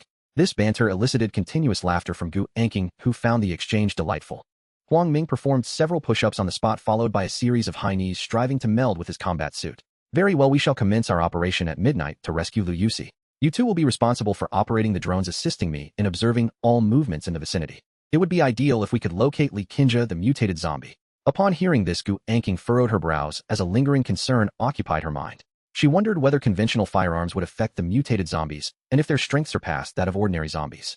Thus, she cautioned Huang Ming, while this combat suit can withstand the physical assaults of regular zombies, do not engage Sister directly. I fear her power may breach the defenses of your suit. Rest assured, I am not foolish enough to let her close should she dare approach. I shall send her on a vacation to the alternate dimension. Lu Shuanger shared her worries, as well apprehensive about Huang Ming's impending adventure that night. She echoed, it is wise not to underestimate her. What if she possesses remarkable speed and ambushes you from behind? I fear you might not react in time. Huang Ming nodded, his heart warmed by the concern of these two goddess-like figures, knowing he must remain vigilant. Anqing, please inform Lu Yusi that I shall meet her at the base of Building No. At midnight. She should wait in the lobby on the first floor, bringing along essential items and documents. Remind her to exercise caution and avoid detection. Gu Anqing took out her phone and dialed Lu Yusi. Lu Yusi spoke first. Anqing, what's up? Yusi, please be in the lobby at midnight. Someone will be waiting for you at Building No. Bring your most treasured belongings and documents, and remember to remain discreet. There are still many living in the school, and we do not wish to reveal too much just yet. Understood. Have them call me when they arrive. I will wait downstairs in advance. After hanging up, Lu Yusi approached the dining table, tearing open a sandwich wrapper. She needed to fill her stomach to ensure she had sufficient strength for the night's mission. Having changed into athletic attire early on, she donned a pair of light blue sneakers and had already packed a small backpack containing jewelry left by her mother-cherished keepsakes and vital biological materials. The backpack was remarkably light, scarcely filled with items. Seeing that Gu Anqing had successfully contacted Lu Yusi, Huang Ming decided to call Li Changjin, as he had resolved to bring him along tonight. Fatty, we have an operation tonight. Absolutely. Ming Gu, just say the word, and I will follow you. Alright, I will come to your house at 11. Make sure to be ready in your gear, and we'll discuss the details then. Got it. After ending his call with Li Changjin, Huang Ming charged both drones to ensure they would not run out of battery during the night's operation. Huang Ming, with over 6 hours until midnight, let me prepare some ammunition for you. I don't know why, but I feel uneasy. I suspect conventional firearms may not be effective against Likinja. Please exercise caution. Thank you for your efforts. However, before we proceed, let us take a moment to rest and enjoy dinner. Huang Ming took Lu Shuanger's hand with his left and grasped Gu Anqing's wrist with his right, leading them to the sofa. He then summoned 3 cups of Starbucks cappuccino from the alternate dimension. Do we have white sugar? I would like to add some. Me too. They were rather unreserved and quite discerning. Huang Ming promptly retrieved 2 small packets of disposable coffee sugar and handed them to them. Despite their dampened appearance from perspiration, the way they enjoyed their coffee was undeniably elegant, prompting Huang Ming to steal a few more glances. After a brief respite, the time reached 6:30 in the evening. The 3 gathered around the dining table for dinner, feasting on royal crabs weighing nearly 12 pounds previously prepared at a 5-star hotel. Several flavors were available: steamed crab legs with garlic, typhoon shelter crab ginger, and scallion stir-fried crab, cheese-baked crab legs, spicy crab, and crab roe mixed noodles. Huang Ming, I thought we would have to cook ourselves, but I didn't expect this was prepared by a 5-star hotel. How on earth did you manage to procure these dishes? Lu Shuanger, with cheese at the corner of her mouth and fingers busy picking crab meat, couldn't help but express her delight. She was clearly enjoying the feast. Gu Anqing was equally cheerful, savoring the spicy dishes indicative of her love for heat. Huang Ming shrugged, remaining silent, accustomed to their frequent remarks. He felt that merely consuming crab meat would not suffice. He focused on the crab roe mixed noodles instead. After dinner, Huang Ming reclined lazily on the sofa, closing his eyes to relax, while Gu Anqing resumed her work with the materials, determined to produce more ammunition. Huang Ming welcomed this, understanding that the more the better. Lu Shuanger, on the other hand, sat idly playing on her phone, seemingly in no rush to tidy up, opting instead to unwind for a while. As 10 o'clock struck, Huang Ming instructed Gu Anqing to pause her efforts, acknowledging that she had worked diligently throughout the day. This time her efficiency seemed to have improved, as she had produced 150 rounds of ammunition and assembled 10 magazines. This meant there were now 30 magazines, each containing 10 rounds of ammunition, allowing Huang Ming to fire a continuous volley of 310 rounds provided he changed the magazines swiftly. Noticing Gu Anqing drenched in sweat, Huang Ming couldn't help but express concern. Anqing, let me handle the ammunition loading. You should take a moment to rest and perhaps shower. Taking the suitcase Gu Anqing offered, he called upon Lu Shuanger, who had already finished tidying up and bathing, to assist with loading the magazines. Within no time they completed the task. As 11 o'clock approached, Gu Anqing emerged from her shower just as Huang Ming was inspecting his weaponry. She joined him along with Lu Shuanger, offering a few words of caution: be vigilant in all matters and do not push yourself. If the situation changes, remember to retreat promptly, don't be reckless. Huang Ming nodded, but as he inhaled the fragrance from both of them, a wave of heat coursed through him. He quickly shook his head to dispel such thoughts. He retrieved a bottle of pure milk from the alternate dimension and drank it in one go before stepping out the door.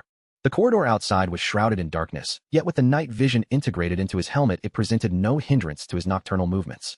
Had Huang Ming not awakened his spatial abilities and lacked such luxurious gear, he would have been overwhelmed traversing the eerie stairway alone in the dead of night. Huang Ming ascended the staircase rather than taking the elevator, arriving directly at the entrance of room. He glanced around, observing the absence of any figures, and promptly sent a message to Li Changjin. Within mere moments, Li Changjin opened the door. Huang Ming stepped inside and swiftly closed the door behind him. "Brother Ming, where did you acquire this incredible gear? It's absolutely luxurious and stunning." Upon entering, Li Changjin marveled at Huang Ming's combat attire, treating it as if it were a rare treasure. He continuously scrutinized his own combat suit, while pointing enviously at Huang Ming's, suddenly feeling that his own attire paled in comparison. He had just been boasting about it to Zhou Ting. What an embarrassing turn of events. Huang Ming removed his helmet and kicked him lightly. "Stop groping, you glutton. I'm not interested in your nonsense. Time is of the essence, I'll get you one later." "Brother Ming, I knew you wouldn't forget about your buddies." "No rush, whenever it's ready, just send it my way." The hefty fellow was quite unreserved with Huang Ming. Huang Ming playfully kicked him again. However, their commotion seemed to disturb Zhou Ting. Hearing the noise from outside, she opened her bedroom door barefoot and clad in a lace nightgown.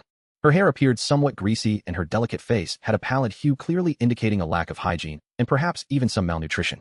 With a languid stretch, she sauntered towards Huang Ming, but as she bent over, the view from her neckline was almost too enticing to ignore. "Brother Ming, it's you. So Li Chang'an's mention of an operation tonight was in reference to you." Huang Ming awkwardly touched his nose and quickly averted his gaze. He had no intention of revealing that they were on a mission to rescue Lu Yusi, opting instead for a change of subject. "Have you all forgotten how to bathe? Would you like to take a shower?" "Wait, Brother Ming. Are you serious? I can actually shower." "Yes, you glutton. Stop being so dramatic. I might just kick you." Li Changjin covered his rear and retreated several steps. Zhou Ting watched this exchange with widened eyes, her regard for Huang Ming now imbued with deeper reverence. "Brother Ming, you must be joking. We can't even muster the courage to brush our teeth or wash our faces, let alone take a shower." Zhou Ting gazed at Huang Ming in disbelief, sniffing her greasy hair and recoiling from the unpleasant scent. Huang Ming shrugged, providing no direct answer. Instead, he proceeded to the master bedroom's bathroom and the communal restroom, filling the water heaters to the brim, ensuring there was ample hot water for a comfortable shower. He then retrieved 10 large water bottles from the adjacent area, distributing 5 to each restroom, sufficient for their morning routines. All right, the water heaters are filled with enough water for an enjoyable hot shower, and the bottled water is available for your morning teeth brushing and face washing. From his spatial realm, Huang Ming produced 2 boxes of fresh milk and 2 boxes of bread, 1 for each of them. Finally, he pulled out 3 steaming hamburgers, 1 for Zhou Ting and 2 for Li Changjin, as he would be exerting himself later. "You two appear pale and clearly lacking in nutrition. Remember to drink a bottle of milk daily and enjoy the hamburgers while they're warm. They won't taste as good when they're cold. Glutton, once you finish eating, we must set out." Li Changjin nodded vigorously, his eyes gleaming at the sight of the 2 hamburgers, drool almost escaping his mouth. What's a hamburger without a refreshing drink? Huang Ming summoned a bottle of Coca-Cola from his spatial realm, allowing them to serve themselves. Li Changjin, well aware of Huang Ming's abilities, exhibited a nonchalant demeanor, eagerly tearing open the hamburger wrapper and devouring a third of it in one bite, grease nearly spilling from the corners of his mouth. Zhou Ting watched in disbelief as Huang Ming performed a series of astonishing feats, her sultry eyes blinking rapidly in astonishment. With 1 box of milk and 1 of bread at her feet, and a steaming hamburger in hand, she felt as though she was dreaming, as if her eyes were playing tricks on her. However, she quickly regained her composure. Noticing Li Chang'an's calm acceptance of the situation, she pinched her cheek to confirm she wasn't dreaming. Then, recalling the prospect of a comforting hot shower, her emotions surged, and she suddenly dashed to Huang Ming, enveloping him in a hug. Despite his combat gear, the softness and elasticity of it were hard to ignore. Huang Ming quickly pushed her away, noticing her eyes were red, as if she might cry at any moment. His kindness toward her was not born of pity, but rather a recognition that having placed her beside Li Changjin, he could not allow her to remain in a state of despair. Moreover, she had performed admirably today, providing valuable intelligence, and he hoped she would surprise him in the days to come. Nevertheless, Huang Ming felt compelled to issue a warning. "Zhou Ting, if you desire a better life, I can certainly provide it, but your capabilities must match this privilege. I am not in need of women. If you continue to be mediocre, you will merely scrape by in the future, and bathing will be a distant dream. Do you understand?" One hand gripping her hamburger, Zhou Ting used the other to wipe away a tear that was about to spill. "I assure you, Brother Ming, I will strive to improve. Whatever tasks you assign, I will do my utmost to fulfill them." Huang Ming nodded, saying nothing more, gently patting her shoulder, silently urging her to enjoy her hamburger while it was still warm. Zhou Ting understood, tearing open the wrapper and savoring the delicious hamburger slowly. In the world before the apocalypse, she would have worried that such indulgence would ruin her figure. She had longed to eat such treats, but had refrained. Now, however, she cared little for her figure, relishing every moment of this delightful meal. Before long, Li Changjin had devoured both hamburgers, staring blankly at Huang Ming, still craving more. Huang Ming kicked him again in annoyance. "Don't overindulge, it's easy to gain weight. Have you been exercising? You might find yourself unable to outrun zombies." "Brother Ming, rest assured. I do exercise, just ask Zhou Ting." Zhou Ting, still chewing her hamburger, nodded in agreement with Li Changjin. "All right, prepare yourselves. We need to set out." Huang Ming checked the time. It was already PM. Before departing, he retrieved a machete from his spatial realm and handed it to Zhou Ting. Keep this for self-defense. Remember to exercise regularly when you have nothing to do. If you develop special skills, don't hesitate to let me know. Thank you, Brother Ming. Zhou Ting took the machete, looking at Huang Ming with gratitude and determination. Huang Ming smiled, saying nothing further, donning his black metallic helmet once more and giving Li Changjin a swift kick. With a spring in his step, Li Changjin followed closely behind as they strode out the door. Huang Ming and Li Changjin took the elevator directly to the first-floor hall. Li Changjin inquired, Brother Ming, what is our task for tonight? Just like before, we need to rescue someone in Building 2. Understood. At this moment, Huang Ming and Li Changjin stood by the window, observing the outside. It was eerily quiet, devoid of any movement, not a single zombie in sight. Calling Lu Shuang'er, calling Senior Swedja, do you read me? I'm here. Yes, I can hear you. The two responded in unison. Huang Ming asked, I'm in the first-floor hall, ready to commence action. How's the situation around Building 10? Lu Shuang'er replied, everything is normal, you can jump out now. Lu Shuang'er and Gu Anqing were operating a drone circling around building and had not detected anything unusual. Having grasped the situation, the two decided to jump out first. Fatty, I'll jump out first, you follow closely behind. Got it. Huang Ming propelled himself forward, leaping up and grabbing the window railing, swiftly jumping outside. Upon landing, Huang Ming retrieved his pistol from an alternate dimension. This time the pistol was equipped with a silencer and had plenty of ammunition. He had no intention of resorting to melee weapons. Huang Ming scanned the surroundings intently and confirmed there were no abnormalities. Earlier in the afternoon, he had already eliminated zombies nearby. If any zombies were to appear now, it could only mean one thing: Teacher Li Qingja, the intelligent zombie, was lurking nearby. Within a minute, Li Changjin jumped out, displaying his newfound experience as he landed steadily, unlike the last time when he had fallen clumsily. Fatty, let's modify our strategy this time. I will attack from a distance with my firearm while you guard my side to prevent any surprise attacks from behind. Understood? Understood. But Brother Ming, do you have enough ammunition? Will you have time to reload? You need not worry, I have several magazines. If I run out of bullets, I will inform you in advance. Let's go. All right. Huang Ming patted his robust shoulder and slowly moved towards building, with Lu Shuang'er and Gu Anqing maneuvering the drone ahead, one to the left and the other to the right. They would promptly notify them of any unusual occurrences. As they approached building, Li Changjin followed closely behind Huang Ming, his gaze scanning the surroundings while Huang Ming took the lead. Just after passing building, they encountered an increasing number of zombies. Huang Ming wasted no time utilizing his spatial abilities to assist his shooting, swiftly dispatching every zombie with headshots. He left no zombie unscathed. He certainly did not want to encounter any remnants upon their return. 10 minutes later, they successfully reached the foot of building. Huang Ming checked the time. It was precisely midnight. Shuang'er, Senior Swedja, please respond. All right, what do you need? They both answered almost in unison. Shuang'er, scout towards building and keep an eye out for Teacher Li Qingja. Anqing, you are responsible for circling around building, also looking for Teacher Li Qingja. Roger that. Understood. They both acknowledged and set off on their respective missions. Given that Huang Ming had eliminated a considerable number of zombies along the way, the mutated zombie Li Qingja would surely sense the loss of her control over them. With her intelligence, she might not comprehend that the zombies were killed, but she would undoubtedly become alert, realizing that humans were active on the ground. It was likely that they would encounter her tonight. Huang Ming did not dare to be careless and quickly dialed Lu Yuxi's number. Hello, this is Lu Yuxi. Senior, I'm outside building. Jump out from the right window. They'll be here to assist you. Huang Ming got straight to the point, having arrived beneath the right window. The window of building was notably lower than that of building, so Lu Yuxi should be able to climb out.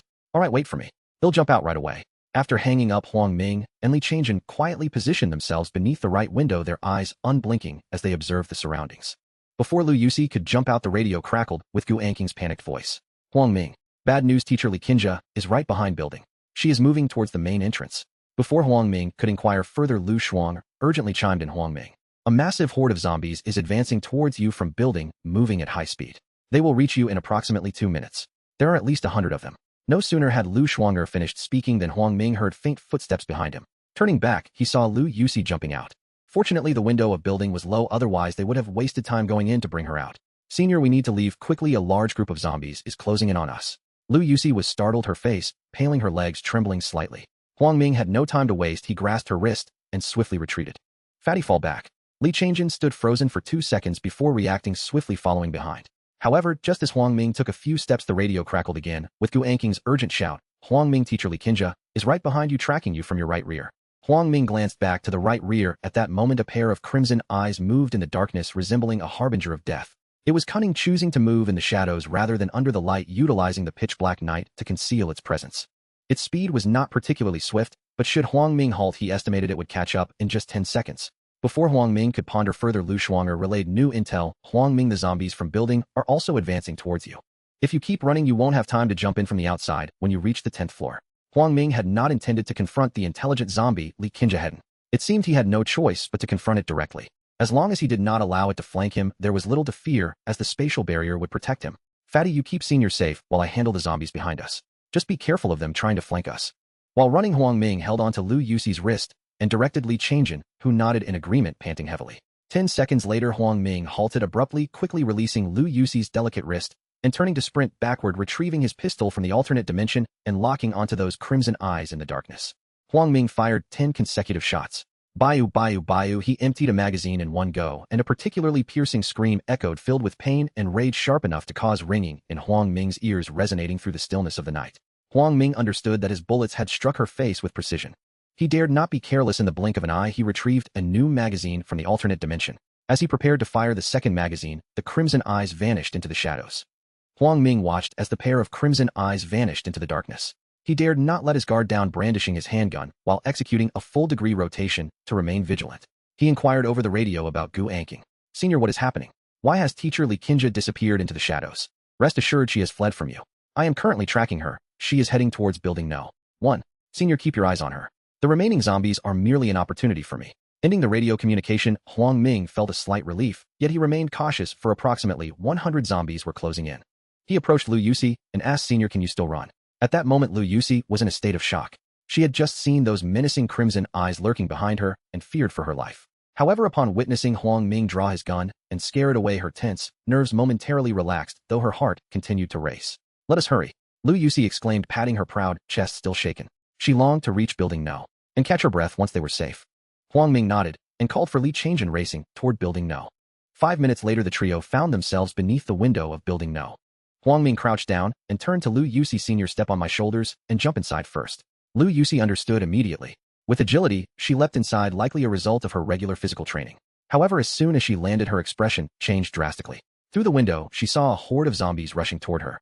Li Changjin, witnessing this scene, trembled with fear. He raised his katana ready to charge forward, but Huang Ming firmly yanked him back, kicking him in irritation. Without hesitation, he raised his handgun. Bang, bang, bang. A full magazine was unleashed, and the first 10 zombies fell lifelessly to the ground. Huang Ming swiftly reloaded and pulled the trigger again, repeating this process 10 times until all the zombies before him lay motionless, creating a scene reminiscent of stacked corpses. Initially, Huang Ming felt pressure as the advancing zombies moved faster than he could reload. However, upon reaching his 5th magazine, he became less concerned. The zombies emerging behind were tripped by their fallen counterparts, making his task remarkably easier. He even found time to wait for them to rise before shooting again. Lu Yuxi had intended to close her eyes, unwilling to witness such brutality, but before she could do so, she stood in stunned silence, finally comprehending why Gu Anqing would submit to the charm of this dashing young man. At that moment, her heart raced, and she exclaimed internally, is this superpower? How utterly captivating. Lu Shuang'er, observing Huang Ming's relaxed demeanor through the drone, rolled her eyes in exasperation. While she was anxiously pacing at home, this little rascal was casually playing a shooting game. Gu Anqing also breathed a sigh of relief as she maneuvered the drone, tracking teacher Li Qingja through thermal imaging until she saw her hide within Building No. Brother Ming, you are remarkably adept. I did not anticipate you having so many magazines. Just now I truly thought it was the end for me. Enough flattery, hurry up and jump inside. Alright. Huang Ming kicked Li Changjin once more, who hurriedly jumped inside. This time Huang Ming acted wisely, scanning the surroundings for any threats before he decided to jump in, handgun in hand. Although it was a bit more strenuous, it ensured safety. Any lurking danger would meet his bullet first. It seemed the previous incident was merely an accident, as he successfully jumped inside without any further complications. Upon landing, Huang Ming turned to Lu Yuxi and Li Changjin and said, let's go. Entering the elevator, Huang Ming pressed the buttons for the TH and TH floors, followed by the TH and TH. He then spoke to Li Changjin. Fatty, the noise we made was rather loud. Do be cautious of your surroundings when you step outside. The girls in the building have been on edge lately, don't draw their attention. Rest assured, Brother Ming. I will be careful. Before long, the elevator arrived at the TH floor. Huang Ming and Lu Yuxi exited one after the other. He opened the heavy metal door and stepped inside, with Lu Yuxi quickly following suit. Gently closing the thick door behind them, Huang Ming removed his helmet and exhaled deeply. Before he could fully savor the fresh air, Lu Shuang'er dashed into his embrace, asserting her claim as yet another goddess-level beauty. Huang Ming was bemused but accepted it, affectionately ruffling her hair, allowing her to express her possessiveness as she wished. This scene left Lu Yuxi standing awkwardly to the side, unsure of what to say. Gu Anqing, however, appeared unfazed. She knew Lu Shuang'er's character well, as they were close friends. Yet in this apocalyptic setting, it was Huang Ming's demeanor that mattered most. Reflecting on this, Gu Anqing discreetly glanced at him, her cheeks flushing slightly. Gently pushing Lu Shuang'er away, Huang Ming said, Shuang, please prepare something warm for Senior to ease her stomach. I'll go take a shower first. Sure, go ahead. Gu Anqing had already taken Lu Yuxi's hand, cheerfully seating them both at the dining table. Yuxi, from now on we are family, don't be shy. Shuang can be quite direct in her ways. Indeed, I understand. I was honestly terrified earlier when a zombie with crimson eyes was hot on our heels. Had it not been for his timely intervention, I fear. Lu Yuxi spoke, still shaken, her chest heaving, as she recalled the harrowing encounter. Yes, we all witnessed the chaos. Shuang and I were operating the drone, providing you with intel on your surroundings. Do you know who that crimsoned zombie was? Lu Yuxi, intrigued, asked. Do you mean you know it? Gu Anqing teased her. Yes, you know it too. Lu Yuxi was left bewildered. Me? I know it. Gu Anqing explained. It was teacher Liqinja. She has transformed into a mutated intelligent zombie. Based on our observations over the past few days, she seems capable of commanding ordinary zombies and possesses a certain level of intelligence. She paused before adding, moreover, it appears that bullets do not kill her. Earlier I saw Huang Ming unload an entire magazine at her, yet she managed to escape back to building No. 1. This is truly astonishing, and I believe you are the only one who can analyze this matter further. Upon discovering that Liqinja was a mutated zombie, Lu Yuxi gazed incredulously at Gu Anqing. Yet she spoke confidently, convinced that she finally had the opportunity to showcase her talents. Oh my goodness. It turns out she is our advanced mathematics teacher. She is an absolute beauty. A mutated zombie. Possessing intelligence. Bulletproof. How fascinating. Leave it to me, give me some time, and I shall unravel this mystery. Thus Gu Anqing engaged in conversation, with Lu Yuxi meticulously detailing Huang Ming's basic situation and the recent events that had transpired. Upon hearing that Huang Ming had awakened his spatial abilities before the apocalypse, and had stockpiled sufficient resources to ensure their comfort, Lu Yuxi felt as though she were listening to a novel, initially believing Gu Anqing was merely jesting, her expression one of disbelief. We initially had the same expression as you, utter disbelief. However, we have since adapted, and you will too given time.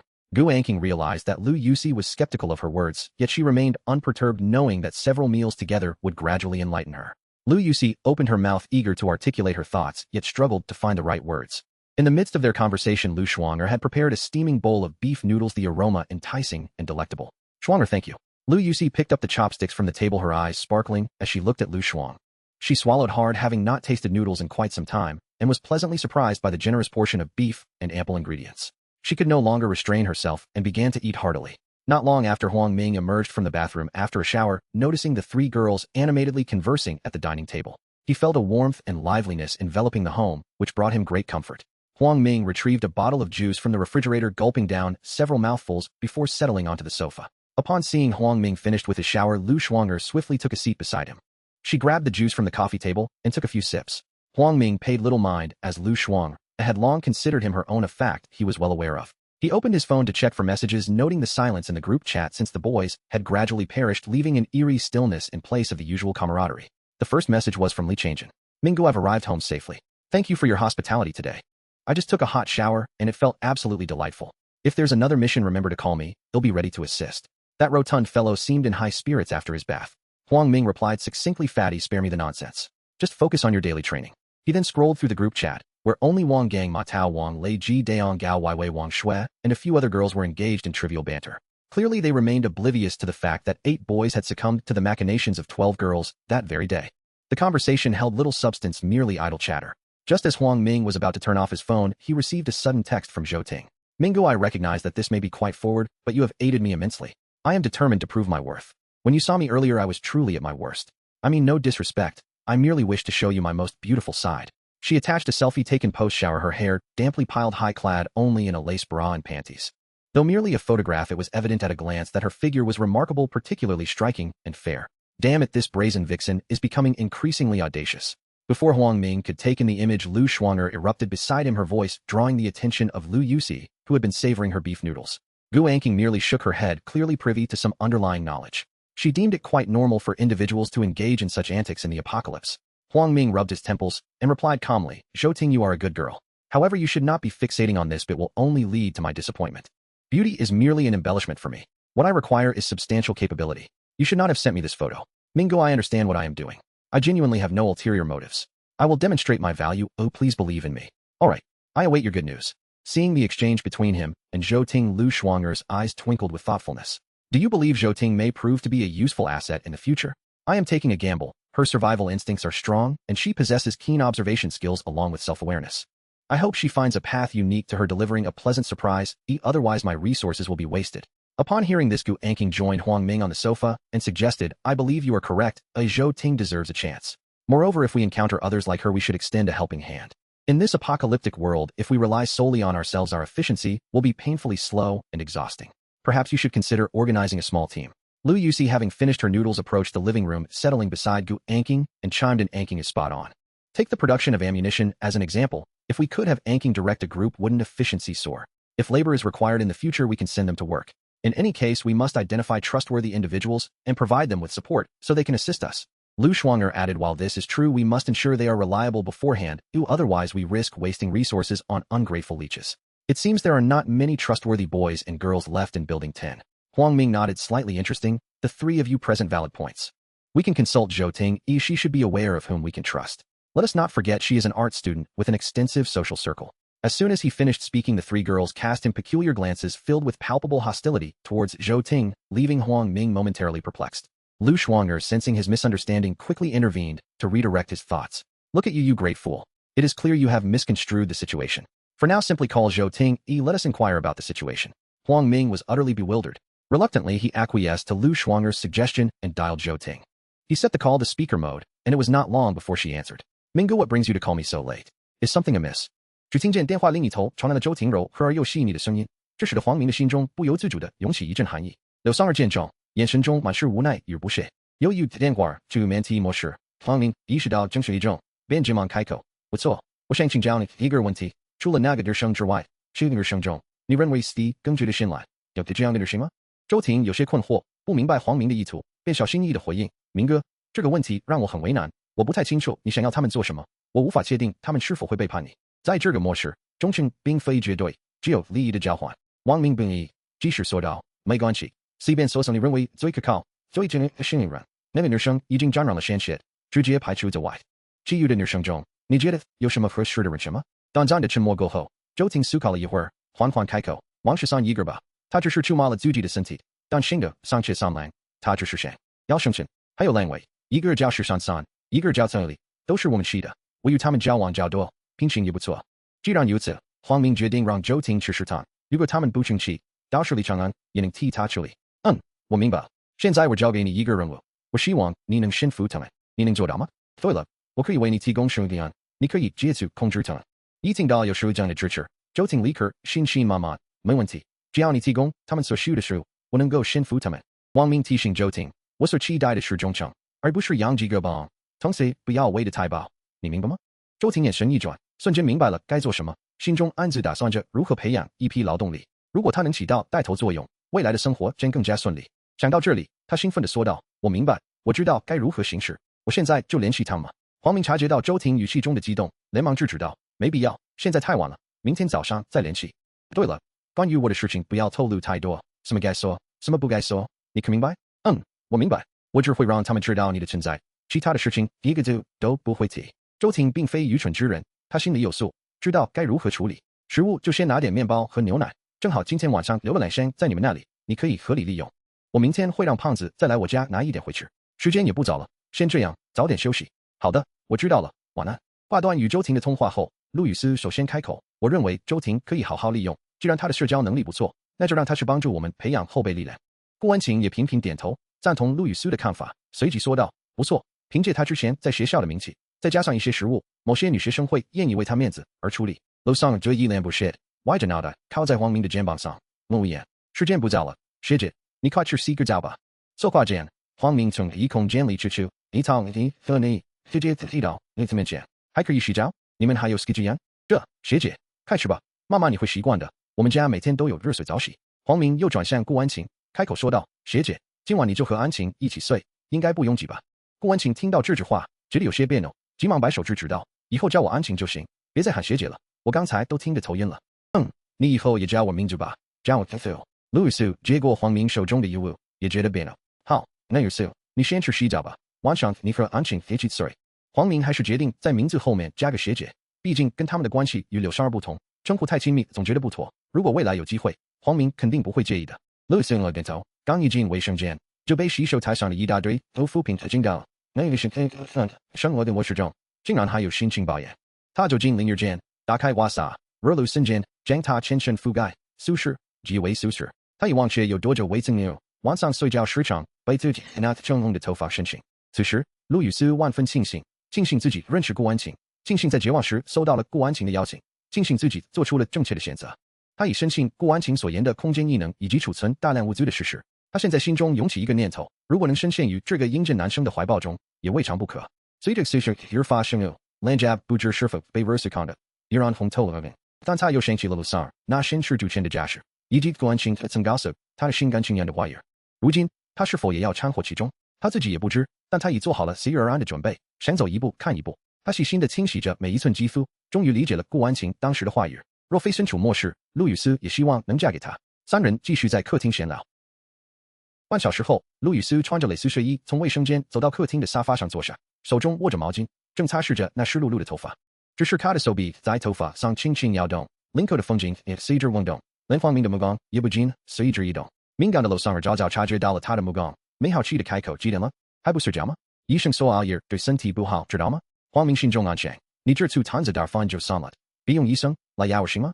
他心有点碎，摸了摸鼻尖，开口说道：“原本他打算来聊，静一下，丧事的事，既然如此，就明天再谈吧。时间确实不早了，大家早点休息吧。”他看了看时间，已是凌晨1点过了，起身径直往主卧走去。刚躺下，楼上立刻跟了进来，还把房门反锁，随后转身，脸上带着一丝调皮的笑容。黄明心中一惊，已经明白了楼上今晚的意图，不然要不然今晚的动静特别大，你只想不听见都不行。On June, the day dawned bright and clear. A new month had arrived. In the early morning, a gentle golden ray of sunlight streamed through the thin white curtains, warming Huang Ming's cheek as he embraced Lu Shuanger, who was still in a deep slumber. Suddenly, the rhythmic chime of an alarm clock jolted Huang Ming awake. He shivered slightly and slowly opened his drowsy eyes only to be met with Lu Shuanger, playfully blinking at him. Huang Ming smiled faintly to awaken beside such beauty was something he could hardly have imagined before the apocalypse. Lost in thought, he found himself reluctant to rise, drawing Lu Shuanger closer and quietly savoring the rhythm of her heartbeat, which rose and fell gently with her breath. Nestled in Huang Ming's embrace, Lu Shuanger's lovely eyes regarded him with curiosity as she inquired, "Why are you still in bed?" "Just a little longer, I want to enjoy this tranquil moment with you." "Oh, when did you become so clingy?" Lu Shuanger pretended to struggle a well-rehearsed act as her attempts only drew her closer to him, a true thespian.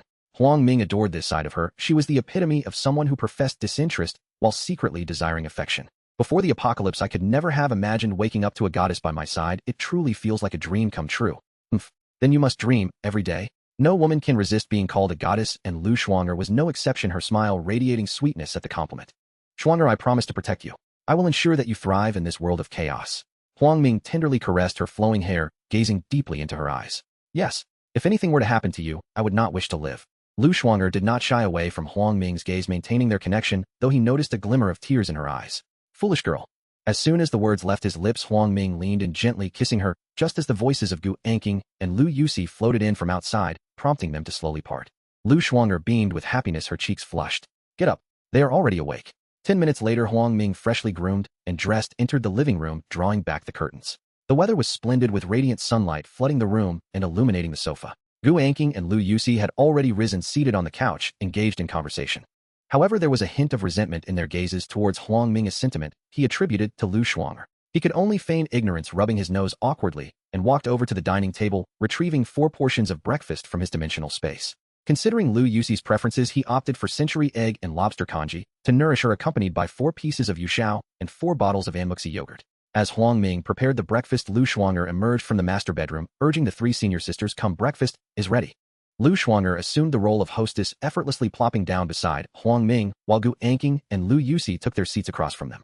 The trio began to eat their breakfast while Lu Yusi sat dumbfounded, momentarily unsure of how to proceed. She gazed at the half-lobster nestled in the congee, its succulent flesh exuding an enticing aroma, and then at the bottle of her favorite yogurt and muxi. Noticing her salivating, Huang Ming chuckled and asked Yusi, "Why aren't you eating? Is it to your disliking?" "No, not at all. This breakfast is something I rarely dare to indulge in. It feels utterly surreal, like a dream." At this, Gu Anqing and Lu Shuanger chuckled softly, not mocking Lu Yusi, but rather empathizing with her, recalling their own initial reactions. Huang Ming reiterated his previous statement, "Yusi, you might as well live in this dream every day." Lu Yusi shyly smiled at him, then picked up a spoon from the table, beginning to savor the delectable breakfast. "By the way, Huang Ming, didn't you mention having something to discuss last night?" Lu Shuanger inquired, munching on the lobster meat. Huang Ming set down his spoon, taking a deep sip of the anmuxi, before responding, "Indeed. It concerns the mutated intelligent zombie Li Qinjia." The 3 of them in perfect unison awaited Huang Ming's continuation in silence. "I distinctly fired a whole magazine, hitting her 10 times." While I can't claim to have blown her head off, I certainly struck her face, yet Anking said she still managed to move and had the clarity of mind to retreat to building No. 1. Gu Anking, having closely observed Li Qingjia's movements last night, was quick to respond. Indeed, it appears not to have been a fatal wound. She returned to building No. 1 with remarkable composure, but she did sustain some damage, otherwise she wouldn't have retreated. Huang Ming, are you worried about whether she can be killed or how to eliminate her? Lu Yuxi astutely pinpointed Huang Ming's underlying concerns. A confident smile graced her lips as she elaborated, let me enlighten you regarding ordinary zombies. Typically one can eliminate them by destroying their heads. However, the zombie virus isn't eradicated, the host simply loses mobility, and that host is the infected individual. She paused before adding in simpler terms, if the human brain is damaged or severed, even the most potent zombie virus cannot facilitate any further action from the host. The trio listened intently, their expressions reflecting newfound understanding as Lu Yuxi continued her analysis. Your earlier mention of hitting Li Qingjia 10 times in the face indicates one thing: you did not strike her brain, and she possesses a certain capacity for self-healing. Self-healing. They were taken aback, and in silent agreement, they leaned in closer to absorb Lu Yuxi's insights. Had it been any other zombie, receiving 10 bullets to the face would be akin to a headshot, meaning Li Qingjia's brain is different from that of standard zombies, or perhaps it possesses some unique attribute. As her words sank in, the three exchanged glances, clearly impressed. Truly a biological genius. Without her explanation, they would have been utterly lost. Huang Ming, though this may be perilous, if you can sever her head and bring it back for study, it would mark a monumental discovery. Lu Yuxi's excitement grew with her analysis, her fists clenched in determination, though she couldn't shake the feeling that such an endeavor would be exceedingly dangerous, casting an awkward glance at Huang Ming. Huang Ming, not rushing to respond, was deep in thought, processing Lu Yuxi's revelations, his mind racing with possibilities. Lu Shuangter set aside the lobster shell in her hand, pouted, and took a deep sip of anmuxi before speaking. Yuxi is correct. The zombie virus has not been eradicated in the true sense. We have merely incapacitated the host. According to my medical analysis, once a person's face has been shot 10 times, there is no need to strike the brain again for them to lose mobility. This indicates that Li Qingjia's head harbors issues, significant secrets. Huang Ming's eyes lit up. He nearly forgot that Lu Shuangter was a doctor, and her analysis was indeed plausible. He stroked his chin thoughtfully and slowly remarked, so we must retrieve her head for research in order to uncover the truth, am I right? At this moment, Gu Anking became displeased. As a brilliant mechanic, she was acutely aware of this zombie's strength. Ordinary bullets could not penetrate its facial defenses, let alone sever its head, prompting her to voice her objections. However, this is exceedingly dangerous. If bullets can't kill it, what if it gets too close? A mere scratch could lead to infection. Unless... Huang Ming's eyes narrowed, and he quickly inquired further. Lu Yuxi and Lu Shuangter also cast curious gazes in her direction. Unless what? Without hesitation, Gu Anking responded directly, unless you possess more advanced weaponry or armor-piercing rounds. Only by enhancing the lethality of the weapons can we hope to shoot at its neck and have a chance to sever its head. Huang Ming's face brightened with excitement as he gave her a thumbs up and replied, that sounds splendid. Anking, could you manufacture a batch of armor-piercing rounds for me? I can create them, but they won't match your handgun. Your firearm is too ordinary to unleash the power of armor-piercing rounds. Firing them would yield results akin to ordinary bullets. Gu Anking shrugged, expressing her limitations, attributing the issue to his inferior handgun. Oh, what a waste of my excitement. At this moment, Lu Yuxi appeared deep in thought, a glimmer of inspiration illuminating her eyes. She seemed to have conceived a plan. Huang Ming, I recall that the police station is quite close to our school. Just exit, turn right, and walk straight for 2 traffic lights, and we will reach it. Yuxi, have you lost your mind? Are you seriously suggesting that Huang Ming go to the police station in search of weapons? Isn't that a death wish? Do you know how many zombies are out there? Lu Shuangter was clearly displeased, her tone growing colder as she voiced her strong disdain for such a foolish idea. Huang Ming remained silent, his hands pressed together under his chin, quietly observing Lu Yuxi. Since she had proposed this idea, it was evident that the situation was not as straightforward as it seemed. Lu Shuangter was too hasty in her judgment. Lu Yuxi understood Huang Ming's desire for her to continue and chose to disregard Lu Shuangter's concerns, empathizing with her feelings. Shuangter, I know this is perilous, but to proceed to the police station, a prerequisite is necessary. Lu Shuangter curiously retorted, prerequisite. Lu Yuxi lifted her elegant neck, radiating confidence. I previously conducted biological experiments and reached a conclusion, though I am uncertain whether it applies to zombies. This requires experimentation, specifically saturating Huang Ming's combat suit with the scent of zombies. She paused for emphasis before adding, the most straightforward and crude method is to apply the zombie's flesh and blood directly onto the combat suit. Alternatively, Shuang, you could assist me. This would take some time to transform the zombie's flesh and blood into gas. However, the experimental process is incredibly dangerous, as inhaling too much could lead to infection by the zombie virus. Lu Shuangter, realizing the implications, quickly understood Lu Yuxi's intentions, her brilliance as a doctor allowing her to grasp the plan effortlessly. However, upon hearing the final part, Huang Ming raised his hand, interrupting her. I won't allow you to take such risks. We will use the first method and smear the zombie's flesh and blood all over my combat suit. Lu Shuangter and Lu Yuxi exchanged knowing smiles, warmth blossoming within their hearts. Gu Anking also agreed with this plan, stating if the experiment succeeds, the approach to the police station is indeed worth a try. Very well, time is of the essence. We must act now, while Ikinja is still hiding in building No. 1. You two operate the drone, and keep a close watch on the surroundings. Huang Ming had already donned his combat suit, clutching his helmet, prepared to venture out. Observing his readiness, Gu Anking hastily set down her spoon and approached him, meticulously checking his combat suit before returning to the dining table with a sense of assurance. Go ahead, the combat suit is fine. Just be careful. As Huang Ming opened the door, Lu Shuang'er called out to him. Wait a moment, I have something for you. She dashed into her bedroom and returned shortly with a small box, her expression bright with enthusiasm as Huang Ming looked on in confusion. This is a specially formulated military stimulant I concocted. You can inject it if you find yourself in danger. It will temporarily enhance your combat prowess and keep fatigue at bay for a considerable duration. There are 3 doses in total. If all 3 are used simultaneously, the side effects will be severe, leaving you in a state akin to death, and recovery will take a long time. Huang Ming accepted the box into his spatial pocket and embraced Lu Shuang'er, feeling an overwhelming sense of gratitude in that moment. Gu Anking and Lu Yushi stood nearby, sensing a shift in the atmosphere as Huang Ming pinched Lu Shuang'er's delicate cheek, donned his helmet, and stepped out the door. Huang Ming intended to first check whether any survivors remained on the TH floor. He walked from his unit No. to the far end at No. discovering that the remaining 6 doors had been pried open, revealing emptiness within. Suddenly, a brilliant idea struck him. He could renovate the adjacent rooms later. It wouldn't do to remain confined to his home for business, especially since the living room was nearly filled with smoke. This time Huang Ming did not bring along Li Changjin, as he lacked a matching combat suit. With the abundance of zombies outside, it would be unwise to risk injuries. Huang Ming opted to leap from the window. Fortunately, a plethora of zombies had perished at the entrance the previous day, saving him the trouble of searching for them. He retrieved a dagger from his spatial pocket, extracting flesh and blood from the zombies and applying it liberally onto his combat suit. This process was somewhat disconcerting for him, far too gruesome. 10 minutes later, aside from the helmet's face guard and his right hand gripping the gun, his combat suit was smeared with bits of zombie flesh and viscous liquid. Once the preparations were complete, he moved forward and soon spotted a zombie ahead, striding directly toward it. Clad in the combat suit, he felt no fear of being bitten by the zombie. Approaching closely, he found that the zombie showed no reaction, merely ambling past him as if oblivious. With his left hand clutching the dagger, he swiftly turned and plunged it into the zombie's head, sending it to the afterlife. Huang Ming remained vigilant, repeating his testing with unwavering caution. Huang Ming tirelessly repeated the experiment, and just as the first time, the zombies did not lunge at him, instead treating him as one of their own, oblivious to his presence. Thus Huang Ming spoke into the radio, calling, "Sweja, are you there?" Lu Shuang'er responded, What is it?" The experiment was successful. I am now preparing to head to the police station. Please use your drones to clear the way for me. The 3 of them almost replied in unison, received. Before long, 3 drones soared above Huang Ming. Thanks to Gu Anking, the prodigious mechanical engineer, the drones had been modified to operate remotely over distances up to kilometers. 10 minutes later, Huang Ming arrived near the school entrance.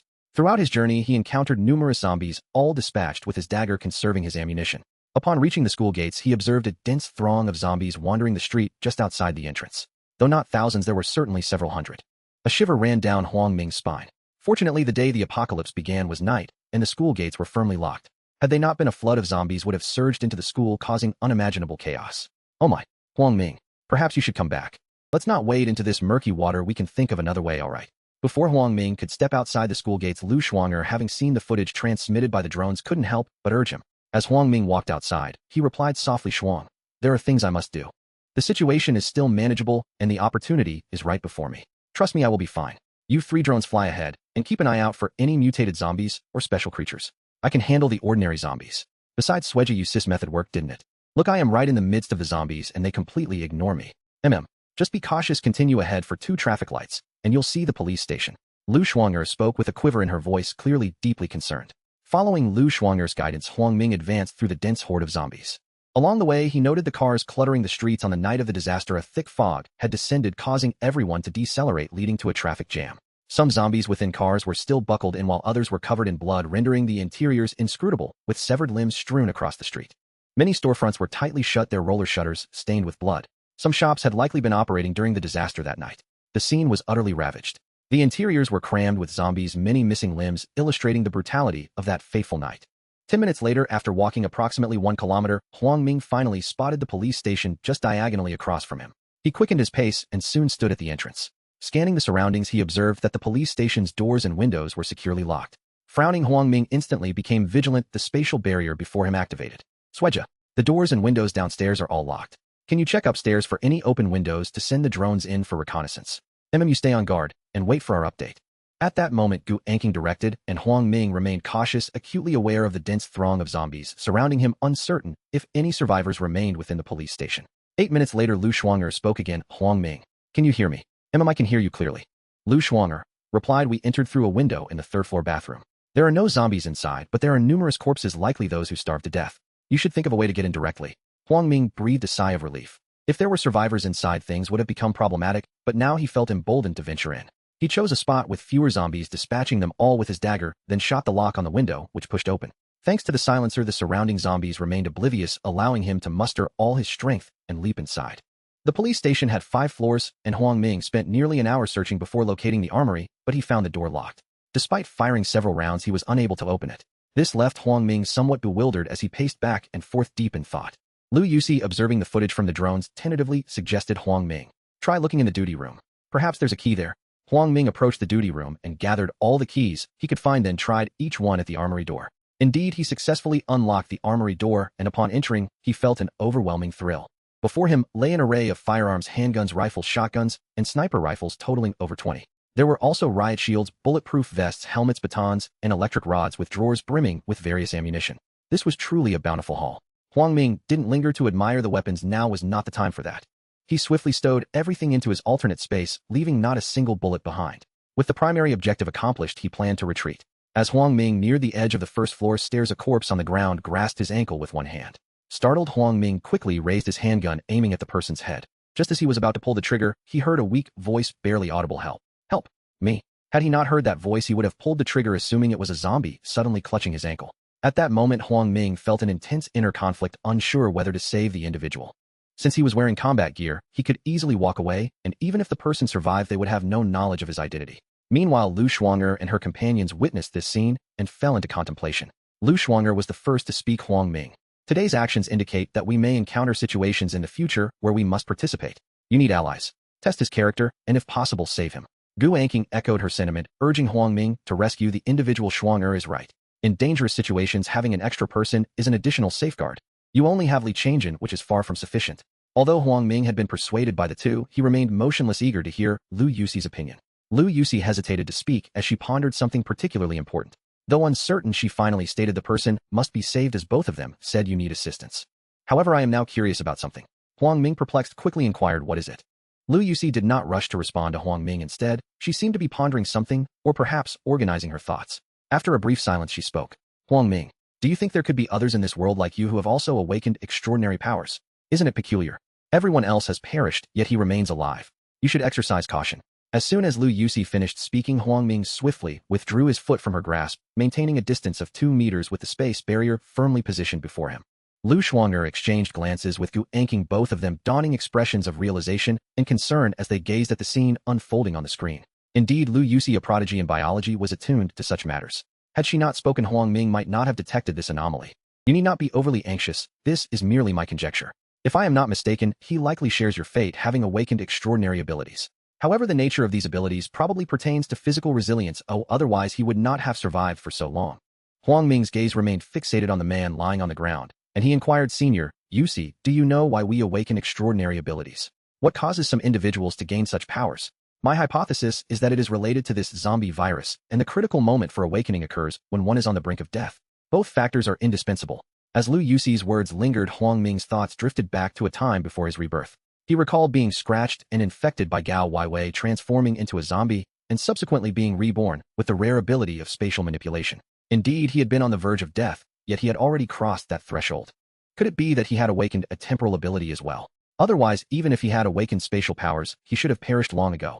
This was the most significant secret buried deep within Huang Ming's heart, one he dared not disclose to the 3 senior sisters, as it could very well pertain to his survival. Huang Ming, test his character. Saving him may yield invaluable intelligence. Before Huang Ming could respond, Lu Yusi urged him to save the man before them. Huang Ming turned his attention to the frail figure on the ground and asked, who are you? Why are you still alive? Water. Water. The man did not respond, but instead asked Huang Ming for water. Huang Ming retrieved a bottle of mineral water from the void, unscrewed the cap, and gently placed it before the man. The man struggled to sit up, exerting considerable effort, and shakily reached for the bottle, finishing it in one gulp. Huang Ming did not rush to ask further questions, patiently waiting for the man to regain some strength, yet he kept the spatial barrier firmly in place, remaining vigilant. Silence enveloped the scene, an almost palpable stillness. The man remained seated on the ground motionless while Huang Ming leaned against a stone pillar unfazed. After nearly 10 minutes the man finally spoke, his voice weak and somewhat hoarse. My name is Wu Dasan. I am 43 years old and a captain in the traffic police. On the night of the disaster, I was at the police station handing over my duties, which spared me from the worst. As for why I am still alive, I cannot say for certain, and my condition worsens by the day, and had I not encountered you today, I fear I would not have lasted much longer. A traffic police captain. It seemed his character might not be too questionable. Huang Ming cautiously asked, what do you intend to do next? Wu Dasan hesitated before responding, surveying Huang Ming with curiosity. Dressed in tactical gear complete with a helmet, Wu Dasan could not discern the true nature of this man. Yet upon noticing the remnants of zombie flesh clinging to Huang Ming's uniform and glancing outside at the throng of zombies, he seemed to grasp the situation. Having survived for some time in this apocalypse, Wu Dasan knew that the police station had once stocked supplies, but the dwindling population had consumed them rapidly. Seeing Huang Ming's impressive equipment and his ability to navigate the horde alone, Wu Dasan recognized him as a formidable figure. He was not naive and sought to align himself with someone strong. Can I accompany you? I only asked for food. Huang Ming was somewhat taken aback, though Wu Dasan could not see his expression. Before Huang Ming could say anything further, Wu Dasan eagerly added, are you willing to accept my unconditional obedience? Without hesitation, Wu Dasan spoke earnestly, as long as it doesn't involve sacrificing my life, I will comply with any request you have. Huang Ming feigned contemplation, deliberately prolonging the moment to pique Wu Dasan's interest. 3 minutes passed. Huang Ming sensed the timing was right and slowly replied, very well. You may follow me from now on. My name is Huang Ming, a student at Tianhai University. Since you are older than me, I shall call you Lao Wu from now on. As he spoke, Huang Ming conjured 2 sandwiches and a bottle of pure milk from the void, handing them to Wu Dasan. Wu Dasan's eyes widened in astonishment as he watched Huang Ming's magical display the weight of the food, feeling almost surreal in his hands. At that moment, a deep hunger stirred within Wu Dasan, and his throat quivered. He felt as though he were dreaming and struggled to believe the reality before him. Eat. It is for you. Satisfy your hunger first. Thank you. You may call me whatever you wish. I never expected someone so young to possess such great abilities. Wu Dasan tore open the packaging and devoured the food, eagerly, his heart racing with excitement. As a traffic police captain, he possessed keen observational skills, and he quickly recognized Huang Ming's extraordinary capabilities. Though he refrained from probing further, he was no longer a child. While Wu Dasan consumed his meal, Huang Ming utilized his spatial abilities to gather the corpses of the zombies he had dispatched outside the window. He returned to Wu Dasan, laying out the bodies before him. Finally, he retrieved a set of tactical gear and a helmet identical to those worn by Li Changjin, handing them to Wu Dasan. Put this on. Once you regain your strength, use this dagger to extract some blood and flesh from the zombies, apply it to yourself, and then accompany me back to the university. Huang Ming embedded the dagger in a zombie's thigh, gesturing for Wu Dasan to take action. Wu Dasan, once again astonished by Huang Ming's almost magical maneuvers, quickly regained his composure. He finished the last drop of milk, stood up, and began to stretch, the sound of cracking joints echoing in the stillness. It was only when Wu Dasan rose that Huang Ming clearly saw his features. He sported a buzz cut, had a resolute countenance, tan skin, and wore a form-fitting black outfit that showcased his well-defined muscles, complemented by camouflage cargo pants and black combat boots that concealed his powerful thighs. Huang Ming could not help but silently marvel. Wu Dasan was far more formidable than Li Changjin, clearly a man of experience with commendable skills. Wu Dasan performed several push-ups and squats to activate all his muscles before donning his gear. Lu Shuang'er furrowed her brow as she observed the images transmitted by the drone, and with a hint of concern, she urged Huang Ming quickly ask him if he has awakened any special abilities. As a doctor, I must responsibly inform you that a very weak individual cannot possibly regain strength in such a short time. Had Lu Shuang'er not reminded him, Huang Ming would have overlooked the fact that Wu Dasan had just done several push-ups right in front of him, completely contrary to the appearance of someone on the brink of death. Old Wu, do you feel anything different in your body? Oh, different? I do not understand what you mean. Huang Ming was at a loss for words, unsure of how to explain this to Wu Dasan. After a moment of contemplation, a flash of inspiration struck him, and he said, it's similar to how I just used telekinesis. I have awakened spatial abilities. Take a moment to sense if you have developed any extraordinary powers. Upon hearing Huang Ming's analysis, Wu Dasan suddenly understood why Huang Ming was so formidable. It was due to the elusive spatial abilities. Yet it felt surreal, almost like watching a film. Nevertheless, these events were undeniably transpiring before his eyes. He began to carefully examine the changes within his own body. Suddenly, Wu Dasan felt a distinct difference. It was as if a reservoir of power was building within him, poised to erupt at any moment. Spatial abilities. No wonder you seem to be performing magic. If what you say is true, I feel an overwhelming surge of strength coursing through me, as if I am somewhat stronger than before. My muscles feel more developed. Before Huang Ming could respond, Wu Dasan clenched his fist, his body brimming with energy, and he struck the head of a nearby zombie with a forceful punch. The impact was thunderous, and the zombie's skull was pulverized, sending bits of flesh splattering onto Huang Ming's combat suit, while the ground was left dented and debris scattered. Huang Ming could not help but gasp in astonishment. Was this destruction still within the realm of human capability? The most striking aspect was that his fist bore minimal blood and flesh, indicating the incredible speed and power behind that blow. My goodness, is this truly the strength that humanity can possess? Gu Anqing exclaimed in awe. I wonder if it's a genetic mutation or something. If only we could study it. Lu Yusi chimed in, clearly excited. At this moment, Lu Shuang'er, feeling competitive, retorted, I still believe Huang Ming's spatial abilities are the real anomaly. He's just a reckless man. Without food, he would perish. Huang Ming listened to the three girls chattering over the radio, bemused especially by Lu Shuang'er's tone, as if he were invincible. Wu Dasan retracted his fist, picked up a dagger, and began to smear the zombie's blood and flesh onto his combat suit, while stating, Huang Ming, my ability is strength. I can unleash my full power to attack or harden my skin to enhance my defense. However, it consumes a tremendous amount of energy, and I feel I only utilized about 30% of my strength earlier, because I am still quite weak and have not reached my peak state. The fact that Wu Dasan claimed he had only used 30% of his strength was truly remarkable. In times like these, one's character is truly tested. Although Huang Ming was reluctant to probe further and feared the consequences of such inquiries, he still felt compelled to ask, Old Wu, with your impressive abilities, you could easily be self-sufficient in this apocalypse. Are you certain you wish to continue following me? Wu Dasan looked at him resolutely. Come on, don't mock me. In your presence, I feel like a novice. Since we agreed to stick together, I won't go back on my word unless I meet my demise. Huang Ming could not ascertain whether Wu Dasan was being sincere. He only trusted in self-interest. Wu Dasan knew that by aligning himself with Huang Ming, he would have food, so as long as Huang Ming's resources were sufficient, he would harbor no other thoughts. Whether genuine emotions would develop in this apocalyptic world remained to be seen. For now, they would take things one step at a time. Huang Ming shrugged, adopting a relaxed demeanor. All right, since you are with me, I shall ensure you are well taken care of, but you must follow my lead without acting independently. Rest assured, brother. I am well aware. Wu Dasan gave Huang Ming a thumbs up and continued to smear zombie remnants onto his combat suit. Noticing that Wu Dasan's other hand remained clean, Huang Ming hurriedly halted him, intending for him to consume more food to regain stamina for their impending actions. Wu Dasan looked at Huang Ming in confusion.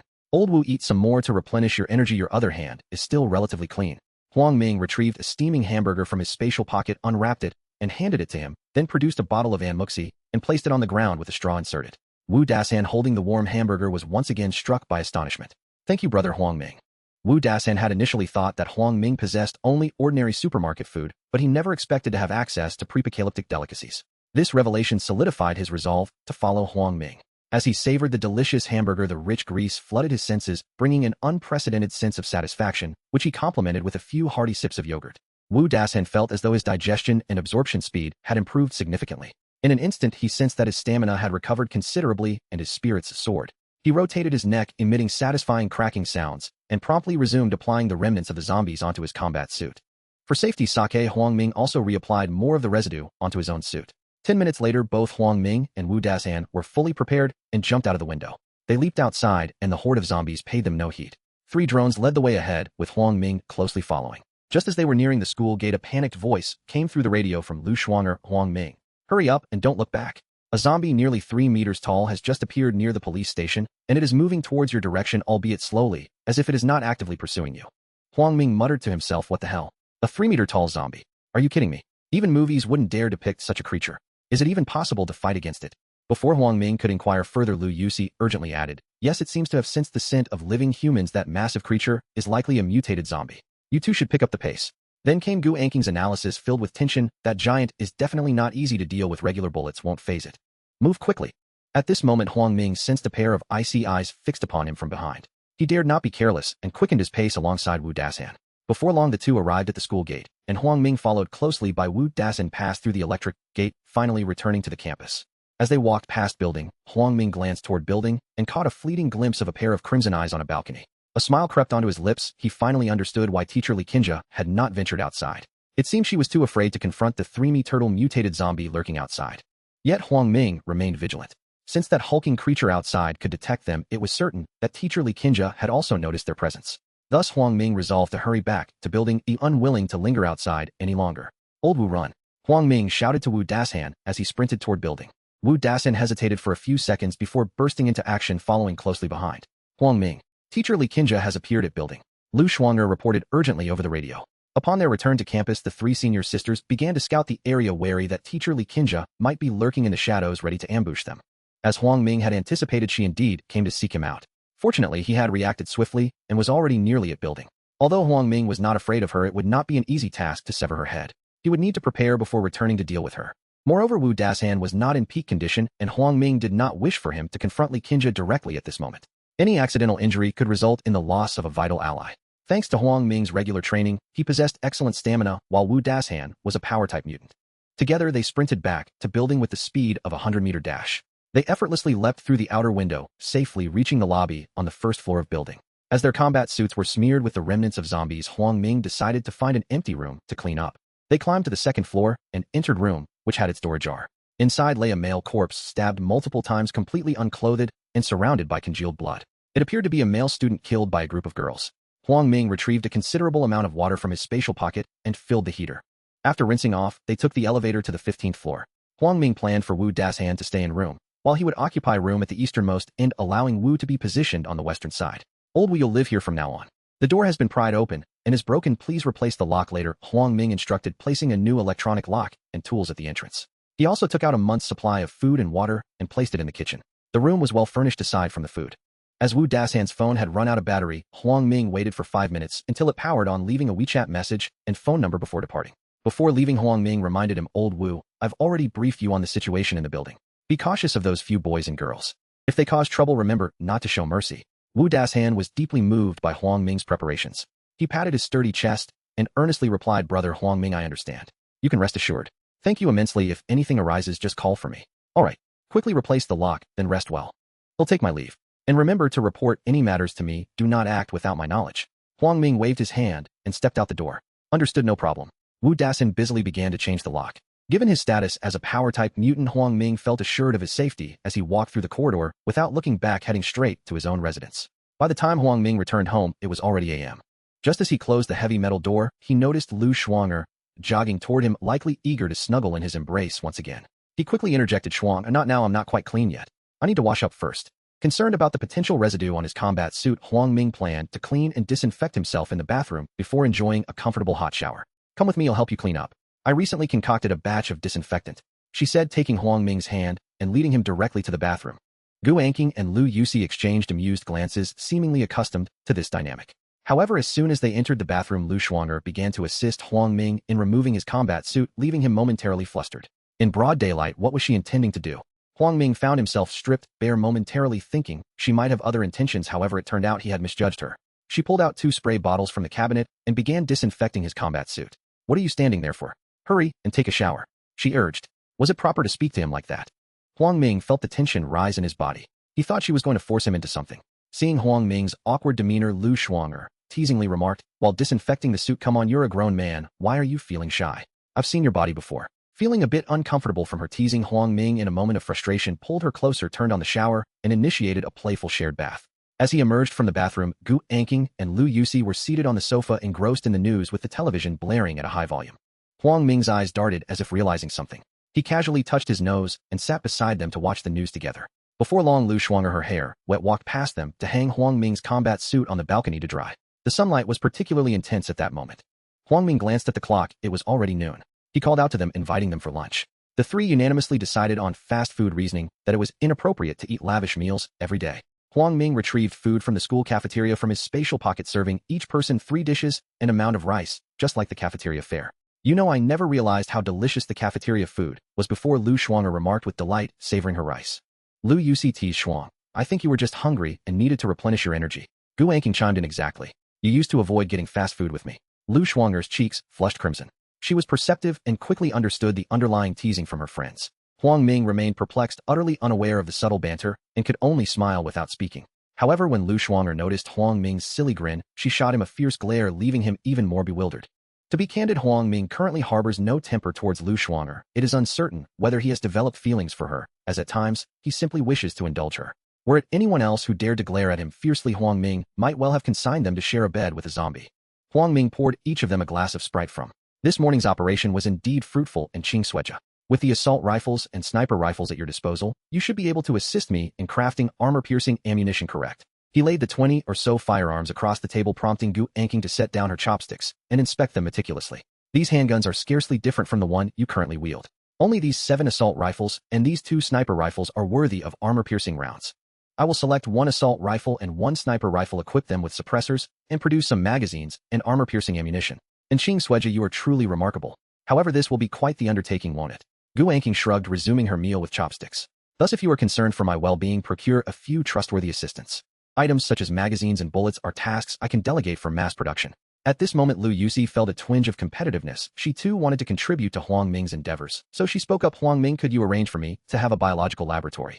I require live zombies as well as their corpses, biohazard suits, and various equipment and reagents. Can you provide these for me? Lu Shuanger, not wishing to be outdone, also expressed her needs. I also require a laboratory for medical research. Have you forgotten that I supplied you with military-grade stimulants?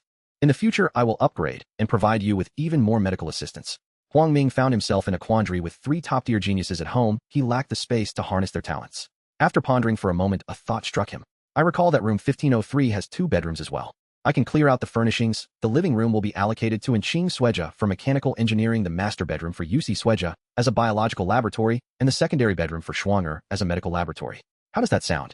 The three exchanged glances almost in unison, agreeing, all expressing acceptance.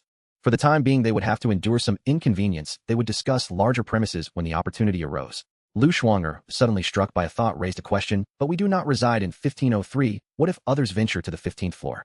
That is straightforward. I plan to secure the 15th floor, erecting large iron gates at both the east and west ends to prevent others from accessing it freely. Upon hearing this, Gu Anking's eyes lit up. That is an excellent idea. After we finish eating, we should call Wu Dashan and Li Changjin to assist. With my presence, we can swiftly design and construct the gates. I intend to have Li Changjin move to room 1507, placing him next to Wu Dashan. What do you think? Lu Yusi raised an eyebrow.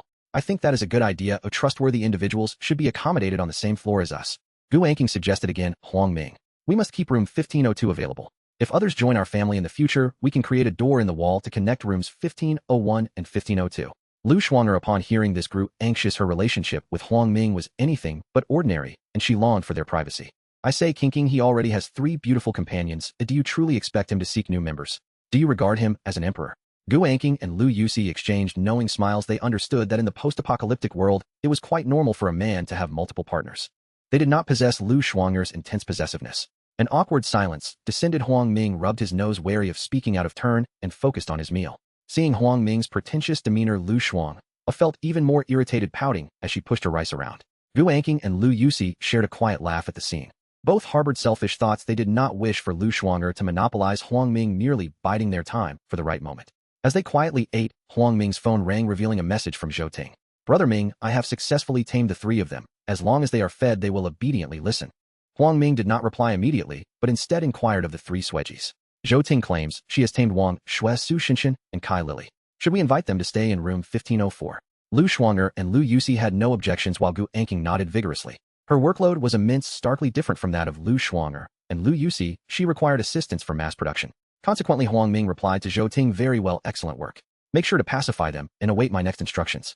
Zhou Ting, somewhat taken aback, quickly responded. Understood. Seeing that everyone had finished their meal, Huang Ming decided to commence work directly. In Qing Sueja, shall we get to work now? Yes, gather everyone. As he spoke, Huang Ming had already sent messages to Wu Dashan and Li Changjin, and soon he and Gu Anking made their way to the eastern entrance. Lu Shuanger and Lu Yusi, unable to assist, remained behind to tidy up and operate the drone in the vicinity. Before long, Li Changjin and Wu Dashan arrived almost simultaneously. Huang Ming introduced them. Fatty, this is Lao Wu, who possesses extraordinary abilities like mine. You should learn from him. Wow, extraordinary abilities. Hello, Brother Wu. I am Li Changjin. Oh, I look forward to your guidance. I have a bit of brute strength. Soon we will be neighbors, helping each other out. Huh. After some pleasantries, Li Changjin learned that Wu Dashan was a strength-based mutant, which he envied greatly. Wu Dashan in turn discovered that Li Changjin was a professional automotive repair expert. Since they were both affiliated with Huang Ming, they quickly warmed up to each other, sharing a friendly rapport. After a few exchanges, Huang Ming introduced Gu Anking, who stood closely beside him, particularly intimate. By the way, this is my Sueja, Gu Anking, a genius mechanical engineer. Our current task is to follow in Qing Sueji's instructions to construct a large gate at the eastern and western entrances. Li Changjin, of course, recognized the goddess beside Huang Ming. She was the one who had rescued them that fateful night. However, upon hearing Huang Ming's introduction, he was taken aback. Wu Dashan was pleased to greet her, as his daughter was approximately the same age as Gu Anking and also in university. Yet she had likely met with disaster. Gu Anking, ever polite, greeted everyone, and once introductions were made, she began to take charge. First, she instructed Huang Ming to retrieve the necessary materials and equipment, setting them aside in the corridor. Then she commenced her design, directing Li Changjin and Wu Dashan in manual labor, while Huang Ming was tasked with supplying her with resources and assisting as needed. Thanks to Huang Ming's spatial abilities, housing an array of the most advanced engineering equipment coupled with Wu Dashan's extraordinary strength, their work progressed at an astonishing pace. In approximately 1 hour, the grand entrance on the east side was completed. Gu Anqing had crafted a fully intelligent door from a special metal capable not only of withstanding the assaults of both survivors and zombies, but also resistant to regular bullets. Unless penetrative projectiles or explosive methods were employed, breaching the door would be nearly impossible.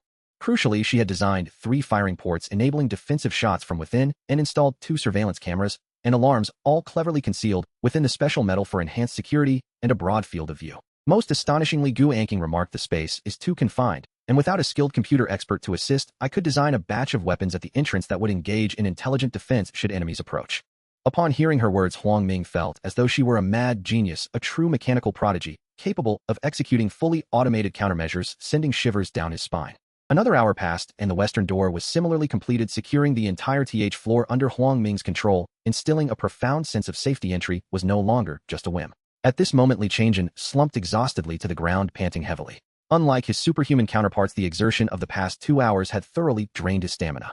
Seeing the task accomplished, and noting Gu Anqing's weariness, Huang Ming, emboldened by an inexplicable surge of courage, playfully pinched her soft cheek, saying, Anqing, you've worked hard. Leave the rest to me. You should return to rest. Hey, be gentle. That hurts. Gu Anqing protested, her cheeks flushing with embarrassment as she shot him a reproachful glance before turning away. Huang Ming, noticing Li Changjin still sprawled on the ground, kicked him lightly in annoyance. Fatty, why don't you move in with us? You can stay in. Wow, Ming Gu. That would be incredible. This place feels so secure I can sleep soundly at night. Li Changjin exclaimed. All right, stop dawdling and hurry up with the move. Huang Ming urged. Ming Gu, could you lend me a hand? There are so many things to carry. Please store them in your space first, and then we'll put them on the floor together. Huang Ming nodded, instructing Wu Dashan to return to their quarters to rest. Upon entering, Li Changjin hastily began gathering his belongings. At that moment, Zhou Ting languidly reclined on the sofa, engrossed in her phone. It must be said her figure was undeniably alluring. Had it not been for the 3 goddess seniors residing in his home, Huang Ming might have succumbed to her charm. Noticing Li Changyan's frantic demeanor, Zhou Ting appeared bewildered. However, she quickly spotted Huang Ming entering, prompting her to spring to her feet and jog to him. Ming Gu, what's happening? Why is Li Changjin packing up? Huang Ming scratched his nose, sheepishly. Zhou Ting, you should also gather your things and move too. Yes, hurry. Zhou Ting's eyes sparkled with realization, and without further inquiry, she retreated to her room to begin packing. 15 minutes later, the 2 of them, laden with bags filled with food and supplies, had everything transported into Huang Ming's spatial realm. They then proceeded to where they carefully re-emerged with their belongings. Upon seeing the heavy metal door on the west side, Zhou Ting quickly understood. It seemed the entire floor was now secured under Huang Ming's control, granting her a sense of safety she had longed for amidst fears of intruders. Huang Ming made his way to the kitchen, leaving some vegetables and meats for their use, ensuring they could cook at their leisure. Fatty, make sure to change the locks later. Huang Ming reminded Li Changjin. Checking the time, he noted it was still early afternoon and turned to the busy Zhou Ting. Zhou Ting, invite Wang, Shui Su Shinshin, and Kai Lily to move into. By the way, would you like to share a room with them? After all, Li Changjin is a man. Zhou Ting's expression shifted dramatically. She understood all too well that living with the trio would not bode well for her. With a quiver in her voice, she pleaded, Ming Gu, I don't want to live with them. They'll work hard, please believe in me. Huang Ming said nothing, merely thinking that her concerns about sharing a room with Li Changjin were unfounded. You're overthinking it. If you think sharing a room with Li Changjin is no big deal, then it is entirely up to you. Thank you for your concern. He's quite honest, so it should be fine. They'll contact the 3 of them now. All right, have them bring everything at once, no more comings and goings allowed. Once they arrive, let me know. I have some tasks to attend to. Huang Ming went to calling Wu Dashan out for assistance. Old Wu, please replace the locks on the 4 front doors. They've all been pried open and damaged. Sure thing. Huang Ming retrieved 4 new electronic locks from his spatial realm, and Wu Dashan, understanding the task, immediately set to work. Huang Ming then entered, moving everything inside into his spatial realm, leaving it completely empty. He promptly called the 3 senior sisters and inquired, my beloved 3 goddesses, please inform me of any equipment, materials, or resources you require, and I shall arrange them for you. Upon hearing Huang Ming refer to them as beloved, the 3 rolled their eyes in unison. Following their instructions, Huang Ming retrieved all the resources they needed from his spatial realm. In under 10 minutes, Gu Anqing's mechanical workshop was established in the living room. Lu Yuxi's biological research lab occupied the master bedroom, and Lu Shuanger's medical laboratory was set up in the secondary bedroom. Except for a few specialized devices, materials, and potions Huang Ming did not possess, he had met nearly all their demands. For safety's sake, he and Gu Anqing fortified the doors and windows of the house, installing heavy metal reinforcements. This way, even if someone attempted to climb or force entry, it would be nearly impossible. Thus, in less than half an hour had been transformed into the 3 senior sisters' workshops. The 3 senior sisters were filled with excitement, finally having a small haven of their own. They frolicked and played as they returned home. Huang Ming made his way back to the western gate, as Zhou Ting had sent him a text message at that moment. Brother Ming, they have already packed their belongings and are waiting at the western gate. He strolled leisurely toward the western gate, only to find Zhou Ting already waiting there. At present, he was the only one with the authority to open the gate. Huang Ming produced his access card from the alternate dimension and swiped it against the keypad. Beep beep, a sound resonated with a distinct technological flair, and the gate swung open. He pulled it wide, ready to let the three of them enter. However, as soon as the gate was open, the scene before Huang Ming caused his brows to knit tightly, and a handgun from the alternate dimension materialized in his hand. Zhou Ting, standing beside him, turned pale at the sight, instinctively taking 2 cautious steps backward. Before them stood Wang Shui, Su Xinshan, and Kai Lily, each clutching 2 suitcases, yet they dared not move an inch. Behind the 3 girls loomed 12 others, brandishing knives and clubs, pressing them against the backs and necks of the trio. A subtle smile curled at the corners of Huang Ming's mouth. It appeared that the commotion from earlier had drawn this group's attention. However, his curiosity piqued as to what they intended to do. At that moment, he held the gun behind him, concealed from the 12 girls across from him. Only Zhou Ting, standing behind him, could see clearly. The moment she spotted the gleaming handgun, her earlier fear dissipated entirely. In the brief silence, none of the girls spoke. Thus Huang Ming took the initiative. Come in. They won't dare to harm you, I assure you. Huang Ming detested being threatened by others. Although the 3 were merely laborers, they were still under his protection, and to dare take hostages in his presence was audacious. Wang Shui and the others exchanged nervous glances, clearly hesitant to act rashly. Huang Ming found the situation somewhat amusing, though he could understand their apprehension. With a knife at their throats, who would possess the courage to resist? Wang Shui, just step inside. It's safe. At that moment, Zhou Ting, positioned behind Huang Ming, suddenly spoke, offering the 3 girls an encouraging nod. While others may not comprehend Huang Ming's prowess, Zhou Ting was acutely aware of it. She understood that if the 12 women before them did not retreat, it would end in tragedy for them all. However, just as Zhou Ting's words fell, a chilling voice pierced the air. Zhou Ting, you wretched slattern, you're still alive. It seems you've crawled into another man's bed. With such delightful news, you didn't even think to inform your sisters. Huang Ming's gaze locked onto the girl who had spoken. She sported red glasses and short golden hair, though it appeared greasy and unkempt, giving her a rather unsavory appearance. Come in. I have no time to converse with them. If you choose not to enter, I shall close the door. As soon as the words left her lips, Wang Shui and the others shivered involuntarily. They had no escape. Should the door close, it would mean certain doom. They exchanged glances and nodded, choosing to trust Zhou Ting's words. With a resolute bite of their lips, they took a step forward, but in that instant some girls behind them suddenly revealed cold, fierce expressions, faces contorted into menacing grimaces, raising their weapons to strike. In a flash, aided by his spatial abilities, Huang Ming fired with precision. Bang, bang, bang. The 5 girls who had lunged forward collapsed instantly, their heads punctured, including the girl with the golden hair. The events unfolded so swiftly that no one had the time to react. Wang Shui and her companions merely saw Huang Ming fire his weapon, oblivious to the 5 bodies now sprawled on the ground. Their legs trembled uncontrollably as they moved forward. Zhou Ting, equally astonished, stood with her mouth agape. She was aware Huang Ming possessed a gun, but she had not anticipated his marksmanship to be so unerringly accurate. Her respect for Huang Ming soared to an unprecedented height. The remaining 7 girls were left paralyzed with fear, frozen in place, trembling incessantly. They were merely weak girls who had banded together the previous day to confront a few lecherous boys. They had never encountered such a scenario. Wang Shui and her companions reached Zhou Ting's side, but it seemed as if all their strength had been sapped, collapsing onto the ground, trembling uncontrollably. Before closing the western gate, Huang Ming left them with a chilling remark: should you dare to disturb me again, I will eliminate every last one of you. His tone was icy, devoid of any emotion. As the gate slammed shut, the remaining 7 girls scattered in panic. Huang Ming turned to the 3 girls sitting on the ground, looking as though they had just survived a calamity. Follow me. Zhou Ting quickly helped them up, and they trailed behind him to unit. The unit was spacious, a standard 3-bedroom to living room layout, perfectly accommodating 1 room for each of them. Huang Ming scrutinized them, all 3 being talented students from the arts department, possessing both beauty and grace. Yet they all kept their heads down, resembling children who had committed a transgression, rendering him somewhat awkward. Do not be anxious, I am not a villain. You 3 will reside here from now on, being adults. I trust certain matters need not be elaborated upon. Wang Shui lifted her head, speaking timidly. We understand, thank you for saving us. Should anything arise, just command us. Su Xinshan and Kai Lily echoed her sentiments, and seeing their sincere demeanor, Huang Ming nodded in approval. Go wash yourselves, then have something to eat to replenish your strength. Food and hot water had already been prepared. The reason Huang Ming was so attentive to them stemmed from his desire to avoid having them assist gu anking while smelling unpleasant, and they needed nourishment to regain their energy. Wash ourselves. The 3 replied almost in unison, exchanging bewildered looks, momentarily taken aback. Huang Ming sighed, choosing not to engage further, leaving Zhou Ting to manage them. Zhou Ting, I leave them in your capable hands. I shall return to my own affairs. Understood, leave it to me. Zhou Ting comprehended, guiding the 3 girls toward the bathroom. Huang Ming strode back home. Upon entering, he found the 3 goddess-like seniors engaged in a game of do di zhu at the dining table, each with a glass of juice in hand, looking utterly content. Damn, after toiling away outside, you are all indulging yourselves. Well, who could blame you? Being goddesses and geniuses, you deserve to be well treated. He silently grumbled. Noticing Huang Ming's return, they greeted him before resuming their joyous activities, seemingly wishing to exclude him from their merriment. Yet after a day of rigorous exertion, Huang Ming felt exhausted and had no desire to intrude, so He shed all his clothes, leaving only his shorts stretched languidly, and collapsed onto the sofa yawning, and before long drifted into slumber. When Huang Ming awoke, he felt as if his face had encountered something soft, and was greeted by a delightful fragrance wafting through the air. Upon opening his eyes, he discovered that his head was resting on Lu Shuanger's lap. In his heart, Huang Ming mused, how could I have fallen into such a deep slumber? I must have been overly tense this morning outside the school, exhausting my mental energy. Lu Shuanger gently caressed Huang Ming's hair, her expression playful. Awake are we? It seems you have worn yourself out today. And what time is it?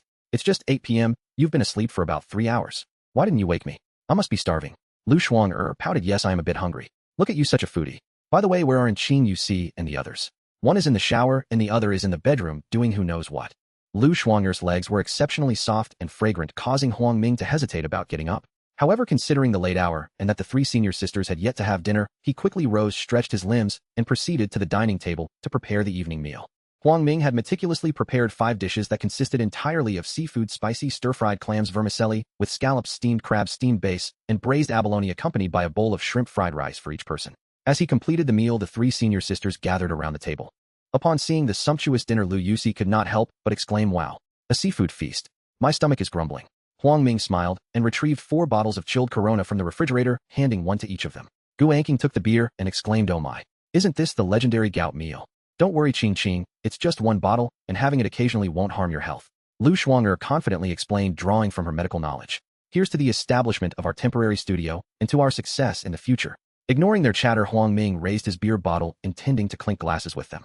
The 3 senior sisters were thrilled, exuberantly raising their bottles to toast, and they all took hearty swigs before diving into their meal. As Huang Ming was enjoying the crab, he received a text from Zhou Ting, which read, Brother Ming, Wang Shui and her 2 companions are settled in. They are quite sensible. They will comply with your instructions. By the way, the girl with short golden hair and red glasses is the leader, He Fong. Tan Yemi, I managed to avoid confrontation. Thank you for your hard work. So that's who He Fong is. No wonder she harbors such animosity towards you. It is my duty. By the way, have you seen the messages in the group? The commotion on the 15th floor is now the talk of the entire building. Huang Ming chose not to continue the conversation with Zhou Ting and shifted to the group chat, where he found an astonishing unread messages. There were only a handful of people left, yet the conversation was still lively. This was unprecedented, save for the days leading up to the apocalypse. The initial messages were from Wang Gang, Ma Tao, Wang Lei, and Ji Daong, who had discovered that the other 8 boys had perished, leaving only the 4 of them. They were filled with rage. Initially, they questioned Huang Ming and Li Changjin, but it wasn't long before He Fong and Tan Yemi spoke up in the group, taking responsibility for the chaos. They proclaimed their beliefs in gender equality and peaceful coexistence, leading to a heated argument that lasted most of the day, which left Huang Ming feeling utterly exasperated. Ultimately, Huang Ming had shot 5 of them that afternoon, including their leader He Fong. The remaining 7 girls erupted in the group chat, claiming that Huang Ming was a hidden powerhouse with a handgun and numerous resources, exaggerating his control over the situation on the TH floor. This revelation shocked Wang Gang and the other 3 boys, as well as the remaining girls. Initially, they expressed skepticism in the chat, but when Wang Gang and his companions ventured to the TH floor to see the formidable metal door, they flooded the group with messages.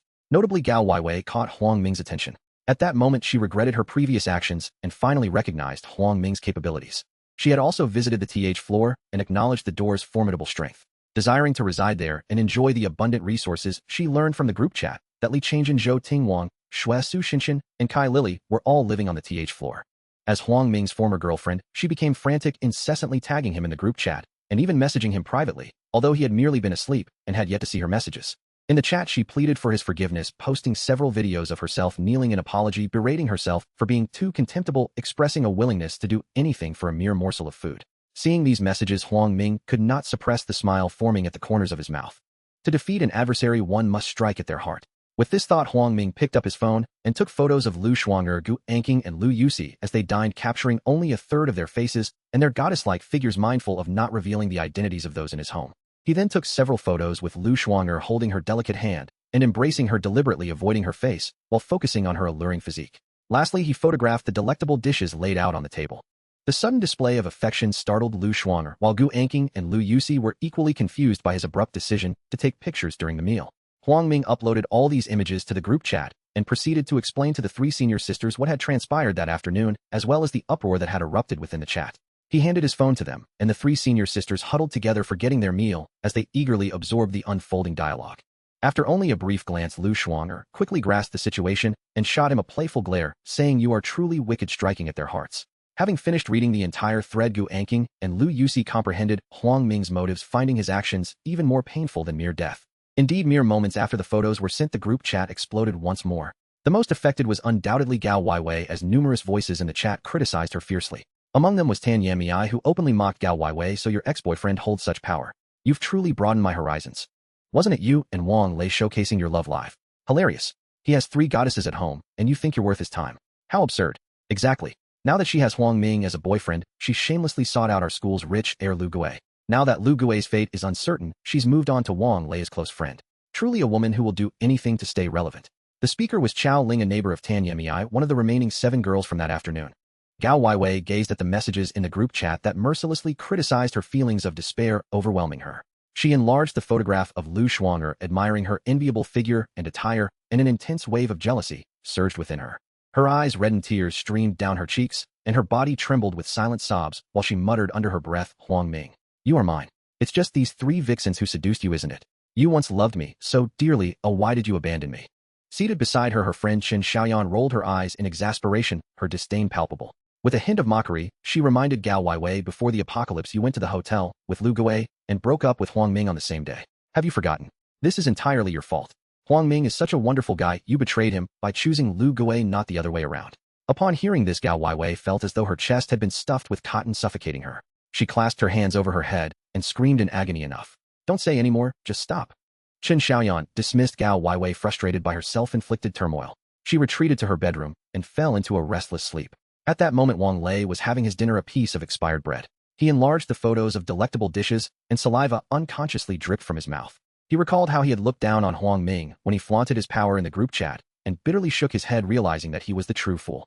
As he munched on the bread, he couldn't help but mock himself. "Perhaps I'm not even worthy of being a clown. He doesn't even regard me. To him, I am but a ghost. Why would he bother competing with a ghost? How pitiful. I am truly pathetic."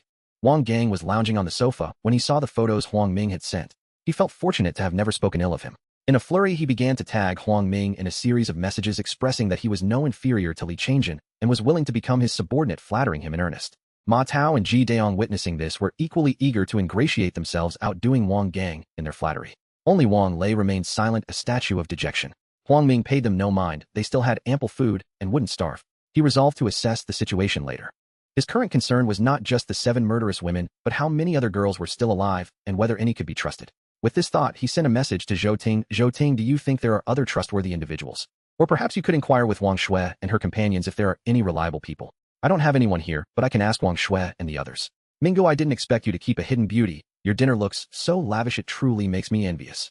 Facing Zhou Ting's envy, Huang Ming could only sneer, blaming himself for his lack of capability. Zhou Ting, all 3 of them are geniuses. One is a doctor, one a biological expert, and the other a mechanical engineer, all possessing beauty and talent comparable to yours. To earn my trust, you must exhibit true skills. Envy accomplishes nothing. Prove yourself, and everything will follow. Mingo, I understand. I have not forgotten, and am continually searching for my path. Enough with the sentimentality. Quickly ask Wang Shui and the others. Okay. After concluding his conversation with Zhou Ting, Huang Ming found that the 3 senior sisters had devoured all the crab stand, in total of which he had only managed to eat 1. They were becoming increasingly unreserved with him. Noticing their cheerful demeanor and appetite, Huang Ming retrieved another steaming platter from the otherworldly space. Before he could even grab one, the 3 senior sisters had already snatched one with their hands, leaving him speechless. By the time dinner was over, it was already 9 o'clock in the evening. The dining table was a mess. The 3 senior sisters took charge of cleaning, while Huang Ming indulged in a hot shower.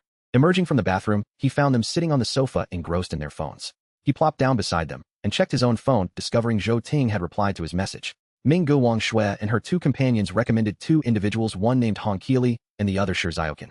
Both have close ties with them. For now, Huang Ming trusted Zhou Ting's judgment, having had no prior interactions with Wang Shui and her friends. He retorted to Zhou Ting, "Do you know these 2? Do you think they are reliable?" At that moment, Zhou Ting was comfortably sprawled on her bed, having prepared herself for this inquiry. She swiftly typed her response, "Of course I know them. They are from the same department. However, as you know, before the apocalypse I stood out too much, while they were quite ordinary, so we never mingled. I specifically researched their backgrounds earlier. Both have a strong desire for personal gain and have shared beds with several boys in the group recently. I worry they might turn out to be backstabbers. If a better opportunity arises, they might betray you." Huang Ming was taken aback. "So they are merely opportunists. Is there still a need to take them in? I'll ponder this further." Curiosity piqued, he inquired, "Your intelligence is incredibly useful. I will consider it thoroughly tonight." There's no rush to respond to them. "By the way, how did you obtain this information?" "Mingo, it's all thanks to you taking me in. Everyone in the group is currying favor with me, hoping I can whisper sweet nothings in your ear. So I played along and extracted various details from them about these 2 individuals. Zhou Ting's cleverness and keen insight began to earn Huang Ming's admiration. Although he knew this was only the beginning, he hoped she could bring him even greater surprises. Well done. Rest early, I will see what tomorrow brings. Alright, good night, Minggu. After wrapping up his conversation with Zhou Ting, Huang Ming relayed her findings to the three senior sisters. Lu Shuang'er lazily leaned against his shoulder, seemingly disinclined to speak. Gu Anqing pondered for a moment, and with slight uncertainty suggested, I think we should utilize them, while we can. It's just a meal after all. No need to overindulge, what do you think? Huang Ming shrugged, indicating he had yet to decide. Lu Yuxi then spoke up, I believe we needn't rush to engage with them. They have plenty of food among themselves, and will likely assist one another. I suggest we wait and observe for a while. At that moment Lu Shuang'er stretched, and began to analyze. Yuxi has a point, given the accurate information indicating they may be treacherous, we cannot let them in. Not only could they leak the specifics of our 15th floor, but they might also engage in covert sabotage. After all, there are still many survivors in the other buildings. While we are not afraid of them, it is prudent to remain discreet. Three senior students' analyses suddenly clarified Huang Ming's thoughts. As long as I can provide them with sustenance, they will obediently comply. However, as you have pointed out, it is wise to disregard them for now. The most pressing matter is to secure the head of Li Qinjia, the mutated zombie. Gu Anqing wholeheartedly concurred with Huang Ming's perspective, believing that it was imperative to prevent the intelligent zombies from evolving further. Intelligence, she reasoned, was far more terrifying than mere strength and more challenging to eradicate. Indeed, we can commence our efforts tomorrow. With the labor of Wang Shui and the other two, I will have more time and energy to assist you in researching additional weaponry. Senior Anqing, could you first help Li Qinjia and Wu Dasan craft a set of combat uniforms akin to mine? Gu Anqing nodded assuredly. Rest assured, I have it all under control. At this moment Lu Yuxi interjected, Huang Ming, remember to bring both a live zombie and a deceased one to the laboratory tomorrow. Shuang'er and I wish to conduct thorough research. Understood, I'll take care of it. After a brief exchange, they had mapped out their agenda for the following day. As the clock struck PM, the group, feeling the evening was still young, switched on the television to catch the day's official news broadcast. Most stories were unremarkable, but one caught their attention. The report stated that Tianhai City would experience a power outage tomorrow, June Indi, at AM, with power returning daily from AM to PM. Gu Anqing spoke first. It seems the situation outside is dire. Energy and manpower are both critically constrained. Lu Yuxi followed. This will only make life more difficult for the survivors in Tianhai City. Finally, Lu Shuang'er lamented, fortunately, Huang Ming possesses sufficient energy to generate power on his own. Otherwise, our lives would also become quite challenging. For Huang Ming, the power outage was a trivial concern. His energy reserves could last for centuries within a single room. Unless he established a large base in the future, he had no worries regarding energy supply. The four settled on the sofa, watching the news and discussing the current situation intermittently. The broadcast shifted to scenes depicting countries worldwide deploying advanced technology for indiscriminate strikes, with countless missiles and suicide drones targeting huge hordes of zombies. The most shocking moment featured the Lion Nation utilizing the globally forbidden H-weapon, aiming at their own national goddess statue. The screen displayed a missile descending from the sky, followed by a mushroom cloud and a blinding flash of light. Even from behind the screen, Huang Ming trembled. Humanity, under the weight of H attacks, was as fragile as ants. Even the mutated zombies were powerless against the H-weapon, rendering even the previously indomitable zombie virus into mere ashes. Yet this indiscriminate assault filled Huang Ming with a sudden sense of anxiety. The three senior students also furrowed their brows, recalling a missile that had struck near the Pinghu district of Tianhai City not long ago. Huang Ming had felt the shockwave, as if the glass in the windows might shatter from the force. Gu Anqing then remarked, Huang Ming, I believe we need a robust intelligence system to be aware of the government's actions and avoid indiscriminate attacks. Lu Shuang'er chimed in, resting her chin on her hand, but we four are utterly clueless in this regard. We have no leads whatsoever. Lu Yuxi, with a twinkle in her eye, smiled and said, no, we can accomplish this. I know someone who, should she choose to join us, would excel in intelligence work. I just hope she is still alive, as I haven't been in touch with her for several days. As she spoke, Lu Yuxi's gaze dimmed, revealing her sorrow. Clearly this person held a significant connection to her. Huang Ming inhaled deeply. Lu Yuxi sensed his curiosity and continued without hesitation, she is my best friend by Sci-Fi. We were desk mates in high school, and she specializes in computer science. However, she is not currently at school. During the disaster's onset, she was participating in a computer competition at Tianhai University of Technology, which isn't nearby. Typically, it would be manageable by car, but now it would take at least half an hour on foot. Upon hearing this, Gu Anqing immediately voiced her disapproval, deeming the suggestion too perilous. Oh my, there's a 3-me turtle behemoth outside the school. Who knows how many mutated zombies lie in wait along that route. Moreover, we are uncertain if there are any intelligent zombies like teacher Li Qinjia within Tianhai University. Although by Sci-Fi is crucial to us, this venture is far too hazardous. Lu Shuang'er echoed her sentiments, adding, the most critical issue is that drones cannot fly such long distances. We can no longer provide you with intelligence along the way. Huang Ming rubbed his temples, feeling equally troubled. He knew he had to rescue her, as this was vital to their future intelligence network. However, given his current abilities, he was evidently not equipped to venture far beyond the campus. Seeing Huang Ming's distressed expression, Lu Yuxi felt awkward, fearing the others perceived her as selfish, merely desiring to save her friend. She quickly clarified, like you all, I worry about the dangers along the way. In fact, I don't advocate for immediate rescue, but have you forgotten something vital? All three turned to her with curiosity. Lu Yusi raised her chin, a confident smile gracing her lips. Have you forgotten that I am an expert in biology? The most important task right now is to obtain Li Qing's head for my research. Did you forget my earlier words? The emergence of altered beings is related to this zombie virus. If zombies can mutate, then humans at the brink of death have a slight chance of becoming altered beings. I suspect there is a connection between the two. This could be a monumental secret, Huang Ming. Have you never considered that your abilities might also evolve like those of the zombies? By the end of her statement, Huang Ming's pupils dilated. Become stronger. Indeed. If zombies could mutate and evolve continuously, was it not possible for him as an altered being to enhance his own abilities? Huang Ming opened his mouth prepared to speak, but Lu Yusi continued, if Huang Ming can grow stronger, or if we can discover effective methods to eliminate mutated organisms, then rescuing by Sci-Fi would not be so daunting. All fear stems from these mutated beings. Ordinary zombies pose minimal threat to Huang Ming if he remains cautious. Gu Anqing nodded in agreement, asserting that ordinary zombies could not harm Huang Ming with their weaponry. The only threat lay in the mutated zombies they might encounter along the way. Lu Yusi hinted at her desire to study Li Qing, the mutated zombie, to derive effective conclusions. Lu Shuang'er understood her intent and added, indeed, with my medical injections to assist, ordinary zombies are no match for Huang Ming. After listening to Lu Yusi's analysis, the gloom in the hearts of the three had dissipated significantly, and they no longer had any objections to the plan to rescue by Sci-Fi. Now they were just waiting to deal with Li Qing, the mutated zombie. As the clock struck 11 at night, Huang Ming, unsure of the time, urged the three senior sisters to get some rest. Just as Huang Ming stood up to head to his bedroom, Lu Yusi suddenly called out to him, Huang Ming. I. Huang Ming turned around puzzled. Lu Yusi's face flushed crimson, and her stammering left him in confusion. Sitting on the sofa, Lu Shuang'er and Gu Anqing turned their gazes toward her, both wearing expressions of curiosity. Feeling even more embarrassed, Lu Yusi's face was red to her ears. She struggled to find the right words for something she found difficult to express. However, thinking about how she had already submitted to him and anticipating what might happen afterward, she gritted her teeth and spoke haltingly, my relative has come in. Do you have that? Could you give me? Her voice was barely above a whisper, and after much stammering, Huang Ming was utterly bewildered. Upon hearing this, Lu Shuang'er and Gu Anqing exchanged knowing glances and quickly understood the situation. Lu Shuang'er got up from the sofa and walked over to Huang Ming, whispering in his ear, Yusi has her period and wants to ask you for. As soon as she finished speaking, Huang Ming finally understood. When he looked at Lu Yusi, her face was still burning, and she kept her head lowered, unable to meet his gaze, resembling a child who had made a mistake, somewhat endearing. Unfamiliar with the matter at hand and unsure of the required quantity, Huang Ming retrieved a box from the other space and placed it directly on the coffee table. The atmosphere became awkward. Huang Ming prepared to slip away, but before he could turn, Lu Shuang'er boldly grabbed his wrist. Unlike Lu Yusi, Lu Shuang'er had a different relationship with Huang Ming and casually said, hey, give me and Qing a box too. We're both about to start. Huang Ming inwardly cursed, what on earth? Could you lower your voice a bit? You're acting like it's nothing. Look at Gu Anqing, her face is all red. Why do you sound like you're begging me?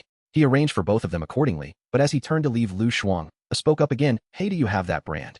Next time get us that brand. This one is useless. What the heck? Do you think this is a trip to the supermarket? Huang Ming didn't want to deal with her any longer and hurried back to the master bedroom. Upon hearing the door to the master bedroom shut, Gu Anqing immediately said to Lu Shuang'er, could you keep your voice down? That was so embarrassing. King, don't pretend in front of me. They say to guard against fire, theft, and close friends. If this were before the apocalypse, I wouldn't share with you. There's nothing embarrassing about it. Just secretly enjoy it. Gu Anqing felt wronged and explained, Shuang'er, what nonsense are you talking about?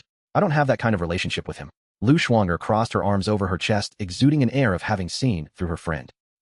It's fine now, but who knows what it will be like later. Gu Anqing felt quite bitter. Lu Shuang'er had hit the nail on the head. She sighed, choosing not to argue as she didn't want to ruin their friendship and preferred to let things unfold naturally. Meanwhile, Lu Yusi grasped the underlying meaning of Lu Shuang'er's words, but had no time for idle chatter. She dashed off to the bathroom. Huang Ming, completely oblivious to their conversation outside, had already burrowed under the covers, comfortably lying in bed. Just as he was about to drift off to sleep, he felt someone slip into the blanket.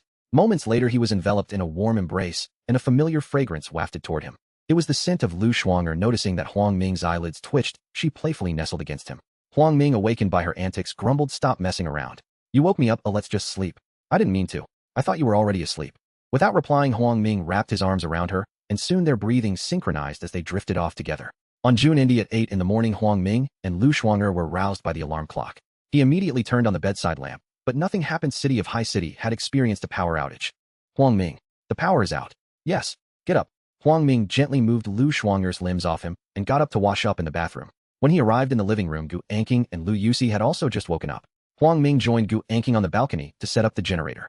As per usual, the group exercised and then had breakfast. Huang Ming finished his meal first, donned his combat gear, and informed the three senior sisters of his plan to go down and capture a live zombie and a corpse. They remained silent, their mouths still full of food, merely nodding in acknowledgement. Huang Ming smiled and said nothing as he stepped out the door. Due to the power outage, Huang Ming had to take the stairs rather than activating the elevator's emergency power, which served as a good opportunity for exercise. The vicinity around building was eerily devoid of zombies, and it wasn't until he reached the area near building that he encountered a few. He hesitated to draw them into the other space directly, as that would kill them instantly. Instead, he selected a relatively clean zombie, severed its limbs, and removed all its teeth with a dagger. Afterward, he brought it back to room and secured it on the experimental table. Now without limbs and teeth, it posed no threat, merely displaying a ghastly visage. Finally, he retrieved a complete zombie corpse from the other space and placed it on another experimental table, now awaiting Lu Yusi and Lu Shuanger's arrival to conduct their research. Upon returning home, he found that they had already finished breakfast and tidied up, appearing to be in good spirits. Let's head to 1503. It's time to begin our work for the day. They nodded in agreement and returned to their rooms to change into the specially made protective suits prepared by Gu Anking. While they couldn't compare to Huang Ming's combat attire, they were adequate for handling the research samples. Gu Anking, meanwhile, donned a stylish mechanic's outfit, exuding a strong mechanical vibe and a unique flair. Concerned for Wang Shui and her companions, she had ensured that the lining of their suits contained special materials to prevent punctures from sharp objects. Huang Ming nodded in appreciation, fully recognizing her cautious approach. As long as they avoided headshots, the three ought to be relatively safe from serious harm. Upon reaching room, Lu Shuanger and Lu Yusi entered the laboratory together. Since the zombie was already under control, Huang Ming refrained from entering to avoid disrupting them. Gu Anking rolled up her sleeves and began calibrating the equipment. Huang Ming exchanged a glance with her before stepping into the adjacent room, knocking on the door, but received no response. It seemed they were too scared to open the door for a stranger. Huang Ming took out his phone and messaged Wang Ting, urging her to come over quickly and explaining the current situation. Zhou Ting glanced at Huang Ming's message and acknowledged it softly. Shortly after, she spotted him approaching from room. Today she wore her hair in a high ponytail adorned in a black slip dress, complemented by a pair of white sneakers accentuating her long, slender legs. Huang Ming furrowed his brow and questioned Zhou Ting, "What is happening? I've been knocking for ages, yet no one answered. Are they still asleep?" "Brother Ming, it's not like that. Wang Shui just replied to me. They are all in the bedroom and didn't hear. They'll be here to open the door shortly." As Zhou Ting spoke, the door swung open. Unintentionally, Wang Shui appeared, wearing only her undergarments, her alluring figure fully revealed, making it impossible for Huang Ming to look away. In the past, he might have lingered on the view, but now it held no allure for him. Not only were there three goddess-like schoolflowers at home, but Zhou Ting standing beside him outshone Wang Shui by leaps and bounds. Wang Shui, still gripping the doorknob, shyly inquired, "Brother, what do you need from us?" Starting today, you all must work to earn food and some life resources." Wang Shui curiously asked. "Work?" "Precisely. Call the other two and hurry to get dressed. You'll be working in room 1503, where my senior will teach you what to do.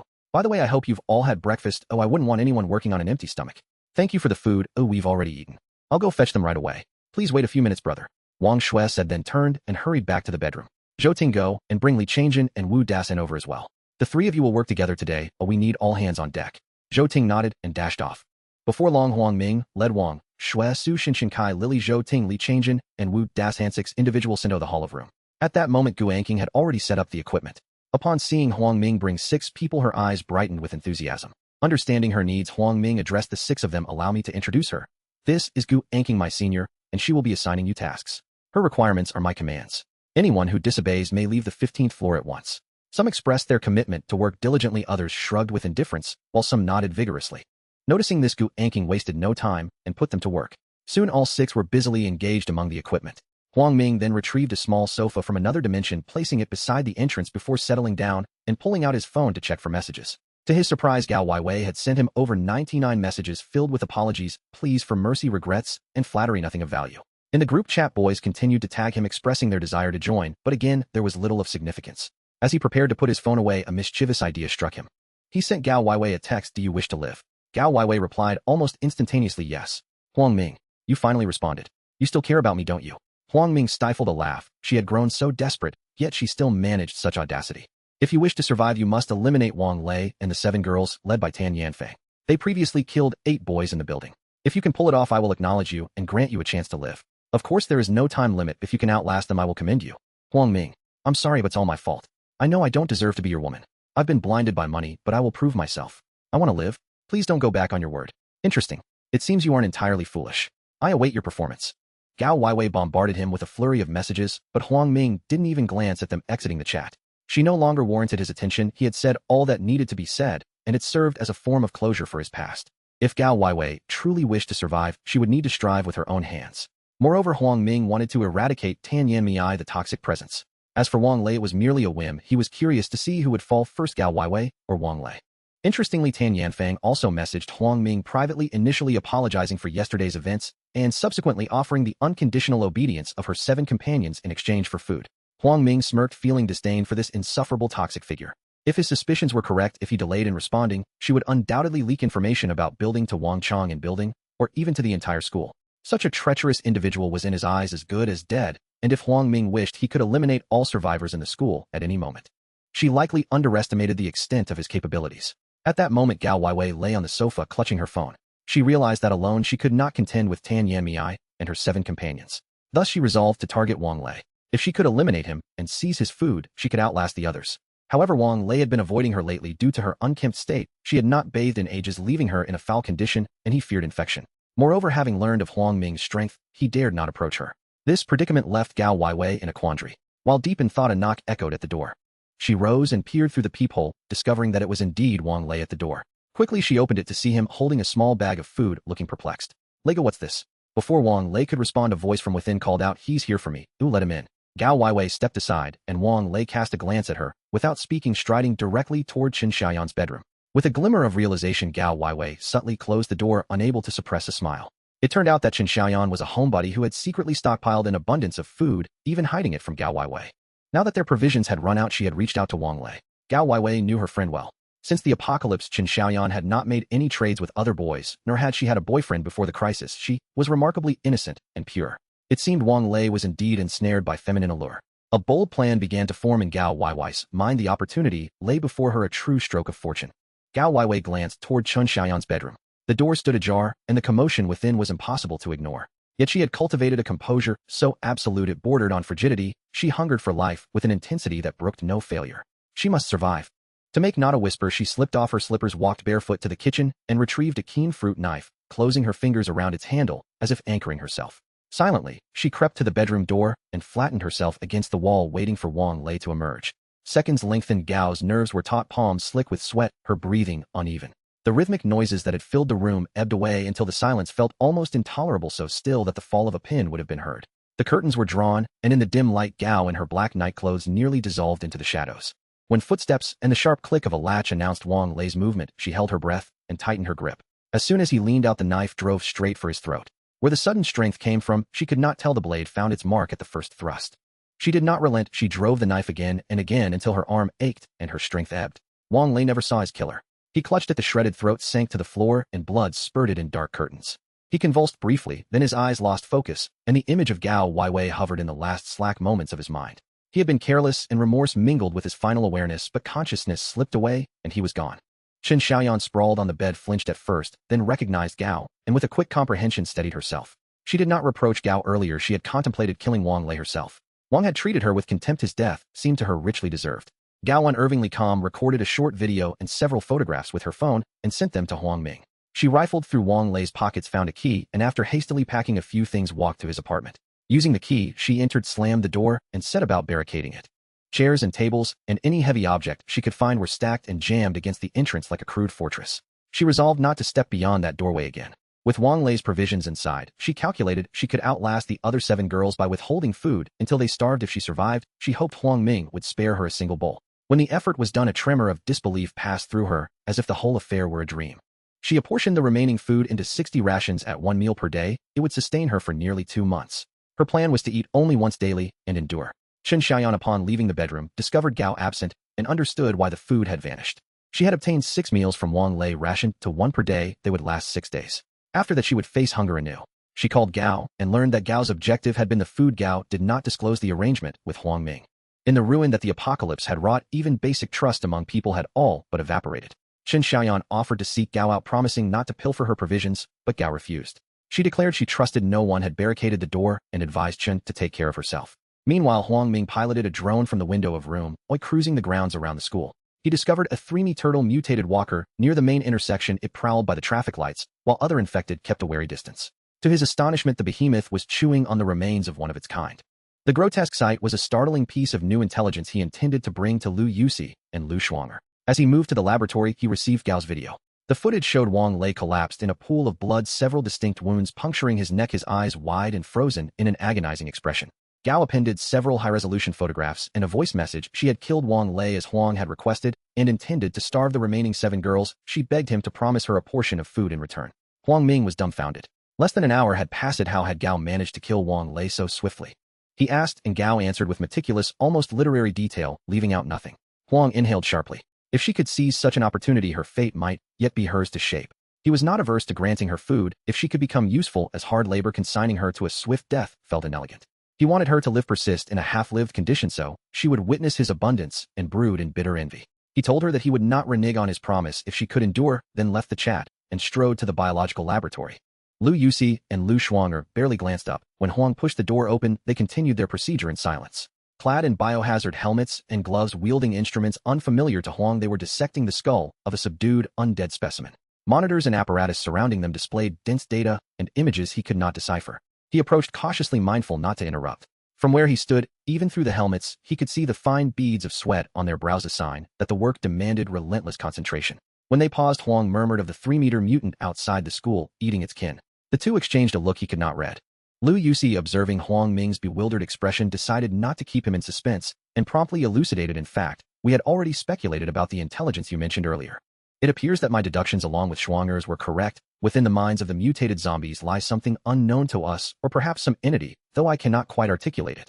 Lu Shuang'er, being particularly astute, recognized that Huang Ming was still somewhat confused, so she supplemented the explanation. The reason mutated zombies consume their kind is not for sustenance, but rather to replenish the energy they expend. We hypothesize that this energy is derived from the zombie virus. They are merely ingesting the virus found within their fellow zombies' bodies in order to restore their strength, or even to undergo further mutation.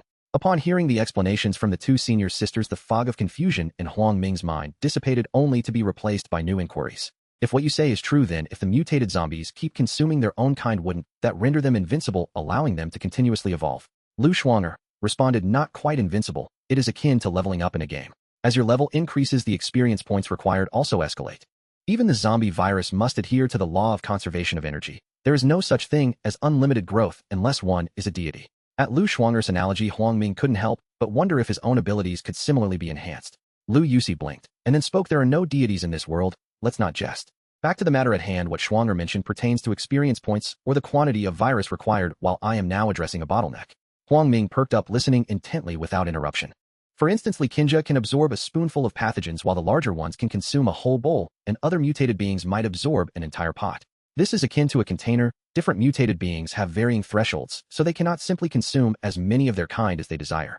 After digesting their clarifications, Huang Ming felt a sense of relief. If they were not invincible, then he need not fear excessively. One step at a time, solutions would always present themselves. You 2 senior sisters are truly brilliant. Hearing your insights is worth more than a decade of study. Unable to resist, Huang Ming offered a compliment, eliciting eye rolls from both of them, who regarded him with mild disdain. Sensing their discontent, he discreetly made his exit. Upon returning to the hall, he found everyone diligently engaged in their tasks. Noticing the time, which was approaching noon, he called for a halt. Everyone, it's time for lunch. Seeing how hard you've all worked, I've decided to treat you all to a little extra. You 6 come with me. Having learned from Guanqing that they were all seriously dedicated to their work, with no one slacking off, he intended to reward them. At present, he had prepared 30 magazines for the assault rifle, each with a capacity of 35 rounds, equipped with 350 armor-piercing rounds, and 10 magazines for the sniper rifle, each containing 10 rounds with 50 armor-piercing rounds prepared. Huang Ming arrived first at room where Wang Shui and the others resided, retrieving 6 portions of warm fast food from the school cafeteria. When the 6 of them walked in, Wang Shui and her friends were visibly astonished. She could hardly fathom that there was still warm food available at this time, having thought the most lavish meal would be instant noodles and bread. Zhou Ting and her 2 companions, however, were unperturbed, sitting down and immediately digging in. Wang Shui and her friends hesitated for a moment before quickly joining in the meal. With his arms crossed and leaning against the doorframe, Huang Ming watched them enjoying their food and remarked, I am quite satisfied with everyone's performance this morning. If you maintain this level of dedication, you shall enjoy meals like this daily. Should anyone dare to slack off, they will only have stale bread to eat or be sent back to the 15th floor.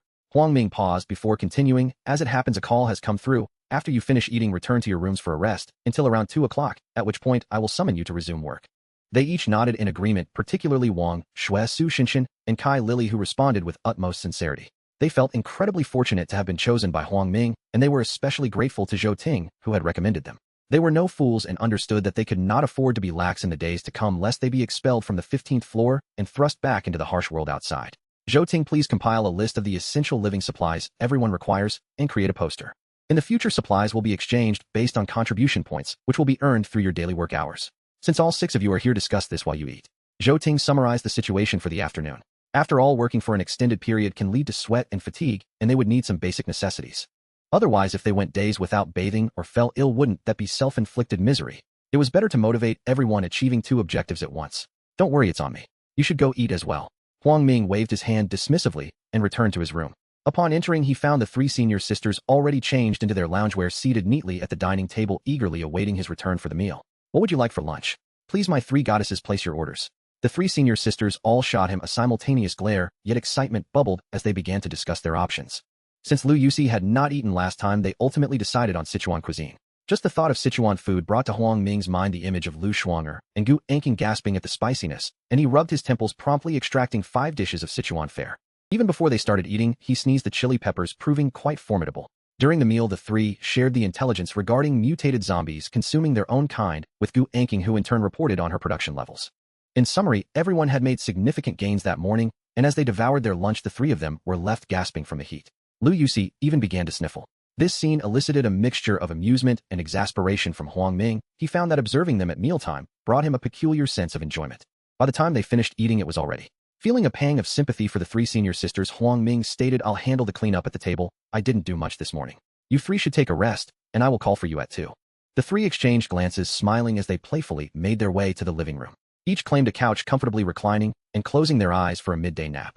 Noticing the even rhythm of their breathing, Huang Ming lowered his voice, afraid of disturbing them, and quietly settled onto the sofa, glancing at the group chat on his phone. By now, the group chat had dwindled into insignificance.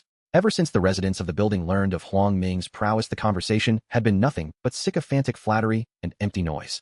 It held no interest for him. He left the chat and intended to play a single-player game, but his phone vibrated.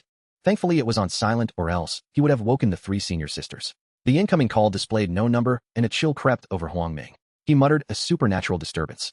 That cannot be right. I am perfectly lucid. He dismissed the call, and before he could launch his game, the phone vibrated again. For heaven's sake, it would not leave him be, he thought, growing nervous. He declined the second call and tried to block the number in his contacts, only to discover it was not listed. Bewildered, he swore softly. Perhaps the phone was malfunctioning, so he rebooted it. The moment the device restarted, the phone vibrated yet again. This time the call connected. Huang Ming listened in stunned disbelief as a voice came through the line, and his astonishment deepened when the caller unmistakably uttered his name. He rose, holding the phone to his ear and swallowing hard.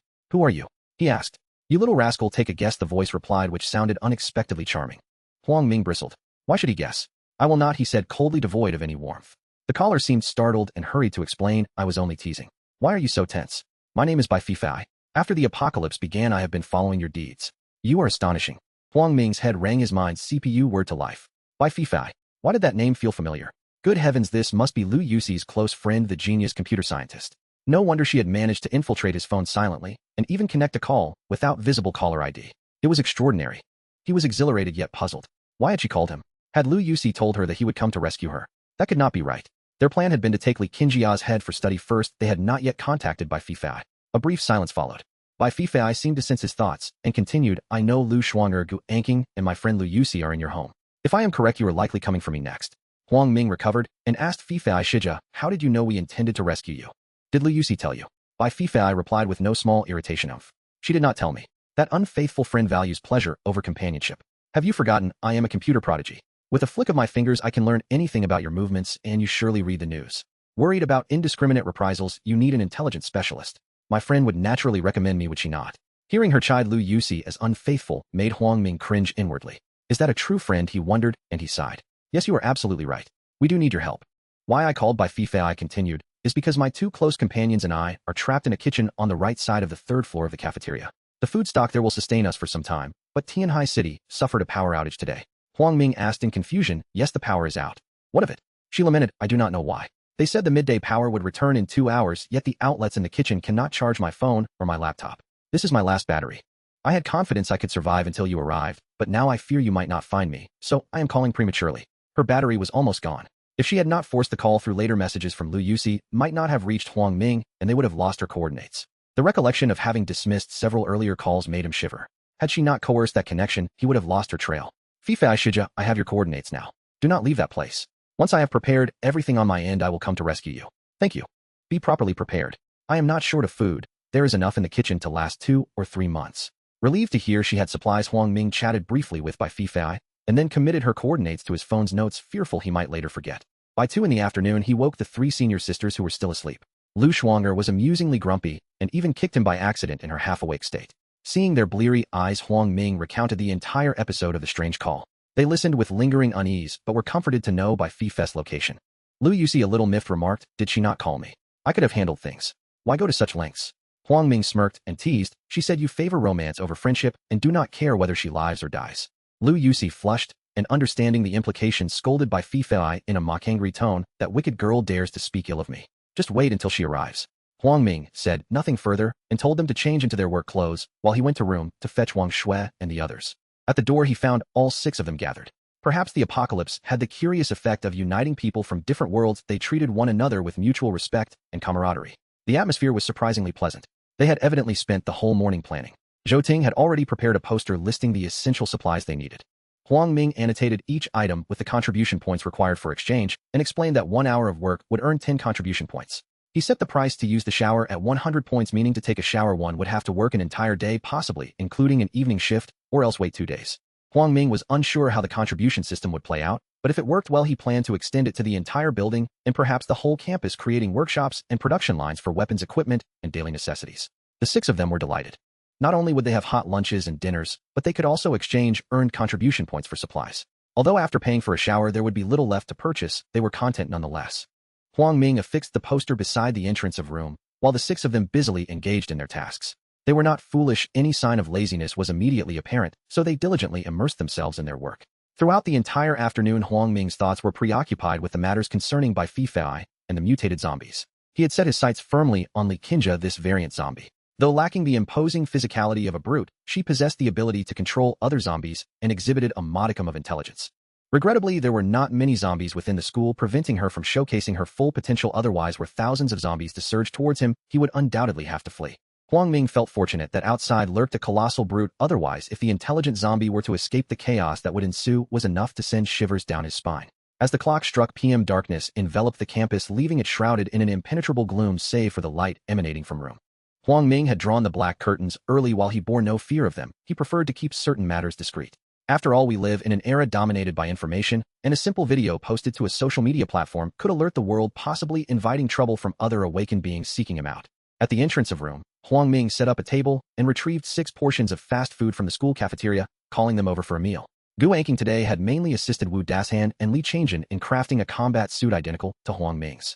As of now, their total production included magazines for assault rifles equipped with armor-piercing rounds, magazines for sniper rifles with armor-piercing rounds. This meant that there were currently usable rifle magazines. As long as Huang Ming could change magazines swiftly, he could unleash a barrage of rounds. Provided that the zombies did not rush him en masse, he could single-handedly clear over zombies. What does this imply? It equates to the potential eradication of all zombies from the school to the police station. Huang Ming held the combat suit and asked Li Changjin and Wu Dashan to try it on for size. Upon donning the suits, their eyes sparkled with excitement. What soldier does not cherish weapons and armor, especially in the apocalypse? They promptly set aside their chopsticks and donned the attire, moving about to test its fit, which was remarkably comfortable. Satisfied, Huang Ming nodded and addressed the 6 of them. After finishing your meal, proceed to load the magazines, and then return to rest. Fatty and Old Wu, we have an operation tomorrow, so ensure you rest well tonight. Zhou Ting, when you leave later, please turn off the lights and lock the door. Zhou Ting obediently nodded and replied, leave it to me. Li Changjin, swirling his food, inquired, Brother Ming, what operation do we have tomorrow? Wu Dashan, equally curious, looked at Huang Ming, mirroring Li Changyan's sentiment. I will explain the specifics tomorrow. For now, focus on completing your tasks so you can return to rest early. As they departed, they exchanged their contribution points for a bathing project, with Huang Ming necessitating another trip to arrange hot water in their respective bathrooms. Upon returning home and finishing dinner with the 3 senior sisters, it was already PM. At this moment, Gu Anqing brought over a suitcase revealing 10 grenades inside. These are upgraded grenades with twice the lethality of the previous 5. In case of a large-scale zombie encounter, you may utilize them. Before Huang Ming could revel in this gift, Gu Anqing handed him another box. As he opened the metallic case, a hiss echoed as cold air met the warmth of the outside world, producing steam. When the vapor cleared, Huang Ming beheld a broadsword centimeters in length, its black metal shimmering with a faint purple glow. Upon touching it, a wave of chill compelled him to withdraw his hand immediately. Seeing his clumsy reaction, Gu Anqing chuckled softly and turned off the cooling system of the box. Inside, the box is maintained at -30 degrees. You should wait a bit before handling it. I crafted this cold weapon with meteorite iron just for you. Unless you encounter a legendary weapon, this will serve you well in dispatching zombies. With this broadsword, Huang Ming's prowess in close combat had greatly enhanced. Unsure of how to express his gratitude to Gu Anking, he impulsively embraced her, running his fingers through her flowing hair, and expressed thank you Anking. Startled by the sudden embrace, Gu Anking did not resist, secretly reveling in the moment. She felt the warmth and strength of the boy before her, providing a profound sense of security. On the sofa nearby, Lu Shuang'er wore an indignant expression, yet she was gradually coming to terms with reality. After all, life was no longer as it was before the apocalypse, and many things were beyond her control. Lu Yusi, displaying an air of indifference, had long been aware of Gu Anking's feelings, but feigned ignorance, fixated on the news on the television while contemplating by Fifai. Gu Anking, with a flushed face, gently pushed Huang Ming away, as if recalling something. She spoke, by the way, a good sword deserves a fitting name, you should name it. As it is your creation, you should choose the name. Well, let's call it Li Ming. May the light of dawn accompany you always. What do you think? At this, Lu Shuang'er interjected with a sarcastic tone, humph, I think it should be called tomorrow, so you can live to see the sun rise. Huang Ming, dismissing Lu Shuang'er's antics, smiled at Gu Anking and affirmed, then it shall be called Li Ming. As he spoke, Huang Ming retrieved the broadsword from the metallic box and placed it directly into the spatial realm. Next, I will upgrade your combat suit and some firearms and equipment. Indeed, there's no need to rush for more advanced gear. My current equipment is sufficient for dealing with zombies. That goes without saying. The advanced equipment is not easily crafted. It is primarily for encounters with other survivors and awakened beings, so I must remain vigilant. Huang Ming nodded in agreement. Just then Zhou Ting sent a message, Brother Ming, we have completed loading the magazines, and have turned off the lights, and locked the door. Everyone has returned to rest. After exchanging a few casual remarks with Zhou Ting, Huang Ming noted the time, it was already PM. With the operation planned for tomorrow, he rose, and stated, I have an operation tomorrow, I intend to rest early tonight. You three goddesses feel free. They nodded in silence, remaining focused on the television news. Huang Ming retreated to his bedroom, enjoyed a hot shower, and comfortably laid down, drifting into sleep. Huang Ming slept with uncommon tranquility. When he awoke, the alarm had not yet sounded. Lu Shuang'er still lay with her eyes closed, deeply asleep, her feet still clasped around his body, as if fearful he might slip away. He gently disentangled her legs and slipped quietly toward the bathroom. Because there was an operation scheduled for today, he had foregone his usual rigorous exercise, contenting himself with a brief run to limber his muscles. Seeing that 3 of the senior girls had already risen, he called them to breakfast to assign the morning's tasks. Shuang'er, Lu Yusi, Sueja, he said, you two will remain here and operate the drone to locate Li Qinja and support our operation. And Qing, Sueja, you will lead the 4 girls and continue their work today. They acknowledged with terse assent and began to eat. Equipped and ready, Huang Ming went to Wu Dasan's room. Wu was finishing breakfast. Huang asked him to eat quickly, suit up, and join him and Li Chang'an next door. In Li Chang'an's room, Zhou Ting greeted them with a smile. Huang instructed her briefly. Zhou Ting, when you're done, summon Wang Shui and the others to resume today's work. I already contacted them, they're finishing breakfast, and I'll find them shortly, Zhou answered. Not long after, Wu Dasan, outfitted in his combat suit, arrived. The new suit would markedly enhance his combat capabilities. Once Li Chang'an had dressed, the 3 of them made their way to the perimeter of building. Our objective today, Huang Ming announced, is to neutralize a mutated zombie and capture its head. Li Chang'an and Wu Dasan reacted with incredulity in near unison. A mutated zombie, they echoed. Exactly, Huang said without ostentation. An intelligent mutant capable of commanding ordinary zombies. Its combat prowess slightly exceeds that of a typical undead, but we are well equipped. It won't survive today. He then outlined the creature's recent misdeeds. The presence of another 3-meter mutant outside the school gate compounded the situation, but Huang reassured them it could not leave its post. Big man, he added, addressing Wu Dasan, there's also a 3-meter mutant by the school gate that cannot venture out. Wu is right, we should strike while it's vulnerable. With the plan clear, Huang retrieved an assault rifle from his interspatial cache and assigned roles. If we engage head, I'll deal with it. You two stay at my flanks and handle any zombies attempting to flank or ambush us. They exchanged a wry look, cracked their necks until joints clicked, and set off. As they passed building, Huang radioed Lu Shuang'er. Shuang'er, any sign of it? Not yet. I'm watching building. I suspect it's hiding in a room, she replied. Their sweep yielded little. Along the way, they dispatched several zombies with cold steel. When they reached building, Liu's voice came through the radio. Huang Ming, I found the 2 people from our dorms, Ding Yang and Su Shan. Their zombified forms are pacing outside room and building. Could Li Qinja be inside? They hurried to building. Huang instructed Lu Yusi over the radio to check for any open windows of room and to send in a drone. Copy, Lu Yusi answered, piloting the drone. In under 5 minutes, she reported with a note of alarm. Huang Ming, Shuang'er's hunch was right. Li Qinja is inside in the living room. Her voice cut off into a scream. Frightened, Huang demanded what had happened. The drone was struck, Lu Yusi explained, still shaken. It lunged at the drone and smashed it. The image was like a 3-dimensional nightmare. It felt as though it was right in front of me. For a moment I thought I had been killed. Her breathing was rapid. The encounter had clearly unsettled her. By then they had reached building S open main entrance. Undead clustered nearby. Huang raised his assault rifle and using a suppressor unleashed a sustained cascade of suppressed bursts. 35 zombies collapsed from headshots, leaving only 7 or 8 survivors.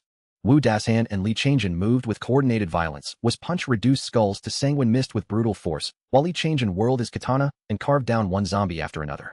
Shuang'er, you hold perimeter, Huang instructed. We'll move up. Understood, she answered. With the power out, the elevator was inoperable, and they climbed the stairs. The stairwell teemed with undead without combat suits and ranged firepower. They would have been mauled. Huang sent another magazine into the mass, felling dozens. In the cramped corridor, the remaining few lunged. Wu Dashan's clenched fist detonated through 5 of them, scattering and shattering bodies, though not always destroying the brain. That was sufficient. Huang reloaded and emptied another magazine, forcing a path to the 5th floor. He glanced at the stairwell to the 6th floor and found it strangely devoid of zombies. It became clear that Li Qingjia's cunning lay in concentrating hordes along the only approach routes.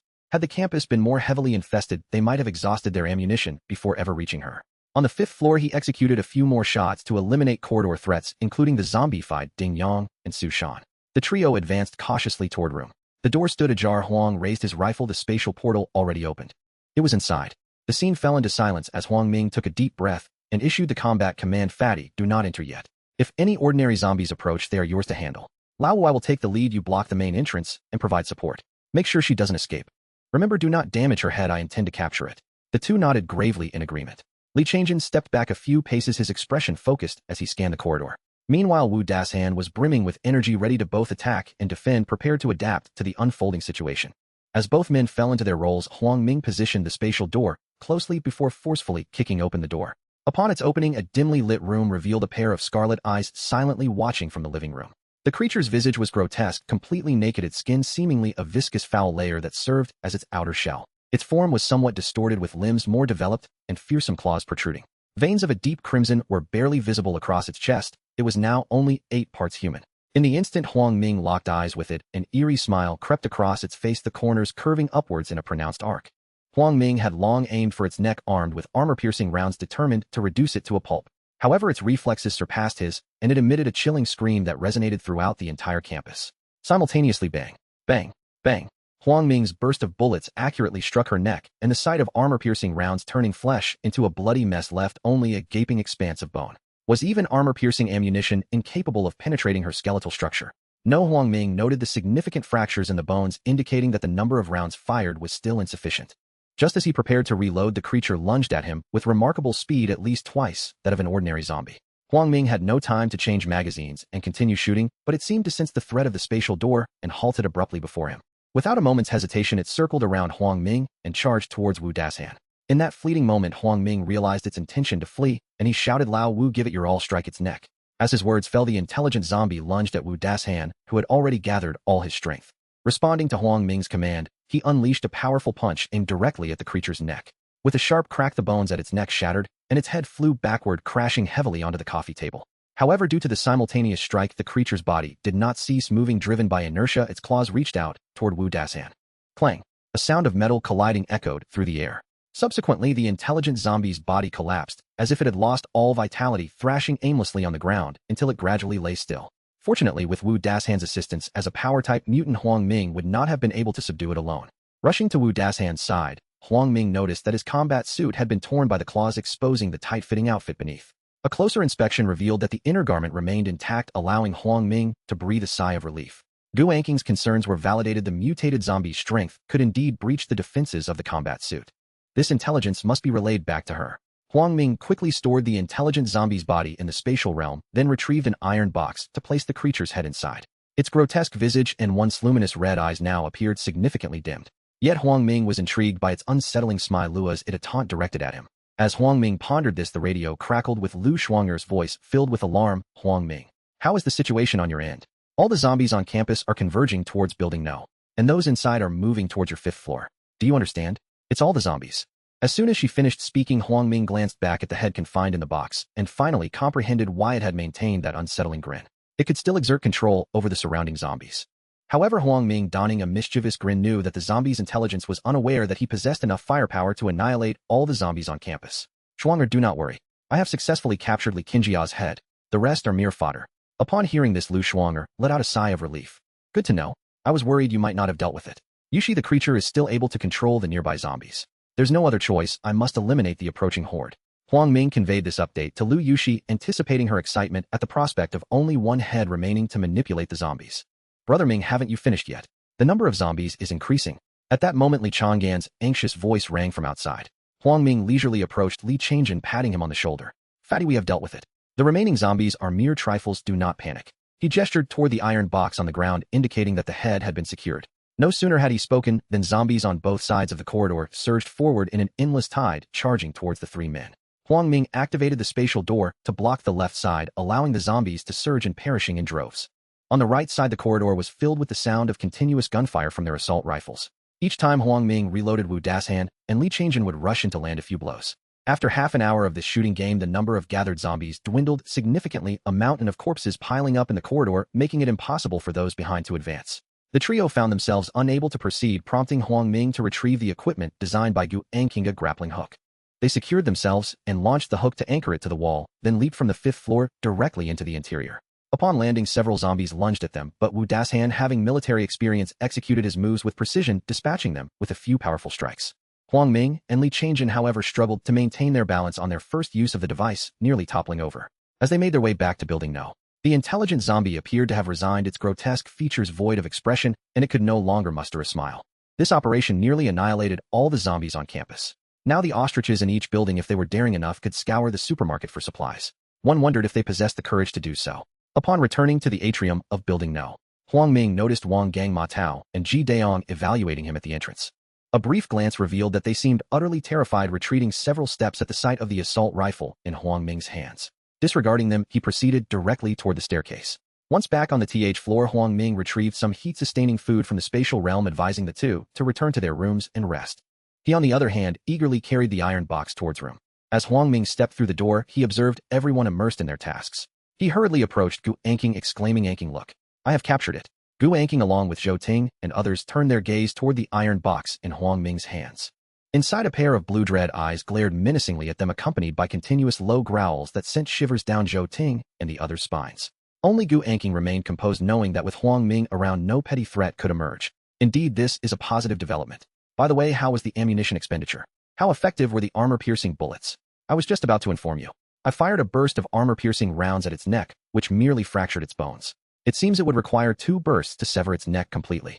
Huang Ming paused and added, "I didn't have time to change the magazine earlier. It was Wu Dashan who delivered the fatal blow that shattered its skeleton. We have expended around rounds. However, nearly all the zombies in the school have been eliminated. If there were still zombies around, it would only have its head left to continue controlling them." Gu Anking frowned slightly, deep in thought. It appears that the firepower of the assault rifle is still insufficient to deliver a fatal blow. Your intelligence has come at a critical time. I now have a direction to pursue. Anking, I have additional information. The intelligent zombie tore Wu Dashan's combat suit, but the bodysuit beneath remains intact. Evidently, my deductions were correct. Ordinary combat suits cannot withstand the strength of mutated zombies. Please have him bring the combat suit over. I will repair it. Huang Ming nodded and turned towards the biological laboratory, where Lu Yuxi and Lu Shuang'er were already awaiting his arrival, fully prepared for the task ahead. As Lu Yuxi caught sight of Huang Ming entering, she felt a surge of excitement and eagerly spoke. "Huang Ming, we are about to dissect it. Please secure it to the examination table firmly. Its strength will make it struggle. Rest assured, senior sisters, leave it to me," Huang Ming declared as he extracted the head of the intelligent zombie and secured it firmly to the table. It thrashed continuously, its mouth opening and closing in a futile display. For safety's sake, Huang Ming removed all of its teeth. "All right, the rest is up to you. I'll stand by and ensure it poses no threat to you." To prevent any unforeseen circumstances, Huang Ming decided to quietly observe, ready to intervene should the intelligent zombie display any unusual behavior. Lu Yuxi and Lu Shuang'er began their work with precision, employing various instruments. They first recorded baseline data before extracting a test tube of blood, subsequently commencing the dissection of the head. Both exhibited remarkable proficiency, showing no signs of nausea, while Huang Ming, witnessing such dissection for the first time, found it rather intriguing.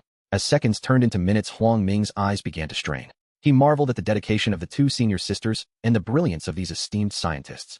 Half an hour later, Huang Ming observed Lu Yuxi holding a transparent glass container, while Lu Shuang'er brandished a pair of tweezers, extracting a round blue crystal from the intelligent zombie's head. It measured approximately centimeters in diameter, glistening with a translucent sheen interspersed with fine strands of blood.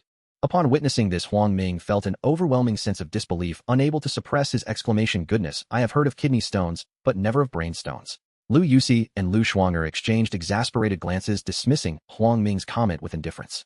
As Lu Shuang'er placed the crystal into Lu Yuxi's glass container, the intelligent zombie's blue-red eyes gradually dulled, as though its vitality had been drained, and its mouth ceased its incessant movement. The surrounding instruments emitted various sounds, and the computer automatically recorded the experimental data. Before long, the head of the intelligent zombie had lost all semblance of life, resembling an ordinary zombie without distinction. The two senior sisters cleaned and disinfected the crystal before placing it into a new glass vial, which they handed to Huang Ming. As he accepted the vial and scrutinized it closely, an unexpected sensation surged through him, a profound longing to possess it, as though some latent potential within him had been awakened, igniting an indescribable thrill in his mind. Lu Shuang'er furrowed her brows, immediately noticing Huang Ming's unusual reaction. She inquired urgently, "Huang Ming, what's wrong? Are you feeling unwell? You seem a bit off." Lu Yuxi also detected Huang Ming's peculiarity, her eyes narrowing as she pondered. She quickly probed Huang Ming. "The crystal was extracted from the head of the mutated zombie. Has it triggered any associations for you? Please share everything you know. I might be able to draw conclusions immediately." Huang Ming, recognizing the expertise of the two, felt it imperative to clarify his experience. "There seems to be a voice in my mind, an intense yearning for it. This sensation is beyond my capacity to articulate." The two senior sisters exchanged knowing glances, as if an unspoken understanding passed between them. Lu Yuxi spoke. "If my assumptions are correct, all mutated creatures possess this crystal within their heads. I shall name it the mutant crystal sphere." "The mutant crystal sphere? What purpose does it serve?" Lu Shuang'er interjected, her tone tinged with excitement. "It should enhance your abilities and might even awaken latent powers in ordinary individuals. Now it makes sense why I feel such an overwhelming desire for it." At that moment, Huang Ming trembled with exhilaration, longing to consume the mutant crystal sphere immediately. Observing this, Lu Yuxi shook her head and cautioned Huang Ming. "Do not become overly excited. This is merely our hypothesis. While it seems plausible, how to properly utilize the mutant crystal sphere and whether it carries any risks or side effects remain unknown. Further research is necessary." Huang Ming repressed his fervent yearning, recognizing the gravity of the situation. Yet Lu Shuang'er appeared skeptical of Lu Yuxi's research strategy, stating, "Research that we do not have the luxury of time. The mutant crystal sphere is an entity that surpasses our understanding. I propose we find someone to experiment with it. The sphere contains liquid, so let us have the subject ingest it and observe the effects." At this moment, Lu Yuxi recalled by Fifei, whose friend awaited their rescue. She deemed Lu Shuang'er's suggestion prudent, acknowledging that time was of the essence and the quickest solution was to conduct a trial on someone. Lu Yuxi shrugged and, gesturing toward the mutant crystal orb sealed within the glass jar, began to analyze the situation. "I concur with Lu Shuang'er's proposal, but the choice of a test subject is fraught with consequence. If the procedure succeeds and you select the wrong person, the loss will be irreparable. If it fails, the casualty will be ours." After hearing Lu Shuang'er and Lu Yuxi's assessment, Huang Ming had already settled on two candidates, Li Changjin and Zhou Ting. Naturally, their consent was imperative. He would not entrust so precious an artifact to strangers. Better that a gem be broken than fall into unworthy hands. Huang Ming first returned the mutant crystal orb to the extra-dimensional pocket, then retrieved the corpse of the sapient zombie from that same refuge. The two women examined the body, though this time their inspection was brief. Lu Shuang'er was the first to speak. "Its difference from ordinary zombies stems directly from the mutant crystal orb. The orb altered its physiology and amplified its strength, defenses, speed, even its cognitive faculties." Lu Yuxi added a note of caution. "This corpse is clearly unlike a normal zombie's. Put it away ere it may prove useful." Huang Ming looked puzzled and asked how that could be. "If I am right," Lu Yuxi explained, "if you were to leave this corpse at the school gate, other zombies would ravenously consume it to augment themselves, perhaps even mutate further. After all, this body was produced under the influence of the mutant orb." Understanding dawned on Huang Ming. The corpse held potential value and deserved safekeeping. "Very well. Rest for a while and prepare for lunch," he said. They had all been busy since morning, and it was noon. Huang Ming arranged lunch for the 6 of them in room and then returned home. During the meal, they exchanged the morning's findings. Gu Anqing, upon learning of the mutant crystal orb, handled the glass jar with great curiosity. She examined it thoughtfully before relinquishing it. Lu Shuang'er and Lu Yuxi, having witnessed the enhanced strength and defenses of the mutant zombie, were astonished. More piercing rounds could not shatter its neck, and even combat suits were torn asunder. The conversation at noon never seemed to cease, revolving entirely around the mutant zombies. After eating while they rested on the sofa, Lu Shuang'er suddenly asked Huang Ming, "Have you decided whom to choose as the test subject?" Gu Anqing and Lu Yuxi turned their heads. "I intend to choose between Li Changjin and Zhou Ting. I will speak with them this afternoon." At the mention of Zhou Ting, Lu Shuang'er's jealousy flared. "Humph, that cunning vixen has been fortunate indeed." Gu Anqing and Lu Yuxi shared a knowing smile. Such remarks were familiar to them. "This must be voluntary," Huang Ming emphasized. "I will not coerce anyone." Lu Yuxi probed further, "What if neither of them consents?" Huang Ming shrugged. "Then we will devise another plan." Gu Anqing interjected, "If the procedure succeeds, we will have 3 enhanced individuals. With the weapons and equipment I can provide, rescuing by Fifei should no longer be insurmountable." Lu Shuang'er expressed reservations. "That is not guaranteed. Who knows how many mutant zombies lie ahead? No matter how many enhanced people we gather, it is ultimately Huang Ming's own strength that matters most." Although self-interested, Lu Shuang'er's opinion resonated with Huang Ming. Had he not needed a human subject for testing, he would have used the orb on himself. Only by strengthening himself could he resolve the larger problems. They spent the afternoon mapping plans to rescue by Fifei and anticipating the dangers they might face. Time slipped by until 2 in the afternoon. Lu Shuanger and Lu Yusi returned early to the biological laboratory to analyze the data and study the samples they had collected that morning. Gu Anqing continued to lead the group of 6 in their work. Not long after they resumed, Huang Ming summoned Li Changjin and Zhou Ting to the medical laboratory. He retrieved the glass jar from the extra-dimensional pocket and presented the mutant crystal orb for their inspection. Then without preamble, he laid out the gravity of the matter and the risks involved. Li Changjin and Zhou Ting exchanged glances. Both felt a mixture of avarice and dread as they regarded the orb. Very well, Huang Ming said. You know the stakes. I will not force you. Tell me your decision. A brief silence ensued as both weighed the life-or-death consequences. Huang Ming expected hesitation, perhaps outright refusal. No one wanted to be a human guinea pig. Yet unexpectedly, Li Changjin spoke first. Ming-ji, let me do it, he declared. I am willing to try. If I become a zombie, then so be it. In another life, I shall still be a man of honor. Huang Ming asked solemnly, Are you certain? I am certain, Li Changjin answered. Since Wu Dage arrived, I have seen how far behind I am. Even if I survive now, the zombies will continue to evolve. If I remain stagnant, I will only become a burden to you. Death is inevitable for all of us. This is a chance worth taking. He thumped his fleshy chest with a look of resolve. Before Huang Ming could respond, Zhou Ting spoke up. Ming-ji, I will undergo the procedure as well. If you had not saved me, I would have died. My life is already yours. I do not possess much skill, but if this succeeds, I could be of use to you. Her courage surprised Huang Ming. Her words moved him. If she considered her life owing to him, she would likely follow his command, even to death. If she failed to receive this opportunity, now perhaps it would be reserved for her next time. This is no trivial matter, Huang Ming reminded them. Think carefully. I will give you 1 minute. After a minute, both of them remained resolute. Their faces bore the firmness of those who had made a final choice. Very well, Huang Ming said. We will proceed with Li Changjin since he was the first to speak. Zhou Ting, you understand my decision. I understand, Ming-ji. I hesitated earlier. Li Changjin was more decisive, she admitted, appearing crestfallen. Huang Ming sought to console her for the sake of her morale. Zhou Ting, you will be our priority next time. Cheer up, we must work well for now. I understand. I am sorry, she replied. Zhou Ting's mood significantly improved upon learning that she was the next primary candidate. Huang Ming was momentarily at a loss for words.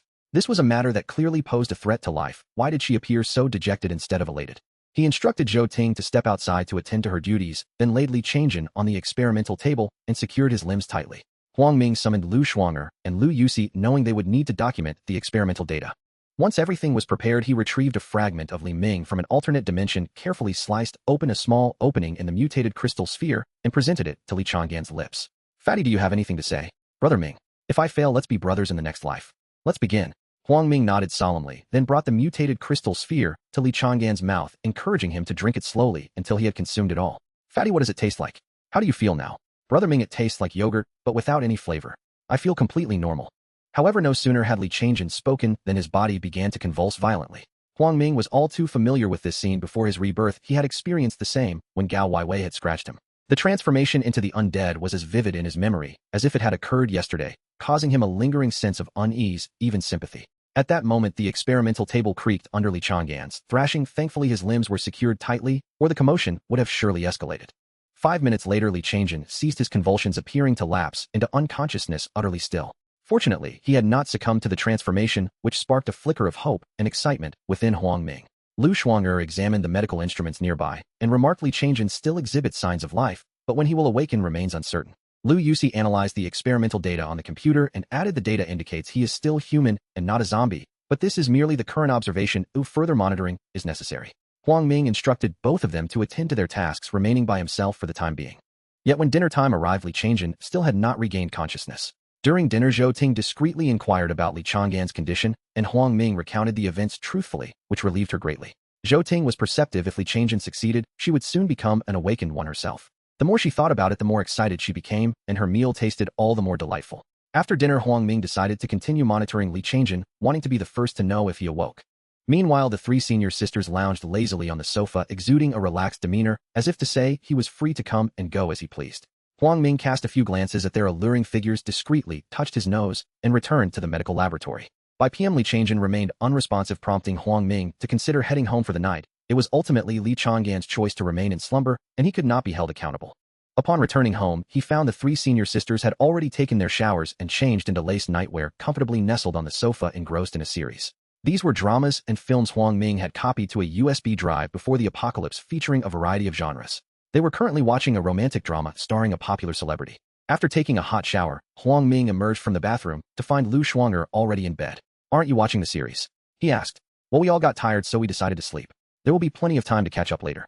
Lu Shuanger inquired. Aren't you worried Li Changjin might wake up in the middle of the night? I think I've been more than accommodating. Do you expect me to stay up all night? That's true. There's no need to stay awake during sleeping hours. As they spoke, Huang Ming climbed into bed, but before he could fully settle in, Lu Shuanger's legs were already draped over him. He playfully pinched her delicate cheek and asked Shuang, how do you manage to sleep like this every night? Doesn't it feel awkward? Hee. It's none of your concern. As long as I sleep well, that's all that matters. Alright, as long as you're happy. Huang Ming casually perused the group chat, while Lu Shuanger lightly bit her lip and whispered in his ear, shall we relax a bit tonight? Huang Ming looked at her with a bemused expression before replying, things have been quite hectic lately. How about we keep it simple and get some rest? Lu Shuanger nodded, then snuggled back under the covers. Because Li Changjin remained in a state of unconsciousness, Huang Ming arose early at AM first, checking on Li Changjin only to find he still had not awakened before returning home. At this hour, the three senior sisters were still fast asleep, so Huang Ming began his morning exercises. Once they awoke, they joined him in the routine. After breakfast, Huang Ming arrived at room ahead of schedule, finding Li Changjin still in a comatose state, while Zhou Ting and the others had assumed a remarkable level of diligence, arriving punctually for work without needing reminders.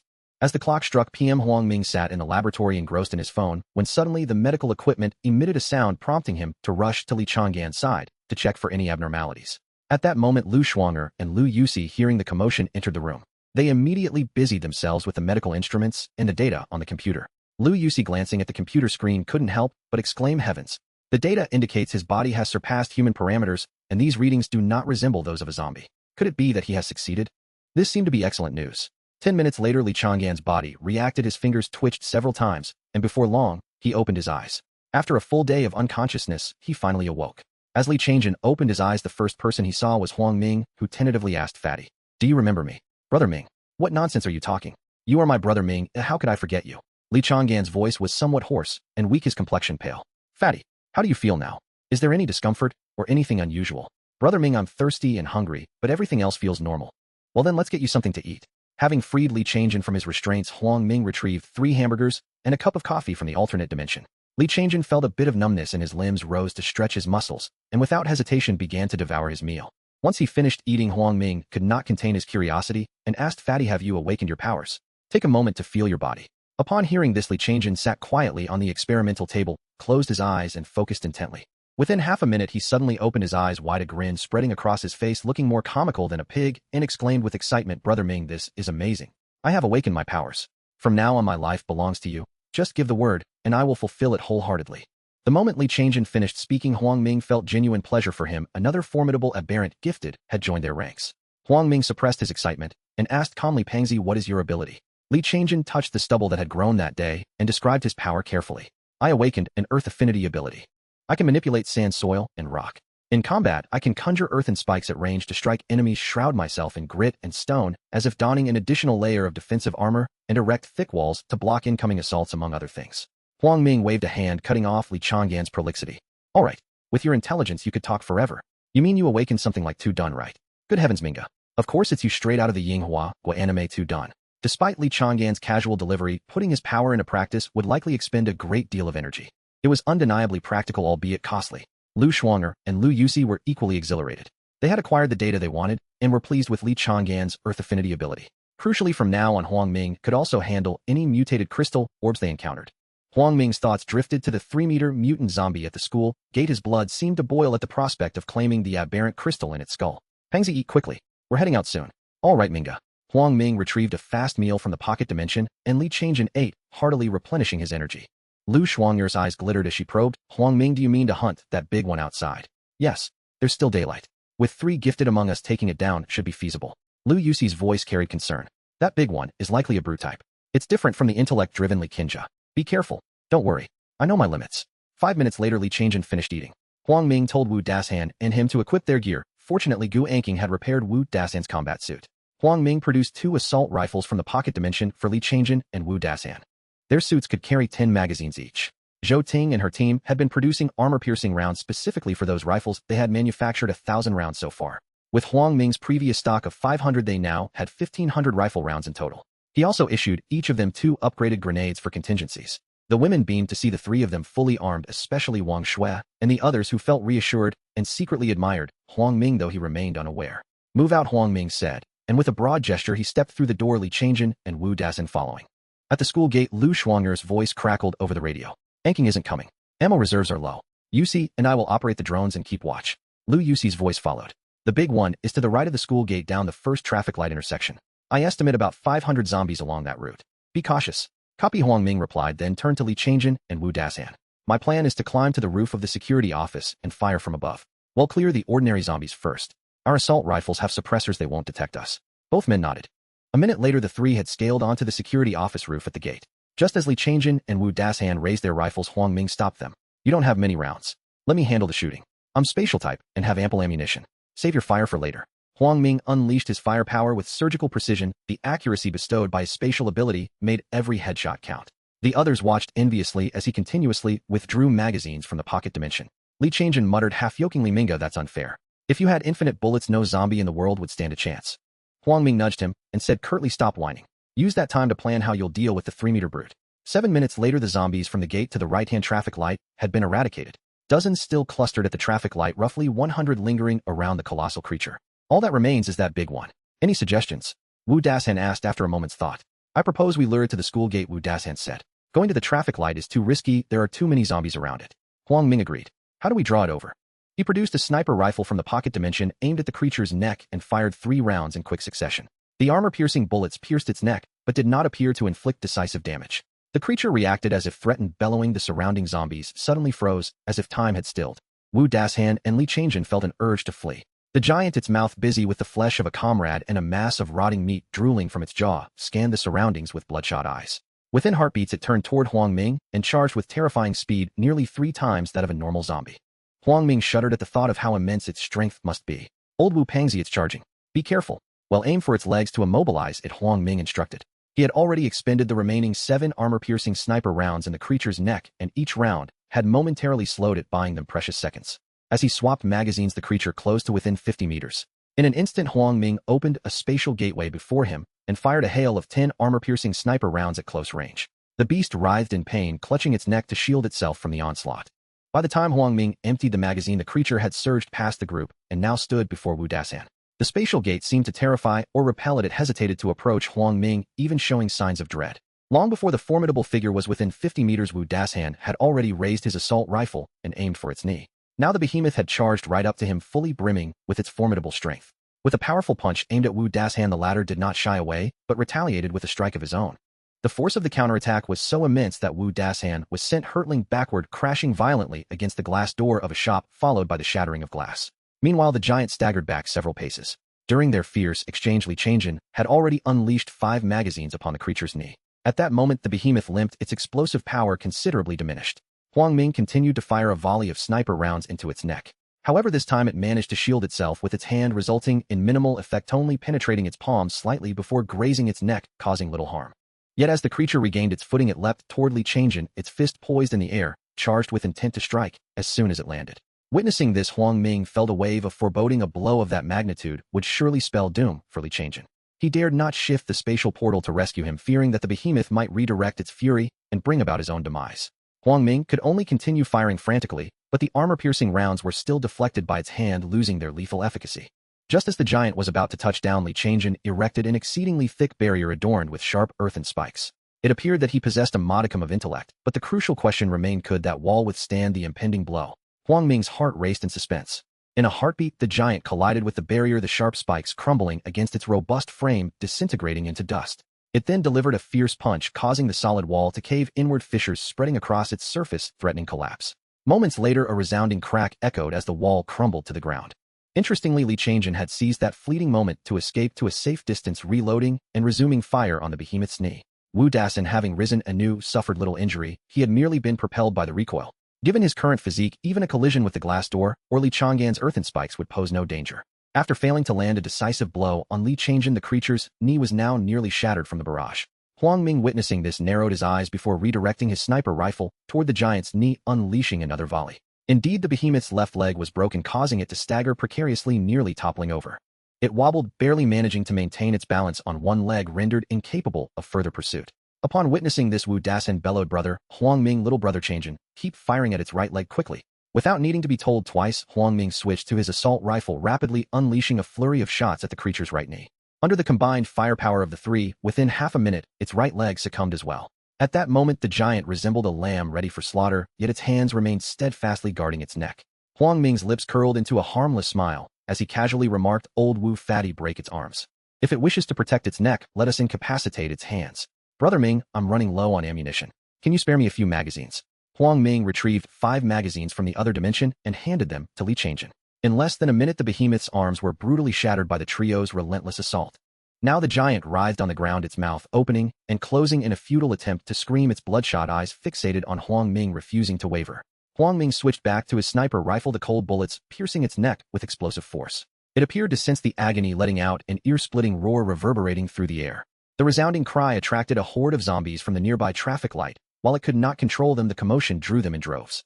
Huang Ming, not daring to be reckless, continued firing, and within just 2 magazines the bones in the creature's neck shattered.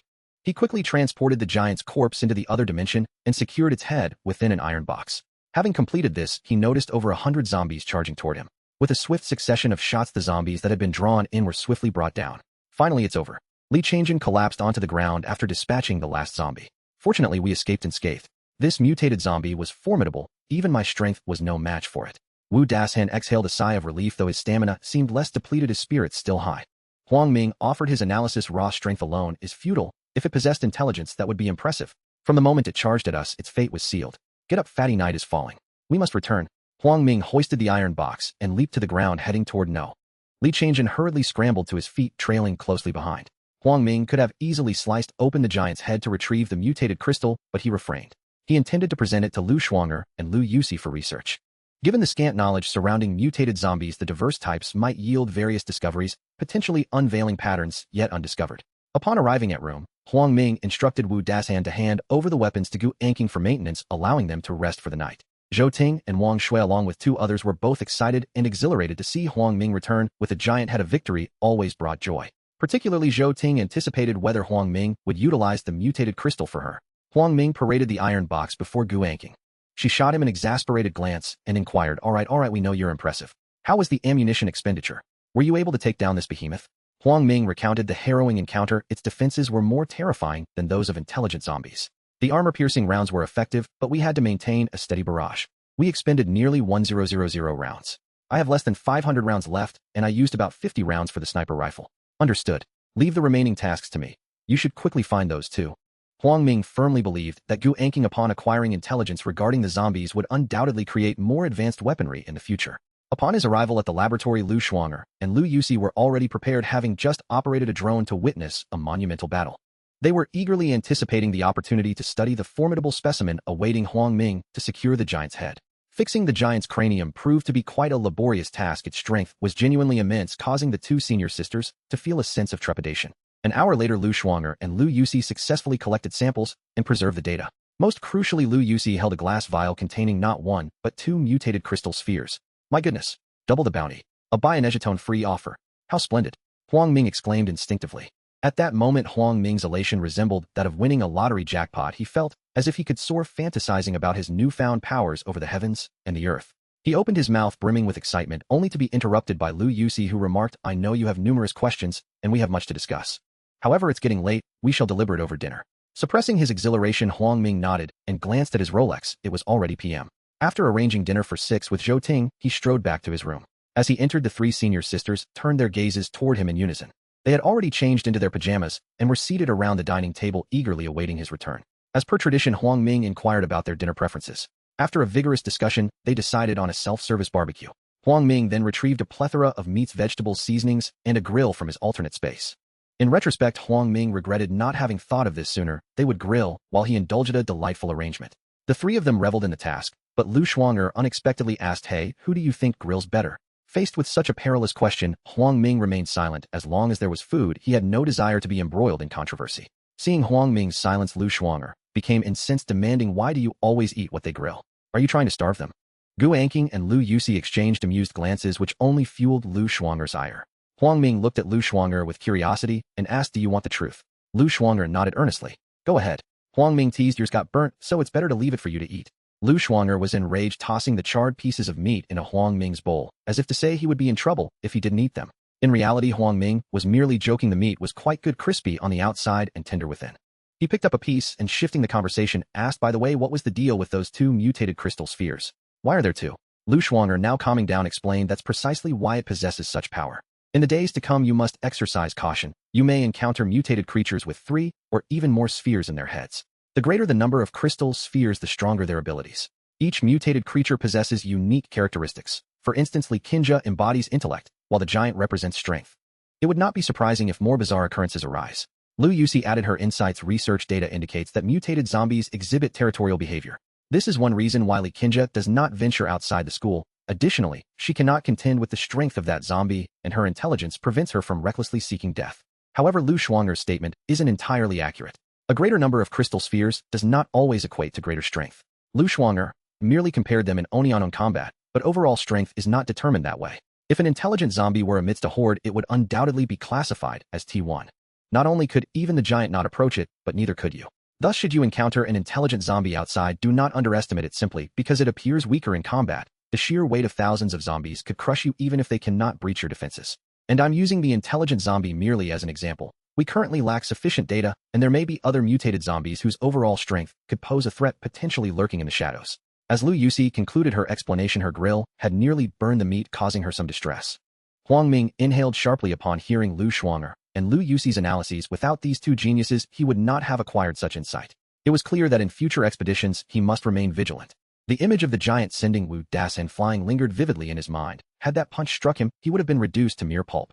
With that thought, Huang Ming retrieved the glass vial from his alternate space, his gaze fixed intently on the 2 mutated crystal spheres.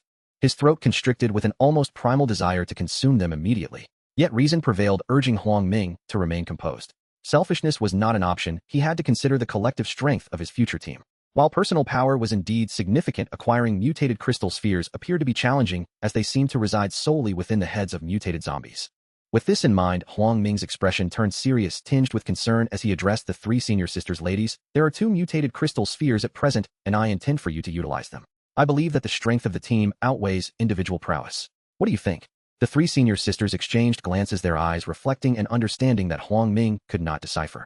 Gu Anqing and Lu Yusi both turned to Lu Shuanger, who, recognizing the moment, spoke up since her relationship with Huang Ming was the closest. We 3 wish to awaken our abilities to assist you further, but not at this moment.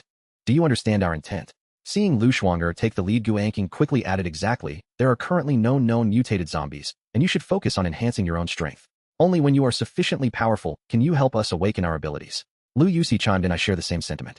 Take for instance the rescue of Bai. The journey is fraught with uncertainties, from the number of regular zombies to mutated ones. Most critically, there is no guarantee of encountering survivors. Given your current strength alongside the other 2, it may be a challenge to prevail. You must elevate your power to ensure Fife's safety. As a prodigy in biology, Lu Yusi emphasized a crucial point. Importantly, even if the 3 of us awakened our abilities now, they would likely be auxiliary in nature, unable to provide you with substantial assistance in a short time. What you need right now is combat power. We are not in a hurry. There are matters of varying importance and urgency. After listening to the explanations from the 3 senior sisters, Huang Ming realized what he truly needed at this moment, what Lu Yusi referred to as combat power. Only with formidable combat power could he gather more of the mutated crystal orbs, which were currently in short supply. He should first enhance his own strength. With this thought in mind, Huang Ming nodded resolutely, his expression firm. Indeed, I will heed the advice of my 3 senior sisters. I will focus on improving myself before assisting you. Huang Ming retrieved a mutated crystal orb from the glass vial, made an incision, and in front of the 3 senior sisters drank it down in one gulp. His actions were swift and decisive, leaving them momentarily stunned. Although the experiment was successful, they watched anxiously, fearing some unforeseen mishap. As the colorless, tasteless liquid flowed from Huang Ming's throat throughout his body, he had expected to succumb to slumber like Li Changjin, but instead an indescribable sense of exhilaration surged through him, prompting an involuntary shout before the 3 senior sisters. That sound was all too familiar to Lu Shuanger. She couldn't possibly ignore it. Her cheeks flushed with embarrassment, and as a doctor she instinctively expressed her concern upon noticing Huang Ming's fluctuating expression.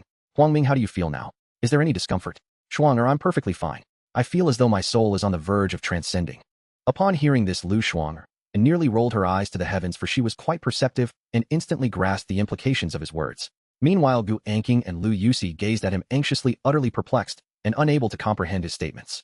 Huang Ming chose to disregard their confusion and instead took out another mutated crystal orb, consuming it in one go. Strangely, the sensation this time was not as intense. It felt as though the thrill had diminished by half, leaving him somewhat puzzled. Could it be that the mutated crystal orb had expired? Was it no longer fresh? He couldn't help but scratch his head in contemplation. Noticing Huang Ming's reaction, the astute Lu Shuanger inquired, Huang Ming, what's the matter? It seems you didn't experience much from the second mutated crystal orb. Huang Ming glanced at Lu Shuang, then at Lu Yusi before responding. The sensation from this orb is not as pleasant as the first. And why didn't I fall asleep like Li Changjin? Yusi, do you know why? Lu Yusi quickly flipped the meat on the grill to prevent it from burning, then replied with a smile, if I'm not mistaken, the mutated crystal orbs are akin to experience points. Huang Ming countered with curiosity. Experience points? Yes. When you consumed the first mutated crystal orb, you must have broken through a bottleneck and entered a new stage. Thus, the second orb can offer only limited experience points and cannot help you surpass the bottleneck, which explains your feeling of disparity. Huang Ming pondered. A bottleneck. Does that mean I have grown stronger? Lu Yusi picked up a piece of sizzling pork belly from the grill, relishing its flavor, before responding, in theory, yes. You should take a moment to sense it. That liquid has likely not been completely consumed yet. Huang Ming remained perplexed. Then why did Li Changjin faint for an entire day and night while I feel as if nothing happened? Lu Yusi thought for a moment, her eyes darting in contemplation, before cautiously stating, based on my current understanding, I can only say that the mutated crystal orbs are also a kind of key. Huang Ming replied quizzically, a key. Precisely. It's similar to breaking and recombining human genetic sequences to awaken extraordinary abilities, but Huang Ming interjected again, but what? But this externally awakened power seems inferior to the naturally awakened powers you possess. Huang Ming was taken aback. Truly, as a biological genius, the more he listened, the more confused he became. Thus Huang Ming continued to inquire, what do you mean? Lu Shuanger, unable to endure his bewilderment, chimed in, how can you not understand this? For example, you might be able to absorb 100 mutated crystal nuclei, or even more without limit, while Li Changjin can only absorb 10. He has a bottleneck. He has a limit. Lu Shuanger, as Huang Ming's inner thoughts revealed, provided a metaphor that illuminated his understanding. Lu Yusi returned to the grill, adding a few more pieces of pork belly, and supplemented. Shuanger's explanation is quite accurate. However, the notion of unlimited absorption is somewhat extreme. This is the realm of the divine and does not exist in reality. Huang Ming nodded, then fell into deep contemplation. The realm of the divine. How powerful must that be? To what extent can my own bottleneck expand? What is the pinnacle of strength below the divine? Throughout the conversation, Gu Anqing had remained silent, secretly grilling meat for Huang Ming, unnoticed even by Lu Shuanger. This was not her area of expertise, and initially she had been just as bewildered, only later grasping the situation. Everyone enjoyed the meal immensely, not solely due to the delicious food, but also because they were delighted by Huang Ming's progress and strength. By the time dinner concluded, it was already p.m. The three senior sisters were responsible for tidying up, while Huang Ming went to the bathroom to take a shower. As he relished the warm water, a flash of white light flickered before his eyes. A sensation he recognized all too well, reminiscent of when he awakened the otherworldly space after his rebirth. He attentively observed the changes within his body and discovered that the previous spatial doorway had split into two smaller doors of equal size. However, each door was significantly smaller than before, only slightly larger than the metal door at home. This meant that Huang Ming could now open an additional spatial doorway, enhancing his defensive capabilities, whether for self-protection or aiding his teammates. As Huang Ming delved deeper into his exploration, he discerned that these two spatial doors appeared to be interconnected. Could it be? With excitement and anticipation swelling within him, he stepped through one of the spatial doors, and as he had surmised, instantly found himself in the living room. Oh, who are you, you pervert? A piercing scream erupted from the three senior sisters as a cushion struck him forcefully from the sofa. At that moment, Huang Ming was dripping wet steam rising from his body. He turned around, sheepishly touching his nose, and vanished from sight in an instant. After he left, Lu Yusi, still shaken, muttered, was that monster just now Huang Ming? Gu Anqing's chest rose and fell rapidly. Yes. It seems to be him. Lu Shuanger, with an expression of determination, spoke with a hint of annoyance. It's definitely him. That perverted rascal did this on purpose. Due to Huang Ming's lack of precise control over distance, he found himself in another unfamiliar location. The sound of running water echoed around him. Someone was bathing nearby, but the bathroom was pitch dark due to the power outage, obscuring his view of who it might be. However, upon hearing Li Chang'an's muttering from outside, he instantly realized it was Zhou Ting. As he heard the sound of the shower door sliding open, his body tensed up. Huang Ming quickly shook his head, focusing his thoughts, and vanished once more. Due to the haste of his previous departure, Huang Ming found himself in an unfamiliar, shadowy place once again. He took a few steps forward and overheard a conversation. Wang, Shui, have you noticed how handsome that Huang Ming is? And what about Gao Weiwei? Has she lost her mind? Truly blind. Another voice chimed in, indeed. He is both handsome and capable. Wang Shui, has your friend Zhou Ting abandoned you? Do you think Huang Ming and Zhou Ting have become intimate? Huang Ming inwardly scoffed, damn. They're actually discussing my relationship with Zhou Ting behind my back. It seems the speakers are Su Shanshan and Kai Lily. At that moment, Wang Shui interjected with irritation, why are you two so gossipy? He has 3 goddess-level beauties at home. Do you really think he would be interested in Zhou Ting? Let's not meddle in others' affairs, or we might find ourselves thrown out from the 15th floor. They often gathered in the evenings to chat, as camaraderie provided a sense of security in the apocalypse. This time, Huang Ming's strength had increased significantly. He had awakened a new skill space jump. Within a linear distance of meters, he could almost achieve instantaneous movement. After several attempts, he finally mastered the distance and returned to the bathroom. On one occasion, he inadvertently teleported right next to Lu Shuang, startling her so much that it nearly caused her soul to escape her body. Huang Ming, you scoundrel, are you intentionally messing with me? Go away. Gu Anqing and Lu Yusi both blushed and dared not meet his gaze while Lu Shuanger playfully punched Huang Ming's chest. In the blink of an eye, he had vanished from sight. Huang Ming tried to pull Lu Shuanger along to see if they could teleport together. If successful, rescuing by Sci-Fi would be a piece of cake. However, when he grasped Lu Shuanger's hand to execute the space jump, he realized he was unable to take her with him. His ability simply wasn't sufficient yet. A voice in Huang Ming's heart whispered that if he grew stronger, he might someday be able to transport others through space. He turned on the shower, and just as he raised his hand to test the water temperature, he noticed a strange phenomenon. The water seemed to freeze in midair for a moment. Wait, no. More accurately, the water had vanished completely. Could this be a new ability? Spaceblade. At that moment, Huang Ming felt a surge of excitement and fervor. Focusing his mind, he mimicked a sword gesture with his right hand and swung it toward the shower glass door. With a loud crash, the glass shattered as if struck by a grenade, scattering shards everywhere. Fortunately, Huang Ming had activated the space portal early, otherwise he would have been covered in glass fragments. That swing was surprisingly destructive, indicative of the sheer power he possessed. If he exerted even a little more strength, he feared he might demolish the entire bathroom. However, he sensed that this attack had significantly drained his energy. If he unleashed a full-force strike, he could probably execute the space blade twice before succumbing to weakness, unable to open the space portal thereafter. Meanwhile, in the living room, the three senior sisters were startled by a loud explosion from the bathroom. How many times had this happened tonight? They had lost count. All of them wore worried expressions, and Lu Shuanger, the most anxious, sprinted to the master bedroom, bursting through the door. She was greeted by a scene of shattered glass strewn across the floor, and her skincare products toppled from the sink. Her face flushed with frustration, she pouted, exclaiming, "Goodness. Can you be a little more considerate? What on earth is going on tonight? You're going to scare us to death." Seeing the mess of skincare items, several of which were broken, Huang Ming felt a pang of embarrassment. Rubbing the bridge of his nose, he sheepishly replied, "My apologies. It's just that my strength has increased, and I haven't fully mastered it yet. I accidentally overexerted myself." Lu Shuanger began picking up the skincare products, straightening the sink as she spoke. "Well, as long as you're okay. Finish up quickly and tell me what happened." "Shuang, there's glass everywhere, don't worry about it. They'll get you new ones later. It's fine, there aren't any shards here. Though your family is affluent, I can't just waste these. They're just on the floor, they're still usable." Her playful and cute demeanor touched Huang Ming, who said nothing further. He gathered all the glass shards into his spatial realm and proceeded to enjoy a hot shower. Afterward, when he returned to the living room, the three senior sisters could barely contain their eagerness to learn about Huang Ming's newfound abilities. Huang Ming, comfortable on the sofa, did not keep them in suspense. "I have awakened two new skills. One is space jump, allowing instantaneous movement within a distance of meters, and the other is the space blade, a transparent attack utilizing spatial abilities." He elaborated further. "The transparent attack is exactly as it sounds. It's an invisible strike, much like the space portal, imperceptible to the naked eye, only felt. As for its potency, I haven't yet unleashed my full power to test it." Huang Ming demonstrated for the three sisters, instantly teleporting to the dining table and then back to the sofa in front of them. At this moment, they were utterly astonished, mouths agape in disbelief. Teleportation was something they had only witnessed in films. Lu Yusi was the first to regain her composure, exclaiming, "This is fantastic. By Sci-Fi, I will be saved." Gu Anqing, now coming to her senses, added, "However, this only enhances our survival capabilities. We cannot afford to underestimate how the space blade might perform against mutated zombies." At this point, Lu Shuanger had sidled up next to Huang Ming, smiling brightly, as she said, "Well, if we can't fight, we can always run. With a meter space jump, even if zombies could drive, they wouldn't catch you." Huang Ming playfully tapped her nose, responding, "Run. Isn't that betraying your teammates?"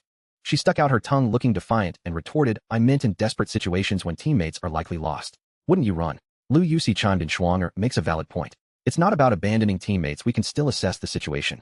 Gu Anqing poured herself a cup of tea from the coffee table, took a delicate sip, and then inquired, "Huang Ming, when do you plan to rescue by Sci-Fi?" Huang Ming rubbed his temples, uncertain, as he replied, "I have no idea how many ordinary or mutated zombies or survivors we might encounter along the way, so I plan to prepare thoroughly before setting out. For the time being, I'll rely on you, Senior Anqing. Leave it to me. I will prepare a variety of weaponry and equipment for you during this time. You can count on me." Huang Ming nodded enthusiastically, and after discussing for a while, they each retreated to their rooms to rest. A new day dawned, accompanied by the radiant sun. Huang Ming, along with three senior sisters, maintained their routine of morning exercise, followed by breakfast. He informed them of his intention to practice Spaceblade at the school gate, and they cautioned him to remain vigilant about his safety before heading to room to attend to their duties. Utilizing his space jump continuously, Huang Ming arrived at the first traffic light just outside the school gate in mere moments. After the previous battle, the zombies in this area had been nearly eradicated, leaving him with no choice but to press forward. As he proceeded at a leisurely pace, the number of zombies began to increase. He drew out his weapon Dawn, and as he approached the zombies, they too became aware of him and surged towards him in a frenzied rush. However, as they closed in, Huang Ming executed a space jump, moving forward another meters. The instant he reappeared, the surrounding zombies swarmed towards him en masse. Standing his ground, he waited for them to encircle him before executing another space jump, advancing yet another meters. After repeating this several times, he finally reached the second traffic light. Behind him trailed a dense horde of approximately zombies. At this moment, Huang Ming stood at the very center of the intersection, the zombies seemingly eager to feast upon him. Just as they approached within 2 meters, Huang Ming gripped Dawn tightly, spun around in a full degrees, and swung the weapon with all his might. The power of his spatial ability erupted, unleashing a circular space blade that sliced outward. At that moment, the zombies were less than a meter away. Before they could get any closer, an invisible space blade surged forth, cleaving through all the zombies in its path, leaving none unscathed.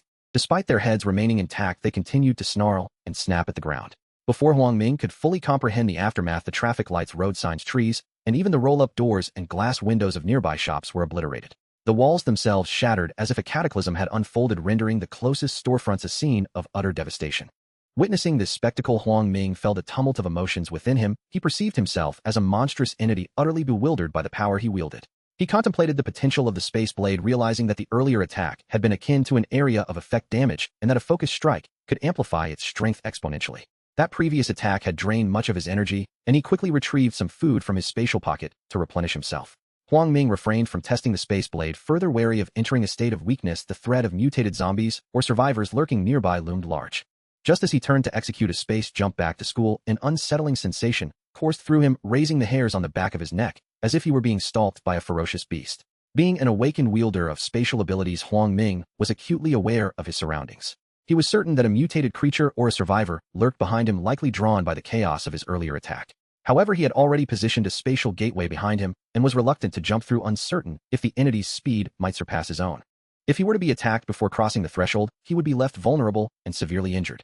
With this in mind, he slowly turned around, and to his astonishment, he was greeted by a mutated Rottweiler, its head nearly the size of a dinosaur, and its arms extending 5 or 6 meters in length. It glared menacingly at Huang Ming, poised to pounce. Fortuitously, having fought 2 mutated zombies and benefited from Lu Yu's guidance, Huang Ming remained relatively composed in the face of this formidable creature. He recognized the necessity of remaining calm. A momentary lapse could turn him into its next meal. Thus, he fused the 2 spatial gateways into one massive barrier before him, ready to ensnare the beast should it leap towards him. The Rottweiler, however, remained motionless, its ferocious gaze fixed upon him, drool pooling on the ground. Stalemates like this were unsustainable, prompting Huang Ming to rub his temples in contemplation. He then retrieved his sniper rifle from the spatial realm. Bang, bang, bang. He fired a volley at the creature's neck, but the armor-piercing rounds failed to penetrate, merely singeing a few of its fur strands. Its massive form rendered it impervious to his attacks. Its coat was as tough as steel. As Huang Ming shattered a few of its hairs, the Rottweiler lunged at him, but just as it opened its jaws to bite, it abruptly halted and leaped backward, creating distance between them. It seemed to have sensed the spatial barrier, perceiving the threat, and growling in frustration, unable to find a way past Huang Ming. In that moment, inspiration struck Huang Ming. He resolved to combine the armor-piercing rounds with a space blade, envisioning the devastating impact it would have on the creature. A smile crept across his face as he anticipated the outcome. Having replenished some energy from his earlier meal, Huang Ming felt capable of unleashing another space blade without succumbing to weakness. He aimed again at the beast's neck through the rifle's high-powered scope, channeling his energy into the shot, imbuing the armor-piercing round with the power of the space blade. At that moment, he sensed a chilling aura of death emanating from the Rottweiler. It abruptly shrank in size, rolling over onto its back and wagging its tail. Huang Ming's eyes widened in disbelief, his finger poised on the trigger froze in midair. The Rottweiler crawled towards him, now resembling a standard adult of its breed, standing about centimeters tall and weighing around kilograms. It eagerly wagged its tail, and Huang Ming suddenly recalled that a wagging tail in dogs often signifies friendliness. Could it be? Tentatively, he spoke to the creature. Hey, are you trying to follow me? No sooner had he spoken than it seemed to understand, barking excitedly in response. Woof woof. Huang Ming was left speechless. The creature, filled with enthusiasm, leapt around him, its tail wagging furiously. Unsure of its intentions, Huang Ming hesitated to take it home, fearing for the safety of the 3 senior sisters should anything go awry. Huang Ming never anticipated that his conversation with a dog would occur in a post-apocalyptic world. He stroked his chin, contemplating for a moment, then rubbed his brow, and continued, Hey, did you sense the imminent danger of death, prompting you to shrink in size? You admire my prowess and wish to acknowledge me as your master, do you not? If that is the case, then enlarge yourself immediately. Can you comprehend human speech? Woof woof. It transformed back into the enormous creature it had been before, although upon closer inspection, its tongue was indeed quite substantial and saliva was dripping from its mouth. A sudden sense of unease washed over him. However, it no longer exhibited the fierce glare from before, and its massive tail continued to wag enthusiastically. It seemed that the mutation had elevated its intelligence, allowing it to understand human language. To confirm his hypothesis, Huang Ming spoke again. For experimentation, you may follow me, but but you must obey my commands unconditionally even if I were to command you to die. If you are willing, then shrink down now. Woof woof. Indeed, it comprehended human language and immediately shrank in size. With this in mind, Huang Ming decided to demonstrate sincerity by retracting the spatial door. The Rottweiler seemed to sense its disappearance. It wagged its tail and approached Huang Ming's feet, panting and circling around him. Huang Ming silently scoffed, "Goodness. It seems you'll need to care for a dog in the future. I wonder what its appetite is like." Nevertheless, having tamed a powerful mutated creature, Huang Ming felt a sense of relief. Once a dog recognizes you as its master, its loyalty surpasses that of humans, making it highly trustworthy. Moreover, Huang Ming believed that the Rottweiler's combat prowess exceeded that of both Lao Wu and Li Changjin combined. The Rottweiler possessed exceptional strength, speed, physical defense, and explosive power. Its overall combat capability was formidable. The only apparent weakness was its lack of long-range attack abilities, making it susceptible to being kite-fought. It was ideally suited for close-quarters combat, yet it now appeared to be an ideal personal bodyguard for Huang Ming. Additionally, the potential of a naturally mutated creature was incalculable. Its latent capabilities were assuredly stronger than those of the later awakened Li Changjin. Observing it continue to circle, Huang Ming spoke with mild irritation, "Stop, stop, stop. If you keep spinning, you'll become dizzy. Let us head home. There are a few senior sisters there. Please do not frighten them, do you hear? Woof woof." Thus the pair traversed streets littered with the corpses of zombies. After half an hour, Huang Ming finally arrived at the lobby of building. Without using spatial jumps, he had spent considerable time along the way. The clock struck, coinciding with the return of power. Huang Ming took the elevator to the TH floor. Upon arriving home, the three senior sisters had not yet returned. Huang Ming first took the Rottweiler to the bathroom for disinfection and washing. This unruly creature during the cleaning process proved to be anything but compliant, shaking its body and flinging water everywhere, drenching Huang Ming in the process. Huang Ming retrieved a dryer from the other space and some dog food, allowing the Rottweiler to dry off while satisfying its hunger. Upon seeing Huang Ming produce the dog food, its tail wagged like a fan, its eyes sparkling with delight, and drool flowed from its tongue. Thankfully, Huang Ming had visited several pet stores before the apocalypse and stocked up on ample pet food, making it feasible to care for a Rottweiler.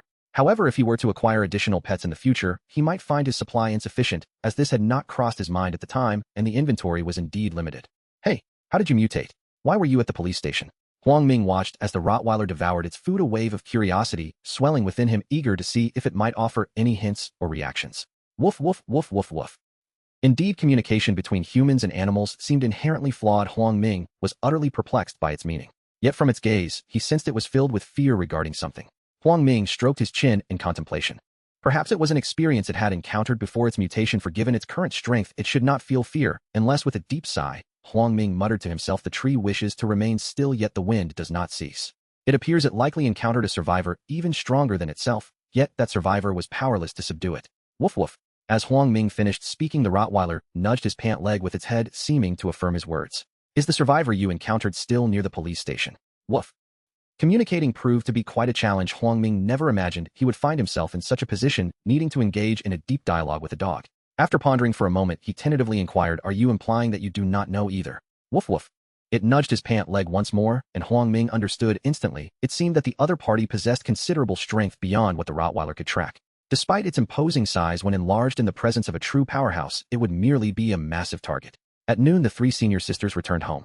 Upon entering, they spotted the Rottweiler sitting on the sofa beside Huang Ming.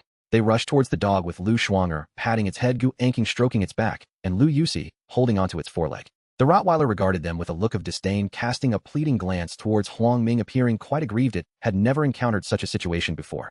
Huang Ming cradled the Rottweiler in his arms. Woof woof, woof woof woof. Before long, it began to bare its teeth at the three senior sisters, growling menacingly, yet amusingly it struggled in Huang Ming's embrace, seemingly ready to pounce. It was quite the performer, merely pretending to struggle without actually leaping. Witnessing this spectacle, Huang Ming promptly released it and moved to a nearby sofa. The moment he set it down, it slumped, surrounded by the three senior sisters. Suddenly, it adopted a very obedient demeanor, wagging its tail incessantly to indicate friendliness. Huang Ming nearly burst into laughter at the sight. Is this what they mean by a dog relying on its master? Ha! The events unfolded in such a manner. Please do not bully it. It is very obedient and possesses immense strength. Huang Ming recounted the events from the morning to the three senior sisters. Upon learning that the Rottweiler was a mutated creature, their attitude shifted to one of increased respect, as this is a natural human response to strength. At this moment, Lu Shuanger patted the Rottweiler's head and inquired, "Huang Ming, shall we name it?" Huang Ming countered him, "Do you have any suggestions?" "Titan, Wyna, Ruby." All three tentatively offered their ideas. Woof woof. The Rottweiler appeared displeased, growling lowly at the three senior sisters, clearly expressing its dissatisfaction. "Your names are too fancy and cumbersome. Let's call it Duo Duo. What do you think?" Woof. The Rottweiler was the first to respond, trotting over to Huang Ming's side, lounging on the sofa, wagging its tail in approval, indicating that it liked the name. Lu Shuang'er observed the Rottweiler's arrogant demeanor, unable to suppress a disdainful spit at it, remarking, "Ha, it seems it has indulged excessively in eating and sleeping." Woof, woof. The Rottweiler growled defiantly at Lu Shuang'er, its gaze menacing. Witnessing this scene, Huang Ming swiftly patted its head and admonished Duo, "They are my senior sisters. Shuang was merely teasing you. You must not growl at them again. You need to be polite, do you understand?" At this, Duo immediately shrank back. Huang Ming's words were not to be disregarded. Just outside the school, it had felt the terrifying pressure of the spatial blade affixed to the armor-piercing rounds. Having mutated, Duo had developed a higher level of intelligence. It leapt off the sofa, lowered its head, and rubbed against Lu Shuang'er's pant leg, wagging its tail in a gesture of goodwill. Seeing this, Lu Shuang'er crouched down and affectionately stroked its head, saying, Duo, now you're behaving well. I am a doctor. If you fall ill in the future, you will have to rely on me. Woof. Duo, I am a mechanic and can help you craft equipment. You must not show favoritism. Woof. Duo, I am a biological expert. In the days to come, I can assist you in becoming even stronger. Do you understand what you must do? Woof. Duo instantly lost its temper, recognizing that a wise dog does not provoke immediate conflict, particularly when its future depended on these three sisters. Thus it paced between them, continuously wagging its tail in a display of submission. Witnessing this, Huang Ming let out a long sigh of relief, initially concerned that Duo, although outwardly compliant, remained stubborn at heart. However, it appeared that the three senior sisters had indeed proven their mettle, swiftly winning over Duo with their expertise. It's getting late, let us have lunch. Huang Ming teleported to the dining table, retrieving food from another dimension. Duo, seeing him vanish momentarily, paused in confusion before excitedly rushing to sit beside Huang Ming, clearly eager to join the meal. Duo, that spot is mine, you should sit beside it. Lu Shuang'er pointed to the adjacent empty space. Duo cast a pitiful glance before reluctantly hopping over to the indicated spot. With a low family status and the intimidating presence of the woman before it had no choice but to concede. Huang Ming fetched a bowl from the other dimension, specifically filling it with food for Duo. The three senior sisters were also attentive, placing food into its bowl. Initially, Duo wore a somewhat forlorn expression, but upon seeing the food, the gloom on its canine face vanished in an instant.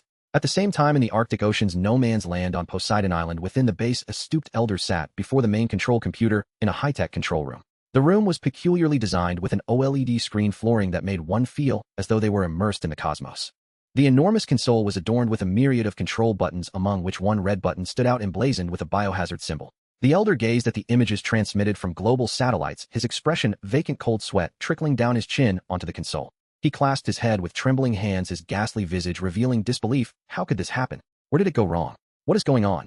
Time progressed to PM. In Tianhai City, Penghu District at Tianhai University, several individuals accompanied Duo to room. The six of them were delighted to see Duo, as encountering an animal amidst a zombie-infested apocalypse felt remarkably novel. Huang Ming did not conceal the fact that Duo was a mutated creature. Upon hearing this, the group's demeanor towards Duo shifted to one of reverence. Duo sensed that these six individuals were different from the three senior sisters, adopting an arrogant posture before them. Seeing this, Huang Ming could not help but gently kick its rear, prompting it to temper its rebellious attitude slightly. After exchanging a few casual words, Huang Ming led Duo to the biology laboratory. Duo, please lie down quietly, so that the two senior sisters can conduct some experimental research. Woof, woof. Duo barked once and leaped onto the examination bed, obediently lying down while fixing its gaze on Huang Ming, appearing somewhat apprehensive. Huang Ming tentatively reassured Duo, it's just a simple research experiment. We only need to draw some blood and check your health. Why are you so nervous? Upon hearing this, Duo visibly relaxed. Fortunately, it could understand human speech, averting potential communication barriers. An hour later, they had acquired the desired samples and data. Lu Shuang'er patted its obedient head, stating, Duo, you were so good. Now you can go play. At her words, Duo sprang from the examination bed and began circling Huang Ming, seemingly urging him to take it out to play. Duo, how about I find someone for you to spar with? Woof. Duo nudged Huang Ming's pant leg, revealing its excitement and desire to stretch its legs. Thus Huang Ming made his way to the hall. Old Wu Fatty, come here for a moment. Huang Ming summoned them to an open area outside building. Old Wu Fatty, you two should spar with Duo. It's a chance for mutual improvement in combat experience. Without hesitation, Duo transformed into its colossal form, resembling a terrifying Tyrannosaurus Rex, causing Wu Dashan and Li Changjin to gasp in shock. Though astonished, Wu Dashan remained undaunted. Such intimidation did not faze him. He swiftly launched an attack, channeling all his might into a punch aimed at Duo. Unfazed, Duo responded with a powerful paw strike.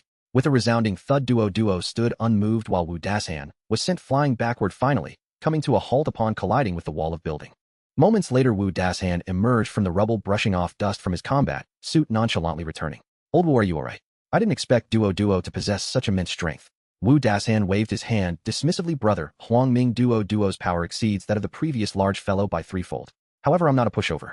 While being flung backward, I fortified my defenses with my full strength. Thus when I impacted the wall, I felt nothing. Huang Ming breathed a sigh of relief, recognizing Wu Dasan's considerable potential, having only recently awakened his strength, was comparatively underdeveloped. After all, he was an innate awakened individual with ample opportunity for advancement in the future. Fatty, it's your turn now. Me? Wait, Brother Ming, you must be joking. If even old Wu can't withstand a punch, are you sending me to my doom? Woof. Woof. At this moment Duo expressed discontent, and Huang Ming seemed to grasp its sentiment, likely mockingly changing for his cowardice. Let's do it this way. Exert your utmost effort to construct a wall, and then let Duo charge at it to test its strength. Alright, Brother Ming, I can handle that. Li Changjin quickly erected a robust wall, expending nearly 80% of his energy. He slumped to the ground, gasping for breath. Ignoring Li Chang'an's feeble state, Huang Ming directed Duo, unleash your full power, and see if you can break through Fatty's turtle shell. Duo took a running leap, unleashing all its strength in a single powerful paw strike against the thick wall. In the blink of an eye, amidst the rising dust and smoke, Huang Ming was astonished to see that the thick wall had not shattered into fragments instantly. Instead, it displayed a myriad of cracks, and only when Duo retracted its claws did the wall come crashing down with a resounding clatter. Brother Ming, when I faced that brute earlier, I exerted about 50 to 60% of my powers to fend off its assault. Clearly Duo's strength surpasses that of the brute. Fatty, if you had unleashed your full strength just now, perhaps Duo would not have breached your defenses. However, you would have been left in a state of weakness, no different from an ordinary person. Initially, Huang Ming had intended for Li Changjin to create earth spikes to test Duo's defensive capabilities. Yet upon reflection, considering that even Wu Dasan could not penetrate Duo's defenses, he felt Li Changjin would be even less effective. It appeared that those awakened later in life indeed lagged far behind those with innate abilities. Duo, now it is my turn. Let us see if you can withstand my attack. I will use only 30% of my strength. Do you think you can manage? Duo panting seemed to convey its desire for Huang Ming to go easy on it. As thoughts swirled in Huang Ming's mind, he retrieved a sniper rifle from the other dimension, aiming the high-powered scope at Duo's forepaw with the space blade enhanced upon the armor-piercing round. In mere moments, both Wu Dasan and Duo sensed the terrifying pressure emanating from the sniper rifle. A chill of impending doom coursed through their bodies, causing their fur to stand on end. Li Changjin, being a later awakened individual, was still too weak to perceive the imminent danger, lounging against a tree like a lifeless fish. Observing Duo trembling all over, Huang Ming immediately lessened his power by 70%, allowing the destructive force to gradually dissipate. Duo, unleash your full strength, or you may get hurt. Taking a deep breath, Huang Ming squeezed the trigger. With a precise shot, an armor-piercing round embedded with 30% of the space blade surged towards Duo's forepaw. The trajectory of the bullet seemed to freeze time itself, followed by a muffled explosion. Duo, heeding the threat, exerted its full power and struck at the bullet with a mighty paw. Bang! The sound of metal colliding echoed through the air, and Duo was pushed back several steps. As it steadied itself, it realized the bullet had not penetrated its forepaw, but the power of the space blade had inflicted a minor injury. Fragments of the once indestructible steel pin littered the ground, with several evident gashes around its forepaw, and blood began to flow. Li Changjin suddenly sprang to his feet, astonished at the scene before him. Wow, Brother Ming, when did you become so formidable? Duo is no match for you. You are about to soar to new heights. Wu Dasan approached, his expression filled with pride as he patted Huang Ming's shoulder, saying, Brother Huang Ming, your strength has grown even stronger. Duo grimaced in pain, its tongue incessantly licking its wound, casting a pitiful glance at Huang Ming. Had Huang Ming exerted even a layer more of strength, it might have harmed Duo's bones. Had he used 60 or 70% of his power, it could have severed its leg. Oh, this is a long story, and I will explain it all to you later. For now, let us take Duo back and bandage its wounds. Now that Duo was Huang Ming's companion, he could not afford to be careless, fearing infection. He hastily instructed Duo to shrink down, cradling it, as he made his way to the medical lab, where he placed it gently onto the examination table. Lu Shuang'er had been awaiting their arrival.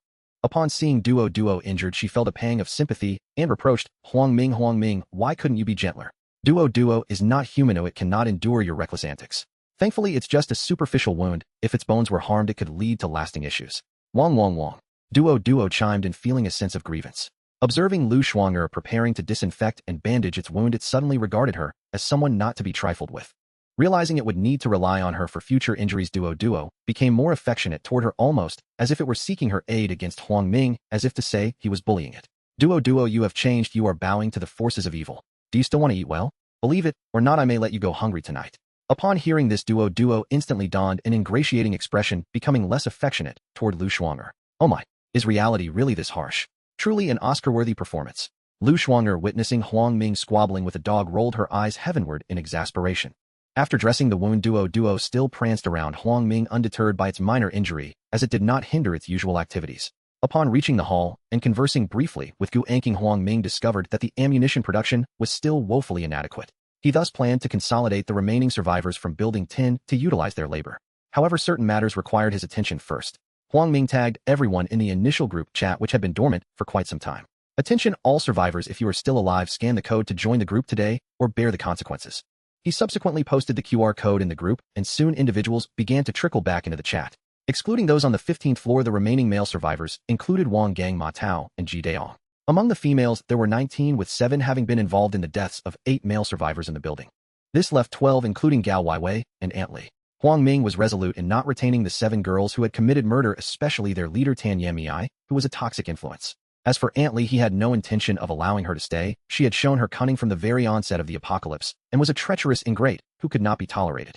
Since they posed no direct threat to Huang Ming, he did not intend to kill them, but rather to expel them, suggesting they relocate to Building 7, where many rooms were available due to the significant loss of male survivors. Their future well-being would be beyond his concern. Thus, Huang Ming created a new group, adding the 7 girls, and Ant Li, granting them half an hour to gather their belongings and vacate Building 10. Initially, they filled the chat with complaints, pleas, and flattery, all essentially begging for mercy. Huang Ming ignored their messages until he shared a photo of an assault rifle in the group chat, at which point they fell silent. Half an hour later, they arrived at the lobby of Building 10, the 7 girls lugging numerous bags, while Ant Li appeared empty-handed save for a few pieces of clothing. She had run out of supplies. Everyone regarded Huang Ming with complex expressions, none daring to utter a word, for he held an assault rifle firmly in hand, and beside him Duo glared menacingly at them. Huang Ming gently stroked Duo's head, urging it to remain calm, and then spoke slowly. You have taken lives and received the spoils that come with it, but I cannot allow you to stay. I am offering you one last chance at life. If you manage to survive in the future, I may consider assisting you, but... The young women held their breath, their ears perked up in anticipation. Huang Ming's expression was icy, his tone devoid of any emotion. If I find out that any of you have ulterior motives towards me, then bang, bang, bang. Huang Ming unleashed a volley of bullets at the entrance of Building, shattering the door into fragments. The girls, having never witnessed such a display of gunfire, trembled in fear, their faces drained of color, their legs shaking uncontrollably. They all vowed to remain obedient and to avoid causing trouble. Many regretted their involvement in the death of the boys within their group. However, the deed was done, and they could only endure, awaiting the glimmer of hope that Huang Ming might bring. Watching their retreating figures, Huang Ming felt no stirrings within his heart. His decision to spare them stemmed from a practical concern. He anticipated needing more manpower in the future, thus allowing them to fend for themselves. The food they possessed would sustain them for a while, but whether they would clash with the inhabitants of Building upon arriving there was beyond his concern. However, it appeared that Tan Yamei had a somewhat ambiguous relationship with Wang Chong from Building, suggesting that life for these girls might not be too harsh. Huang Ming summoned Zhou Ting and the 6 others, including Gu Anqing, and promptly set about reinstalling the door of Building, as well as the windows, to enhance their defenses. The fortifications were now of a caliber far superior to those of the TH floor. Without demolition methods, breaching the metal door would be impossible. By PM, Huang Ming and Gu Anqing ascended to the TH floor to seek her opinion. Senior Anqing, I plan to have the remaining survivors from Building participate in ammunition production, establishing several workshops on the TH floor. What do you think? Gu Anqing surveyed her surroundings and replied, I believe that's a sound idea. The TH floor can focus on producing magazines and ammunition, while the 6 individuals on the TH floor can assist me with other equipment. This way we can free up time for more tasks. But Huang Ming interjected, but what?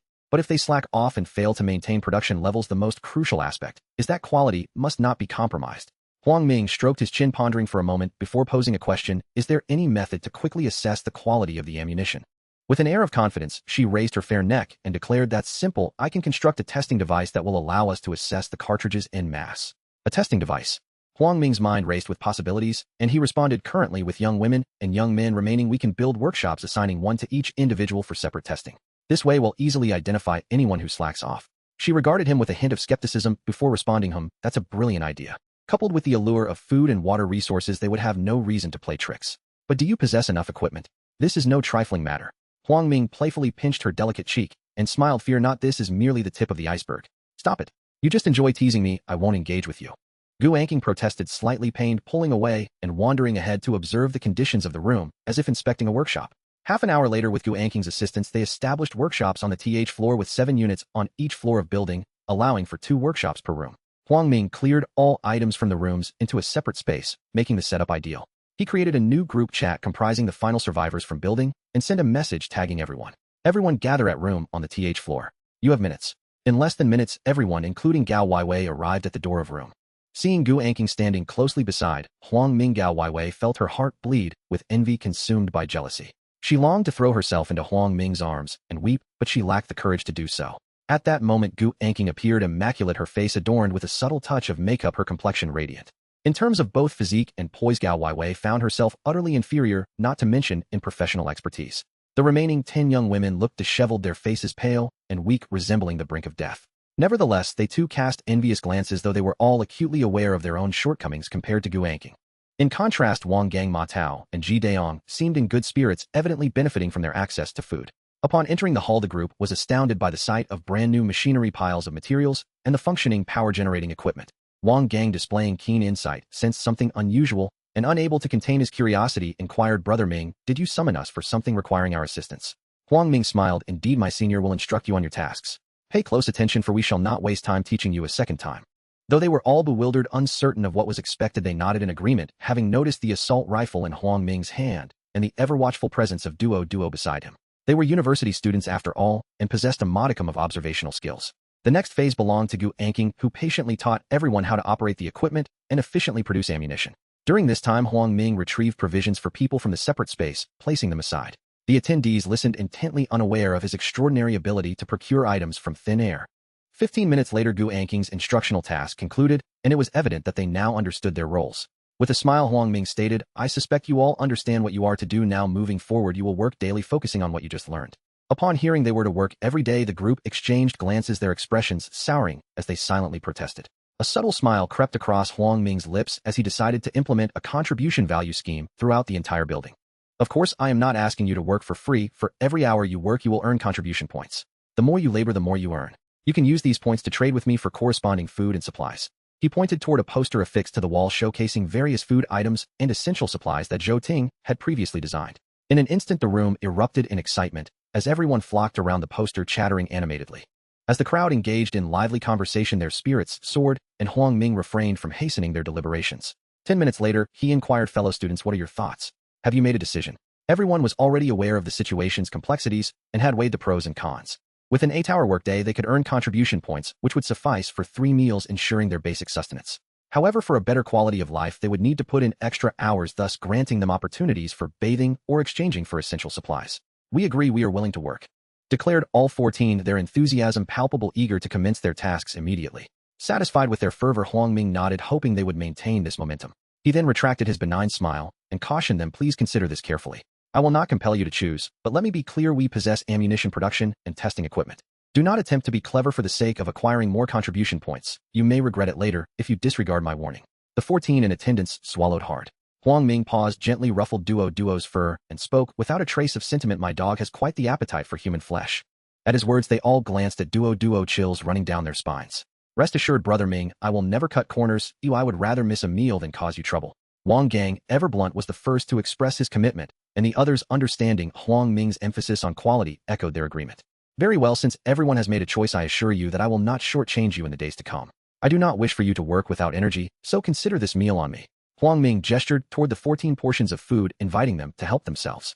Their eyes sparkled with excitement as they exchanged glances with Huang Ming before rushing toward the food, fearing they might miss out. The girls seemed ravenous, devouring their meals with an almost desperate fervor, embodying the essence of survival after calamity. Watching the 14 indulge, Huang Ming slowly stated, "You will have 2 opportunities each day to exchange for food during lunch and dinner. Please notify me in advance within the group chat regarding your resource requests. Missed deadlines will not be accommodated." He pointed to the 2 surveillance devices in the hall, reminding them, "As you come and go, please remember to turn off the power. We have monitoring equipment here, and I wish to avoid any unpleasantness." With mouths full, they all nodded vigorously. Observing the dimming light outside, Huang Ming concluded, "That will be all for today. You may return. Tomorrow morning at 8 you are to come down for work. I will assign others to coordinate with you regarding production testing." Grateful for the meal provided by Huang Ming, they departed one by one. Upon returning to hall, Huang Ming addressed Gu Anqing, "Senior Anqing, please instruct Zhou Ting and her 3 companions on how to operate the testing equipment. They will handle future inspections." "Sure, leave it to me," Gu Anqing replied. Huang Ming summoned Zhou Ting and her 3 friends, and within a short time Gu Anqing had taught them the basics of ammunition inspection. Subsequently, Huang Ming informed everyone about the establishment of 14 workshops on the 14th floor. The 6 individuals expressed delight, relieved they would not have to work as laboriously, as the tasks would be comparatively easier. Zhou Ting and her friends grasped the forthcoming inspection responsibilities, and Zhou Ting keenly recognized the emerging class dynamics in this post-apocalyptic world. She resolved to align herself with Huang Ming's core members, aspiring to elevate her status and secure a more favorable existence. However, the disparity between aspiration and reality was stark. She was currently limited by her own capabilities. During dinner, Huang Ming inquired of Lu Shuang'er, "And Lu Yusi, have you uncovered any intelligence from Duo today?" Lu Shuang'er responded, "First, no significant discoveries yet, but one thing is certain: Duo like you is a naturally awakened being capable of enhancing its abilities through consuming mutated crystal orbs." Lu Yusi added, "Moreover, it is crucial to note that, like you, Duo does not possess a mutated crystal orb in its head. Thus, I surmise Duo's mutation belongs to the realm of human transformation rather than that of mutated creatures. It does not represent an evolution akin to zombies." Huang Ming was taken aback. With confidence, Lu Yusi explained, "For example, if you encounter a dog in the wild, it may possess a mutated crystal orb, which results from infection by the zombie virus. In contrast, Duo's mutation is innate, likely occurring at the brink of death." Truly, Lu Yusi's brilliance in biology shone through. Without her insights, Huang Ming might have remained oblivious to the existence of mutated crystal orbs. Turning to Duo, Huang Ming asked, "Do you agree with Senior Yusi?" Duo nodded vigorously, a testament to Huang Ming's considerable efforts in training it. It seemed Duo was indeed a rare gem. The probability of innate awakening in animals likely surpassed that of humans. That evening, conversation flowed around Duo, who on its first day in the family basked in the affection of all, thoroughly exhilarated. After bathing and preparing for bed, Huang Ming lay on the soft bed, and Duo promptly joined him, snuggling beside him. Huang Ming was engrossed in the group chat and paid no heed to Duo. The remaining 14 initially expressed their gratitude to Huang Ming in the chat, but soon transitioned to light-hearted banter, creating a warm atmosphere reminiscent of restored gender equality. Huang Ming sent a message to Zhou Ting and her group of 6, inviting them to scan the QR code and join the chat, bringing the total to 20 participants. They found it enjoyable to chat casually when free. At that moment, Lu Shuang'er emerged from the bathroom, adorned in a semi-transparent nightgown, exuding an ethereal beauty. Yet upon noticing Duo occupying her designated spot, her expression soured with frustration. Fuming, she approached Duo, attempting to lift it away, but its weight proved insurmountable. Lu Shuang'er was utterly powerless against it. Stubbornly, Duo refused to budge. Resigning to wit, Lu Shuang'er addressed Duo, "This is my spot. If you do not move, beware of potential consequences. Do not blame me for your misfortunes later." A blatant threat unmistakably delivered. Duo, feeling dejected, lowered its head and scampered to the floor, adopting a pitiful demeanor. Observing this scene, Huang Ming retrieved a pet-specific sleeping mat from an alternate dimension. Duo's eyes sparkled, and it happily settled upon it. Seeing Duo finally comply, Lu Shuang'er disregarded its presence and lunged toward Huang Ming. The next morning, the shrill ring of an alarm clock jolted Huang Ming awake. As he blinked his sleepy eyes, Duo leapt from its mat onto the bed, trampling over Lu Shuang'er's body to reach Huang Ming, pressing down on him to the point of breathlessness. Duo, do you want to die? You've trampled on me several times already this early in the morning. Do you believe I would administer anesthesia on you?" Startled by these words, Duo hurried to Lu Shuang'er's side, nuzzling her palm with its head as if to apologize. Lu Shuang'er wasn't genuinely angry, but still scolded Duo a few times in a half-hearted manner. Duo, resembling a child caught in wrongdoing, merely stuck out its tongue and wore an indifferent expression, letting her words drift past. Huang Ming rose and entered the bathroom to wash up with Duo, following him closely, circling around him incessantly. As Huang Ming moved to the living room to exercise, to his surprise, Duo joined in, running on the treadmill alongside others. In essence, wherever Huang Ming went, Duo miraculously tagged along, acting as his devoted bodyguard. After finishing breakfast, Huang Ming took Duo to the school supermarket. Previously, the supermarket next to building had been filled with corpses and rotting flesh. All food had spoiled. Thus, they proceeded to the supermarket adjacent to building. Upon reaching the entrance, they discovered the doors locked, with several zombies wandering inside. Huang Ming had assumed that other residents would have come to search for supplies, but it seemed they were utterly paralyzed by fear. Most of the zombies on campus had been eradicated, yet the remaining survivors appeared quite cowardly. Huang Ming drew his handgun and shattered the glass door. Hearing the commotion, the zombies, within akin to famished beasts, lunged at him and Duo in a frenzied rush. With a single magazine of bullets, he dispatched all the zombies swiftly, leaving the 2 supermarkets stripped of any remaining supplies. Thus, there were no resources left on campus, only the mere scraps in the hands of the survivors. Next, Huang Ming and Duo had 3 locations to visit as instructed by 3 senior students that morning: the physics laboratory, the biology laboratory, and the medical laboratory. They mentioned that these places contained advanced equipment, resources, instruments, and medicinal data, which Huang Ming should retrieve for potential future use. However, these 3 locations were situated near the teaching buildings rather than the dormitory area. The teaching buildings were to the left of the main entrance, while the dormitories were on the right. Huang Ming felt as though he were back in class before the apocalypse, walking the 15 minutes from the dormitory to the teaching buildings. Previously, he was either late or on the verge of being late for class. 15 minutes later, Huang Ming and Duo arrived at the physics laboratory, only to find the entire floor locked. Using his handgun, he forced the door open, revealing an empty space within. Not wishing to squander time, Huang Ming utilized spatial jumps and soon cleared the entire floor. 10 minutes later, they reached the medical laboratory, which was part of the school's infirmary, significantly larger with 2 levels, although one level was predominantly occupied by patient rooms. Numerous zombies lingered here, likely the infirmary staff and hospitalized students from when the outbreak occurred. Huang Ming switched his handgun for an assault rifle, dispatching zombies with precise headshots as he cleaned the area. Due to the considerable number of zombies, it took half an hour to clear them all out. 5 minutes later, Huang Ming and Duo arrived at the final destination, the biology laboratory. Much like the physics laboratory, this entire floor was dedicated to it, yet the doors stood wide open. Inside, the curtains were drawn, casting the space into darkness. A chill filled the air, creating an eerie atmosphere. Just as Huang Ming prepared to pull back the curtains, Wang Duo suddenly dashed to the forefront, its size appearing significantly larger, its fur bristling like steel needles, growling incessantly as it fixated on the shadowy biology laboratory. Witnessing this, Huang Ming's gaze sharpened.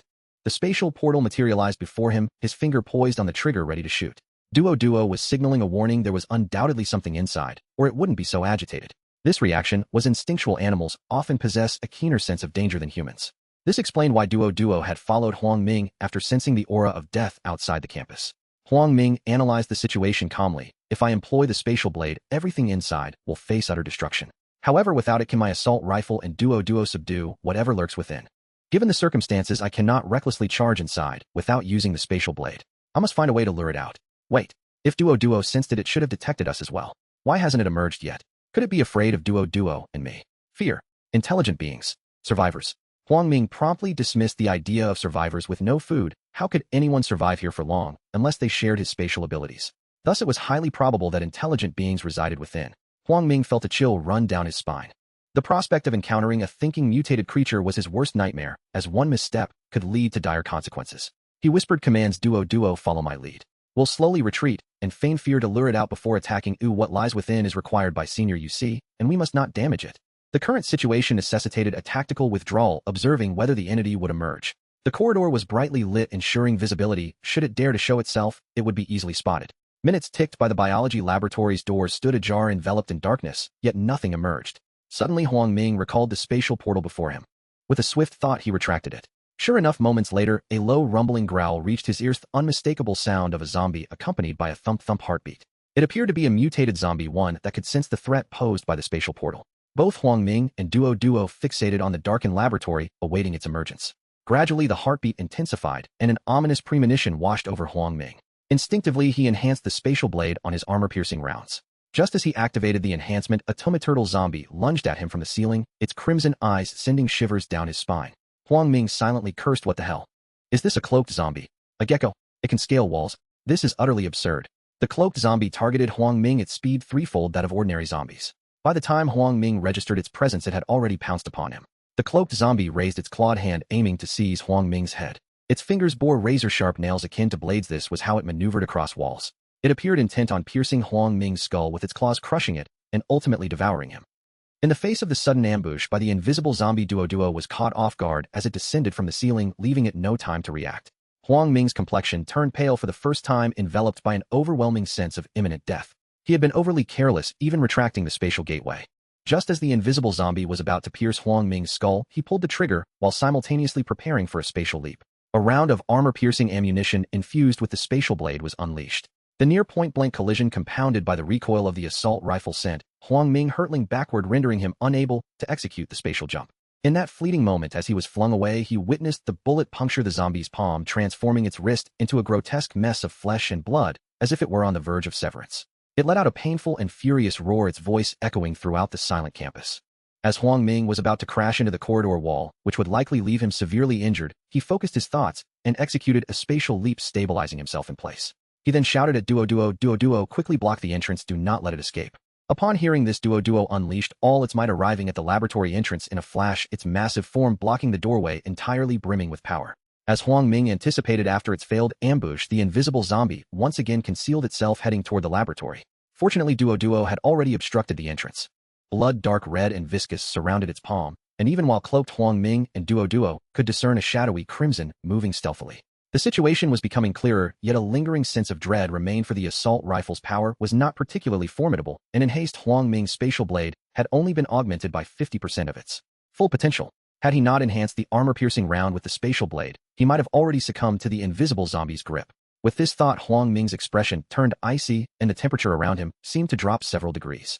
Emotionlessly, he retrieved a sniper rifle from the alternate dimension, swiftly applying the spatial blade to the armor-piercing round at terrifying pressure, suffusing the air. The invisible zombie seemed to sense the impending death, desperately charging towards Duo, attempting to break through and escape into the shadows. Having been toyed with moments earlier, Duo was aggrieved and swung a powerful paw toward the invisible zombie. However, its speed was remarkable, barely evading Duo's assault while continuously searching for an opening. To obtain the mutated crystal sphere nestled within its brain, Huang Ming aimed for its abdomen, wary that targeting its neck with a full-strength spatial blade might obliterate its entire head. Moreover, firing from this position could unleash the spatial blade's power, endangering Duo and destroying everything within the laboratory.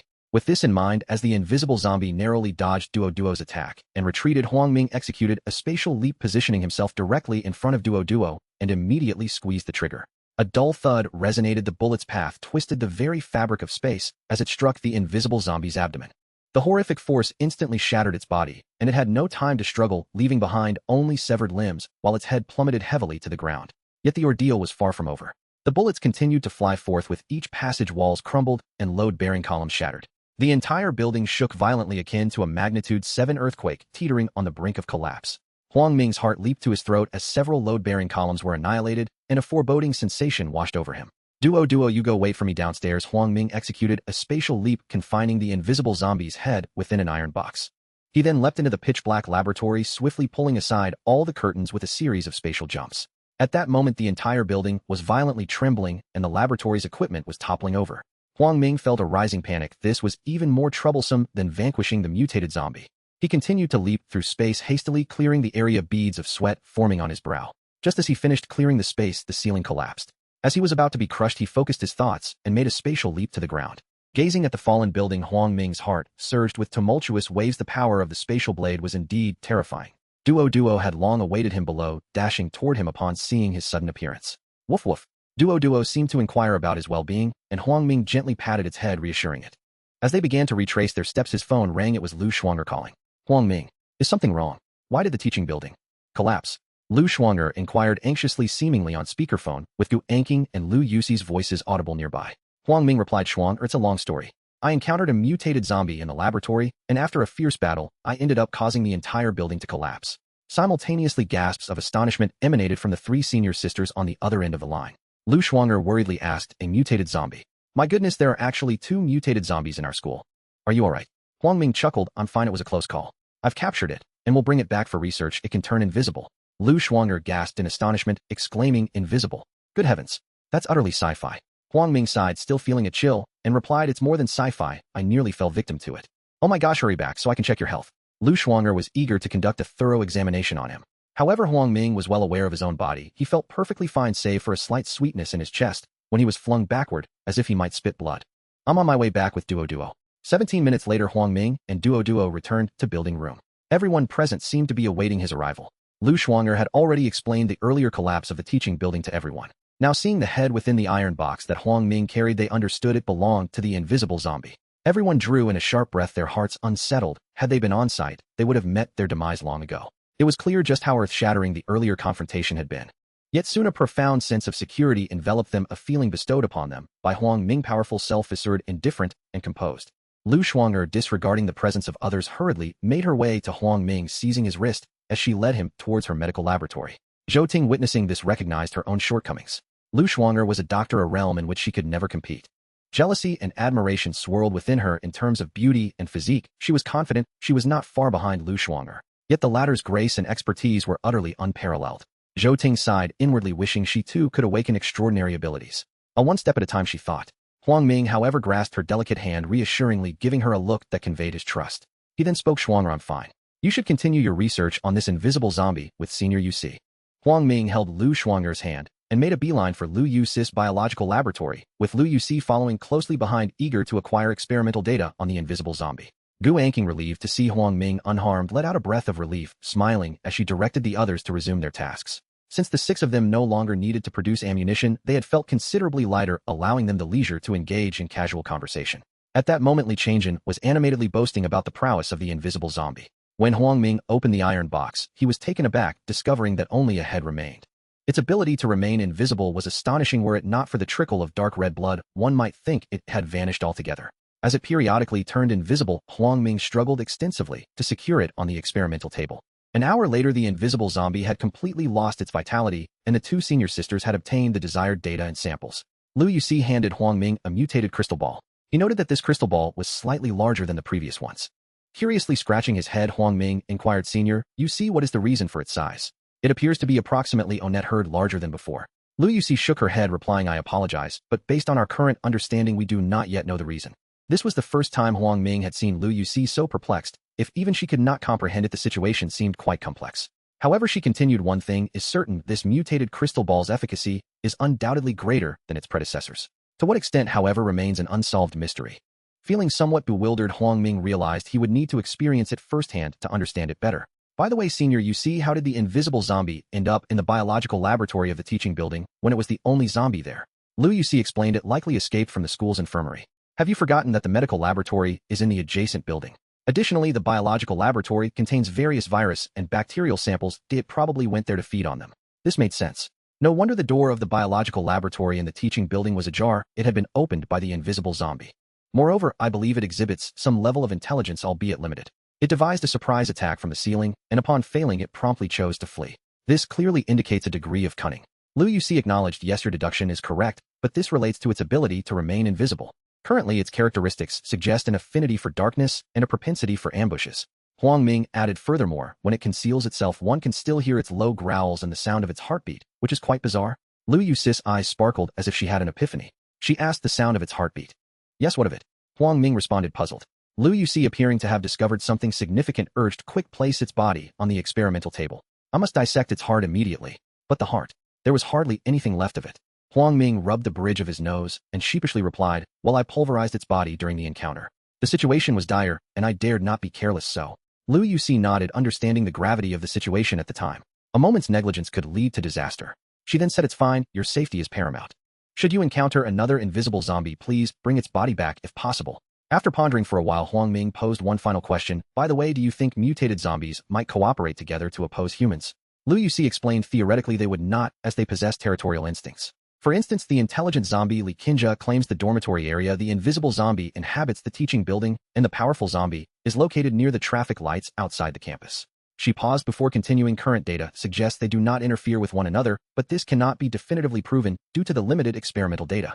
Exercise caution while moving outside. My hypothesis is that if the intelligence of mutated zombies is sufficiently high, they could potentially cooperate against us." Huang Ming rubbed his temples, feeling the complexity of the situation deepen. He firmly believed in Lu Yuxi's words, the future may indeed hold encounters with mutated zombies that would join forces to confront him. Unbeknownst to Huang Ming, that day would arrive sooner than he expected. "Huang Ming, what do you intend to do with this mutated crystal ball? Will you use it yourself, or?" Lu Shuang'er, perceptive as ever, seemed to know exactly what Huang Ming was contemplating. Indeed, he was torn about how to utilize this crystal ball. Should he bestow it upon the three senior sisters, or perhaps enhance Wu Dasan and Li Chang'an's abilities? Alternatively, should he offer Zhou Ting an opportunity, or should he consume it himself? Seeing Huang Ming's furrowed brow, Lu Shuang'er tentatively suggested, "I recommend giving it to Duo. Given your current strength, you can already ensure your own safety, but Duo's situation is different. It may face danger, and its loyalty surpasses that of any ally you have." Huang Ming's eyes narrowed. He had almost forgotten about Duo. Fortunately, Lu Shuang'er had reminded him just in time. With Huang Ming's current ability to leap through space, his survival was not in jeopardy. However, Duo's circumstances were different. As a melee fighter and Huang Ming's trusted bodyguard, he could not allow Duo to fall. At the very least, it needed to be able to withstand danger.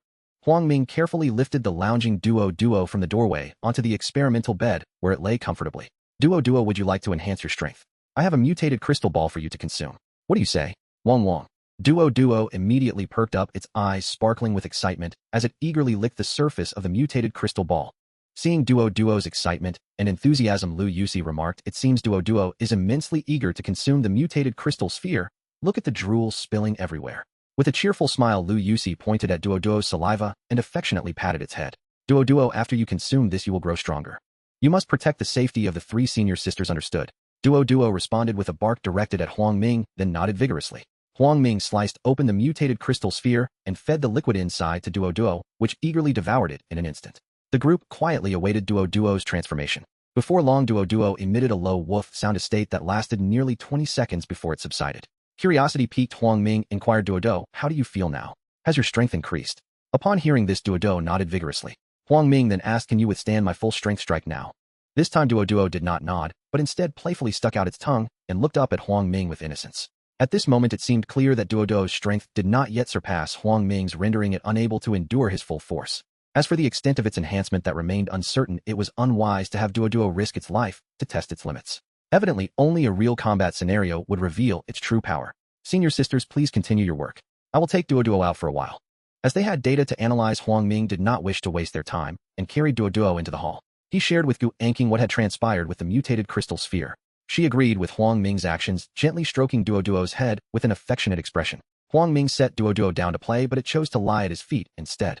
Not wishing to fuss over it, he turned to Gu Anqing and said, Anqing, I have an idea, though I'm uncertain if it can be implemented. Gu Anqing's eyes brightened with interest, clearly anticipating a discussion about a significant project in mechanical engineering. Please tell me more. I plan to modify building No. 10. Do you think it could be converted into a missile defense structure? Gu Anqing's eyes sparkled with intrigue. After a moment of contemplation, she confidently replied, in theory it's feasible, but the execution would be quite complex and would require numerous conditions. Huang Ming quickly pressed for details. Please elaborate. She picked up a tablet and gestured seriously. The first obstacle is manpower. The project is colossal. Even with ample machinery, there is likely to be a shortage of labor. Next is the issue of materials. To create a missile defense system, we must acquire a substantial amount of titanium alloy. If I recall correctly, your supplies of titanium are limited. Constructing a defensive wall would require astronomical quantities. Lastly, we need a missile defense system which serves as a countermeasure capable of intercepting threats before they reach us. However, this is exceedingly challenging and encompasses numerous specialized fields. After hearing Gu Anqing's analysis, Huang Ming's thoughts crystallized, and he responded, Anqing, have you forgotten about Wu Dashan and Li Changjin? Wu Dashan is a strength-type mutant capable of accomplishing tasks that many machines cannot. Moreover, Li Changjin can manipulate sand and rock. Constructing a building should pose no difficulty for him. Gu Anqing's realization illuminated her face momentarily, forgetting the capabilities of the mutants. She exclaimed, you're right. I completely overlooked them. This means manpower is not an issue. The only remaining concern is the materials. However, do we really need to build a 25-story structure? A 5- or 6-story building would be far easier. Huang Ming countered, only 5 or 6 stories. She confirmed, indeed, that would simplify construction, and sourcing materials would also be more manageable. We would only need to locate a few titanium alloy factories.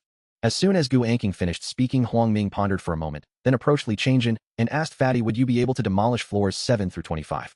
Li Changjin lazily stretched and replied, Brother Ming, demolishing a house isn't too difficult. As a soil-type mutant, I can control walls, floors, ceilings, and load-bearing columns. However, this process is highly taxing and my abilities are limited. I can probably manage 1 floor per day, but you'll need to provide me with ample food to replenish my energy. Huang Ming couldn't suppress a grin and promptly replied, all right, starting today you will demolish 1 floor each day. Go ahead and take down the 25th floor now. With that, Huang Ming retrieved a backpack filled with food from his spatial storage for Li Changjin to carry, allowing him to restore his energy. Li Changjin, glancing at Huang Ming with suspicion, cautiously asked, Brother Ming, may I inquire what exactly you intend to do? Fatty, stop dawdling and hurry up. You will find out soon enough, Huang Ming said, giving him a playful nudge. Li Changjin ambled away and Huang Ming returned to Gu Anqing, stating, Anqing, I've instructed Li Changjin to demolish floors 7 through 25. He can manage 1 floor per day, leaving us with 6 floors remaining. Do you foresee any other issues with this plan? Gu Anqing's jaw dropped in astonishment.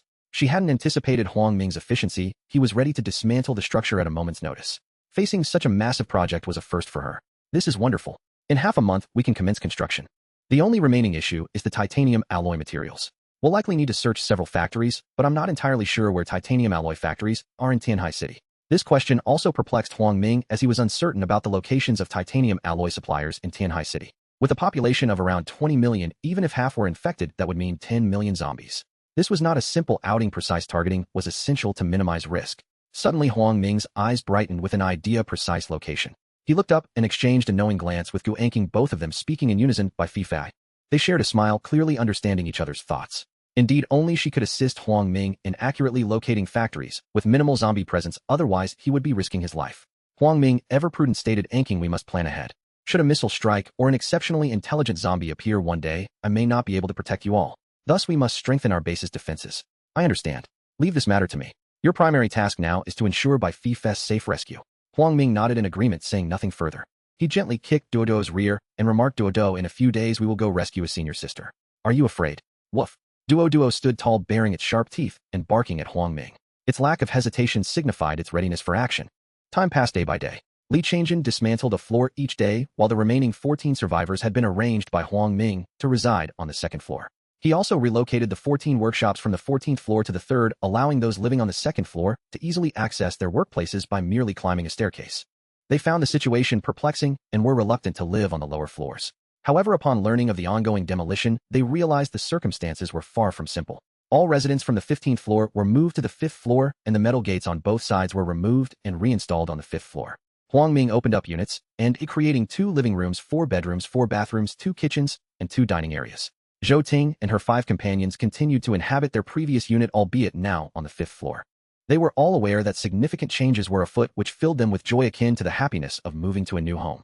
The 4th floor currently remained vacant. Finally, with the collaboration of Huang Ming and Li Changjin, the 6th floor was transformed. Unit became Gu Anking's physics laboratory, turned into Lu Shuanger's medical lab, and was converted into Lu Yuxi's biological research facility. The remaining 4 units had also been fully remodeled and emptied, ready for future use if necessary. On June, a strong wind blew. At a.m., all residents of the 5th floor gathered in Gu Anking's physics lab. Zhou Ting and her companions were busy loading ammunition into magazines. The 3 senior students were aware that Huang Ming planned to rescue by Fei the following day, so they entrusted him with supplies they had prepared over the past few days. Lu Yuxi was the first to speak. This box contains 3 syringes of viral antibodies. If any of you are unfortunate enough to get infected during your journey, administer it immediately. Based on my experiments with lab mice, it proved effective. However, human trials have yet to be conducted. I apologize for the uncertainty. I'll consider it a desperate measure, but I hope it proves useful. Huang Ming accepted the box, its biochemically marked exterior exuding an air of sophistication. After placing it in his spatial compartment, he playfully pinched her delicate cheek and smiled. Thanks. Let's hope we won't need it, and everyone returns safely. Lu Yuxi's cheeks flushed, caught off guard by Huang Ming's affectionate gesture. She shyly murmured an acknowledgement, her gaze darting away, unable to meet his eyes. Nearby, Lu Shuanger rolled her eyes exasperated and handed Huang Ming a medical kit. Here it contains emergency supplies, and most importantly 3 doses of military-grade stimulants. This upgraded version is more effective but comes with greater side effects. You understand. Lu Shuanger seemed ready to give Huang Ming an injection herself, her irritation palpable. Huang Ming playfully pinched her cheek, which seemed to lighten her mood a bit. Sometimes Huang Ming could not comprehend Lu Shuanger's temperament. It seemed that teasing her brought her joy. Lastly, Gu Anking spoke with a bright smile. In the past 8 days, we produced 100 rounds of armor-piercing ammunition for assault rifles, enough to fill 285 magazines, and 500 rounds for sniper rifles, filling 50 magazines. I have also upgraded the grenades, totaling 30. This box contains 3 sets of bulletproof vests and trousers that I modified. Each of you 3 will receive a set to wear beneath your combat uniforms. There are 10 signal flares which can be used to distract zombies if necessary. This includes 5 smoke bombs and 5 flashbangs, which may prove useful when encountering other survivors. Here is a rocket launcher. Its power is sufficient to demolish an entire teaching building. If you encounter an obstruction, it can clear your path. These are 3 upgraded grappling hooks, which can be attached to your combat uniform's arms. They will facilitate swift movement when climbing or jumping is required. This is my latest upgraded drone with a range of 58 kilometers, though its signal may be affected by terrain and weather. It can help scout unknown situations. Additionally, I have equipped it with explosives equivalent to grenades, making it a detonation drone.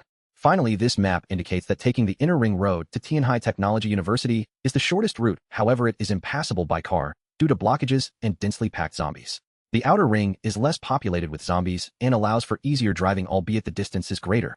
Upon witnessing these new supplies, Huang Ming felt at a loss for how to express his gratitude towards Gu Anking for her thoughtful preparations. She had considered everything he might need. Even Lu Shuanger and Lu Yuxi shared his sentiments. Consequently, Huang Ming affectionately pinched Gu Anking's cheek. As well, she blushed, her eyes flickering in uncertainty.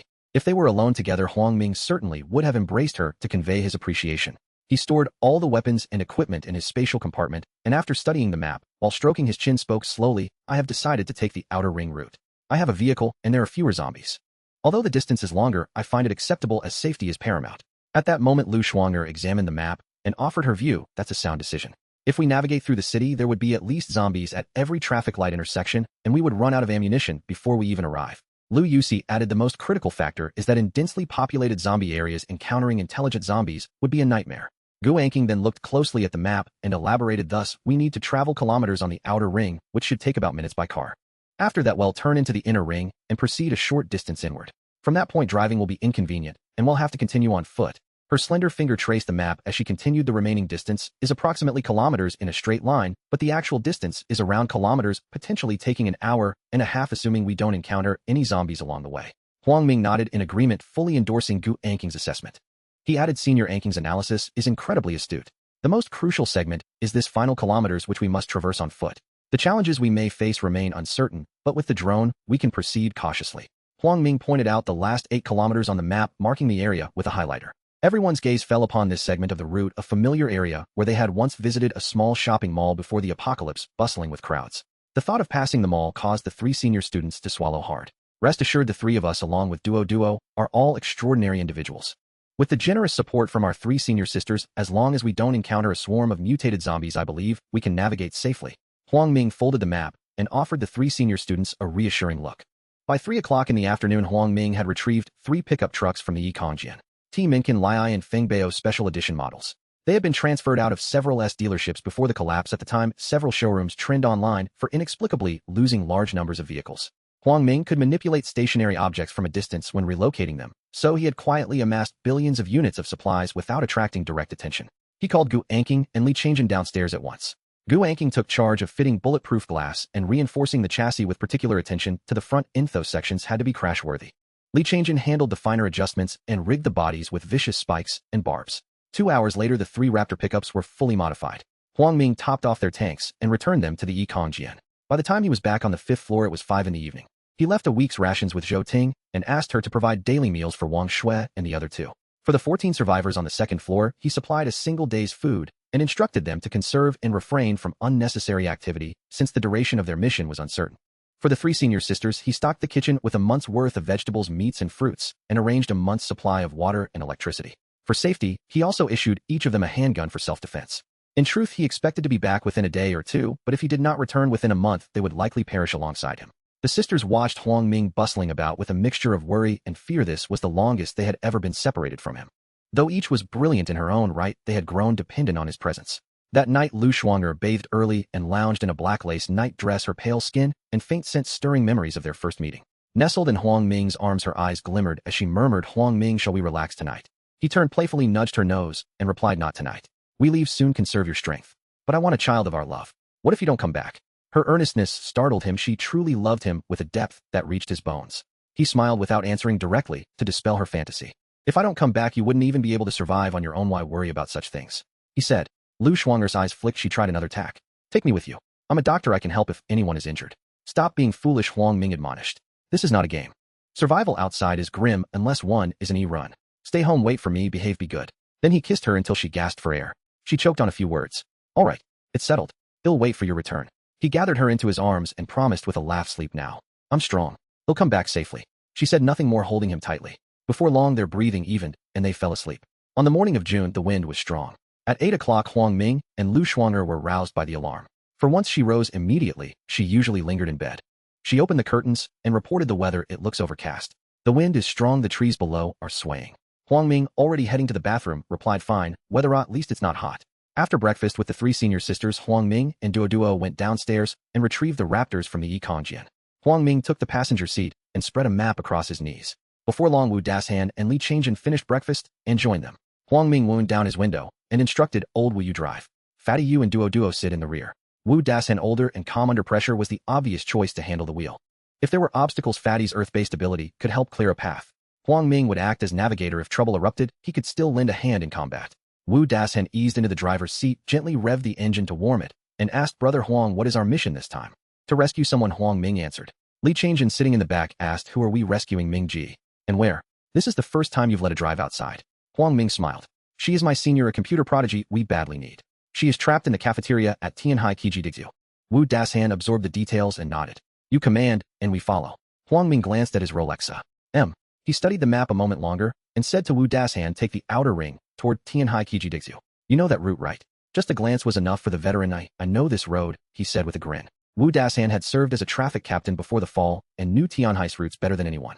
Huang Ming signaled, "Let's go." At the university gate, Huang Ming did not want to crash through the entrance. Instead, he asked Li Changjin to use his earth ability to raise a ramp. The truck rolled over the gate and into the campus, then the ramp vanished. Old Wu Huang Ming instructed, "Avoid other vehicles and infected when possible. If avoidance is impossible, plow through. These trucks are reinforced." Wu Dashan put his foot down. Before they reached the outer ring, the avenue was gridlocked. Dense masses of infected surged toward the Raptor.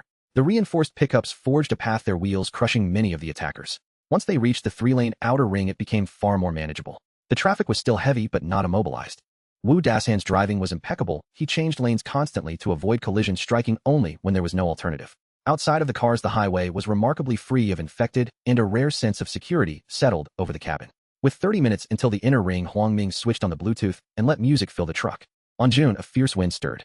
As the clock struck in the morning, Huang Ming and his companions had already transitioned from the outer ring to the inner ring, with only 2 kilometers remaining to Tianhai Kexyutsu. Departing from building of Tianhai University, they had been driving for an hour thus far. The road conditions were less favorable than anticipated. Had it not been for Wu Dasan's driving prowess, they would have likely needed an additional minutes. Barely a minute into the inner ring, they found themselves ensnared in a congested sea of vehicles.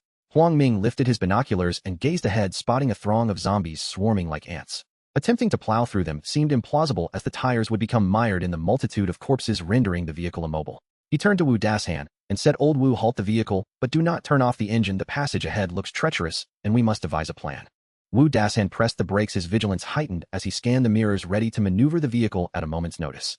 "Brother Ming, this is utterly horrifying. While ordinary zombies cannot penetrate our combat suits, they can still crush us underfoot," exclaimed Li Changjin, peering through the windshield with binoculars, his anxiety palpable. Ignoring Li Changyan's concerns, Huang Ming lowered the window and sent a drone aloft to scout the area ahead. The drone soared high above the densely populated urban landscape, revealing a veritable swarm of zombies in its wake. After traversing 3 kilometers, Huang Ming identified a powerful zombie towering at least meters, even more formidable than the one they had encountered at the school gate. With a resigned sigh, Huang Ming recognized that his plan to coat his combat suit in zombie remains had been dashed. 15 minutes later, he retrieved the drone and rubbed his temples, announcing, "Ahead lies a veritable horde of zombies numbering in the thousands, and within 3 kilometers there exists a powerful zombie, a veritable hard nut to crack." He paused, adopting a grave expression, and posed a question to his companions. "I can neutralize that strong zombie, but the surrounding horde is too vast. Can you manage?" Contemplating the feasibility, Huang Ming realized that while his formidable strike could eliminate the powerful zombie, employing the space blade to dispatch the surrounding ordinary zombies would leave him vulnerable. Should any additional mutated zombies appear at that moment, the consequences could be dire. Without the use of the space blade, the time required to reload would be prohibitive, and their ammunition of rounds would be woefully insufficient. It was clear that the task of dealing with the surrounding zombies now rested squarely on Wu Dasan, Li Changjin, and Duo. Li Changjin with earnestness replied, "Brother Ming, spare me. I cannot possibly contend with that many zombies. However, I promise not to be a hindrance, and I can look after myself." Wu Dasan, equally uncertain, added, "Brother Huang Ming, the sheer number is overwhelming. I cannot predict how many zombies I could eliminate before my powers run dry." Duo did not nod, indicating its inability to face such a multitude of zombies. The weight of responsibility fell heavily upon Huang Ming. While he was capable of combating the horde, the risks were considerable. Since encountering the stealth zombie, he had grown wary and felt an ominous presence, as if the threat extended beyond just a single behemoth. If these ordinary zombies were being manipulated by an intelligent zombie, escape would become impossible. Taking a deep breath, Huang Ming suggested, "In that case, a direct confrontation is clearly unfeasible. Let us engage in guerrilla warfare." Almost in unison, his companions questioned guerrilla warfare. "Indeed. With the power of the vehicle, we can charge toward the vicinity of the powerful zombie. At that point, I will take it down, and you must disembark to clear the area around the vehicle before swiftly relocating." Huang Ming paused, pointing to the footage captured by the drone. "There is a grand cathedral ahead, 5 stories high." After disembarking, utilize the grappling hooks to retreat to the rooftop. If there is no intelligent zombie in command, the ordinary zombies on the street will not swarm the rooftop in full force. At most, only a portion will make it. We can hold our ground. Therefore, I plan to eliminate the powerful zombie before considering our next course of action." Wu Dasan raised a concern, "But if we do that, won't our vehicle be left behind? How will we proceed afterward?" Li Changjin with a mischievous grin interjected, "Brother Wu, rest assured. Brother Ming has 2 identical vehicles."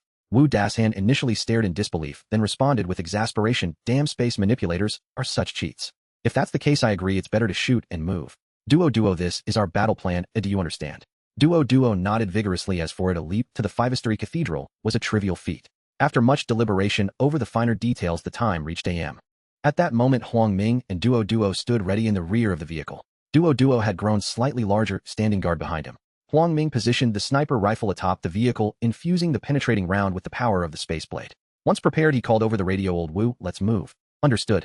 No sooner had he spoken than Wu Dasan pressed the accelerator, barreling through the streets as the vehicle cleaved a path through the horde of zombies. 7 minutes later, the engine of the vehicle sputtered ominously, and soon it ground to a halt, immobilized. Simultaneously, the surrounding horde of zombies surged toward the incapacitated vehicle, their cacophonous roars echoing like lamentations from the depths of hell. Huang Ming's gaze remained fixed ahead as he shouted over the radio, "Old Wu, fatty Duo, get out now and head to the cathedral. Hurry." At that moment, the powerful zombie, having detected their presence, charged with formidable strength, leaping directly in front of the vehicle. Huang Ming's lips curled into a smirk. Before the powerful zombie could regain its footing, he squeezed the trigger. The terrifying pressure surged forth from the sniper rifle, the penetrating round, creating a sonic boom as it sliced through the air. Just as the powerful zombie swung its fist, the round pierced its heart. In an instant, its body began to vanish as if by magic, leaving only half of its enormous head behind. The lower half had completely disintegrated. Such was the power of the space blade, not mere disappearance, but annihilation. The round continued its trajectory, carving a path through the sea of zombies, traveling nearly a kilometer before finally coming to rest, leaving destruction in its wake. Yet in less than a second, the path was once again engulfed by the relentless horde of zombies. Just moments before Huang Ming discharged his firearms, several individuals heeded his command, hastily exiting their vehicle in preparation for a swift retreat. Li Changjin kicked open the rear door of the car, bellowing, "Little Kalamai, behold the might of your grandpa Chang'an's earthen spikes." As soon as his words echoed, a series of earthen spikes erupted from the ground, impaling the surrounding zombies, rendering them akin to skewered lamb on a stick. Simultaneously, Wu Dasan sprinted towards the church, having now mastered his extraordinary abilities, sending dozens of approaching zombies flying with each powerful punch. Li Changjin closely followed, racing alongside Wu Dasan in the direction of the church. Duo, with a resounding bark, suddenly transformed into a colossal form. Steel spikes adorned its body as it rolled forward, mercilessly pulverizing a horde of zombies into a gruesome paste before leaping onto the church rooftop, arriving first. Upon reaching the rooftop, Duo coincidentally encountered Huang Ming, who had just vanquished a strength zombie. With a spatial leap, he stored away the remaining half of the head, narrowly aiming for the heart, otherwise the crystal within the head would have been irretrievable. Huang Ming produced the dawn, slicing open the head to extract the mutated crystal within. Indeed, the strength zombie's cranium contained 2 mutated crystals. As Huang Ming placed the mutated crystals into the alternate space, preparing to collect the lower half of the strength zombie's body, Duo suddenly roared in warning from the church rooftop. Huang Ming's expression shifted drastically, realizing Duo was alerting him. Almost simultaneously, a thought surged through his mind, and with a spatial leap, he vanished from his location, reappearing atop the rear cargo area of the Raptor. At the moment Huang Ming disappeared, the ground where he once stood was concaved by a powerful fist. Upon closer inspection, it resembled not a human, but rather a monkey-like creature sporting a tail and devoid of fur, its skin a shadowy gray. Its blue dread eyes fixated on Huang Ming, sending chills down his spine. Its speed was astonishing, at least 5 times that of an ordinary zombie. Had it not been for his spatial leap, Huang Ming would have surely been incapacitated by its powerful blow. Expecting it to continue its assault, he was taken aback as the mutated zombie ignored him entirely, opting instead to feast upon the lower half of the strength zombie's corpse. In his moment of confusion, Huang Ming heard the familiar sound of a heartbeat. This was an invisible zombie, but from where would it launch its ambush? As the saying goes, once bitten by a snake, one is afraid of even a rope. Huang Ming dared not take chances. With a swift thought, he executed 2 spatial leaps, arriving back on the church rooftop. Just as he vanished, a turtle zombie emerged, its sharp fingers lunging toward the position he had just occupied, aiming for his neck.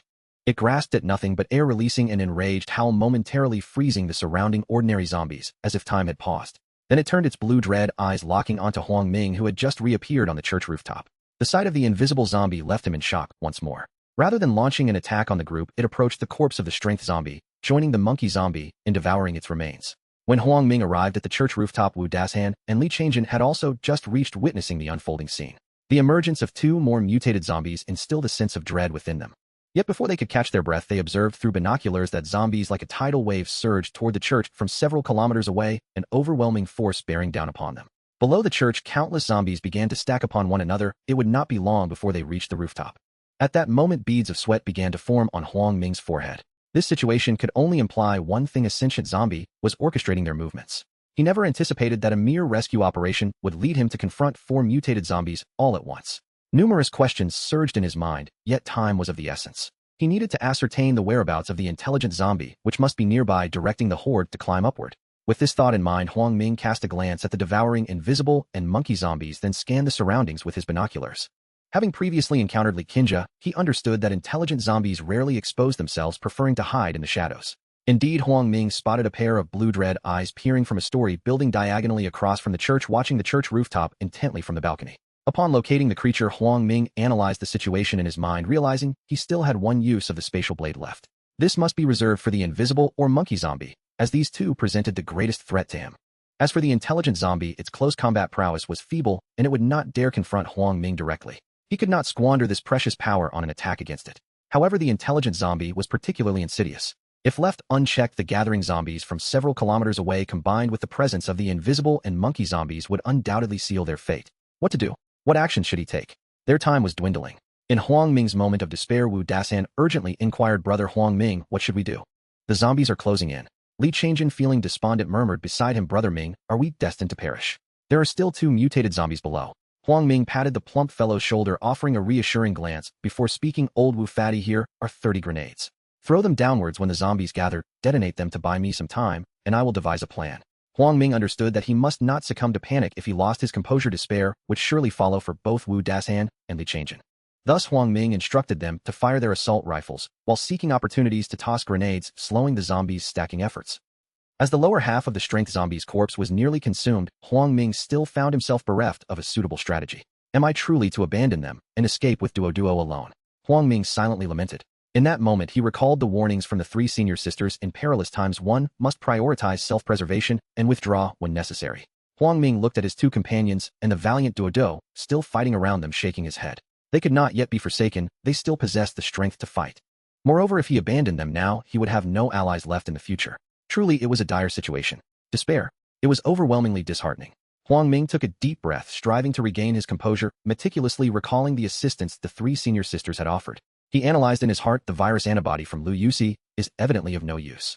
The military stimulant from Lu Shuanger is clearly premature. The equipment provided by Gu Anqing included not only weaponry, but also flares, flashbangs, and smoke bombs, which are equally impractical in this moment. What remains is the grappling hook, yet with zombies surrounding them for miles, descending would lead to encirclement. Even the explosive drone with the force of just 1 grenade would be ineffective. All that is left are the rocket launchers. Wait a moment. Rocket launchers? Huang Ming's eyes narrowed, a barely perceptible smile gracing his lips as he fixed his cold gaze forward. Huang Ming recalled Gu Anqing's assertion that the power of a single rocket could obliterate a 20-story educational building. With this thought in mind, he retrieved a rocket from the alternate dimension and loaded it into the launcher, utilizing his spatial abilities to ensure a precise shot targeting the cunning zombie lurking on the balcony of the building diagonally opposite. The church. With the aid of accurate targeting, the rockets might, though not doubled, would surely be augmented. Huang Ming silently prayed within himself, let this rocket destroy the cunning zombie. Even if it does not perish, may it be rendered incapacitated, ceasing its control over the horde of zombies surrounding us. Once locked onto the target, Huang Ming pressed the trigger of the launcher. A thunderous explosion echoed like the roar of a dragon, reverberating across a radius of several kilometers. In the blaze of fire that erupted skyward, the building across was annihilated, and the cunning zombie appeared to be vaporized by the sheer terror of the blast. The shockwave from the explosion caused several individuals to stagger, nearly toppling them. Fragments of debris flew towards Huang Ming, but before they could strike his face, they vanished into the doorway of the spatial portal. The zombies below were likewise affected by the explosion. Those closest were dismembered, while those further away were either crushed by the collapsing structure or hurled aside by the residual force of the blast. As the blinding light of the explosion began to fade, Huang Ming raised his binoculars to survey the horde of zombies 3 kilometers away. They had halted their movements, lingering in place, while the surrounding zombies continued their relentless assault on the church. In that moment, Huang Ming was reassured. Even if the cunning zombie survived, it was now incapacitated. His decision not to fire a rocket at the 2 mutated zombies below stemmed from their superior physical strength and agility compared to the cunning zombie. He feared that they might evade the rocket or, worse, not be rendered fatally injured. Such an outcome would not only fail to eradicate them, but also waste a valuable rocket, allowing the cunning zombie to escape unscathed. Most importantly, it commanded the nearby horde of zombies, numbering at least in the thousands. Thus Huang Ming opted to strike at the cunning zombie, whose physical defenses were the weakest. Moreover, without the cunning zombie's control, the subsequent journey would be considerably easier. Just as Huang Ming resolved the issue of the cunning zombie, he noticed that the invisible zombie and the monkey zombie had finished devouring the corpse of the power zombie. Rising to their full height, their crimson eyes fixated on Huang Ming atop the church rooftop. In an instant, the invisible zombie vanished from sight, employing its ability to conceal itself rather than teleport. The monkey zombie, exhibiting remarkable speed, charged towards the church, its velocity rivaling that of an automobile. Observing this, Huang Ming retrieved a sniper rifle from the alternate dimension, channeling the full force of his spatial blade into the armor-piercing round. While chewing on chocolate, he called out with deliberate calmness, "Old Wu Fatty Duo, the invisible and monkey zombies are coming. Everyone be cautious." No sooner had his voice faded than a shadow appeared on the rooftop, the monkey zombie. Before Huang Ming could aim, it lunged at him with astonishing speed, prompting him to question the limits of human agility. Yet with a mere thought, he executed a spatial leap, disappearing from the spot. The ground was heavily dented under the force of the monkey zombie's punch, and as it struck, Huang Ming had already aimed for its heart, preparing to pull the trigger. However, the rhythmic sound of its heartbeat caused Huang Ming to hesitate, momentarily redirecting his aim to scan the vicinity. He firmly believed that should he fire, the invisible zombie would immediately pounce on him, leaving him defenseless without the spatial blade. Wu Dashan was utterly oblivious to the invisible zombie and struggled to track the monkey zombie's movements. He could offer no assistance to Huang Ming, resigning himself to fortifying his physical form, merely defending, ensuring he wouldn't be a liability. Li Changjin shared a similar sentiment. His earthen spikes were insufficient to breach the mutated zombie's defenses. Instead, he crafted a spherical wall encasing himself within a turtle-like shell reminiscent of a fortress. The two mutated zombies found themselves momentarily stalled, unable to breach the defenses. Any aggressive assault would merely provide Huang Ming with an opportunity. The situation had reached a stalemate. The invisible zombie remained elusive, yet its heartbeat echoed ominously. Meanwhile, the monkey zombie's agility posed a significant challenge for Huang Ming and Wu Dasan. Wu Dasan endured several attacks, his combat suit, bulletproof vest, and tight clothing all torn to shreds. Were it not for his self-enhancement, he would have sustained serious injuries by now. Duo did not engage the monkey zombie, but remained vigilantly patrolling beside Huang Ming, scanning the surroundings, poised to strike should the invisible zombie make a move. Huang Ming's inner turmoil brewed with impatience. At this rate, Wu Dasan won't last much longer. His powers will deplete. What should I do? Should I shoot? Firing would undoubtedly neutralize the monkey zombie, yet it would leave Huang Ming vulnerable to the invisible zombie, risking catastrophic failure. This was his last available power. He could not afford to be careless. After a few more assaults, the monkey zombie recognized Huang Ming's superior speed and turned its fury upon Wu Dasan, pushing him back relentlessly as he struggled to maintain his enhanced strength.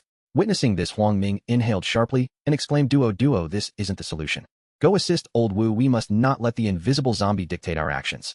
Upon receiving the command, Duo swiftly positioned itself beside Wu Dasan, shielding him with its massive form.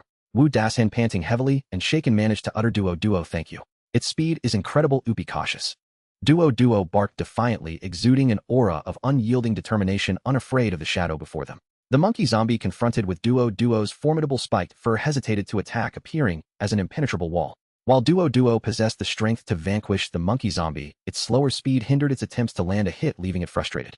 Had it not been for Huang Ming's precise shooting skills, the group might have been at a complete loss against the monkey zombie.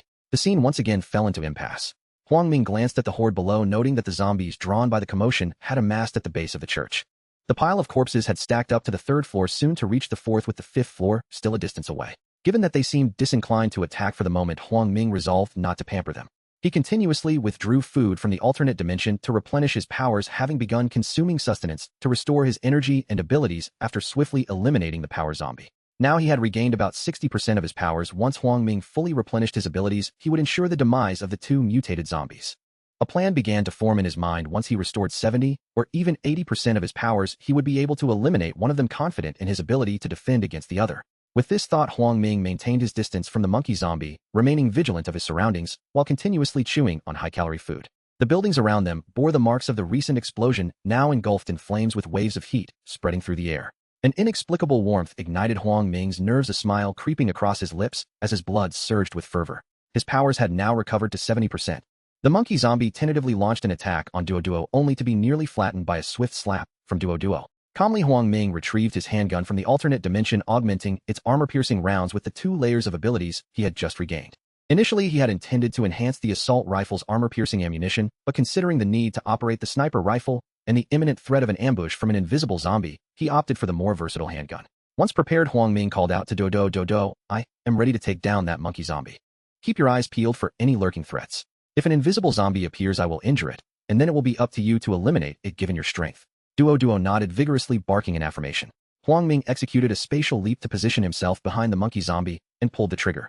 The monkey zombie was caught completely off guard, unaware of Huang Ming's presence, until the dull roar of the gunshot reverberated through the air, bringing with it a sense of impending doom.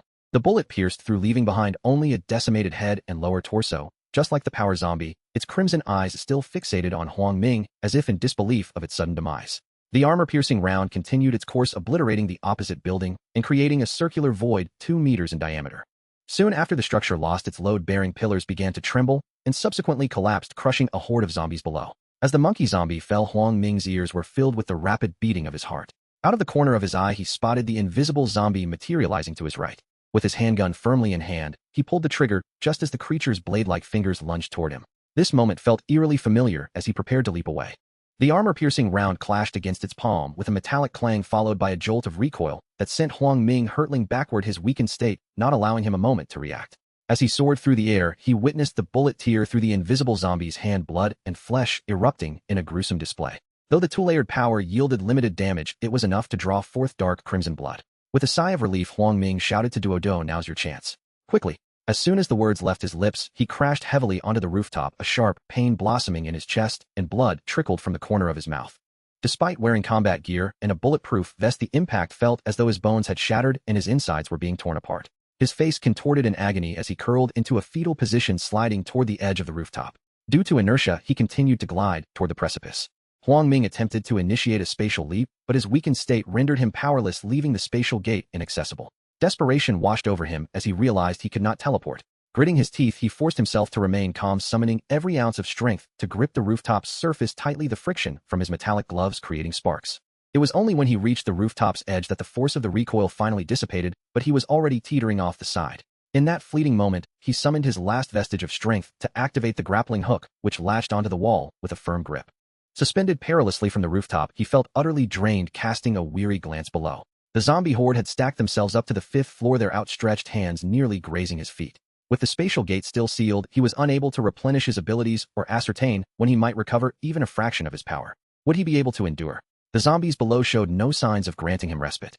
He wished to call for Wu Dashan's assistance, but he lacked the strength to utter a sound. Just as the zombies grasped his feet, a large dark hand seized his wrist, effortlessly pulling him back from the brink.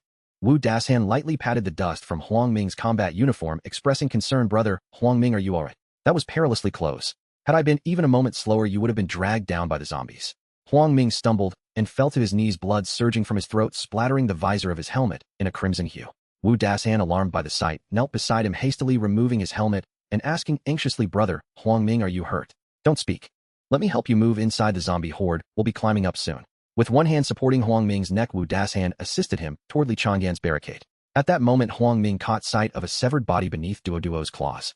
It turned out that while Huang Ming was issuing commands, Duoduo had witnessed him being thrown back, igniting a fiery rage within it. With a mighty growl, Duoduo unleashed its full power and pounced upon the invisible zombie. After its failed ambush, the invisible zombie attempted to retreat, but dark red blood still trickled from its injured palm.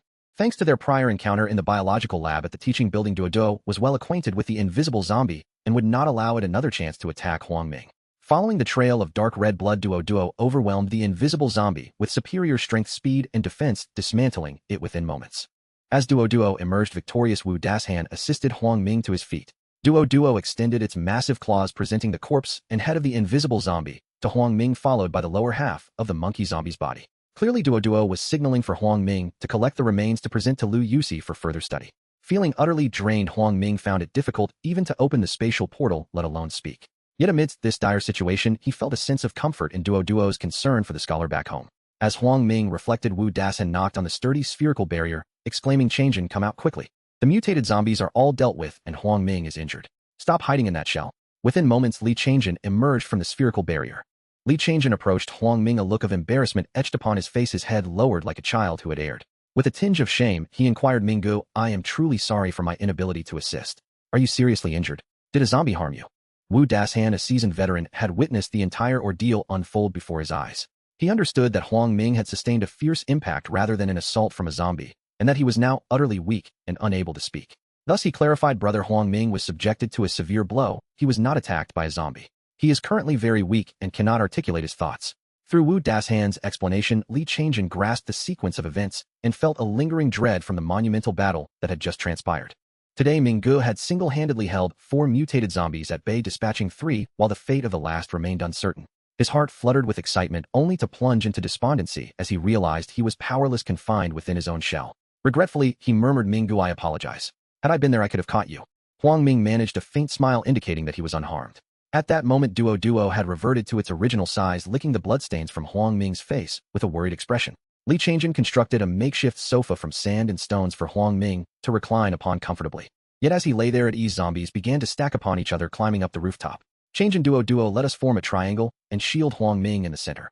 We need not fear ordinary zombies. No matter how many dare to approach today, I shall send them flying with a single punch." Wu Dashan declared, selecting a direction as he raised his assault rifle, emptying a magazine before launching a powerful punch, swiftly reloading. Li Chang'an followed suit, depleting a magazine before piercing through a horde of zombies with earthen spikes, hastily exchanging magazines. Duoduo enlarged itself, sweeping away all nearby ordinary zombies with a single massive paw. However, the relentless tide of zombies continued to surge forth, swarming like a relentless wave.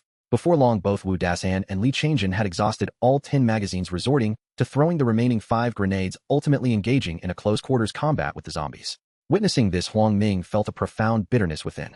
If only he could open a portal to the spatial realm, or if they had placed some food on themselves earlier. It seemed that in the future, everyone must carry a combat pack filled with provisions.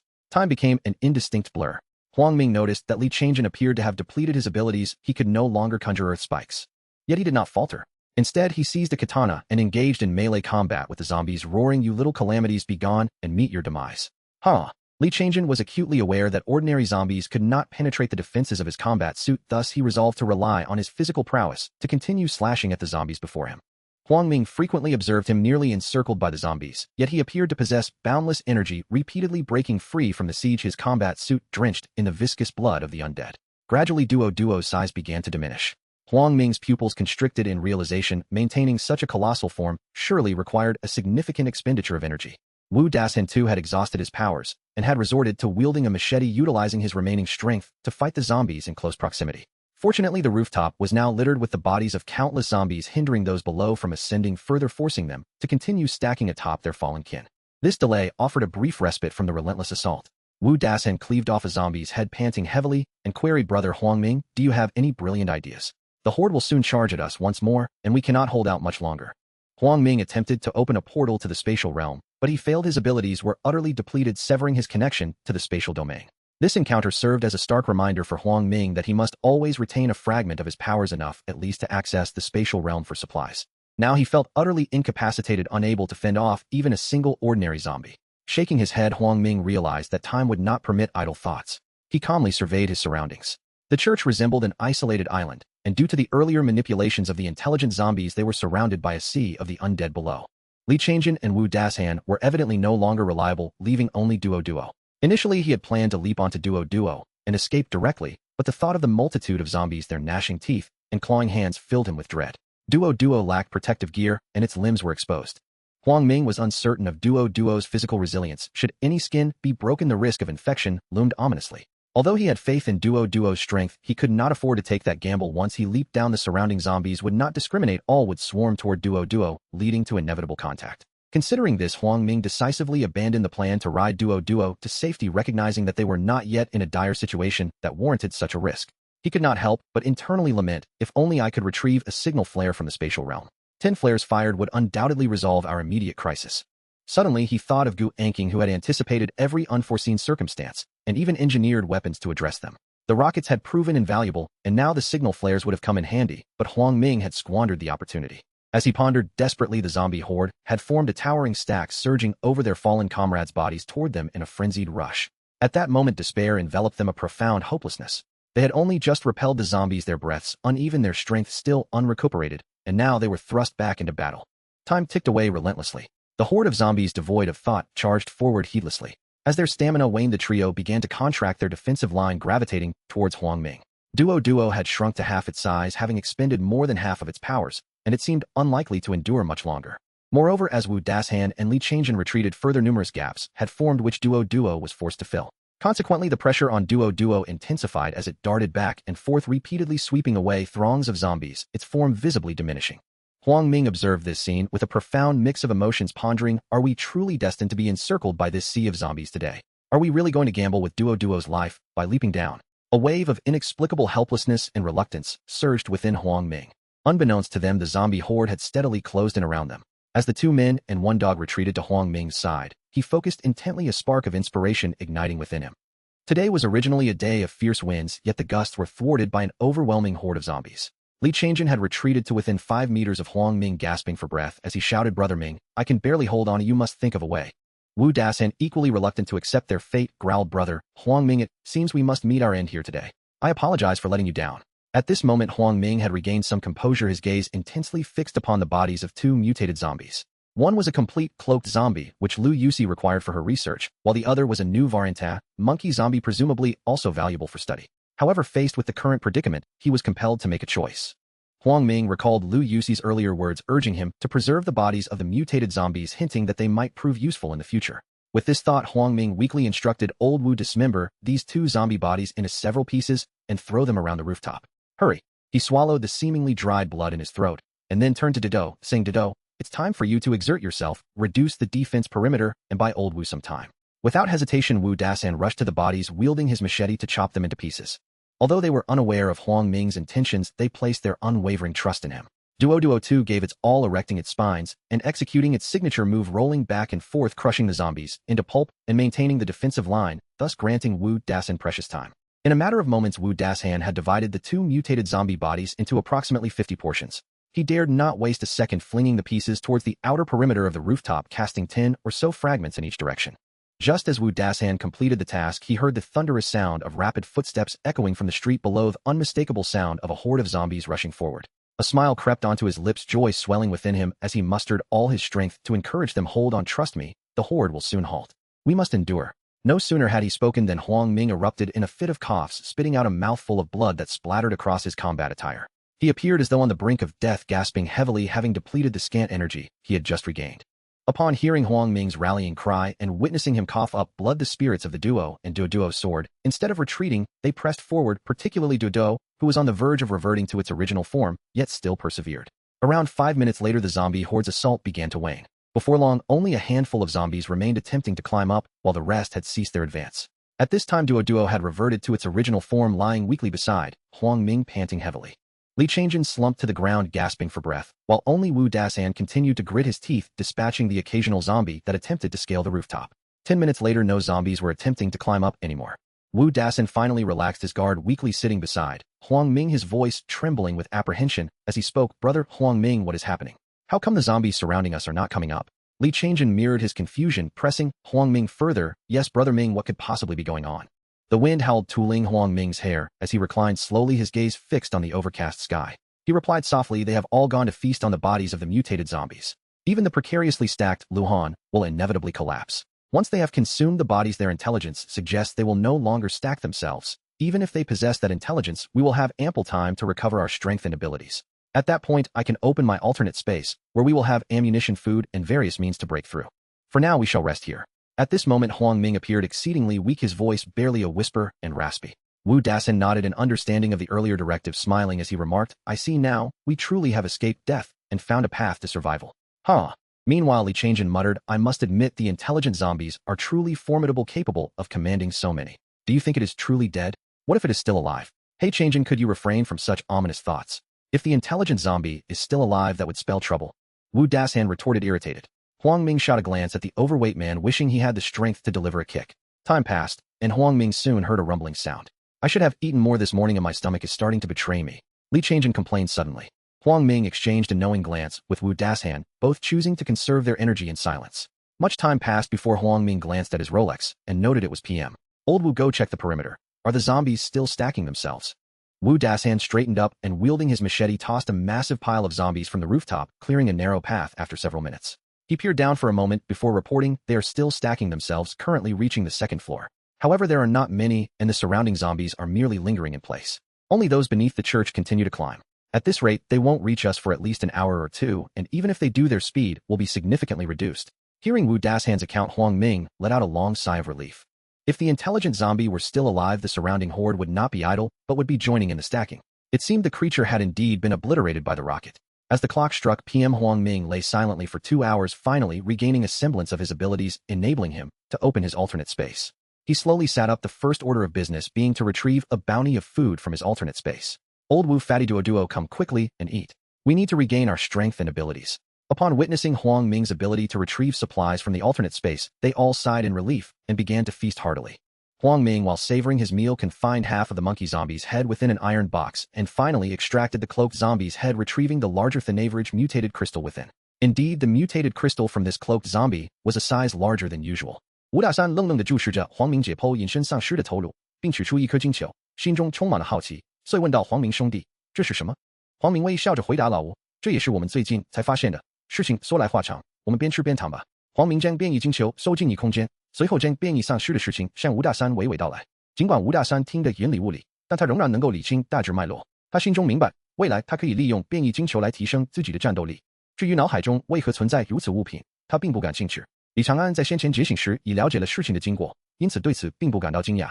用餐结束后，黄明发现自己的异能也恢复了10分之一，空间门扉亦能够打开，空间的套页也重新被施展。此时，黄明紧绷的神经终于松弛下来。其实，他之前十分担忧会再次遇到变异生活艺人，社的众人必将遭受重创。然而，他们运气不错，周围暂时没有其他危险。接下来，黄明从异空间取出2个战术背包，里面装有少量食物、各种弹药及一些急救药品。几人在补充完弹药和物资后，又继续享用食物。一人在消耗的大量异能后，似乎食量特别大，需通过大量坚持来补充。时间来到了下午3点，此时黄明已经能够站起身自由活动，但他发现全身的骨头仿佛快要散架般，剧痛难忍，根本无法正常行动。看来今天是无法抵达天海科技大学了。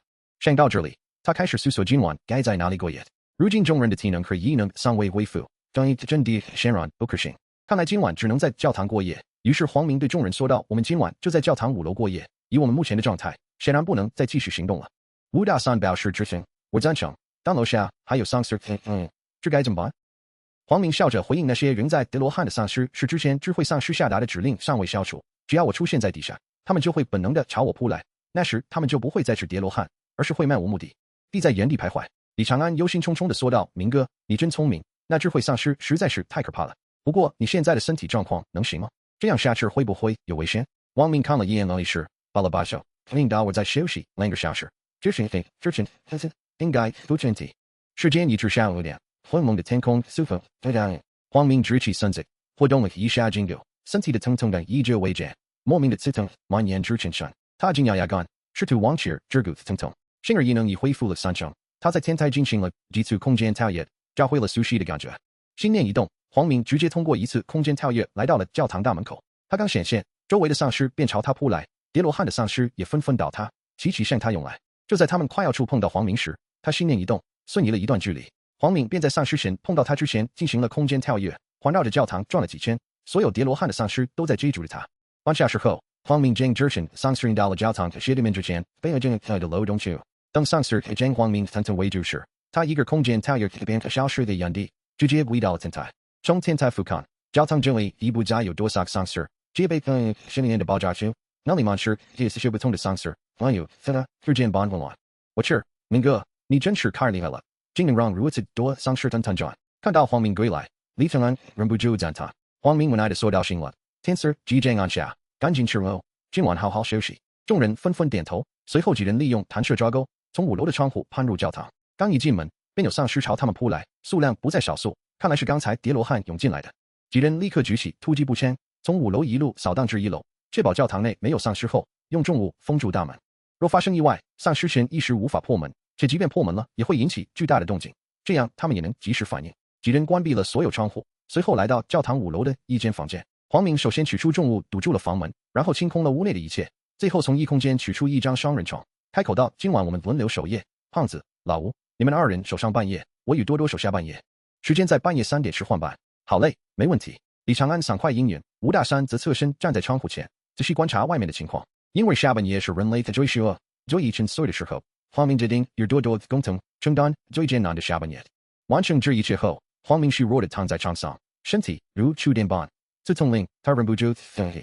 黄明觉得自己似乎受了内伤，不知明日是否能好转，这令他倍感头疼。于是他掏出手机，给柳桑儿发去短信，希望他能给予帮助。桑，你知道吃什么药能缓解我的痛苦吗？之前黄明已详细向他说明了自己受到猛烈撞击的情况。你就服用我所说的那3种药，能够暂时消炎止痛。我说你怎么那么不小心？严重的话需要手术，不严重的话也得休养大半个月。柳桑儿看似在教训黄明，实则非常担心他。此刻他几乎快要哭了，因为黄明听到了他哽咽的声音。他一直在承认着，清楚黄明此时正面临着负重境地。他的心思细腻，不想再给黄明增添不好的情绪。他笑着回答：“刚好我有这3种药，一服用，放心吧。我没事的。下次遇到特殊情况，记得考虑使用我给你的3针禁用兴奋剂。如果你担心副作用太大，可以考虑使用肾上腺激素。”黄明未敢将今天发生的一切完全告诉他，恐怕3位学姐今晚会难以入眠。等回去后再慢慢与他们细聊吧。与柳桑儿亲密交谈几句后，黄明便结束了对话。After consuming the medicine prescribed by Lu Shuanger, Huang Ming reclined on the bed, closing his eyes to rest. Li Changjin, noticing the soft bed, comfortably settled beside Huang Ming, making his movements gentle to avoid disturbing him. Wu Dasan remained with his arms crossed, leaning against the wall, gazing out the window at the scene beyond. Duo lay quietly by the bedside, vigilantly watching over Huang Ming. Huang Ming squinted out the window and observed that darkness had already descended, and soon the entire room would be enveloped in pitch blackness. He slowly propped himself up and said, "Everyone, let us have dinner while there is still some light outside. We cannot turn on the lights later, it would attract unnecessary trouble." Huang Ming had already retrieved steaming dishes from the other dimension, and thus the 4 of them gathered around a small table eating dinner by the faint light. With his mouth fully changed, mumbled Brother Ming, "The spatial abilities of those with powers are truly convenient. Being with you, we need not worry about food and drink. Wu Dasan chimed in. Little fatty is absolutely right. Without you, no matter how strong we are, without food we are as good as dead. Huang Ming chuckled and continued eating before shifting the conversation. Old Wu fatty, you both understand that in this apocalyptic world only those with abilities are qualified to survive. Especially you two, as enhancers you can hold your own. We have shared life and death together, I cannot treat you poorly.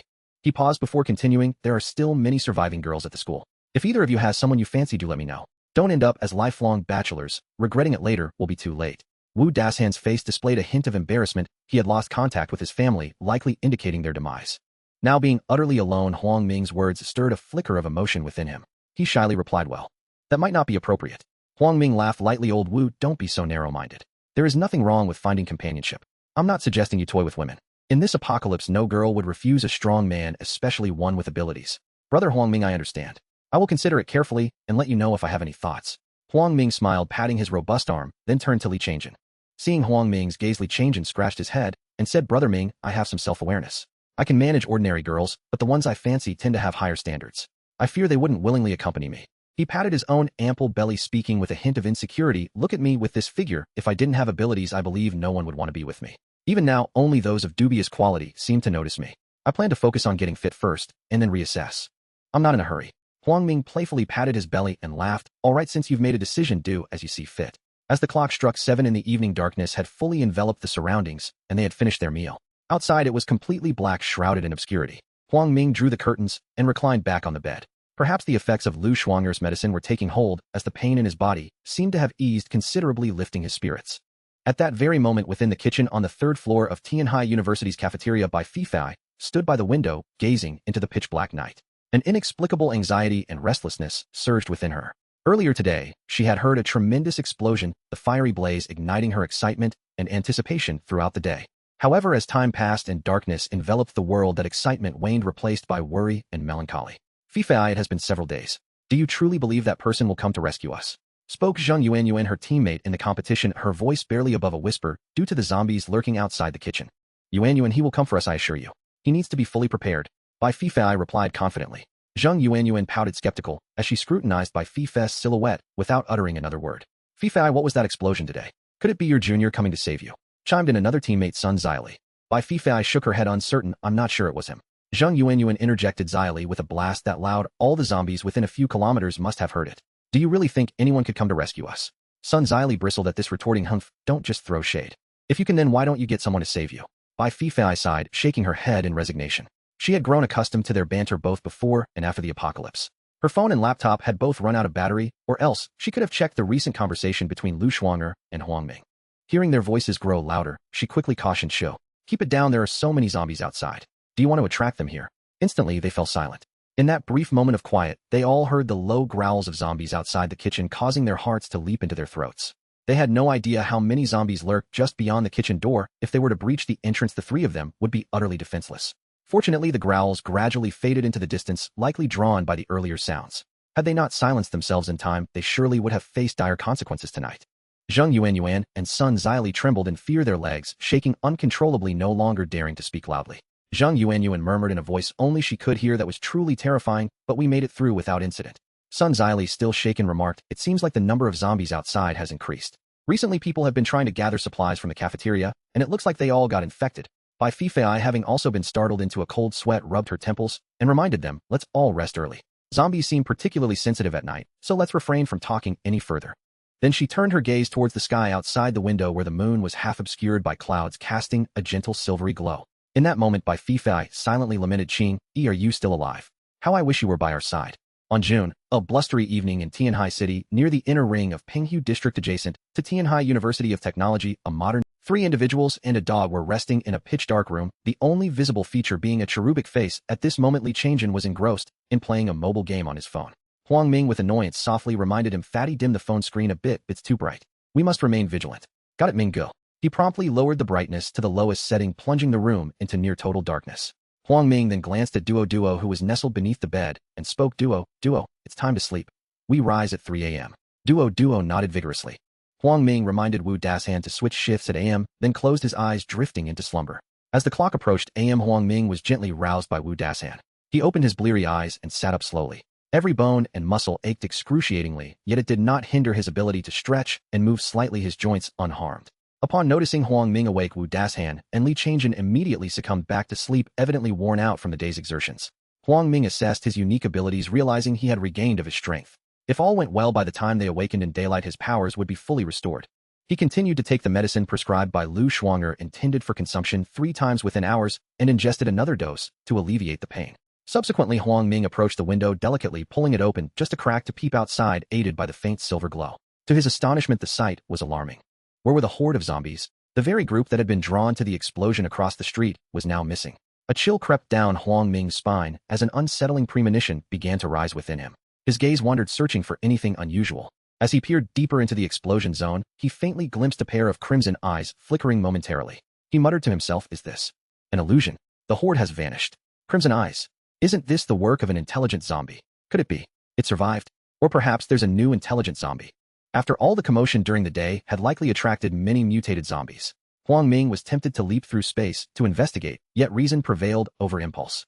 The rationale was simple: if it was merely a single intelligent zombie, he could indeed handle it easily. However, what if more mutated zombies emerged after he subdued it? He could not take that risk, especially with both of his companions resting. The safety of the team was paramount. He remained oblivious to the whereabouts of the zombie horde below. Nonetheless, the current scarcity of zombies below was a fortunate development. As the clock struck AM on a sunny day, Huang Ming forcefully drew back the curtains, letting a golden ray of sunlight flood the dim room. He roused his companions, who had slept for 5.5 hours, and felt adequately refreshed for further action. After retrieving breakfast, Huang Ming announced, "Friends, I have both good and bad news." With his mouth full, Li Changjin responded, "Ming, go. Please start with the good news." "The good news is the zombie horde below has vanished. We can now leave the church with ease." Upon hearing this, Wu Dashan eagerly inquired, "And the bad news?" Huang Ming smiled, saying, "The bad news is that intelligent zombie from yesterday may not be completely dead, or perhaps a new one has appeared." Li Changjin grumbled, "Ugh, I despise intelligent zombies. They're utterly cunning and can easily outsmart the average person." Huang Ming nodded, adding, "Indeed, especially since they lack mobility, making them hard to approach. However, I possess a natural advantage against them. As long as I locate its position, I can handle it with relative ease." After finishing breakfast, Huang Ming retrieved a map, and the three examined it closely. Wu Dashan observed, "We're only 5 kilometers away from Tianhai University. I hope this last stretch is manageable." Li Changjin pressed, "Who knows how many zombies we might encounter along the way. Mingo, what's your plan for getting through?" Pointing to the drone in front of the window, Huang Ming replied, "Have you forgotten our strategy from yesterday? We will employ guerrilla tactics. Just as dawn broke, I sent the drone to the school entrance, and I didn't observe any mutated zombies along the route. Their faces displayed confusion, unable to comprehend fully." Huang Ming chuckled and clarified, "Given our current ammunition shortage, we can only rely on wits for guerrilla warfare. We will coat our combat gear in zombie remains and advance until we encounter a mutated zombie seeking shelter in a building to engage in combat." Wu Dashan clapped his hands, exclaiming, "Brilliant. I had completely overlooked that. If there are no mutated zombies, we can reach Tianhai University directly. If we do encounter them, Huang Ming, you needn't worry, we know what to do." Li Changjin, hearing this, slapped his thigh and urged, "What are we waiting for? There are plenty of bodies on the rooftop. Oh, let's get moving." Huang Ming nodded, rising to organize their gear before heading to the church rooftop.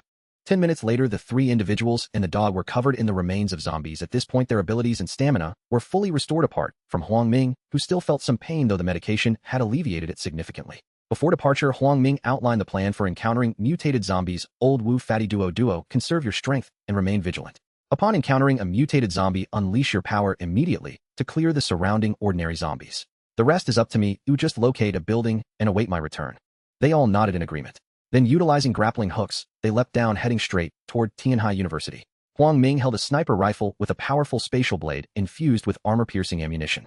Meanwhile, Li Changjin and Wu Dashan gripped their assault rifles tightly, their senses alert and on high alert. Duo remained steadfastly by Huang Ming's side, never straying. Should a mutated zombie appear, they would be ready to spring into action. Thus, Huang Ming led the way with the 3 individuals and the dog, weaving through the dense horde of zombies. 30 minutes later, they had traversed 3 kilometers without incident. As they approached within 2 kilometers of Tianhai University, a small shopping mall emerged before them. Huang Ming gazed deep into the mall, recalling how the 3 senior sisters had mentioned it before their departure, noting its high foot traffic as they often visited it to shop before the apocalypse. Then he recollected the fleeting crimson eyes from the previous night. With that thought, Huang Ming extended his arm backward, palm outward, signaling them to halt. When Huang Ming instructed them to halt, they immediately became alert, as if receiving a signal. At that moment, Huang Ming was convinced that mutated zombies lurked nearby. The pair of crimson eyes he had seen the previous night was certainly not a mere coincidence. He scrutinized the surrounding buildings, all towering structures with no open spaces, rendering them ill-suited for combat. Should a confrontation akin to yesterday's unfold in the confines of a narrow room, the risk of inadvertently harming his teammates was considerable, which left him with a slight headache. In truth, the primary threat emerged from the shopping mall diagonally across from them. Only by ascertaining the situation within could they proceed. Huang Ming launched a grappling hook, gesturing for them to follow, and they all leapt into a nearby room. Wu Dasan inquired, "Brother Huang Ming, have you made any discoveries?" Huang Ming pointed towards the shopping mall and said, "If my deductions are correct, there should be mutated zombies inside. We cannot advance any further, doing so would alert them." Li Changjin cast a disdainful glance at the mall and retorted, "Brother Ming, if they notice us, so what? Just take them down when they come." Annoyed, Huang Ming kicked Li Changjin and replied, "What do you know? What if there are other mutated zombies hiding nearby? Have you forgotten that 4 appeared all at once yesterday?" Li Changjin, still shaken, admitted, "Apologies, I didn't think that far ahead. What do you propose we do? We cannot engage in direct combat. The surroundings are filled with skyscrapers. If yesterday's chaos repeats in such a confined space, it would be easy to inadvertently harm our teammates." Huang Ming spoke firmly, his expression grave. They both nodded in agreement, fully endorsing his perspective. Huang Ming continued, "Therefore you all remain here while I scout ahead. If I encounter a single mutated zombie, I will eliminate it. If not, I can withdraw promptly, thereby avoiding a direct confrontation." Upon hearing this, Wu Dasan and Li Changjin exchanged glances, each recognizing a hint of helplessness and bitterness in the other's eyes. Had their strength been sufficient, there would have been no need for such elaborate precautions. This was a measure taken to protect them. Duo wished to accompany Huang Ming, but was firmly denied. He feared that the mall might be overrun with ordinary zombies, and a prolonged battle would be too taxing for her. After instructing them a few more times, Huang Ming raised his sniper rifle, and with a thought executed a spatial leap into the shopping mall. Fortunately, the day was clear, otherwise the mall's lighting might have been inadequate. The sunlight streamed through the glass windows, affording Huang Ming a clear view. Indeed, the density of zombies within the mall exceeded that of the streets, leading Huang Ming to suspect that intelligent zombies were concealed within. The entire mall comprised 3 floors, each exceptionally expansive, making thorough searching a formidable task. Luckily, the supplies within the mall remained largely intact, allowing Huang Ming to scavenge while he searched. He moved through the horde of zombies as if unaffected. Half an hour later, he had thoroughly searched the first floor without encountering any anomalies. Huang Ming then executed a spatial leap to the second floor, which had significantly fewer zombies than the first. Another 30 minutes passed, and he completed his search of the second floor, similarly finding no irregularities. Now only the third floor remained. As he ascended, Huang Ming's nerves tightened. The number of zombies here was strikingly sparse, creating an incongruity when compared to the first 2 floors. The third floor was predominantly filled with eateries, and just as Huang Ming prepared to begin his search, his phone vibrated. The sudden tremor sent a chill down his spine. Fortunately, he had silenced it, otherwise the ringtone might have incited chaos among the mall's zombies. Cautiously observing his surroundings, he leaned against the wall, activated a spatial barrier for defense, and then retrieved his phone.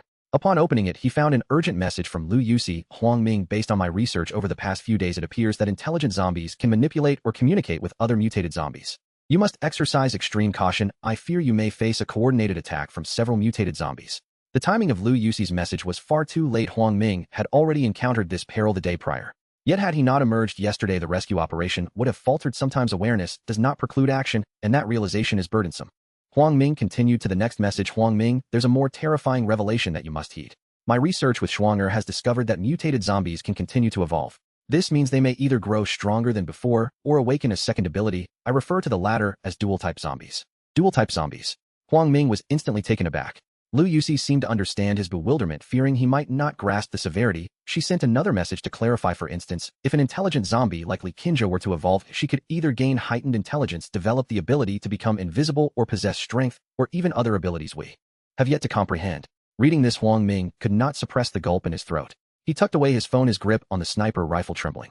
A foreboding sensation washed over him. A dual-type zombie might be lurking on this very floor.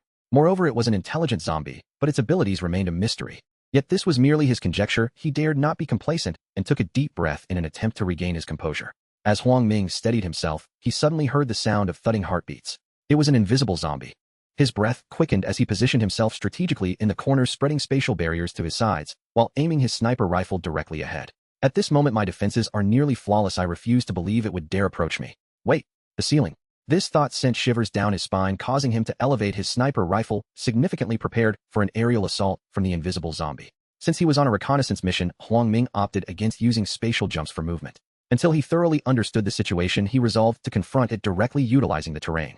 Gradually, the heartbeat grew louder. Even in his heightened state, it dared to approach him, igniting a flicker of the urge to flee. Meanwhile, diagonally across from Huang Ming, a pair of crimson eyes fixated on him. He and the creature were positioned nearly opposite each other. 2 mutated zombies. Moreover, the one across appeared to be an intelligent zombie, for it would not be lurking at such a distance otherwise. Witnessing this scene, a bold plan surged within Huang Ming's mind. The intelligent zombie believed itself clever, unaware that Huang Ming could execute a spatial leap directly before it, eliminating the threat while distancing himself from the invisible zombie. Huang Ming tightened his grip on the sniper rifle, a seemingly harmless smile curling at the corners of his mouth. Dong dong dong, the heartbeat grew increasingly louder, and Huang Ming knew that the invisible zombie was lurking nearby. He tightened his grip on the sniper rifle, his mind focused, preparing for spatial leap. At that very moment, the invisible zombie lunged from the ceiling, appearing right before him. It materialized without warning, moving with astonishing speed. Its sharp fingertips nearly grasped his throat. Fortunately, Huang Ming had already vanished from his original spot. The zombie grasped only air, its body crashing heavily against the wall, producing a faint sound of impact. Had he not anticipated the spatial leap, he would have undoubtedly fallen victim to the attack, and cold sweat beaded on his forehead. However, there was no time for contemplation as he found himself in a position diagonally opposite. Almost the instant he landed, Huang Ming pulled the trigger, indifferent to whether the zombie before him possessed intelligence. His priority was to eliminate it swiftly and escape from the area. The bullet's trajectory twisted the very fabric of space, the spatial blade of the armor-piercing round obliterating the mutated zombie's body, leaving only its head behind. The bullet continued its flight, annihilating everything in its path, creating a substantial breach in the mall. With another spatial leap, Huang Ming seized the head of the mutated zombie, only to find it sporting a chilling, smiley smile he recognized all too well, reminiscent of Li Qingzhe, the intelligent zombie. Huang Ming was now certain that it was indeed an intelligent zombie. Just as he lifted the head of the intelligent zombie, an inexplicable sense of danger washed over him. He felt a chill run down his spine, every hair on his body standing on end, as if he were being hunted by a ferocious beast. With a quick thought, Huang Ming vanished from his position, reappearing where he had stood moments before. He discovered that the spot he had vacated had been struck violently by the invisible zombie, which had descended from above and smashed down, with a powerful punch shattering the floor tiles and scattering debris. The invisible zombie, having failed its ambush, once more seemed to erupt in fury, letting out a shrill and piercing roar that echoed throughout the mall. The other zombies in the vicinity appeared to respond to some unseen signal, going on a mindless rampage. The ordinary zombies seemed startled, refraining from approaching the third floor, indicating that they could not be controlled by the intelligent one. In that fleeting moment, Huang Ming clearly observed the features of the invisible zombie, a robust physique, standing 2 meters tall, devoid of any hair, yet it possessed a tail and bore a striking resemblance to a monkey. Zombie. At last, Huang Ming comprehended the source of its incredible speed. It was a dual-type zombie capable of invisibility and possessed the swiftness of a monkey zombie. No wonder it had dared to approach him while he was backed against the wall. Had it drawn too close, Huang Ming feared he would not have had time for a spatial leap to evade its strike. He also understood why the head he held mocked him with its derisive smile. It was clear that they held confidence in their own power. However, its intelligence was insufficient to grasp why Huang Ming had suddenly appeared before it and effortlessly dispatched it. Seeing the dual-type zombie vanish once more, Huang Ming smiled slightly, his mind racing as he executed another spatial leap, disappearing from sight and re-entering the previous room. He had only half of his abilities remaining and could use the spatial blade once more, knowing that failure to strike true could reverse their fortunes, potentially leading to his demise. Thus, Huang Ming chose to flee the scene without hesitation. Upon arriving in the room, his companions gathered around him. Huang Ming had no time to engage with them, as the intelligent zombie still possessed the ability to control the other zombies. In a flash, he summoned the dawn from the ethereal realm and sliced downward with precision. The mutated crystal orb was extracted at lightning speed, and the intelligent zombie instantaneously lost all vitality. After completing these actions, Huang Ming recounted the events that had transpired. Wu Dashan, upon hearing of the dual-type zombie that could turn invisible while moving with the speed of a monkey, remarked, "Brother, Huang Ming, thank goodness you had us wait here. Had we pressed on, the consequences would have been dire." Li Qingzhe, upon learning of such an impressive zombie, was so startled that his face contorted, his mouth agape as he struggled to articulate a response. Huang Ming pointed to the lifeless head of the intelligent zombie, smiling, "Do not worry too much. The greatest threat has been neutralized, has it not?" Li Qingzhe timidly inquired, "Brother Ming, what shall we do about the dual-type zombie in the mall?" Huang Ming patted his shoulder reassuringly, explaining, "In truth, it is merely fast and fond of ambushing. It seems its strength and defense are not particularly formidable. With the 3 of us plus duo, we should be able to withstand its assault, provided we remain vigilant against its sneak attacks." Both Li Qingzhe and Wu Dashan nodded in agreement. Wu Dashan had the ability to enhance his physical form, while Li Qingzhe could hide within his protective shell. As for Duo, his entire body was covered in bristles like steel needles. They were not at all apprehensive about ambushes, merely concerned about locating and striking the creature. Huang Ming paused for a moment before adding, "Moreover, I have devised an effective method to counter the invisible zombie." Wu Dashan's eyes lit up, eagerly asking, "Brother Huang Ming, please do not keep us in suspense. What is your brilliant plan?" Li Qingzhe also looked on with curiosity. Huang Ming explained, "We can utilize a high-pressure spray gun, adding some dye into the water tank. Whenever we hear the heartbeat, we can spray around us. What do you think will happen?" Li Qingzhe excitedly pumped his fists, exclaiming, "It will surely become stained with dye, transforming it into nothing more than a monkey zombie in our eyes." Huang Ming teasingly questioned Li Qingzhe, "So do you think we have any reason to fear a monkey zombie?" Li Changjin confidently replied, what are we waiting for? Let's go and eliminate it, we need to hurry to the school. This chubby fellow, unaware of the gravity of the situation, seemed oblivious to the danger. Huang Ming kicked him lightly, exasperated. Do you not know that I just defeated an intelligent zombie? I've already clashed with a dual-type zombie. Why would we rush into a potential beating? Let's wait until after lunch to recover our abilities. Li Changjin sheepishly rubbed the back of his head, awkwardly admitting, sorry, Brother Ming, I almost forgot. Are you tired? I could give you a shoulder massage. He made a move to grasp Huang Ming's shoulder. Huang Ming quickly executed a spatial leap to evade Li Changjin, swiftly stating, no, please spare me, my entire body is still sore. Go find old Wu instead. Wu Dasan burst into laughter at the scene, saying, little fatty, let's just rest for now, we have action planned for the afternoon, so don't waste your energy. Thus the two settled into chairs and began to chat casually, while Huang Ming took out his phone and sent several messages to Lu Yusi Sr. You see, we have encountered a new breed. It has a tail, resembles a monkey, and moves astonishingly fast, almost 5 times that of an ordinary zombie. I experienced the situation you described. Yesterday, I was besieged by 4 mutated zombies. Just as you sent me a message, I encountered the dual-type zombie, which can turn invisible and moves at remarkable speed, just like the one with the tail. I'm grateful for your timely warning, otherwise I would have indeed stumbled into trouble. Lu Yusi replied, almost instantly sending Huang Ming a flurry of messages. Oh my goodness. Are you alright? I was so worried last night. Shuanger mentioned you were injured. Huang Ming, why don't you come back? Let's discuss our plan again, shall we? Preserving life is paramount. Fei has ample food resources, so there's no need for haste. Return, and let Shuanger examine your health. A tail. Like a monkey. Swift. Indeed, my suspicions were correct. I intended to inform you about this breed, but I did not expect you to encounter it. It belongs to the agile category, an agile zombie. Agile zombie. No wonder it was so quick. Even Duo couldn't catch it. Huang Ming replied, yes. We plan to deal with this dual-type zombie after lunch. We're less than 2 kilometers from Tianhai Kiji University. At that moment, Lu Yusi was in her biological laboratory, analyzing a series of data. After glancing at the messages, she shook her head helplessly and replied, you are truly stubborn. Since I cannot persuade you, please be careful and ensure you return alive, understood. Feeling the authoritative tone, Huang Ming's heart warmed. It felt wonderful to know someone at home was concerned for him. He teased, Senior Yusi, are you worried about me? Lu Yusi blushed and hastily replied, who? Who is worried about you? Huang Ming glanced at the reply, touched his nose, smiled, and put away his phone. Lu Yusi, staring at her phone that had not yet received a response, felt her heart race, her cheeks burning. At noon, the trio and their dog had finished lunch, and Huang Ming's abilities had recovered to 80%. They were all in excellent spirits. After checking their equipment, Huang Ming nodded in satisfaction and proclaimed, let's go. They used their grappling hooks to leap from the building, landing on the ground and weaving through the horde of zombies, as if it were a stroll in the park, heading straight for the mall across the way. In less than 5 minutes, they reached the bottom of the mall's 3rd-floor breach. This opening was created earlier that morning when a smart zombie was defeated and the penetrative rounds continued flying, obliterated by a spatial blade. Huang Ming retrieved a high-pressure water gun from his dimensional space and handed it to Wu Dasan, then directed, in a moment we will use the grappling hooks to enter through the breach on the 3rd floor. Old Wu, reinforce your physical defenses and spray the area with the water gun. Fatty, just take care of yourself. Duo, once you're up there, enlarge and wait for my signal to strike the dual-type zombie. Huang Ming had already taken out his sniper rifle, enhancing the penetrative rounds with his spatial blade for a powerful strike. They exchanged knowing glances and nodded in agreement. Huang Ming led the way, leaping to the breach on the 3rd floor, his companions following closely behind, nearly arriving simultaneously. Huang Ming stepped forward with his rifle, instructing Wu Dasan, behind him, old Wu, when you hear the heartbeat, start spraying the area. Fatty, keep an eye on your safety. They all responded affirmatively, keeping pace with Huang Ming. After searching forward for a moment, Li Changjin muttered from behind, Brother Ming, do you think we're being too presumptuous? The zombies are barely escaping, and here, I am seeking trouble with the mutated one. Isn't that disrespectful? Huang Ming quickly turned around and shushed him with a finger to his lips. Just then they suddenly heard the thump-thump-thump of a heartbeat. Without Huang Ming needing to say a word, Wu Dasan raised the high-pressure water gun and began spraying, though the discharge was a thick green substance. While the high-pressure gun lacked lethality, it had long range and wide coverage. Before long, a green creature was moving slowly along the ceiling towards them. Huang Ming's lips curled into a slight smile. It was the dual-type zombie, covertly agile, a nickname he had given it.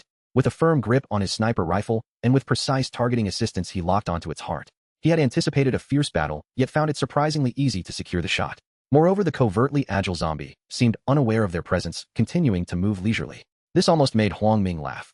He knew he had to be cautious. The opportunity was singular. The agile zombie had a chance to evade Huang Ming's bullets, and a direct shot carried too much risk. He intended to flank it as he had done the previous day. Huang Ming commanded old Wu, Fatty, you two provide support and avoid getting caught in the fray. Duo, you charge in and engage it and leave the rest to me. As soon as he finished speaking, Duo surged forward, leaping towards the covertly agile zombie on the ceiling. The agile zombie moved with remarkable speed. As Duo approached, it seemed to vanish, retreating swiftly. Duo swiped at empty air, creating a hole in the ceiling with a powerful paw. Snarling in frustration, Duo rushed after the moving green target. Thus began a chase between a dog and a zombie in the mall, with Duoduo's attacks repeatedly missing, leaving more holes in the ceiling. The zombies on the first and second floors heard the commotion from the third floor and surged upward like they had received a signal. Huang Ming rubbed his temples and sighed, "Old Wu fatty, you two block all the zombies from the first and second floors and buy me some time." They exchanged knowing looks, understanding each other perfectly. Wu Das hand with brute strength smashed the elevator with a powerful punch, forcing the zombies below to stack up to ascend. Li Changjin erected a tall earthen wall, temporarily blocking all zombies outside. Huang Ming, raising his sniper rifle, focused intently on the battle unfolding with Duo. Seeing the agile zombie's peculiar speed, he dared not fire. Hitting it would be nearly impossible due to its rapid movements. At this moment, he retracted the sniper rifle and drew out an assault rifle, expending 70% of his abilities, leaving just enough to ensure his survival. Huang Ming infused the 70% of his abilities into 35 rounds of armor-piercing ammunition, each round possessing a enhancement from the spatial blade. Since a perfect shot was unattainable, he would rely on volume to determine the outcome. If he could shatter one of its legs, Duo's sharp claws would surely sever its head. With a focused thought, Huang Ming executed a spatial leap, positioning himself at the inevitable path of Duo and the covertly agile zombie. He raised the assault rifle, aiming at the ceiling, waiting for Duo to chase the agile zombie into position. The chase with the Min zombie was exceptionally swift. In less than 10 seconds, Huang Ming spotted the rapidly moving green dot on the ceiling. He aimed at the knee of the Min zombie and pulled the trigger without hesitation, unleashing a full magazine of bullets. Regardless of how many shots would strike their mark, he was determined that at least a few would hit. If they failed to do so, then it would be time to return home and abandon any thoughts of rescue. A resounding thud echoed as a mass of green fell from the ceiling, landing approximately 5 to 6 meters away from him. The ceiling directly in front of him was riddled with 35 small bullet holes. Huang Ming held firm confidence in the power of his space blade. With just 2 or 3 bullets hitting their target, he was certain it would shatter its legs, rendering it incapable of running normally. Almost instantaneously after the Min zombie crashed to the ground, Huang Ming bellowed, "Duo, now is your chance, hurry." Responding to his call, Duo barked energetically, unleashing all its powers. Just as the Min zombie struggled to rise, Duo had already pounced, bringing it down. Its massive claws severed the zombie's neck, resulting in an instant decapitation. The immense inertia drove the corpse along the ground, sliding for over 10 meters before finally coming to a halt. Truly, the unfortunate corpse had met its end, only to be dragged along for so long. Huang Ming rubbed his temples, teleporting to the side of the Min zombie's body. He stored it in a separate dimension and subsequently placed the head into an iron box. At that moment, Duo reverted to its original form and raced to Huang Ming's side. He patted the top of Duo's head, praising it. "Duo, you were magnificent. Keep it up, but you need to improve your speed, otherwise you might end up being toyed with." Duo barked defiantly, appearing somewhat unconvinced. Just then Li Changjin and Wu Dasan arrived. Upon seeing the head in the iron box, Wu Dasan chuckled and remarked, "Brother Huang, it's all thanks to you. Otherwise the speed of that thing is beyond the capability of ordinary folk to hit. Even Duo had trouble with it." Huang Ming waved dismissively, stating, "This is a collective effort. Each one of us played a crucial role. I was merely the primary source of firepower." After a brief pause, he inquired, "Old Wu, how are the zombies below?" Wu Dasan explained, "The zombies erupted into chaos upon hearing the commotion of battle. Shortly after you concluded your fight, we were all reeking of zombie flesh. They couldn't descend, so they just lingered around while the surrounding zombies quieted down." Li Changjin added, "Brother Ming, I've sealed all the entrances with rubble. What shall we do next? We rest here until we regain our powers, then we will decide our next course of action." Huang Ming retrieved 4 small sofas from the alternate dimension. The 3 men and Duo settled comfortably on the sofas, munching on food while gazing out the glass window at the unfolding situation. During their respite, Huang Ming operated the drone to scout ahead. The remaining distance was less than 2 kilometers, and the path was clear of any unusual occurrences, filled only with ordinary zombies. Huang Ming resolved to investigate the school further. As anticipated, the gates of Tianhai Kiji Duxiu and Tianhai Duxiu were locked, and the zombies outside had not breached the grounds. The campus zombies were significantly fewer than those outside, although there were still more than those within Tianhai Duxiu. It seemed that during this period many had succumbed to starvation and subsequently turned. Furthermore, Huang Ming's presence had greatly diminished the zombie population on campus. Recalling that Fei was trapped in the kitchen on the 3rd floor of the cafeteria, he consulted the map and continued his exploration. Before long, he located the cafeteria near the dormitory buildings. Hovering around the 3rd floor of the cafeteria, he noticed an open window. As he approached, he spotted 3 girls resting against the wall. Huang Ming mused, that must be Fei and the others. Upon seeing the drone return, Li Changjin curiously asked, "Brother Ming, did you find anything?" Huang Ming nodded slightly. "The remaining 2 kilometers are clear, and I have confirmed the location of the cafeteria. However, I cannot ascertain whether there are any mutated zombies inside the school." Wu Dasan stroked his stubble thoughtfully. "It seems we won't be able to return today, we must find shelter nearby for the night. Do you have any plans?" Huang Ming nodded and glanced at his Rolex. "First, we must wait until I regain at least 60% of my powers before proceeding, otherwise it would be too perilous. I estimate that we will need to wait until around 4 or 5 o'clock. Li Changjin pressed, that's understood. Once you recover your powers, what shall we do? We won't be sleeping in the mall, will we? Wu Dasan interjected, we definitely cannot sleep in the mall, the risks are too great. Instead we should find a nearby house to make do for the night. Huang Ming waved his hand smiling. Let's head straight to the school, there are plenty of vacant rooms in the dormitories where we can spend the night. He pointed to the right side of the school entrance on the map, continuing, just a short distance beyond the right side of the school gate leads to the nearest dormitory. The drone has thoroughly surveyed the area, and there are no anomalies in or around the building. This means if we traverse the remaining 2 kilometers from the mall, we should reach the dormitory in about half an hour. Wu Dasan clapped his hands in approval. I support this plan, let's stay in the school dormitory for the night and rescue people tomorrow. Li Changjin nodded in agreement, offering no further comment. Huang Ming reminded them, however, we must remain vigilant during this last 2 kilometers. If we encounter any mutated zombies, we will employ guerrilla tactics, as usual. You understand? Li Changjin pounded his chest confidently. Rest assured, Brother Ming, I will eliminate the surrounding ordinary zombies at the first opportunity and find a building to assist you. Huang Ming nodded, then instructed the two to keep a watchful eye on their surroundings while he intended to take a brief moment to rest. The clock struck 5 in the afternoon. Awakened by the alarm, Huang Ming had dozed off for a short nap. Assessing his abilities, he found, as he had anticipated, that he had recovered to 60%. He stood up to stretch, addressing the 2 men, and the canine, prepare yourselves, we shall depart in 7 minutes. Li Changjin and Wu Dasan rose, stretching their muscles, producing a chorus of satisfying cracks from their joints. After checking their gear and consuming a bit more food, they readied themselves to embark. Huang Ming cast a glance at the fading glow of the sunset outside the window.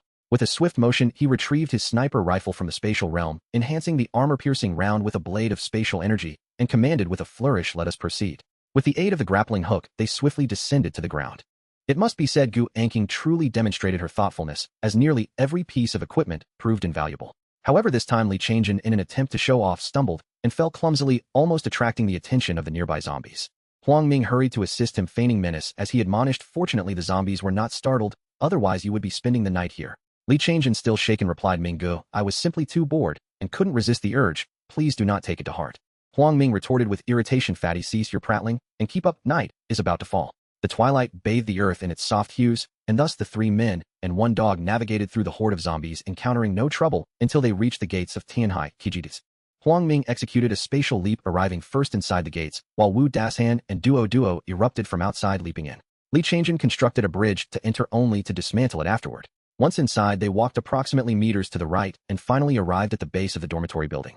Huang Ming cautiously surveyed the surroundings before suggesting, let us ascend to the 2nd floor. With another spatial leap, he arrived in the corridor on the 2nd floor. Wu Dasan and Duo followed closely, propelling themselves from the ground to the 2nd floor with a burst of energy. Li Changjin constructed a stone staircase, leisurely ascending before dismantling it. Once everyone was gathered, Huang Ming declared, let us proceed. There is an empty room on the 7th floor where we shall rest tonight. All right. Li Changjin readily agreed, hastening to follow. Upon entering the room, Huang Ming immediately barricaded the door with a heavy object before sinking into the living room sofa, relishing the comfort. The others joined him, their taut nerves finally unwinding as they bore the expressions of survivors. Huang Ming gazed out the living room window, observing that the sun had set, leaving the sky a dreary gray, soon to be engulfed in darkness. The zombies on the ground wandered aimlessly, and upon seeing their number, he could not help but exclaim, do you think the students on campus are terribly fortunate? Just look at these zombies. Compared to those outside, they seem like mere newborns. Li Changjin straightened and approached the window, contemplating the scene outside. As he spoke, Ming Gu, your words resonate. These zombies feel oddly familiar to me, as I can easily handle them, whereas those outside appear far more ferocious. Wu Dasan, stroking his stubble, affirmed, without a doubt the zombies outside are fierce. We have encountered the ones on campus before, and in retrospect they were akin to a flock of sheep. Listening to their exchange, Huang Ming cautiously theorized most of the zombies outside have likely feasted on human flesh, while the ones on campus seem less menacing, appearing to be less sated. He paused briefly before continuing, let us have dinner while there is still a hint of light. Huang Ming retrieved their evening meal, placing it on the coffee table before them. Old Wu, fatty, you two will keep watch for the first half of the night, Duo, and I will take over after 3 o'clock. Wu Dasan nodded in agreement, while he changed in his mouth, full replied, no problem, Ming Gu. After their meal, darkness enveloped the surroundings. Huang Ming drew all the curtains shut, and the 4 of them retreated to the master bedroom to rest. As the clock struck 7 in the evening, while Huang Ming lay on the bed, he was suddenly startled by a series of thuds. He immediately sat upright, conjuring a spatial barrier before him, gripping his sniper rifle tightly. Internally alarmed, he pondered, what is happening? Surely this is not a coincidence. Could there be an invisible zombie hiding in this room? This is illogical. The sounds do not resemble a heartbeat. Just then Li Changjin began muttering to himself, damn it, can a person get some rest? It's the apocalypse and things are shaking so much, doesn't anyone fear collapsing the bed? Huang Ming was taken aback. It seemed he had been overly sensitive. In this desolate wilderness, he had to remain vigilant.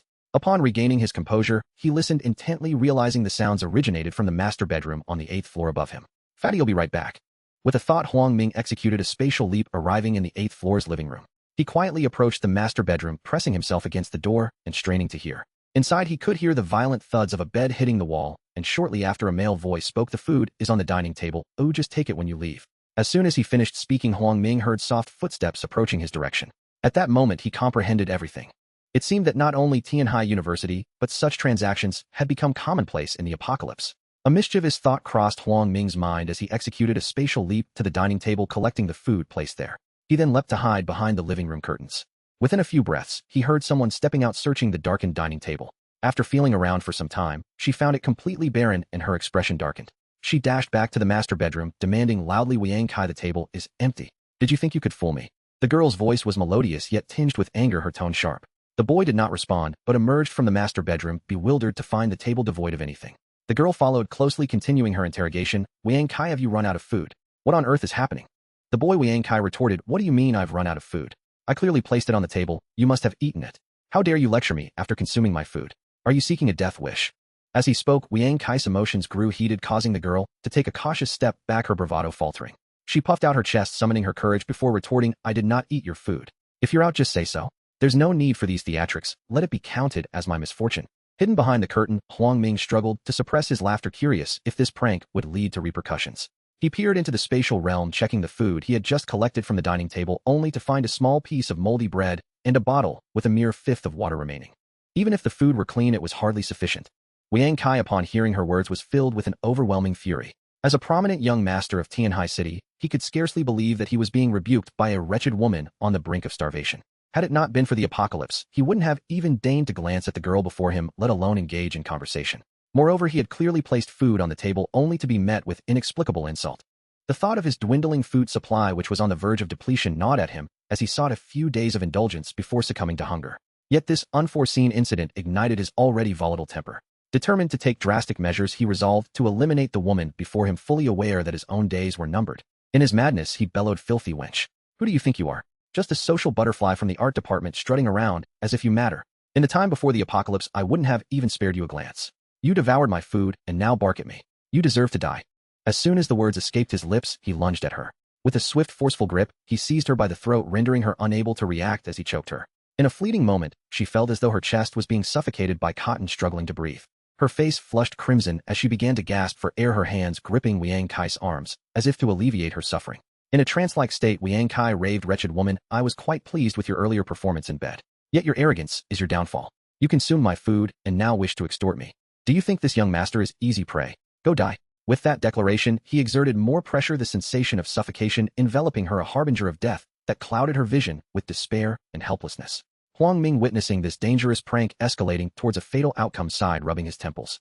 With a leap through space, he appeared beside Wang Kai and delivered a powerful kick. Wang Kai was sent sprawling, crashing into the kitchen's glass door, which shattered into a cascade of shards. Freed from her captor's grip, the girl collapsed onto the floor, gasping heavily, a look of survival etched upon her face. Wang Kai, struggling to rise from the debris, pointed an accusatory finger at Huang Ming, seething with rage. "Who the hell are you? How dare you barge in here and kick me? Do you have a death wish?" In that moment, the hall was shrouded in darkness, preventing him from discerning Huang Ming's equipment, lest he be struck with terror. Huang Ming ignored Wang Kai's outburst and stepped closer to the girl, smirking as he said, "My dear, would you mind joining me in your room?" The girl shivered at his words, trembling as she stood. Internally, she lamented, "What misfortune has befallen me today, escaping from one beast only to fall into the clutches of another." But as a thought crossed her mind, perhaps this man was her savior, intending to whisk her away from this peril. After all, she would have been choked to death by Wang Kai had he not intervened. With that revelation, she timidly replied, "Of course I wouldn't mind. Thank you for saving me. Please follow me." As she slowly approached the door, feebly opening it, it seemed that the harrowing experience had drained her of all strength. Wang Kai, witnessing their imminent departure and being blatantly disregarded, felt his anger surge to new heights. In a final desperate act, he summoned all his strength to charge at Huang Ming. Huang Ming shook his head, finding Wang Kai's speed laughably slow, akin to watching a video played in slow motion compared to the speed of a mutated zombie. With a mere sidestep, no need for spatial jumping, Wang Kai missed his target, colliding violently with a wall as he emitted a scream akin to that of a slaughtered pig. Huang Ming had no time for this spoiled scion. Rather than granting him a swift end, he preferred to prolong his suffering until death, and even took the liberty of locking the door behind him.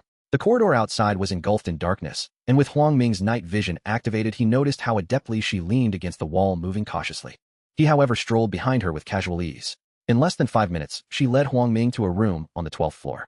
After closing the door, she weakly stated, "This is my room. Make yourself comfortable." Huang Ming instinctively surveyed the surroundings before inquiring, "Do you live here alone?" She replied, "No, I have a roommate, but she is asleep inside." Before Huang Ming could speak further, she interjected, "Thank you for saving me earlier. I have no food left at home, and as repayment I can only..." She began to tremble as she approached Huang Ming, unbuttoning her blouse. Huang Ming had only intended to playfully tease her, and his act of saving her was merely to glean information about the school. He felt a wave of disbelief wash over him. "No way. Surely she doesn't think I am that kind of person." Rubbing his temples, he replied lightly, "I was merely playing a prank by taking the food from the table, so you owe me nothing. In fact, I nearly got you killed." The girl stood there stunned, her expression a mix of shock and indignation as she cautiously regarded Huang Ming, tentatively asking, "You took my food. Can you please return it to me? I haven't eaten in days." Before she could finish, Huang Ming had already handed her the food Liang Kai had taken, and without a moment's hesitation, she devoured the small moldy piece of bread, as if fearing it might be snatched away. In mere moments, she finished the dwindling supply of mineral water as well, which Huang Ming had hoped to save for an exchange of information. He sighed that bread was moldy and the water is likely spoiled. With crumbs still lingering on her lips, she responded defiantly, "Humph. At this point, who has the luxury to be picky? Aren't you afraid of starving?" Huang Ming raised an eyebrow, amused by her spunk. "Oh, you've quite the fiery temperament. It seems you are a feisty one." Since the time was still early, he thought it opportune to engage her in conversation. He spoke in a low voice, "You wish for me to leave. Are you not concerned that I might kill you right now?" She took a few hurried steps back, a look of fear crossing her face as she retreated from him, stammering, "Hey, don't do anything rash. There's no food left in here. Killing me would be pointless." Unable to suppress a smirk, Huang Ming approached her with measured steps. Step by step, she retreated, the oppressive darkness of the room amplifying her feelings of helplessness and dread. Goodness. She soon found herself tripping over the sofa, landing on the floor in a tangle of limbs. The woman was tripped and fell to the ground, her eyes wide with terror, as if that would enable her to see Huang Ming lurking in the darkness. Huang Ming crouched before her, lifting her chin slightly with one hand, and noticing that her entire body trembled uncontrollably, her breathing becoming alarmingly rapid. She appeared to be in a state of utter fear, her voice quivering as she spoke, If you want something, just take it, but please don't kill me. I will cooperate fully." Huang Ming merely intended to intimidate her, to suppress her fiery temperament and ensure her compliance, but he was taken aback by her fervent survival instincts, which led her to propose a bargain.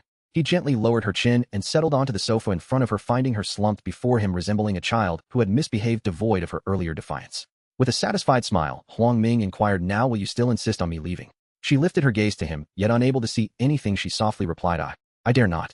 Huang Ming asked, "What is your name?" She seemed somewhat defiant, glancing at him once more, before responding, "Mu Rong Qian."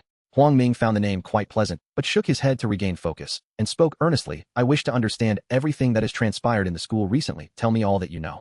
He had retrieved a sandwich and a bottle of pure milk from another realm, placing them in front of her. As the saying goes, one must not just wield a stick, but also offer a piece of candy. Huang Ming added, "Eat up, that is for you. Share while you dine." Mu Rong Qian picked up the food from the ground, although she could not clearly see it. The enticing aroma of the sandwich wafted to her. Her throat convulsed as she eagerly unscrewed the bottle of milk, drinking several gulps before realizing it was indeed pure milk, which thrilled her. With her other hand, she grasped the sandwich, tearing open the packaging, and after a few bites, she gasped in astonishment, "Oh my, this is a sandwich from the very brand I ordered before." Hem. Huang Ming coughed softly, interrupting her reverie. Startled, she suddenly looked up at Huang Ming in the darkness and said, "Apologies, I was lost in thought. Thank you for the food." After a brief pause, Mu Rong Qian continued, "Since the disaster struck, there are less than 30 students remaining in our building. Over the past week, many have ventured out to search for food, including those from other buildings, but none have returned alive. Consequently, the remaining students no longer dare to go outside, many have succumbed to starvation, and some have resorted to cannibalism, if you comprehend what I mean." Huang Ming certainly understood all too well. Tianhai University had experienced similar circumstances. It was as if they had returned to a primitive society where hunger drove individuals to consume anything. A smirk crept across his lips as he teasingly asked, "Have you ever eaten meat?" She appeared quite averse to the idea, promptly retorting, "I have not. I would rather starve than consume my own kind." You possess quite the spirit. However, I wonder if your principles would hold if you were truly driven to madness by hunger." Huang Ming silently mocked her.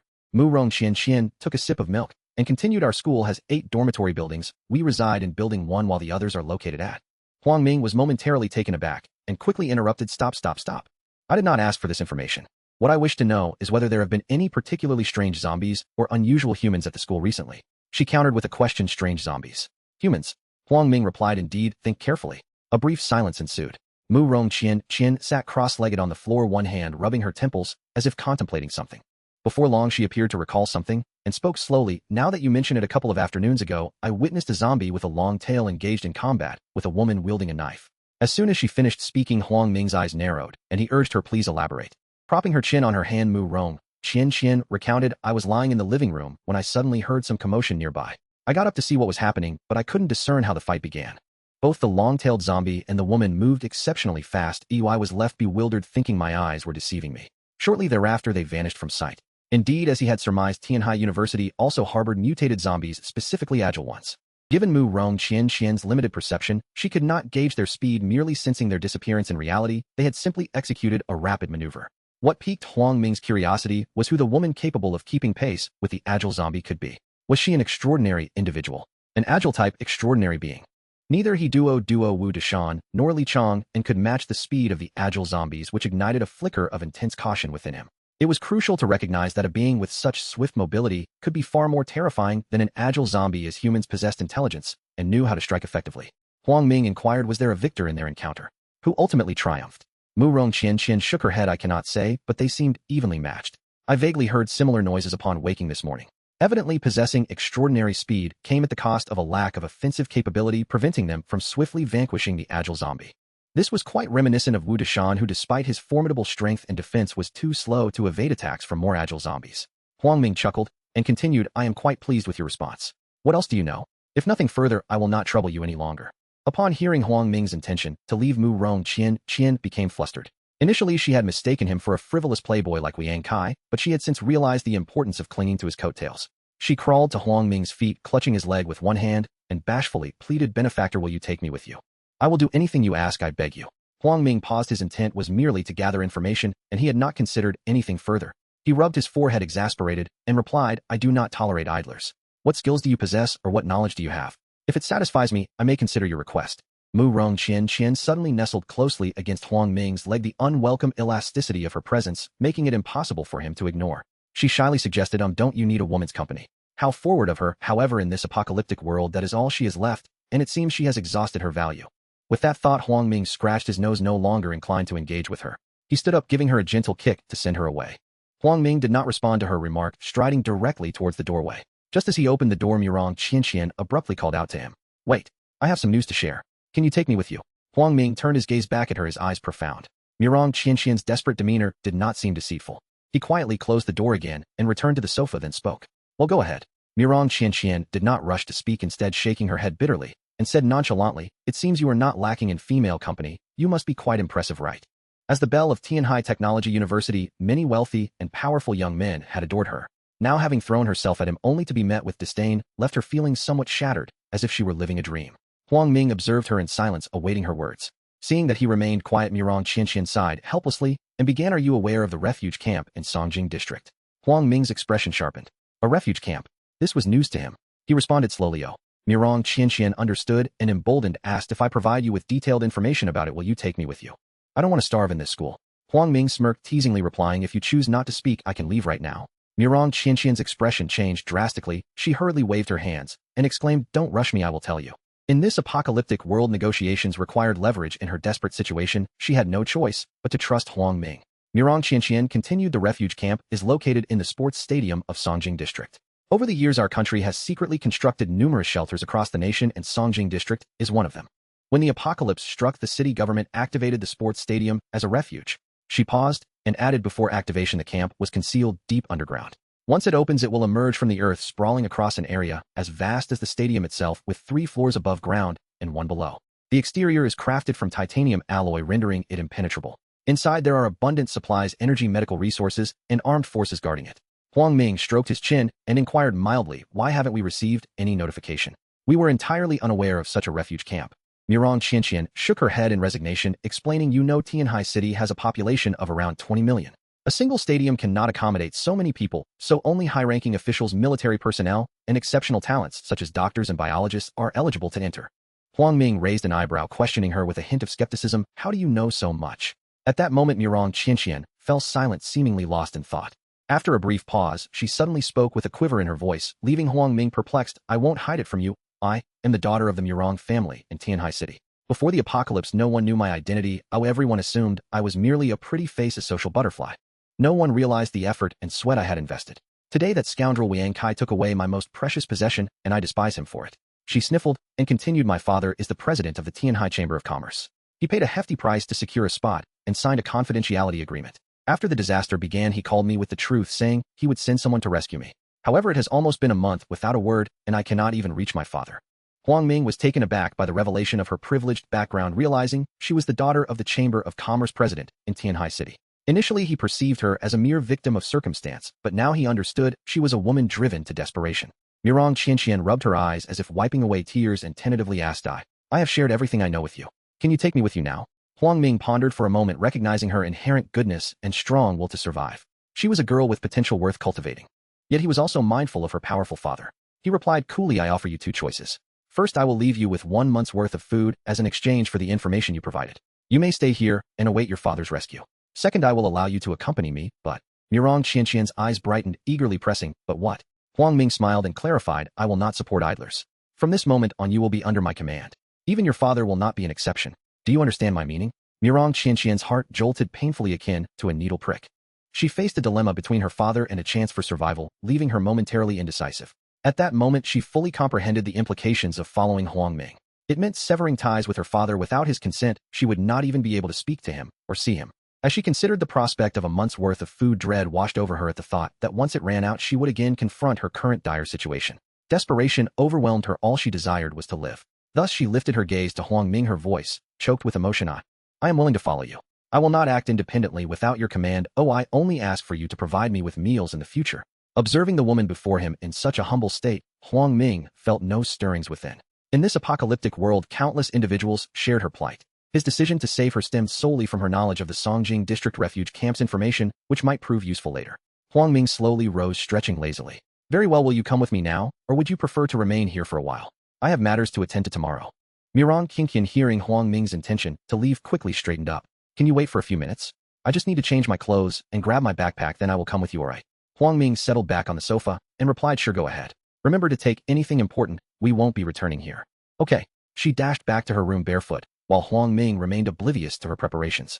He felt somewhat exasperated as she took 20 minutes to reemerge. Dressed in fresh attire, sporting a pair of sneakers, and carrying a small backpack, she followed Huang Ming up to the 7th floor. After Mirong Qianqian stepped into the 7th floor room, she discovered 2 other people and a dog already there. Curiosity brightened her eyes as she asked, benefactor, where did you come from? I don't recall this room belonging to you. We're from Tianhai Digzhu. I'm a sophomore, one of them replied. Mirong Qianqian's eyes lit up, and she smiled. So you're a junior. I'm a senior this year. Her abrupt familiarity left Huang Ming slightly bewildered.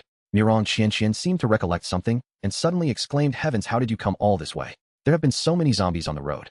Huang Ming rubbed his brow and glanced at the Rolex on his wrist. It was already 9 o'clock. They had to move tomorrow, and should rest early. It's late. Get some sleep. You can use the other bedroom. All right, Mirong Qianqian replied reluctantly, and returned to the bedroom. Huang Ming stretched luxuriously across the large bed and recounted the intelligence he had overheard to the others. Li Changjin was the first to speak. Songjing Chu Refuge Camp. Sounds pretty impressive. Wu Dashen frowned and said, fatty, that's beside the point. Haven't you seen the situation? There's not only that agile zombie at the school, but also a female hetero. Whether she's friend or foe is still uncertain. Huang Ming nodded and added a cautionary word. Old Wu is right. If we meet her tomorrow, be on guard. Her speed rivals that of the agile zombies. Li Changjin grinned mischievously at Huang Ming. Brother Ming, why did you bring back another girl? If Schwanger Jia finds out, she'll nag you to death. Huang Ming kicked him lightly. Fatty, she knows about Songjing Chu Refuge Camp, and I had my reasons for saving her. Stop whining. He explained Mirong Qianqian's identity, and the others finally understood the situation. Huang Ming yawned. All right, it's late. Rest well. Remember the shift change at 3 in the morning. At midnight, Li Changjin nudged Huang Ming and woke him. They both fell asleep at once. Duodo was roused too. It seemed to have been dreaming, sweetly drooling onto the floor. The hours passed uneventfully. After all, they were within a campus rather than out in the wilderness, which afforded a measure of safety. June, clear skies. Ada. M. Huang Ming threw back the curtains, roused the others, and called Mirong Qianqian to share breakfast. When she saw the plentiful spread, she blinked in astonishment and pinched her cheek hard enough to cry out in pain. Hesitantly, she asked, benefactor, may I join you? You're not joking, are you? Huang Ming's expression betrayed his exasperation, but he said, sit and eat. Stick with me, and you will never lack for food or shelter. She nodded, still disheveled, and sat down as if in a dream, unsure where to begin. The 3 men and Doduo ate quickly, while Mirong Qianqian watched them inspect their weapons with growing alarm. The sight of dark sniper rifles and assault rifles petrified her. She flushed with embarrassment, remembering how she had brusquely told them to get out the night before. Yet the thought of traveling with such capable, handsome young men stirred a delicate, bewildering warmth within her. At the same time, recollection of Liang Ku had cruelly taken something precious from her set her teeth on edge. Unaware of Murong Qianqian's inner turmoil, Huang Ming observed that their gear checks were complete and gave instructions. Let's move. There aren't many zombies on campus, we'll clear those in our path. When we encounter the agile zombie duo, and I will provide suppressive fire. You two cover the flanks. They nodded and set off toward the canteen without looking back. Wherever they passed, zombies fell with headshots. 10 minutes later, they reached the canteen entrance. The surrounding area had been cleared, but the interior likely contained 100 or so zombies. Huang Ming fired a few bursts at the glass doors, and they shattered. The noise sent the zombies surging outward, but the four of them faced them with ease. After surviving cities swamped by legions, these felt like children. Under the withering fire from their assault rifles, the canteen zombies dropped one by one. After Huang Ming reloaded their magazines, he stepped into the canteen. At almost the same moment, on the canteen's third floor in a small kitchen by Sci-Fi, and two other girls heard the commotion below and went ashen. The groans sounded like funeral dirges from hell. They willed heavy objects against the door, as if their bodies could hold back the onslaught. Zheng Yuanyuan asked Sci-Fi what on earth is happening. Are they insane? Sun Zili, frowning, said Sci-Fi, something's off. The zombies aren't battering our door. They seem to be moving downstairs. Listen to those footsteps. White feathered hope fluttered across by Sci-Fi's face, and she allowed herself the smallest smile. The young man she had been longing for had finally come. Huang Ming had already fought his way up to the third floor. A few stragglers remained in the canteen. Li Changjin, ever the showman, brandished a katana and went on a flamboyant spree, theatrically claiming each fallen zombie with a flourish. Huang Ming and Wu Dashan ignored his ostentation and pressed forward. Even Duo spat dismissively at him. Huang Ming's gaze landed on a small noodle stall at the far end, and he paused before the kitchen door to rap gently. Sci-Fi Sweja, I'm here to rescue you. Bai Sci-Fi's heart leapt inwardly, but she kept her face impassive, as though everything had unfolded exactly as she had expected in the previous days. You brats, wait a moment. We need to move this heavy object. Within 10 minutes, the door creaked open to reveal a young woman in a white t-shirt and knee-length blue jeans, slender, her legs accentuated by black stockings and white sneakers, someone whose presence unmistakably marked her as Bai Sci-Fi. Her disheveled appearance did nothing to obscure the delicacy of her features. Huang Ming found himself momentarily transfixed by her teasing smile. You little brat, not satisfied yet. She chided with playful reproach, her expression utterly charming. At this moment, Bai Sci-Fi's heart was racing like a frightened deer. She was immensely pleased with the man before her, particularly captivated by the way he looked at her, and even more so by his momentary daze. Stealing a glance at the others around, a faint blush crept onto her cheeks, and reason swiftly pulled her thoughts back to reality. With a smile, she remarked, Dear little brother, you've worked hard. It must not have been easy on this journey. Huang Ming slightly shook his head, immediately snapping back to reality, retracting his inappropriate gaze, and touching his nose sheepishly as he replied, It's manageable. I almost didn't get to see you. Bai Sci-Fi frowned slightly, feeling a bit awkward as she inquired, Oh dear, you weren't injured, were you? Was the journey very perilous? Can we make it back? At that moment, Li Changjin interjected, Of course he was injured. We were besieged by 4 mutated zombies. If it weren't for Ming Guest's heroic efforts, we all would have perished on the road. Huang Ming shot Li Changjin a fierce glare, conveying a silent message, Why did you have to speak up? The three women exchanged glances, tension etched on by Sci-Fi's face as she anxiously observed Huang Ming attempting to glean something from his expression. Dear little brother, please don't frighten me. If anything were to happen to you, I would have no face to share living quarters with you all again. At that moment, Wu Dashan stepped forward to clarify, he has internal injuries from falling from a height. He hasn't been infected by the zombies. You all can rest assured. Bai Sci-Fi felt a surge of concern. What she had thought was a routine rescue had turned out to be so perilous. Clearly, she had underestimated these mutated zombies, and she silently vowed that such a situation would never occur again. Huang Ming waved his hand, smiling, as he reassured her, Sci-Fi, don't worry. Schwanger has prescribed some medicine for me, and I've taken it several times, which has alleviated the pain for now. I'll let her examine me properly once we return. As they stepped into the kitchen, which was already cramped, it became even more congested. When Sun Zili and Zheng Yuanyuan saw them fully armed, they both gasped, an expression of fear mingled with a sense of security washing over them. Upon entering, Huang Ming cast a glance at the two women, and with her sharp intellect, Bai Sci-Fi quickly discerned his intentions from his slight movement. She said, Dear little brother, let's share some food with them. After all, we've participated in competitions together and have looked after each other these days, allowing us to survive until now. Huang Ming shrugged and replied nonchalantly, All right, we'll follow your lead, but the school has implemented a contribution system. One must work to earn survival conditions, so you should explain this to them. Huang Ming was willing to give Bai Sci-Fi that courtesy, and he believed that the people she cared for would not be of ill intent. With a smile, she assured him, Rest assured, they are sensible and do not have a princess complex. Speaking of the princess complex, Huang Ming suddenly thought of Murong Qianqian, who was truly a pampered young lady. If he were to bring her back, he could only hope she would be self-aware, otherwise he would have to provide her with some food and let her leave on her own. The three young women had no belongings, each only carrying a laptop and a phone that Huang Ming could not comprehend, resembling a bulky device from the S. After some pleasantries, Huang Ming led them out of the cafeteria, where they were met with a sight of zombies' bodies strewn about, limbs and entrails scattered, accompanied by a foul stench. The scene was overwhelming, causing their complexions to pale, as if they might vomit at any moment. It seemed that after the outbreak of disaster they had been hiding in the cafeteria and had never encountered such a scene, even more sheltered than those living in the dormitories. Huang Ming approached by Fifei, a teasing smile on his face, as he said, Fifei, are you alright? Do you need to rest? The zombies at school are like child's play, the ones in the city are true hellscapes. Upon hearing this, the girls nearly fainted from shock, stumbling slightly, which left Huang Ming both amused and exasperated. Bai Fifei patted her rising chest, waving her hand with a smile, as she stated, I'm fine. If I can't handle this little bit of pressure, how can I stay by your side? This is merely my first encounter with such a scene, I'll be alright after a moment. As they continued walking, a sudden whoosh caught Huang Ming's attention. His focus sharpened as he raised his sniper rifle, scanning the surroundings while issuing commands, Fatty, construct your turtle shell and protect Fifei. Lao Wu Duo, stay vigilant. Seeing the sudden shift into combat mode by Fifei, and the others felt their hearts leap to their throats, tension mounting. Just as Huang Ming finished speaking, two figures flashed before them only to vanish in an instant. Their speed suggested they were agile zombies along with that female anomaly. Huang Ming had no intention of getting involved in their conflict, he merely wished to exit this perilous environment swiftly. Thus he continued to direct Fatty, you stay in the middle with Fifei. If anything happens, retreat into the turtle shell. Lao will clear the path with me. Duo take the rear.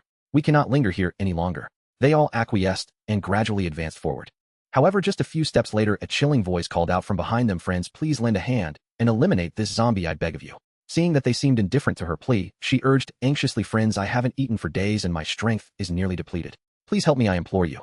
Huang Ming turned a deaf ear, maintaining his pace, his expression unreadable. However, it felt as though something had caught his foot as he turned to see Bai Fifei, grasping his wrist, her gaze locked on him, radiating seriousness. Huang Ming chuckled, what's the matter, Fifei? Bai Fifei's grip on Huang Ming tightened slightly as she hesitated before speaking, could you save her? Am I being too selfish to ask you to rescue me and burden you with so many weights? As she spoke, her voice trembled, hinting at her lingering guilt over Huang Ming's injuries. Huang Ming rubbed his temples and countered, what's your reason? Bai Fifei glanced around cautiously, then quickly explained, she is my senior, named Wen King Ai. She graduated last year and now teaches physical education at our school. She was an athlete, a black belt in Taekwondo, and has trained in martial arts since childhood. Pausing for a moment, she continued, she came along as an assistant for our competition, but when the disaster struck, we weren't together that night. I thought she had perished, but it turns out she's incredibly capable. Bai Fifei stole a glance at the chaotic scene behind them, feeling as if she were witnessing a battle of divine beings. With newfound confidence, she suggested, dear little brother, trust me, let King Ai join us. She would undoubtedly be an invaluable ally. Bai Fifei's suggestion did not seem problematic to Huang Ming, however the thought of returning with 5 additional girls beyond the 3 people and 1 dog who arrived filled him with a sense of dread. It was evident that a single raptor could not accommodate them all, presenting yet another dilemma. Noticing Huang Ming's hesitation, Bai Fifei's countenance grew tense. It appeared that her relationship with the senior sister was rather intimate, and in her current playful yet adorable demeanor, Huang Ming decided to tease her, allowing her a moment of anxious anticipation. Before his mischievous antics could commence, a dull thud echoed through the air. The glass shattered into a myriad of fragments, as when King Ai collided forcefully with the glass door of the adjacent building. In that instant, Bai Fifei's heart raced, and she anxiously exclaimed, stinky little brother, if you don't save her now, she will be killed by that zombie. Huang Ming released her tightly held hand, playfully pinching her nose and gently squeezing her rosy cheeks, before teasingly remarking, look at how frantic you are for your senior sister. When I'm hurt, you don't seem nearly as concerned. Bai Fifei winced in pain, gasping, ouch. Be gentle, it hurts. Huang Ming silently exclaimed, goodness. Why is it that you brilliant individuals always speak with such ambiguous implications?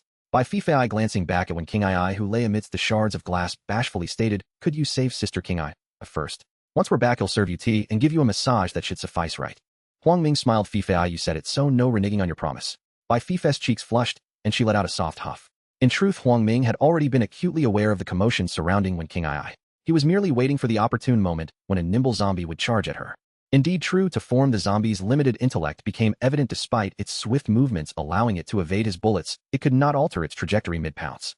Moreover, Huang Ming had already gauged the distance between the agile zombie and Wen King Ai, and he was ready for this moment.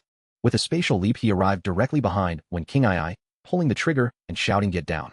Almost simultaneously, the agile zombie appeared before them, unable to halt its advance. As this transpired, Bai Fifei's expression shifted dramatically upon witnessing Huang Ming's sudden disappearance. She felt momentarily disoriented. Woof woof. Duo promptly nudged her to look towards Huang Ming. However, upon seeing Duo's immense form, she nearly lost her composure. Breathing heavily, she felt as though she were trapped in a movie. Instantaneous movement. A colossal beast. She had prided herself on her intellect, yet the day's events repeatedly shattered her previous understanding of reality. Most shockingly, when she glanced towards Huang Ming, she saw the zombie's head suspended in midair before it plummeted heavily to the ground. The bullet continued its path unimpeded, piercing through the cafeteria, which soon began to tremble and subsequently collapse. Bai Fifei stood in a daze, utterly bewildered. When King Ai, lying on the ground, mirrored her confusion, completely unaware of when Huang Ming had positioned himself behind her. Confident in her own speed, she had not anticipated anyone could surpass her, leaving her a martial artist since childhood, feeling disheartened. Fortunately, the zombie had been dealt with, and she shakily rose to her feet, exhaling deeply in relief. Huang Ming paid no mind to when King Ai, and instead picked up the severed head, sealing it within an iron box. When King Ai found this quite perplexing, questioning Huang Ming's sanity, or perhaps some peculiar obsession he harbored. Huang Ming dismissed her curiosity, recognizing her pride as an extraordinary individual. He had no intention of coddling her, and intended to have Bai Fifei clarify matters with her. He promptly executed a spatial leap before Bai Fifei arriving beside her, which left when King Ai astonished, her grip on her tang knife trembling. Having expended 50% of his abilities to save when King Ai, Huang Ming felt it was acceptable to have acquired a mutated crystal ball. It was clear they could not act until the morning was over. They needed to rest before embarking on their return journey. Let us return to building No. To rest for a while. After lunch we shall set out again. Huang Ming paused, stating matter-of-factly, Fifei, you should ensure that King Ai listens to me, otherwise you might find her trailing behind us. Bai Fifei felt a bit embarrassed, fully aware of the implications woven within his words. It meant there could be no dissent in their actions. This realization caused her cheeks to flush as she inevitably reflected upon herself. Yet she felt secure in the presence of the composed and capable young man before her, who had risked his life to save her. Her heart had long since been captured. 10 minutes later the group arrived at the 7th floor, where they had stayed the night before. Mu Rong Qianxian noticed the sudden addition of 4 girls beside Huang Ming, her eyes glimmering with intrigue. As they entered, Huang Ming made his way directly to the sofa. Stop dawdling, and come over to the sofa to rest. After lunch we will set off. The group, eager to comply, gathered in the living room. Huang Ming scanned the crowd, lingering a moment longer on when King Ai, whose lofty demeanor remained unyielding, even clad in a simple tracksuit, her athletic figure was unmistakable. Holding her tang knife, she leaned against the back of the sofa, radiating an air of aloofness. Fortunately, Bai Fifei had already briefed when King Ai on the crucial points. At least, she was not entirely stubborn. Huang Ming understood that she remained somewhat unwilling to yield, but he knew time would ultimately prove the truth. After a brief silence, Huang Ming massaged his temples, stating, we face a pressing issue. How shall we return with such a large group? Should we take 2 vehicles, or squeeze into one? Wu Dasan spoke up first. I disagree with taking 2 vehicles. That would be far too perilous. The trailing vehicle would inevitably lag behind with countless zombies along the way. Huang Ming, have you forgotten? Li Changjian suggested. Brother Ming, you still have 2 raptors. We can utilize them. We can push through the 8 kilometers of zombies in one go. One vehicle may very well break down, but once we breach the outer ring, the remainder of the journey will be considerably easier. The 5 girls clearly had no experience with such combat plans, remaining silent. Thus Huang Ming decisively stated, very well, we shall proceed with the plan of 1 vehicle. 5 girls can squeeze into the back seat. Old Wu, you will drive, while Duo and I will sit in the front. Upon hearing this, Li Changjian scratched his head, asking, Brother Ming, what about me? Laughter erupted from the group, lightening the previously tense atmosphere. Huang Ming waved dismissively. You will ride in the back of the truck. That is the most suitable spot for you. Construct a simplified turtle shell, if you will. Li Changjian patted his sturdy chest, understanding Huang Ming's intent. No problem, Brother Ming. Just give me a heads up when it's time to switch vehicles. Huang Ming cast his gaze once more across the gathered crowd, lingering a moment longer on several of the girls. With a serious expression, he retracted his smile and said, I would like to emphasize 2 points.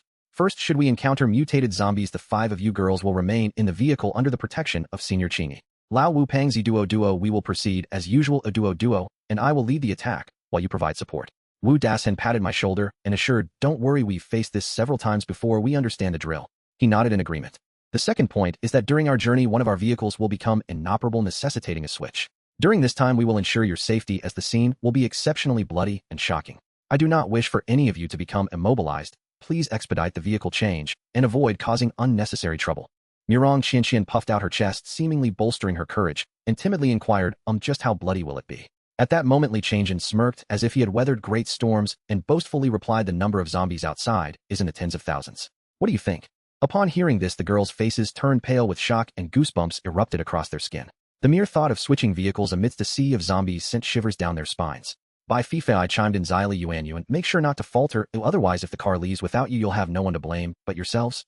Son Xili, feeling indignant, retorted, Who would falter? Fifei, just make sure you don't get scared and need your junior to carry you onto the vehicle. Zheng Yuanyuan quickly joined in, adding, Humph. Exactly. We all remember who nearly vomited this morning. Bai Fifei's face flushed with anger. Her well-intentioned warning had turned into mockery from the 2 girls. For safety, Sake, Huang Ming continued, during the vehicle switch, Senior Qing, please look after them. Once they are all inside, you can enter the vehicle. When Qing nodded, yet her cold demeanor remained devoid of warmth. Huang Ming paused, narrowing his eyes. Lastly, if we encounter any unforeseen circumstances along the way, please listen to my commands. Anyone who disobeys and acts independently will bear the consequences. They all nodded in agreement. No one would joke with their lives. At lunchtime, when Qing witnessed Huang Ming summon objects effortlessly and saw a table laden with warm dishes, her cold eyes blinked in astonishment, and her expression bore a hint of disbelief. Initially, she had been quite skeptical, thinking Huang Ming was just a pretty face, but now she understood why Bai Fifei was so infatuated with him. A portion of her earlier doubts dissipated. Yet the thought that this irritating man might one day take liberties with her sparked an inexplicable sense of resentment within her. Having practiced martial arts since childhood, she was determined conquering her would not be an easy feat. The other girls were equally astonished. This completely exceeded their understanding, yet it did not hinder their appetite, especially when Qing, whose manner of eating starkly contrasted her frosty visage. Huang Ming glanced at Wen Qing with a smile. Senior Qing, eat slowly. I have a doctor at home who says eating too quickly can lead to gastrointestinal issues. There's plenty of food. If it's not enough, I will replenish it. When Qing was touched by this sudden concern, her cheeks flushed slightly as she shyly replied, Thank you. The group gathered around the coffee table in the living room, creating a sense of crowded warmth that had been long absent. Huang Ming glanced at his Rolex. It was PM. At this point, his powers had recovered to 80%. Rising from the sofa, he waved his hand. Let's go, it's time to depart. Everyone followed Huang Ming down to the first floor, where he retrieved the modified vehicle, the Minkin. The girls exchanged glances, once again struck with awe. He seated Duo beside him in the passenger seat and turned to the girls, asking, So, is there enough room? Bai Fifei covered her mouth and laughed. Yes, just right. You should consider our body types. The remaining girls shared knowing smiles. Huang Ming inquired over the radio to Li Changjin, who was in the cargo area. Peng Zi, are you ready? Li Changjin replied, Brother Ming, I'm all set. You can depart whenever. He placed Duo at his feet to sit, pulled out a map from his dimensional space, and said, Lao Wu, let's go. Wu Dashan nodded and pressed the accelerator, roaring out of the parking lot. As they reached the school gate, Huang Ming's gaze sharpened. Lao Wu, break through. Wu Dashan understood and pressed the accelerator, crashing through the school gate. The girls were both thrilled and anxious at this violent display, but before they could fully process it, the vehicle had already sped out of the campus and arrived near the shopping mall. The sight of tens of thousands of zombies sent their faces into a frenzy of alarm. Initially, they thought Huang Ming had exaggerated, but now immersed in the reality, they realized his words had been rather conservative. Fortunately, Huang Ming had prepared them in advance, allowing them to feel a bit more at ease. 25 minutes later, having not encountered any mutated zombies, the Minkin had traveled 4 kilometers. Huang Ming noticed smoke beginning to rise from the hood. Everyone were preparing to switch vehicles. Senior Qing, you will also join us in disembarking to clear the surrounding zombies. The 4 of you girls will stay in the vehicle and await my command for the switch. When Qing nodded, and the remaining girls eagerly agreed. Within a minute, the Minkin came to a halt. Huang Ming shouted, action. Kicking the door open, Duo leapt out, instantly growing in size and crushing the surrounding zombies beneath its rolling wheels. However, the zombies encircling the vehicle remained a threat. Lao Wu charged ahead, delivering powerful punches that shattered clusters of zombies into pieces. Li Changjin continuously conjured spikes of earth to slow down the approaching horde. When Qing wielded her Tang Dao, weaving through the sea of zombies, Huang Ming could scarcely catch a glimpse of her. She dispatched zombies with ease, their heads falling before they even realized what was happening. Witnessing this scene, Huang Ming couldn't help but swallow hard. Impressive. It seems her combat effectiveness has surged after regaining her strength and powers. Especially with that Tang Dao, every swing seems to echo a strange bird's call. Huang Ming retrieved the final modified Minkin from his dimensional space and approached the damaged one, opening the door, get out, and moved to the front vehicle quickly. Hearing this, the girls leaped from the car and sprinted forward, stepping over the corpses of countless zombies, inhaling the sickly sweet stench of blood and decay as they dashed ahead. A piercing scream pierced Huang Ming's ears, causing his heart to leap into his throat. Huang Ming turned his head to find Bai Fifei had fallen. It turned out that a zombie not entirely dead had seized her ankle. His pupils constricted sharply as he executed a spatial leap to her side. With a rapid succession of gunfire, 3 bullets shattered the zombie's skull. He scooped up Bai Fifei and quickly made his way to the rear of the Minkin, crouching down to inspect her ankle. Fortunately, her pants remained intact, though the incident had nearly sent a chill of sweat down his back. Bai Fifei, her face flushed with embarrassment, urgently spoke, you silly brother, I'm sorry for distracting you. Call them back, quickly, we need to leave. Huang Ming nodded and leaped to the roof of the vehicle. Lao Wu, Fatty King, Duo, hurry and get in the car. Upon hearing the call, they retreated while still fighting. Once they were all inside, the surrounding zombies began to close in. Huang Ming stood atop the car and hurled a handful of grenades forward. Boom, boom, boom. The blast sent zombies flying across several small areas. A dense horde of zombies surged toward the Minkin pickup. Wu Dashan shouted over the radio, brother, Huang Ming, get in the car. Huang Ming replied, Lao Wu.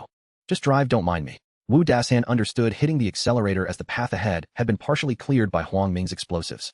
He fired his assault rifle continuously at the zombies, battering the windows, allowing the vehicle to move forward.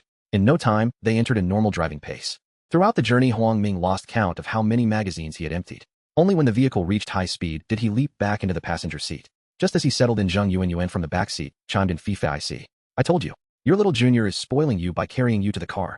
We certainly don't have that privilege. Sun Zili added, exactly. Thank goodness we're nimble, otherwise we would have been done for. By Fifei, her face burning with embarrassment, retorted, what do you two mean by that? I nearly got hurt back there, and you're making snide comments. Be careful, I might just ignore you both. Zheng Yuanyuan and Sun Zili were taken aback and promptly fell silent, fully aware that being ignored meant being dismissed. At that moment, Murong Qianqian exclaimed, oh my. That was terrifying. What we just witnessed was pure hell. Huang Ming glanced in the rearview mirror and noticed Murong Qianqian's chest rising and falling rapidly, evidently still shaken. He then cast a sidelong glance at Wen Qing'ai, who remained expressionless, cold, as frost, her gaze fixed intently on the window. Half an hour later, the journey remained devoid of mutated zombies, making the return trip considerably smoother than the outbound one. At long last, a smoke-emitting Minkin rolled into the outer ring, leaving the cursed inner circle behind. Upon entering the outer ring, the wide road and expansive view allowed everyone to relax their tense nerves. 15 minutes later, as Huang Ming was studying the map, Duo suddenly leaped onto his lap, eyes fixed ahead. Woof, woof.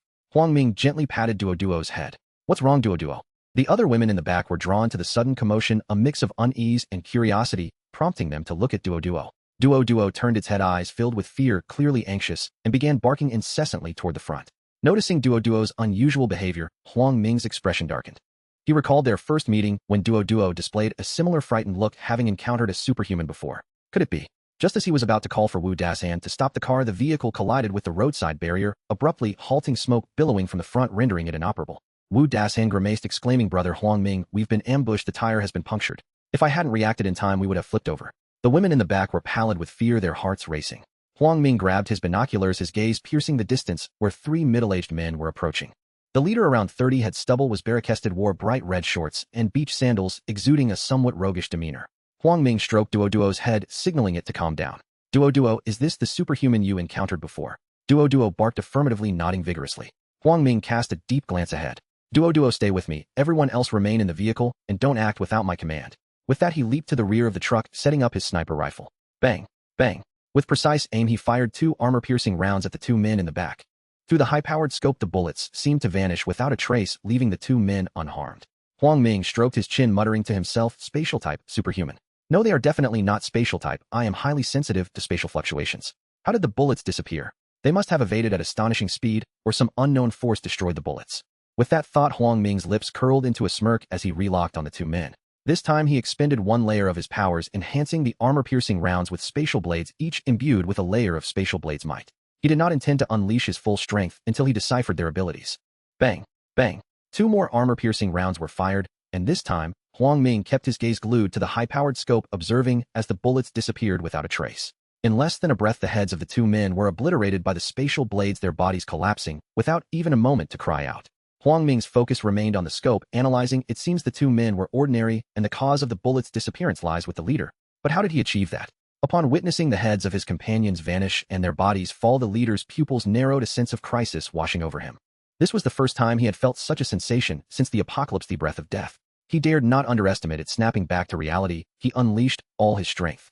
Huang Ming saw through the high-powered scope as the man formed hand seals, seemingly chanting an incantation, leaving him utterly perplexed. Just then Duo began to panic, barking wildly. This was Duo's warning to Huang Ming. He quickly withdrew from the scope, lifting his gaze to witness an astonishing sight. A blinding fireball was hurtling directly toward him from the sky.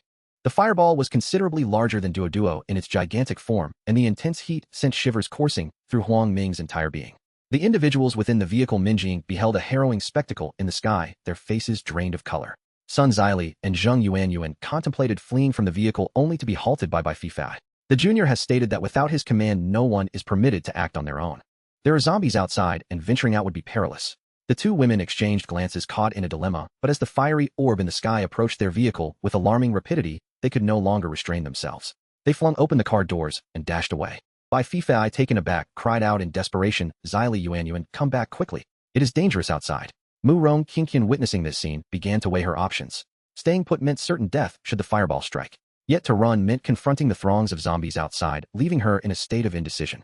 As the fireball drew nearer, Huang Ming smiled and addressed Duo, are you afraid? Wang. Duo's canine visage was marked by confusion, as if to say, what are you laughing about at a time like this? Simultaneously, everyone in the vehicle shut their eyes, silence enveloping them, as they seemed to inwardly pray for salvation. Huang Ming gently patted Duo's head, declaring, today, I shall restore your honor. Those who dare bully my dog must face the consequences. Huang Ming opened a portal before him, infusing it with a fraction of his ability, causing it to expand dramatically, resembling the southern heavenly gate. In mere moments, the menacing fireball vanished into the portal, as if it had sunk into the depths of the ocean. Wang. Duo leaped excitedly around Huang Ming, seemingly unaware of the power he wielded. Huang Ming pointed ahead and said, Duo, are you satisfied now? We agreed that today, I would help you reclaim your dignity. With precision shooting as his ally, he locked onto the leading man and uttered a soft huff spatial rebound. Whoosh, a massive fireball erupted from Huang Ming's portal, hurtling directly toward the leader. The leader, baffled by the earlier disappearance of the fireball, gaped in disbelief at the unfolding scene. As he remained momentarily stunned, unaware that the fireball he had summoned was now turning back to assault him, he found himself engulfed in doubt. Realizing that the previous attack had depleted much of his energy, he knew he could not summon another fireball in time to counter this one. In a flash of desperation, he gathered the remaining energy within him to form a fiery armor. Boom! The shockwave from the explosion hurled Huang Ming backward. Just as he was about to collide with a distant vehicle, he executed a spatial leap, returning to the rear compartment of the vehicle. The vehicle rocked violently, the windshield shattering under the force of the shockwave, and moments later it shattered completely. Sci-Fi shrieked in terror at the sudden impact. The tremendous noise attracted the attention of nearby zombies. Help! Suddenly Huang Ming heard screams from behind. It turned out that the two foolish women had ventured outside and were now being pursued by a horde of zombies. Huang Ming rubbed his temples and instructed Duo go assist them and bring them back. After all, it was Sci-Fi who had requested their help. Let her deal with it. He focused intently on the deep crater left by the fireball explosion, observing that the leader, clad in fiery armor, swayed unsteadily. In a matter of moments, the leader with vacant eyes turned his gaze toward Huang Ming, staggering to one knee, the fiery armor erupting in a shower of sparks as he coughed up blood onto the ground. Huang Ming's lips curled into a smirk as he muttered to himself, fascinating. A fire elemental individual conjuring fireballs through the heat in the air. It seems the sun is his ally, suggesting that he is at his strongest on sunny days. Even those gifted with abilities must leverage the environment to enhance their strengths. It appears that the armor-piercing bullet was melted by the flames, which explains Duo's apprehension. With formidable ranged area effect attacks and commendable defensive capabilities, the fire element certainly proves to be the most formidable, possessing an overall strength far surpassing that of Li Chang'an's earth element. At this juncture, the situation lay firmly under Huang Ming's control. Scanning his surroundings, he noted the gathering zombies approaching them. He then directed through the radio, Old Wu Fatty Senior Sister King I have resolved the issue, but the commotion has attracted a horde of zombies. You three should exit the vehicle and eliminate any zombies that come near. Wu Dashan was the first to respond. Understood. He had been eager to stretch his limbs after the prolonged drive and immediately launched a punch at a distant zombie. Li Chang'an leisurely emerged from the vehicle, seemingly oblivious to the chaos that had transpired, appearing bewildered. When King I, however, stood alert with her Tang Dao arms crossed, vigilant of her surroundings. Once he had coordinated their actions, Huang Ming executed several spatial jumps, arriving directly before the leader, the portal standing before him as he regarded the man with cold indifference. At that moment, the leader's eyes widened in disbelief upon seeing Huang Ming suddenly appear, his expression one of utter incredulity as he noticed the sniper rifle's dark muzzle aimed at his heart. Since the advent of the apocalypse, he believed himself to be favored by fate, immune to consequence, only to find himself facing insurmountable despair today. Seeing that the man had no intention of speaking, seemingly contemplating a struggle, Huang Ming smiled slightly, channeling the full force of the spatial blade into the sniper's armor-piercing round. A terrifying pressure enveloped the leader, nearly rendering him breathless as a chill of death crept through him. After a few breaths, he weakly uttered, Don't shoot." Huang Ming's gaze remained icy as he did not respond, instead placing his finger on the trigger, poised to fire. Seeing Huang Ming's finger tense, the leader's complexion drained of color as he urgently pleaded, "Don't shoot. If you spare my life, I will do anything." Huang Ming had awaited this very declaration. He released the oppressive grip of the spatial blade. "Who are you? Why are you here?" The leader exhaled, collapsing to the ground in relief. "My name is Feng Hongli. Before the apocalypse, I was a firefighter. After the disaster struck, I wandered through Pinghu district scavenging for resources just to survive.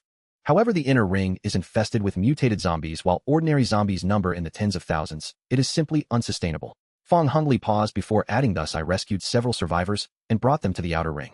Though resources are scarce there, it is more habitable.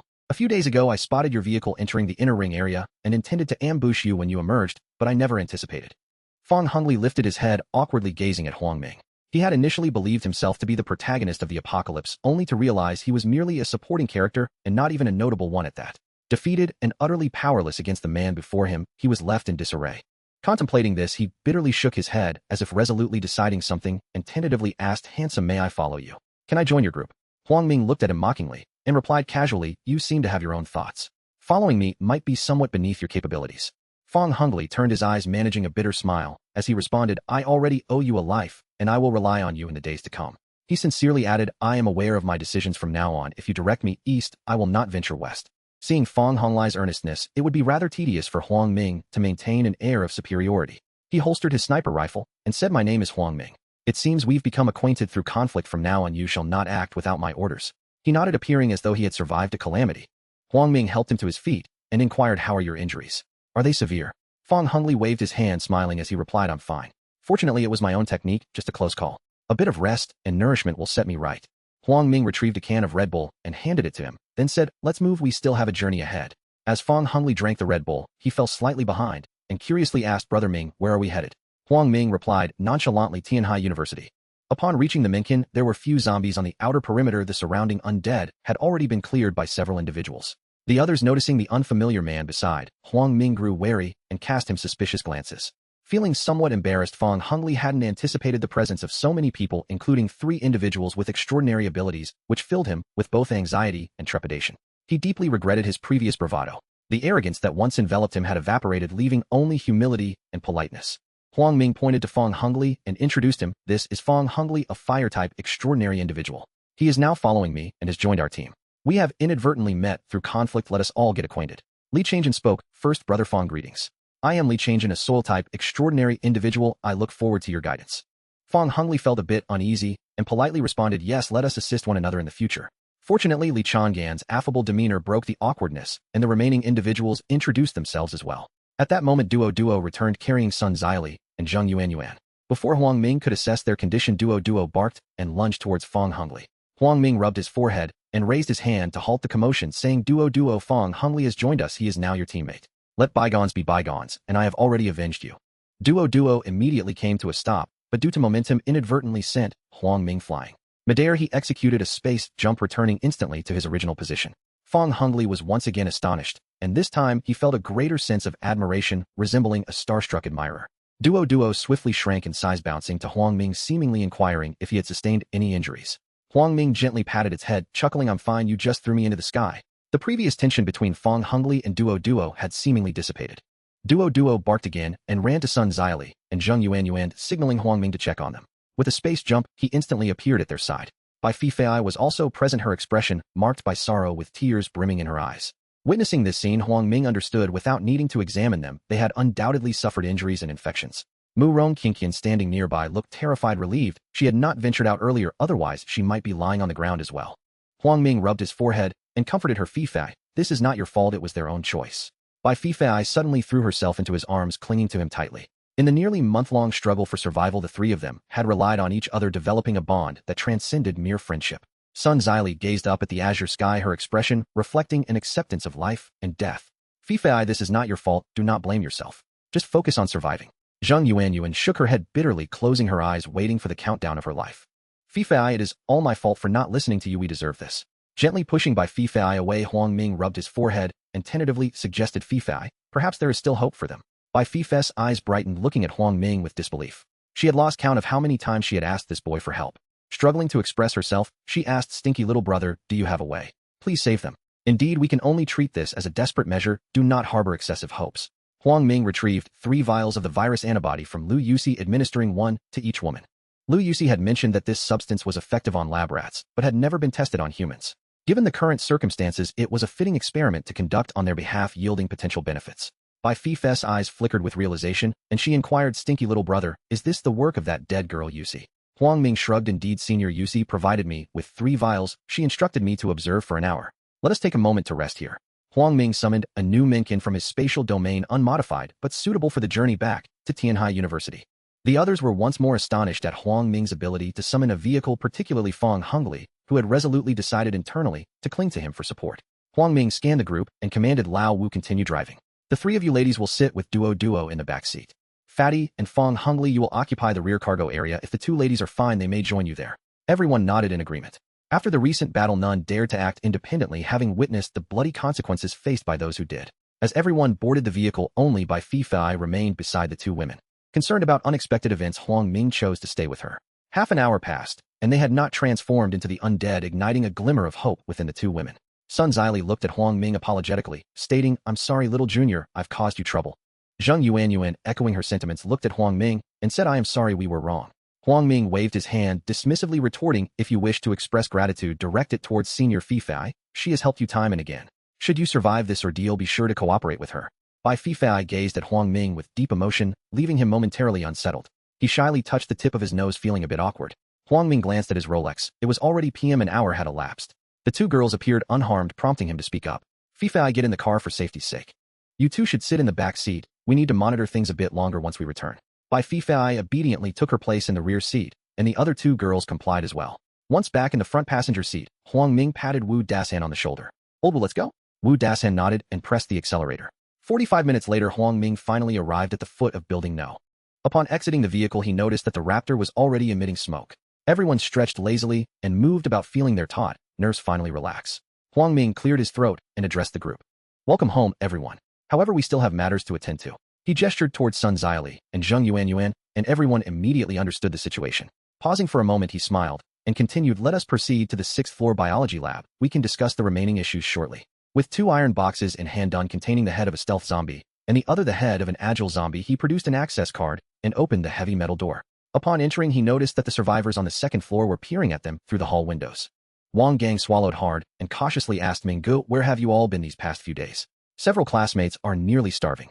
Ignoring his question, Huang Ming placed some food on the ground and instructed Wang Gang, there are portions here, 1 for each person.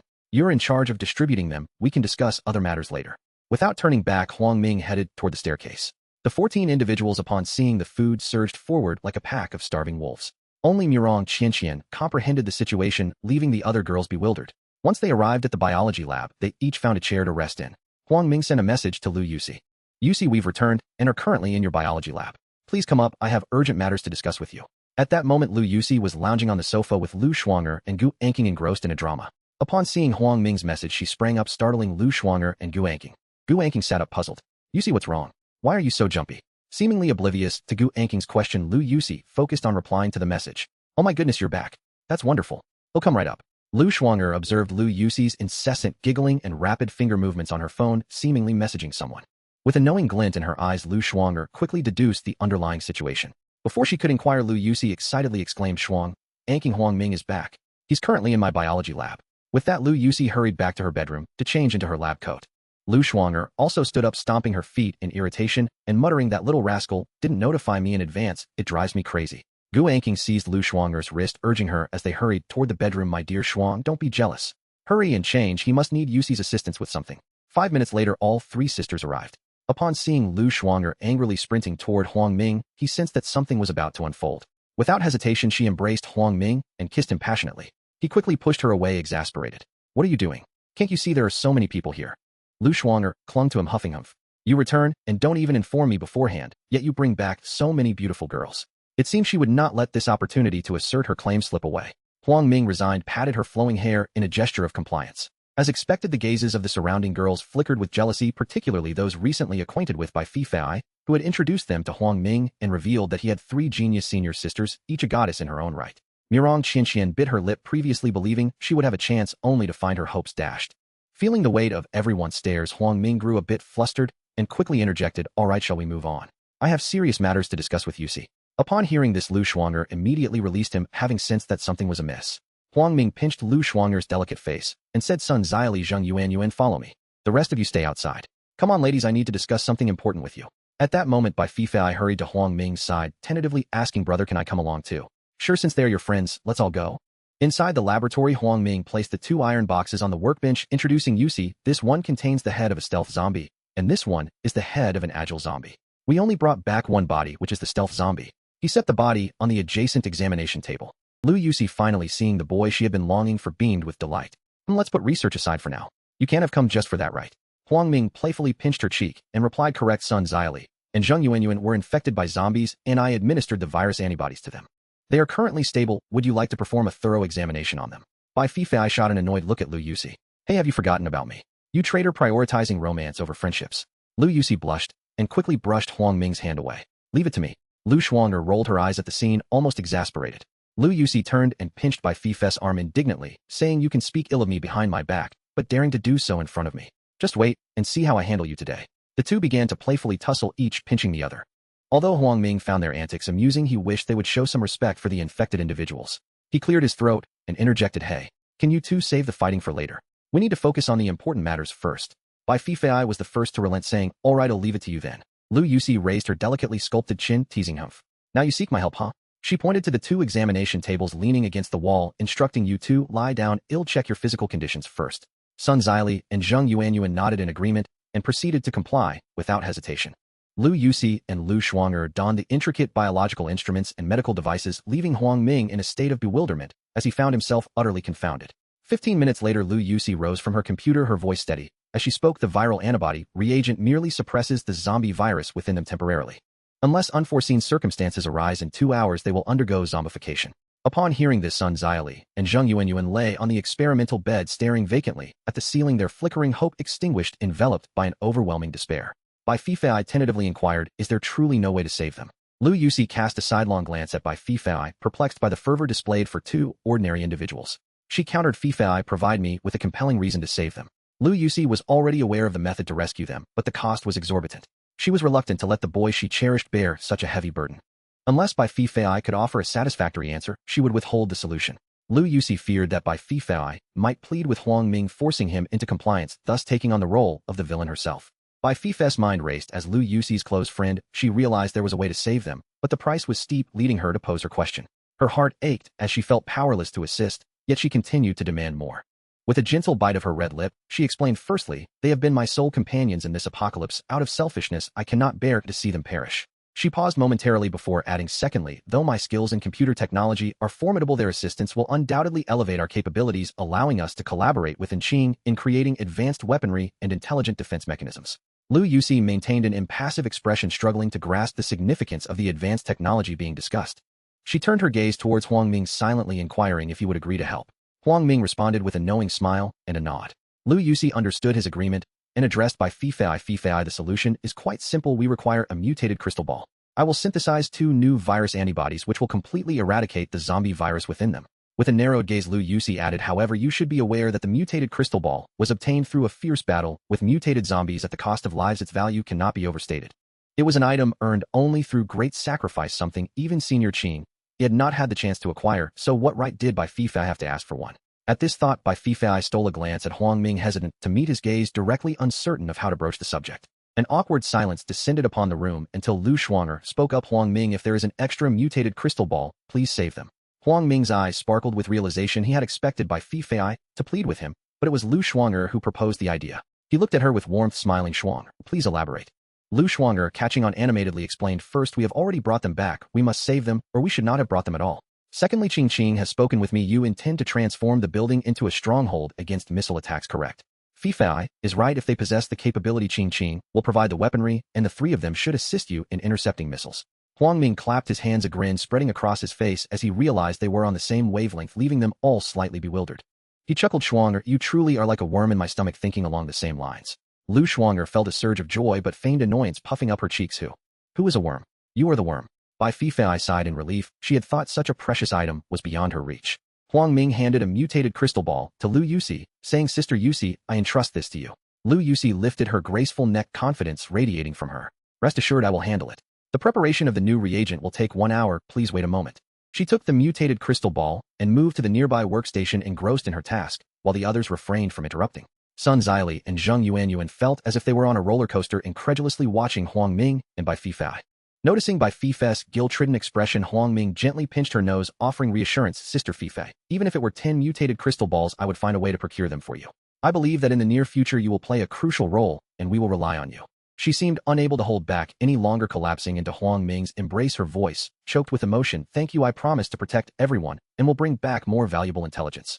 Lu Shuang'er observed this tender moment with discontent, her tone laced with sarcasm. 10 balls, you better not come asking me for a prescription later. Bai Fifei's face flushed with embarrassment as she quickly distanced herself from Huang Ming, leaving him somewhat speechless.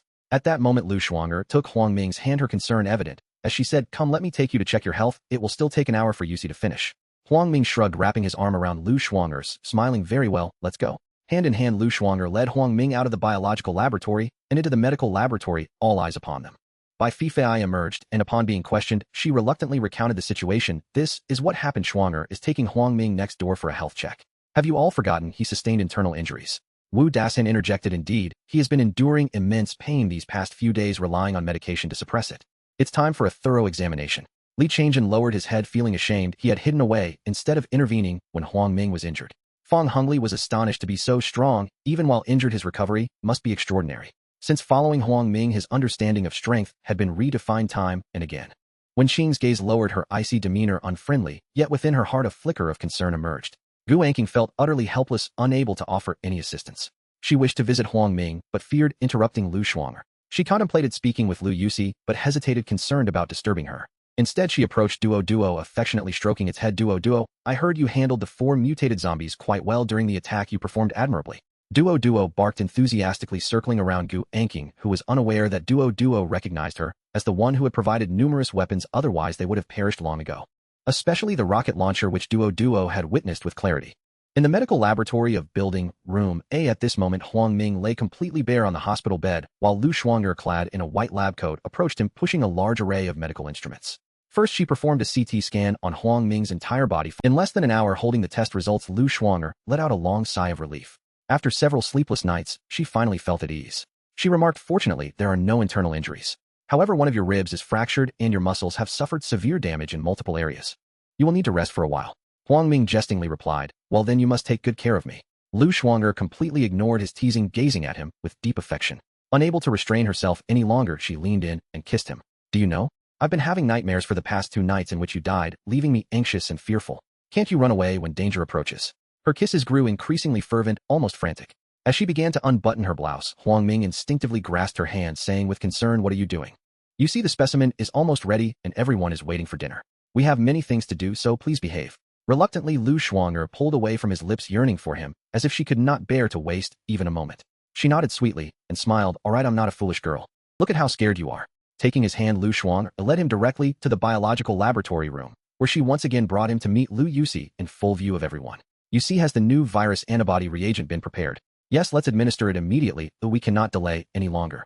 She retrieved 2 vials of the new viral reagent from the workbench, next to which lay an empty shell of a mutated crystal ball. After observing, Huang Ming held the empty shell of the mutated crystal ball thoughtfully. You see, does this mean that if we are bitten by zombies in the future, we can use your new reagent to prevent turning into the undead? Lu Yusi shot him a glance, waving her hand dismissively. Firstly, 1 mutated crystal ball can only produce 2 doses. Secondly, it is currently effective only against ordinary zombies. If the harm is caused by mutated zombies, further research will be required. Lu Yusi shrugged confidently. Huang Ming pondered, stroking his chin. Alright, I'll give you another mutated crystal ball, so you can prepare 2 more doses in case of emergencies. Lu Yusi widened her eyes in disbelief. Heavens, even if your family is wealthy, you shouldn't waste it like this. This thing can enhance your strength. Lu Shuang'er, irritated, interjected, what kind of nonsense are you talking? You should prioritize enhancing your strength. You won't even need the new virus reagent. Ordinary zombies pose no threat to you. Huang Ming understood the intentions of both senior sisters. They did not want him to squander valuable resources on insignificant lives. However, there were many aspects they were unaware of. Since receiving intelligence from Mu Rong Qingqian, Huang Ming's resolve to form his own team in this apocalypse had strengthened. Otherwise, one day, he would either be overwhelmed by a horde of zombies or eliminated by other organizations. He certainly did not intend to save ordinary people, but if he encountered reliable allies, he would need to take on more responsibilities to ensure their survival. Rubbing his temples, he sighed, ladies, this matter is complicated, and I will explain it to you later. You see, when you have time, please prepare 2 more doses for me. I will take them with me on my next outing. Huang Ming then handed her another mutated crystal ball. Lu Yusi and Lu Shuang'er exchanged glances, seemingly understanding something, yet remaining perplexed. Understood. I will keep this one for you until you need it for your next outing. This expedition was perilous, but we gained quite a lot, a total of 6 mutated crystal balls, not counting those in the heads of the concealed zombies. Huang Ming pointed to the heads inside the iron box. A gleam of excitement flashed in Lu Shuang'er's eyes while Lu Yusi gasped in astonishment. 6. After deducting the 2 given to you, see, you still have 4. Huang Ming shrugged. Well, ladies, how about you both work overtime to study these 2 heads and the corpse? We can have dinner afterward, how does that sound? Lu Shuang'er commanded. All right, you go secure the 2 heads. Huang Ming nodded, noticing by Fifei chatting with Sun Ziyali and Zheng Yuan by the bedside. Fifei, please go inform everyone that we will have dinner later. We still have things to attend to, so let them rest outside for a moment. By Fifei huffed and dashed out. An hour later, Lu Shuang'er handed Huang Ming 3 mutated crystal balls, 1 for the agile zombie and 2 for the dual-type zombies. This is quite a haul, totaling 8. After deducting the 2 given to you, see, you now have 6. Have you decided how to use them? He stored the crystal balls in his spatial pocket. I plan to give 1 each to Wu Dashan and Li Changjin and 1 to Duo. As for the remaining 3, perhaps you and Xing can each have 1. Lu Shuang'er rolled her eyes at him. You should keep the last 3 for yourself. We're in no rush. The next outing will certainly be more dangerous, don't you agree, you see?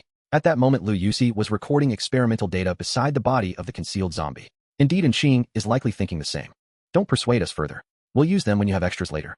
Although Huang Ming knew they were concerned for him and wanted him to grow stronger as the core of the team, he needed to adopt a broader perspective. Then let's compromise. You 3 can draw lots for 1 to use, and I will keep the remaining 2 for myself. This is non-negotiable. Seeing Huang Ming's assertiveness, they fell silent and nodded obediently. At that moment, Lu Yuxi held a set of experimental data that Huang Ming could not comprehend. Do you remember the last time I asked you for the body of the concealed zombie? He looked at Lu Yuxi suspiciously. Yes, I remember. We obliterated the body before, and we are doing the same this time. She pointed to the body on the experimental table. Fortunately, this dual-type zombie could also conceal itself. Its heart differs from that of other zombies and can establish a connection with the mutated crystal ball. This is why it can become invisible. Next time you encounter one, you can shatter its heart, and it should lose its ability to conceal itself. Huang Ming suddenly understood, realizing so that's why whenever I encounter a concealed zombie, I always hear the thump, thump, thump of its heartbeat. Since the arrival of Lu Yuxi, the genius biologist, Huang Ming has gained a deeper understanding of the weaknesses of the mutated zombies. However, after this rescue operation, he has come to realize just how perilous the outside world truly is. Lu Yuxi saved the data documents on her computer. Let us depart. The experimental samples and data have been collected. We can study them further later. It is getting late, and they must be waiting outside. Huang Ming glanced at his Rolex PM. He then cast a fleeting glance at Bai Fifei and the 2 young women lying on the experimental bed. Fifei, there's a dinner gathering tonight. Will they be able to join us? Bai Fifei smiled, concealing her hand. Of course, they have already regained their color. They are merely feigning death here. Huang Ming's face darkened as he stepped out first. Upon entering the hall, everyone was lounging lazily in their chairs. Upon seeing Huang Ming, they all stood up. Everyone, we will have dinner tonight in room next door, which is currently vacant. Please follow me. Suddenly, he seemed to remember something and patted Li Changjin on the shoulder. Chubby, go and fetch Zhou Ting and the others. All right. Li Changjin sprinted away as if fearing he would be late for the feast. Huang Ming arranged 2 tables. The 5 senior sisters and Dodo would sit at one, while the remaining individuals would occupy the other. This included Wu Dashan, Li Changjin, Fang Hongli, Murong, Qingqian Sun, Xili Zheng, Yuan, and Zhou Ting, along with her 3 companions, making a perfect table of 10. Once everyone was seated, Huang Ming noticed Murong, Qianqian, and Zhou Ting engaged in a lively conversation akin to long-lost sisters. Curious, he approached them. Zhou Ting, do you know each other? Yes, Qianqian collaborated with me on a song last year. I was the lead vocalist, while she was the backing singer. Murong Qianqian glanced at the table beside them, where 5 goddess-like senior sisters were laughing and chatting. Benefactor, I didn't expect your home to be filled with so many goddess-like beauties. No wonder you showed me no interest that night. Zhou Ting smiled bitterly. Had beauty been enough, she would have risen to prominence long ago. She understood Murong Qianqian's sentiments, though she remained unaware of her background. Huang Ming ignored Murong Qianqian's teasing. Murong Qingqian, since you are familiar with Zhou Ting, you can room together. She pouted, somewhat reluctant. Oh, but I was supposed to stay with you. Huang Ming shrugged, disregarding her protest, and turned to Zhou Ting. Zhou Ting, she is still adjusting to life here. I leave the following arrangements to you. Zhou Ting blinked a few times. Sure, leave it to me, Ming Gu, I know what to do. Murong Qianqian felt a bit indignant, wanting to say something, but ultimately swallowed her words. Huang Ming smiled, saying nothing further. She would come to understand her own value in time. He clapped his hands, and the crowd fell silent. Ladies and gentlemen, your presence here at dinner signifies that I regard you as my own. We all reside on the 5th floor, and I hope you recognize your own worth and strive diligently, otherwise I might have to expel you from the 5th floor. What seemed like an ordinary statement concealed an underlying cruelty and indifference. Let us introduce ourselves before we commence our meal. With many new faces present after a round of introductions, Huang Ming began to serve the dishes, presenting 10 courses in accordance with a 5-star hotel banquet standard. Everyone was astonished as they witnessed him summon food from thin air. Faced with such an extravagant feast, their feelings were a mixture of gratitude and awe. As the meal commenced, Huang Ming noticed that when King Ai was already acquainted with 3 of the senior sisters. This spared him the need for further introductions. They quickly bonded, leaving him feeling somewhat isolated. When King Ai was the oldest among the group, a senior to the 4 sisters, all of whom had graduated from the same school last year. They seemed to have endless conversations, making Huang Ming feel like an outsider. As the wine flowed and the dishes were passed around, Huang Ming presented Wu Dashan and Li Changjin, each with a mutated crystal ball. Everyone during this operation, both Old Wu and Chubby, risked their lives alongside me. Therefore, with every contribution comes reward. This is what they deserve. Wu Dashan trembled with excitement as he held the mutated crystal ball, clasping his fists together. Brother Huang Ming, I cannot express my gratitude enough. Li Chang'an's eyes sparkled. He could hardly contain his eagerness to use it immediately. His gaze fixed on Huang Ming with determination. Minggu, I owe you even more now. But rest assured, next time I won't hide away. I will help you even more. Thus their loyalty to Huang Ming deepened, akin to that of devoted companions. Huang Ming waved his hand, saying nothing further. Seeing that the others still did not fully comprehend the value of the mutated crystal ball, he called upon Lu Yuxi to explain its significance. Once everyone learned that the mutated crystal ball could awaken special abilities and enhance their strength, they felt a mix of envy and admiration. However, they understood it was something earned through life-threatening risks, so they dared not covet it further. When King Ai and Feng Hongli could no longer contain themselves, their eyes betraying a greedy glint. Both were individuals with abilities and recognized the importance of such an object, yearning to obtain one. They regretted not having met Huang Ming sooner, but they were self-aware they had not contributed during this operation and had even caused trouble. With this realization, they felt at ease, but secretly vowed to perform admirably on the next outing to earn a mutated crystal ball. At this point, Huang Ming had successfully achieved his Proposito reward merit. He did not believe in friendship, familial bonds, or hierarchical relationships. Such notions of loyalty were mere nonsense in this apocalyptic world. He only trusted in the bonds of mutual benefit. As dinner concluded, it was already p.m. Upon returning to the 5th floor, Huang Ming instructed the 5 senior sisters to head home first, as he still had some arrangements to make. Old Wu Feng Hongli will share a room with you, is that alright? I believe you have a spare bedroom. Wu Dasan chuckled. Sure, it's perfect, we can look out for one another and chat frequently. Huang Ming nodded, and Wu Dasan led Feng Hongli directly to room. Wang Shui, you all should also return to rest. Sun Zili, Zheng Yuanyuan, you two will stay in room. Zhou Ting, please take them over to get acquainted. The 3 girls nodded and returned to room. Leave it to me, Ming Gu, you should rest early as well. Zhou Ting together with Murong Qingqian guided Sun Zili and Zheng Yuanyuan toward room. Chubby Murong Qianqian will share a room with Zhou Ting, make sure to get along, and don't cause me any trouble. Li Changjin watched the departing figures of the girls with a lecherous expression, prompting Huang Ming to kick him lightly. Don't worry, Ming Gu. I'm not the kind of man to bully weaker women. By the way, starting tomorrow, you should tear down 1 floor each day. Don't forget about this task. Which floor are we currently on? Li Changjin scratched his head, recalling. Alright, we still have floors left. Huang Ming patted his shoulder. Good, remember to notify me when there are only floors remaining. Now go get some rest. Li Changjin acknowledged and turned to head to room. Watching everyone depart, Huang Ming gently stroked Duo's head. Duo, let's go home. Woof woof. Upon returning home, the 5 senior sisters were gathered on the sofa, engaged in lively conversation. Upon noticing Huang Ming and Duo's arrival, their attention turned in unison towards him. Huang Ming was taken aback by the unexpected liveliness at home. One might mistake it for a vacation amidst an apocalyptic scenario. Duo was particularly exhilarated, delighted by the presence of 2 additional elder sisters. The little creature darted about on the sofa, momentarily resting on each sister, nearly forgetting Huang Ming, the main character. Goodness, could it be that I have a rather flirtatious canine? He remarked with a bemused expression, casting a sideways glance at Duo. Qing Yi Fei, you two should go wash up and sanitize yourselves. Huang Ming announced, retrieving 2 sets of lace nightwear from another dimension and gesturing towards the bathroom. Rooms and are interconnected now, and the house is quite spacious. You may choose whichever room you prefer. He stated with an air of generosity. I want to share a room with you, see. Bai Fei exclaimed excitedly, relishing the prospect of a shower and a large bed, feeling as though she were in a dream. Lu Yuxi, overhearing this, retorted with irritation, Ba, who would want to share a room with you? You constantly speak ill of me, you can sleep by yourself? Bai Fei flustered, shot back, you wretched girl. Am I wrong? You value looks over friendship. Huang Ming was left quite perplexed. Were these 2 truly best friends? To him, they appeared more like adversaries.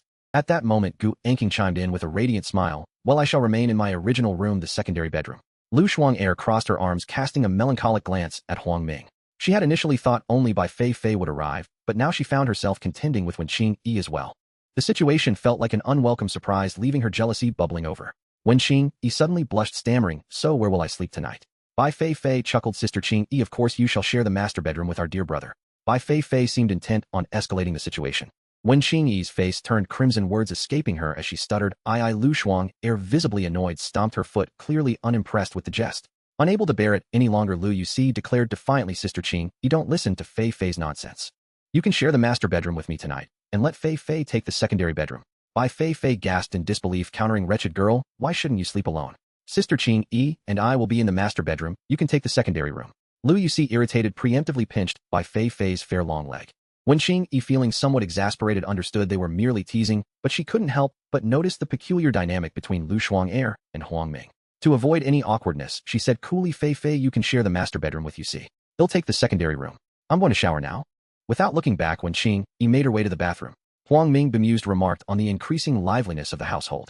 He called out to Duo, who was sprawled atop Gu Anqing. Duo, let's go wash up. With a bark, Duo followed him into the bathroom. Having not bathed for 3 days, Huang Ming took an unusually long time to enjoy the warm water, savoring the bliss of a hot shower. After drying Duo's fur, they returned to the living room, whereby Fei and Wen Qing Yi had just arrived, their hair damp, reminiscent of Huang Ming, enveloped in steam. As they seated themselves cross-legged on the sofa, their attire revealed tantalizing glimpses, leaving Huang Ming unable to avert his gaze. Lu Shuang, sitting beside Huang Ming, had long noticed his distracted stare, rolling her eyes in exasperation. Huang Ming, trying to focus, touched his nose, feigning ignorance, and remarked, it's time to draw lots. This time I intend to select one of the 3 senior sisters to awaken their latent abilities. He glanced at Gu Anqing Lu Yuxi and Lu Shuang'er. I have a deck of playing cards. The highest number draws first while the lowest draws last. Each of them drew a card. Gu Anqing declared I have a K. Lu Yuxi chimed in I have a Q. Lu Shuang'er followed I have a J. Huang Ming retrieved a mutated crystal ball from his dimensional space and handed it to Gu Anqing. Sister Anqing, you are first, followed by Sister Yuxi and Shuang'er last. Fei Fei, having just joined us, will follow Shuang'er.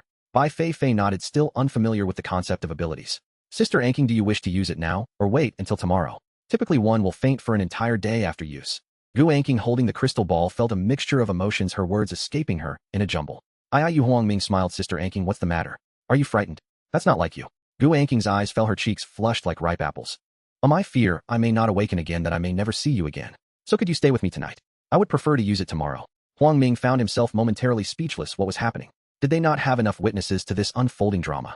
Out of the corner of his eye, he caught Lu Shuang'er's expression, which remained calm, as if she had anticipated this moment. The other sisters pretended to be engrossed in their manicures, an unspoken understanding passing among them. With a resigned sigh, Huang Ming approached Gu Anqing, lifting her in a princess carry towards the master bedroom. Duo, unable to enter in time, was inadvertently locked outside when Lu Shuang'er called out, Duo, come here. You can sleep with us tonight. How does that sound? Woof woof. Reluctantly, Duo settled beside Lu Shuang'er, realizing that under the eaves one must bow their head. Meanwhile, Huang Ming gently placed Gu Anqing on the luxurious mattress worth 5 million, turning off the bedside lamp. Gu Anqing's scent was delightful, reminiscent of aged fine wine flowing through the river of time, exuding an irresistible allure. Her hair brushed against Huang Ming's cheek, possessing a unique texture that was both soft and silky, releasing a subtle fragrance. Gu Anqing had an exquisite figure, presenting a different allure compared to Lu Shuang'er. The experience felt remarkably harmonious between them. Curled up in Huang Ming's embrace, Gu Anqing nestled her head beneath the covers, revealing only her captivating eyes blinking at him playfully. Huang Ming gazed deeply into her eyes, inadvertently recalling the moments from days prior when she had repeatedly sought his help during a zombie siege. Sister Anqing, before he could finish, Gu Anqing interrupted him. You're incorrigible, here we are, and you still call me sister. Her gaze darted away, avoiding his eyes. All right then, Anqing. In truth, the greatest credit goes to you. Without the weapons you provided, we would have either perished on the road, or I would have had no choice but to abandon them, becoming a coward. I can hardly express my gratitude. Huang Ming held her tightly, planting a gentle kiss on her forehead. Gu Anqing gently raised her delicate little hand and playfully tapped Huang Ming on the lips, saying, Pa, you raven, what nonsense about dying. If I can assist you, that brings me joy. Huang Ming, still haunted by the memories, meticulously recounted the harrowing battle against the 4 mutated zombies. As Gu Anqing listened, her heart raced, feeling as though she were experiencing the danger firsthand, almost succumbing to despair time and again. If it weren't for that rocket, we would have undoubtedly faced total annihilation. With a radiant smile, she exclaimed, now you see my prowess, don't you? No matter how formidable the zombie, when confronted with top-tier weaponry, it is reduced to dust. It's a pity about that mutated crystal orb, otherwise you would have had 9. She clicked her tongue in a tone of mild regret. It's not as simple as you think. While dealing with slow-moving zombies is manageable, some mutated ones are so swift that bullets can't even graze them. Huang Ming remarked, giving her nose a playful tap, prompting her to furrow her delicate brows. After your description, I have a clear understanding. I will provide you with superior weaponry moving forward. Huang Ming grinned. Indeed, you are my thoughtful companion. Gu Anqing's cheeks instantly flushed with a rosy hue. She turned to switch off the bedside lamp and leaped towards Huang Ming. Lu Shuang'er and Duo were resting in the guest room that night. She had barely slept, as the commotion in the master bedroom was impossible to ignore. The following morning, Huang Ming awoke before the alarm could sound. Having spent 2 nights outside, he seemed to have developed a habit, always feeling on edge as though danger were lurking nearby. Without the need for a night watch, he had slept soundly the night before. Observing Gu Anqing still wrapped around his waist in slumber, a wave of complexity surged within him. With 5 senior sisters in the house, how should he interact with them? And how would he confront Lu Shuang'er? Shaking his head, Huang Ming decided such matters were not his concern. He would let them navigate their own affairs. His sole responsibility was their safety, ensuring everyone lived comfortably. Gently, he disentangled himself from Gu Anqing's embrace and rose to stretch his limbs. His body felt as if it were falling apart, aching all over since he had chosen not to take painkillers after returning home. His internal injuries had yet to heal. Upon entering the living room, he found Lu Shuang'er and Duo seated on the sofa, engrossed in the television. Huang Ming felt a twinge of embarrassment, unsure how to approach her. He rubbed his nose and awkwardly said, Shuang, why are you up so early? You used to love sleeping in. Lu Shuang'er looked at him with a sulky expression, indignation flaring in her voice. Don't you know why I'm up so early? And do you not remember why I used to sleep in? Clearly she was furious, ready to confront Huang Ming. Shuang'er, before Huang Ming could finish, Lu Shuang'er had stepped close and embraced him. Fool, don't say anything. I understand everything. You've done more than enough. I was the selfish one. A sudden pang of emotion struck Huang Ming, leaving him somewhat flustered as he gently stroked her flowing hair. Shuang'er, you were the first person I encountered and my longest companion. I shall not let you down. She pushed him gently away, locking her gaze onto his, as if probing for the truth. Annoying. How can I know you don't say this to everyone? You men just know how to charm girls, it's infuriating. Fortunately, Huang Ming had not lied after all. Without Lu Shuang'er, none of the subsequent events would have unfolded. With unwavering eyes, Huang Ming replied, Shuang, I understand the principle of precedence. Your jealousy is hopelessly unmanageable, and as a doctor I cannot do without you. Look at me, I'm still in pain all over. Lu Shuang'er's eyes twinkled mischievously as she playfully punched his chest, causing him to grimace in pain. Serves you right. May it hurt you more day in and day out. Before Huang Ming could recover, Lu Shuang'er suddenly hugged him again and pressed her lips to his. Promise to love me more, will you? Huang Ming, perplexed, replied, Shuang'er, you're either touching or talking too much. Can we have a proper conversation? Don't you see? They all envy you, isn't that enough? Lu Shuang'er showed no sign of releasing him, her kisses growing more passionate. I'm just afraid of losing you. Why don't you understand my feelings? Fool, why are you acting like a child? Don't worry, our past will remain unchanged. Huang Ming laughed. Lu Shuang'er's beautiful lashes fluttered, and she nodded. At that moment, Bai Fifei emerged from her room and entered the living room. Seeing the scene before her, she feigned covering her eyes and teased, oh, stinky little brother, making such a ruckus last night, and now what is happening this morning? Lu Shuang'er hurriedly pushed Huang Ming away, her cheeks flushed with embarrassment as she awkwardly greeted Bai Fifei. Huang Ming, inwardly vexed, strolled over to Duo, who barked in an annoyed tone. What's wrong, Duo? Wang. Confused, Huang Ming turned to Bai Fifei and Lu Shuang'er. Bai Fifei approached and patted Duo's head. It's saying you abandoned it last night. Huang Ming looked at Duo, scratching its chin. Is that so, Duo? It barked affirmatively, nodding vigorously. Duo, you're no longer a puppy, can't you be independent? Since when did you become so temperamental? Perhaps you should sleep in the living room from now on. Duo, taken aback, resembled a child who had misbehaved, remaining silent.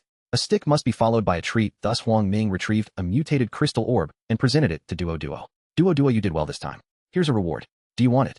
Duo barked enthusiastically, nodding eagerly, its eyes sparkling as it licked the orb's surface, urging Huang Ming to open it quickly. Meanwhile, several senior sisters had risen and gathered in the living room, watching Huang Ming feed Duo the mutated crystal orb. Especially when King Ai and Bai Fifei, who resembled curious little kittens, their eyes wide with fascination at witnessing such a scene for the first time. Duo devoured the orb with remarkable efficiency, leaving not a single drop behind, its tongue tirelessly exploring every crevice, leaving Huang Ming utterly speechless. With the household growing larger, the previous dining table was too small to accommodate everyone, prompting him to replace it with a larger one. This new table had been salvaged from a furniture store before the apocalypse, rumored to be a celebrity's design valued in the millions. During breakfast, Huang Ming sat beside Lu Shuang'er, much to her delight. Gu Anking's cheeks glowed with color, but she dared not meet Lu Shuang'er's gaze, resembling a child caught in the act. Fortunately, Lu Shuang'er, perceptive as she was, pulled Gu Anking beside her and whispered something in her ear, creating an air of mystery. Before long, the two were engaged in lively conversation. Huang Ming was utterly bewildered. When King Ai and Bai Fifei gazed at the delicacies of century egg and lobster porridge accompanied by freshly fried yushao and hot soybean milk, momentarily bewildered. They could hardly believe that they had survived in the apocalyptic world for an entire month, feeling as though they were living in a dream. Eat up. It won't taste as good when it cools down. Bai Fifei urged, scooping up a generous portion with her spoon. You truly continue to surprise me, dear brother, she exclaimed. When King Ai cast a glance at Huang Ming, her previously icy demeanor softened with a hint of affection. Huang Ming, accustomed to such displays, merely shrugged and continued to enjoy his meal. As they dined, Duo suddenly barked, leaping onto the dining table, its size now resembling that of a small kitten. This smaller form made it easier for Duo to eat. Duo, did that mutated crystal ball cause your transformation? When King Ai inquired. Duo nodded vigorously, continuing to feast. Huang Ming pondered, stroking his chin thoughtfully. Duo, can your size increase again? He asked. Duo looked at him, but did not nod. Then has your overall strength improved? Huang Ming speculated. Duo nodded once more, and the four senior sisters rejoiced at this revelation, for Duo's enhancement represented significant support for Huang Ming. In their hearts, his safety was paramount. After their meal, Duo reverted to its original size, seemingly unaccustomed to the diminutive form. At that moment, Gu Anking approached Huang Ming with the mutated crystal ball in hand. Huang Ming, let's begin. I am ready, she declared. Huang Ming nodded, retrieving the dawn and cutting a small opening in the crystal ball. Anking, just drink it down, he instructed. Lu Shuang'er interjected unexpectedly, you aren't addressing me as senior sister anymore. Huang Ming and Gu Anking exchanged exasperated glances, both accustomed to Lu Shuang'er's personality. As Gu Anking downed the entire contents in one breath, Huang Ming stepped aside, allowing her to recline on the sofa. Not long after she lay down, her body began to convulse, her expression contorted in pain as she gazed at everyone in sheer terror.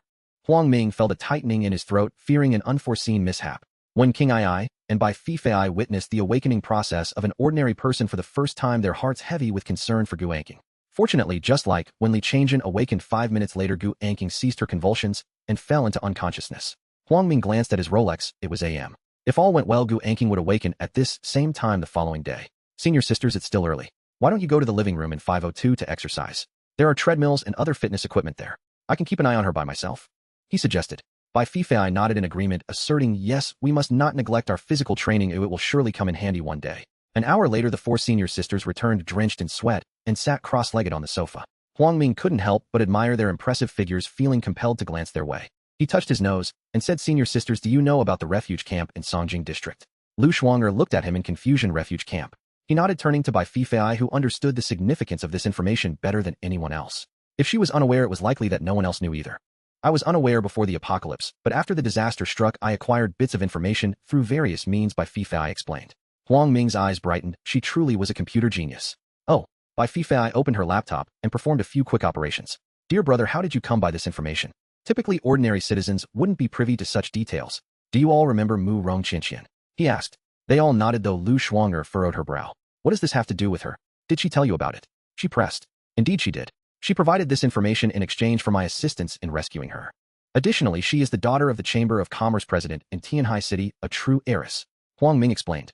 Realization dawned upon them, but Bai Fifei's brows furrowed as she cautioned, Dear brother, this refuge camp is quite large. Not to mention the number of extraordinary individuals inside. There are over 300 armed personnel.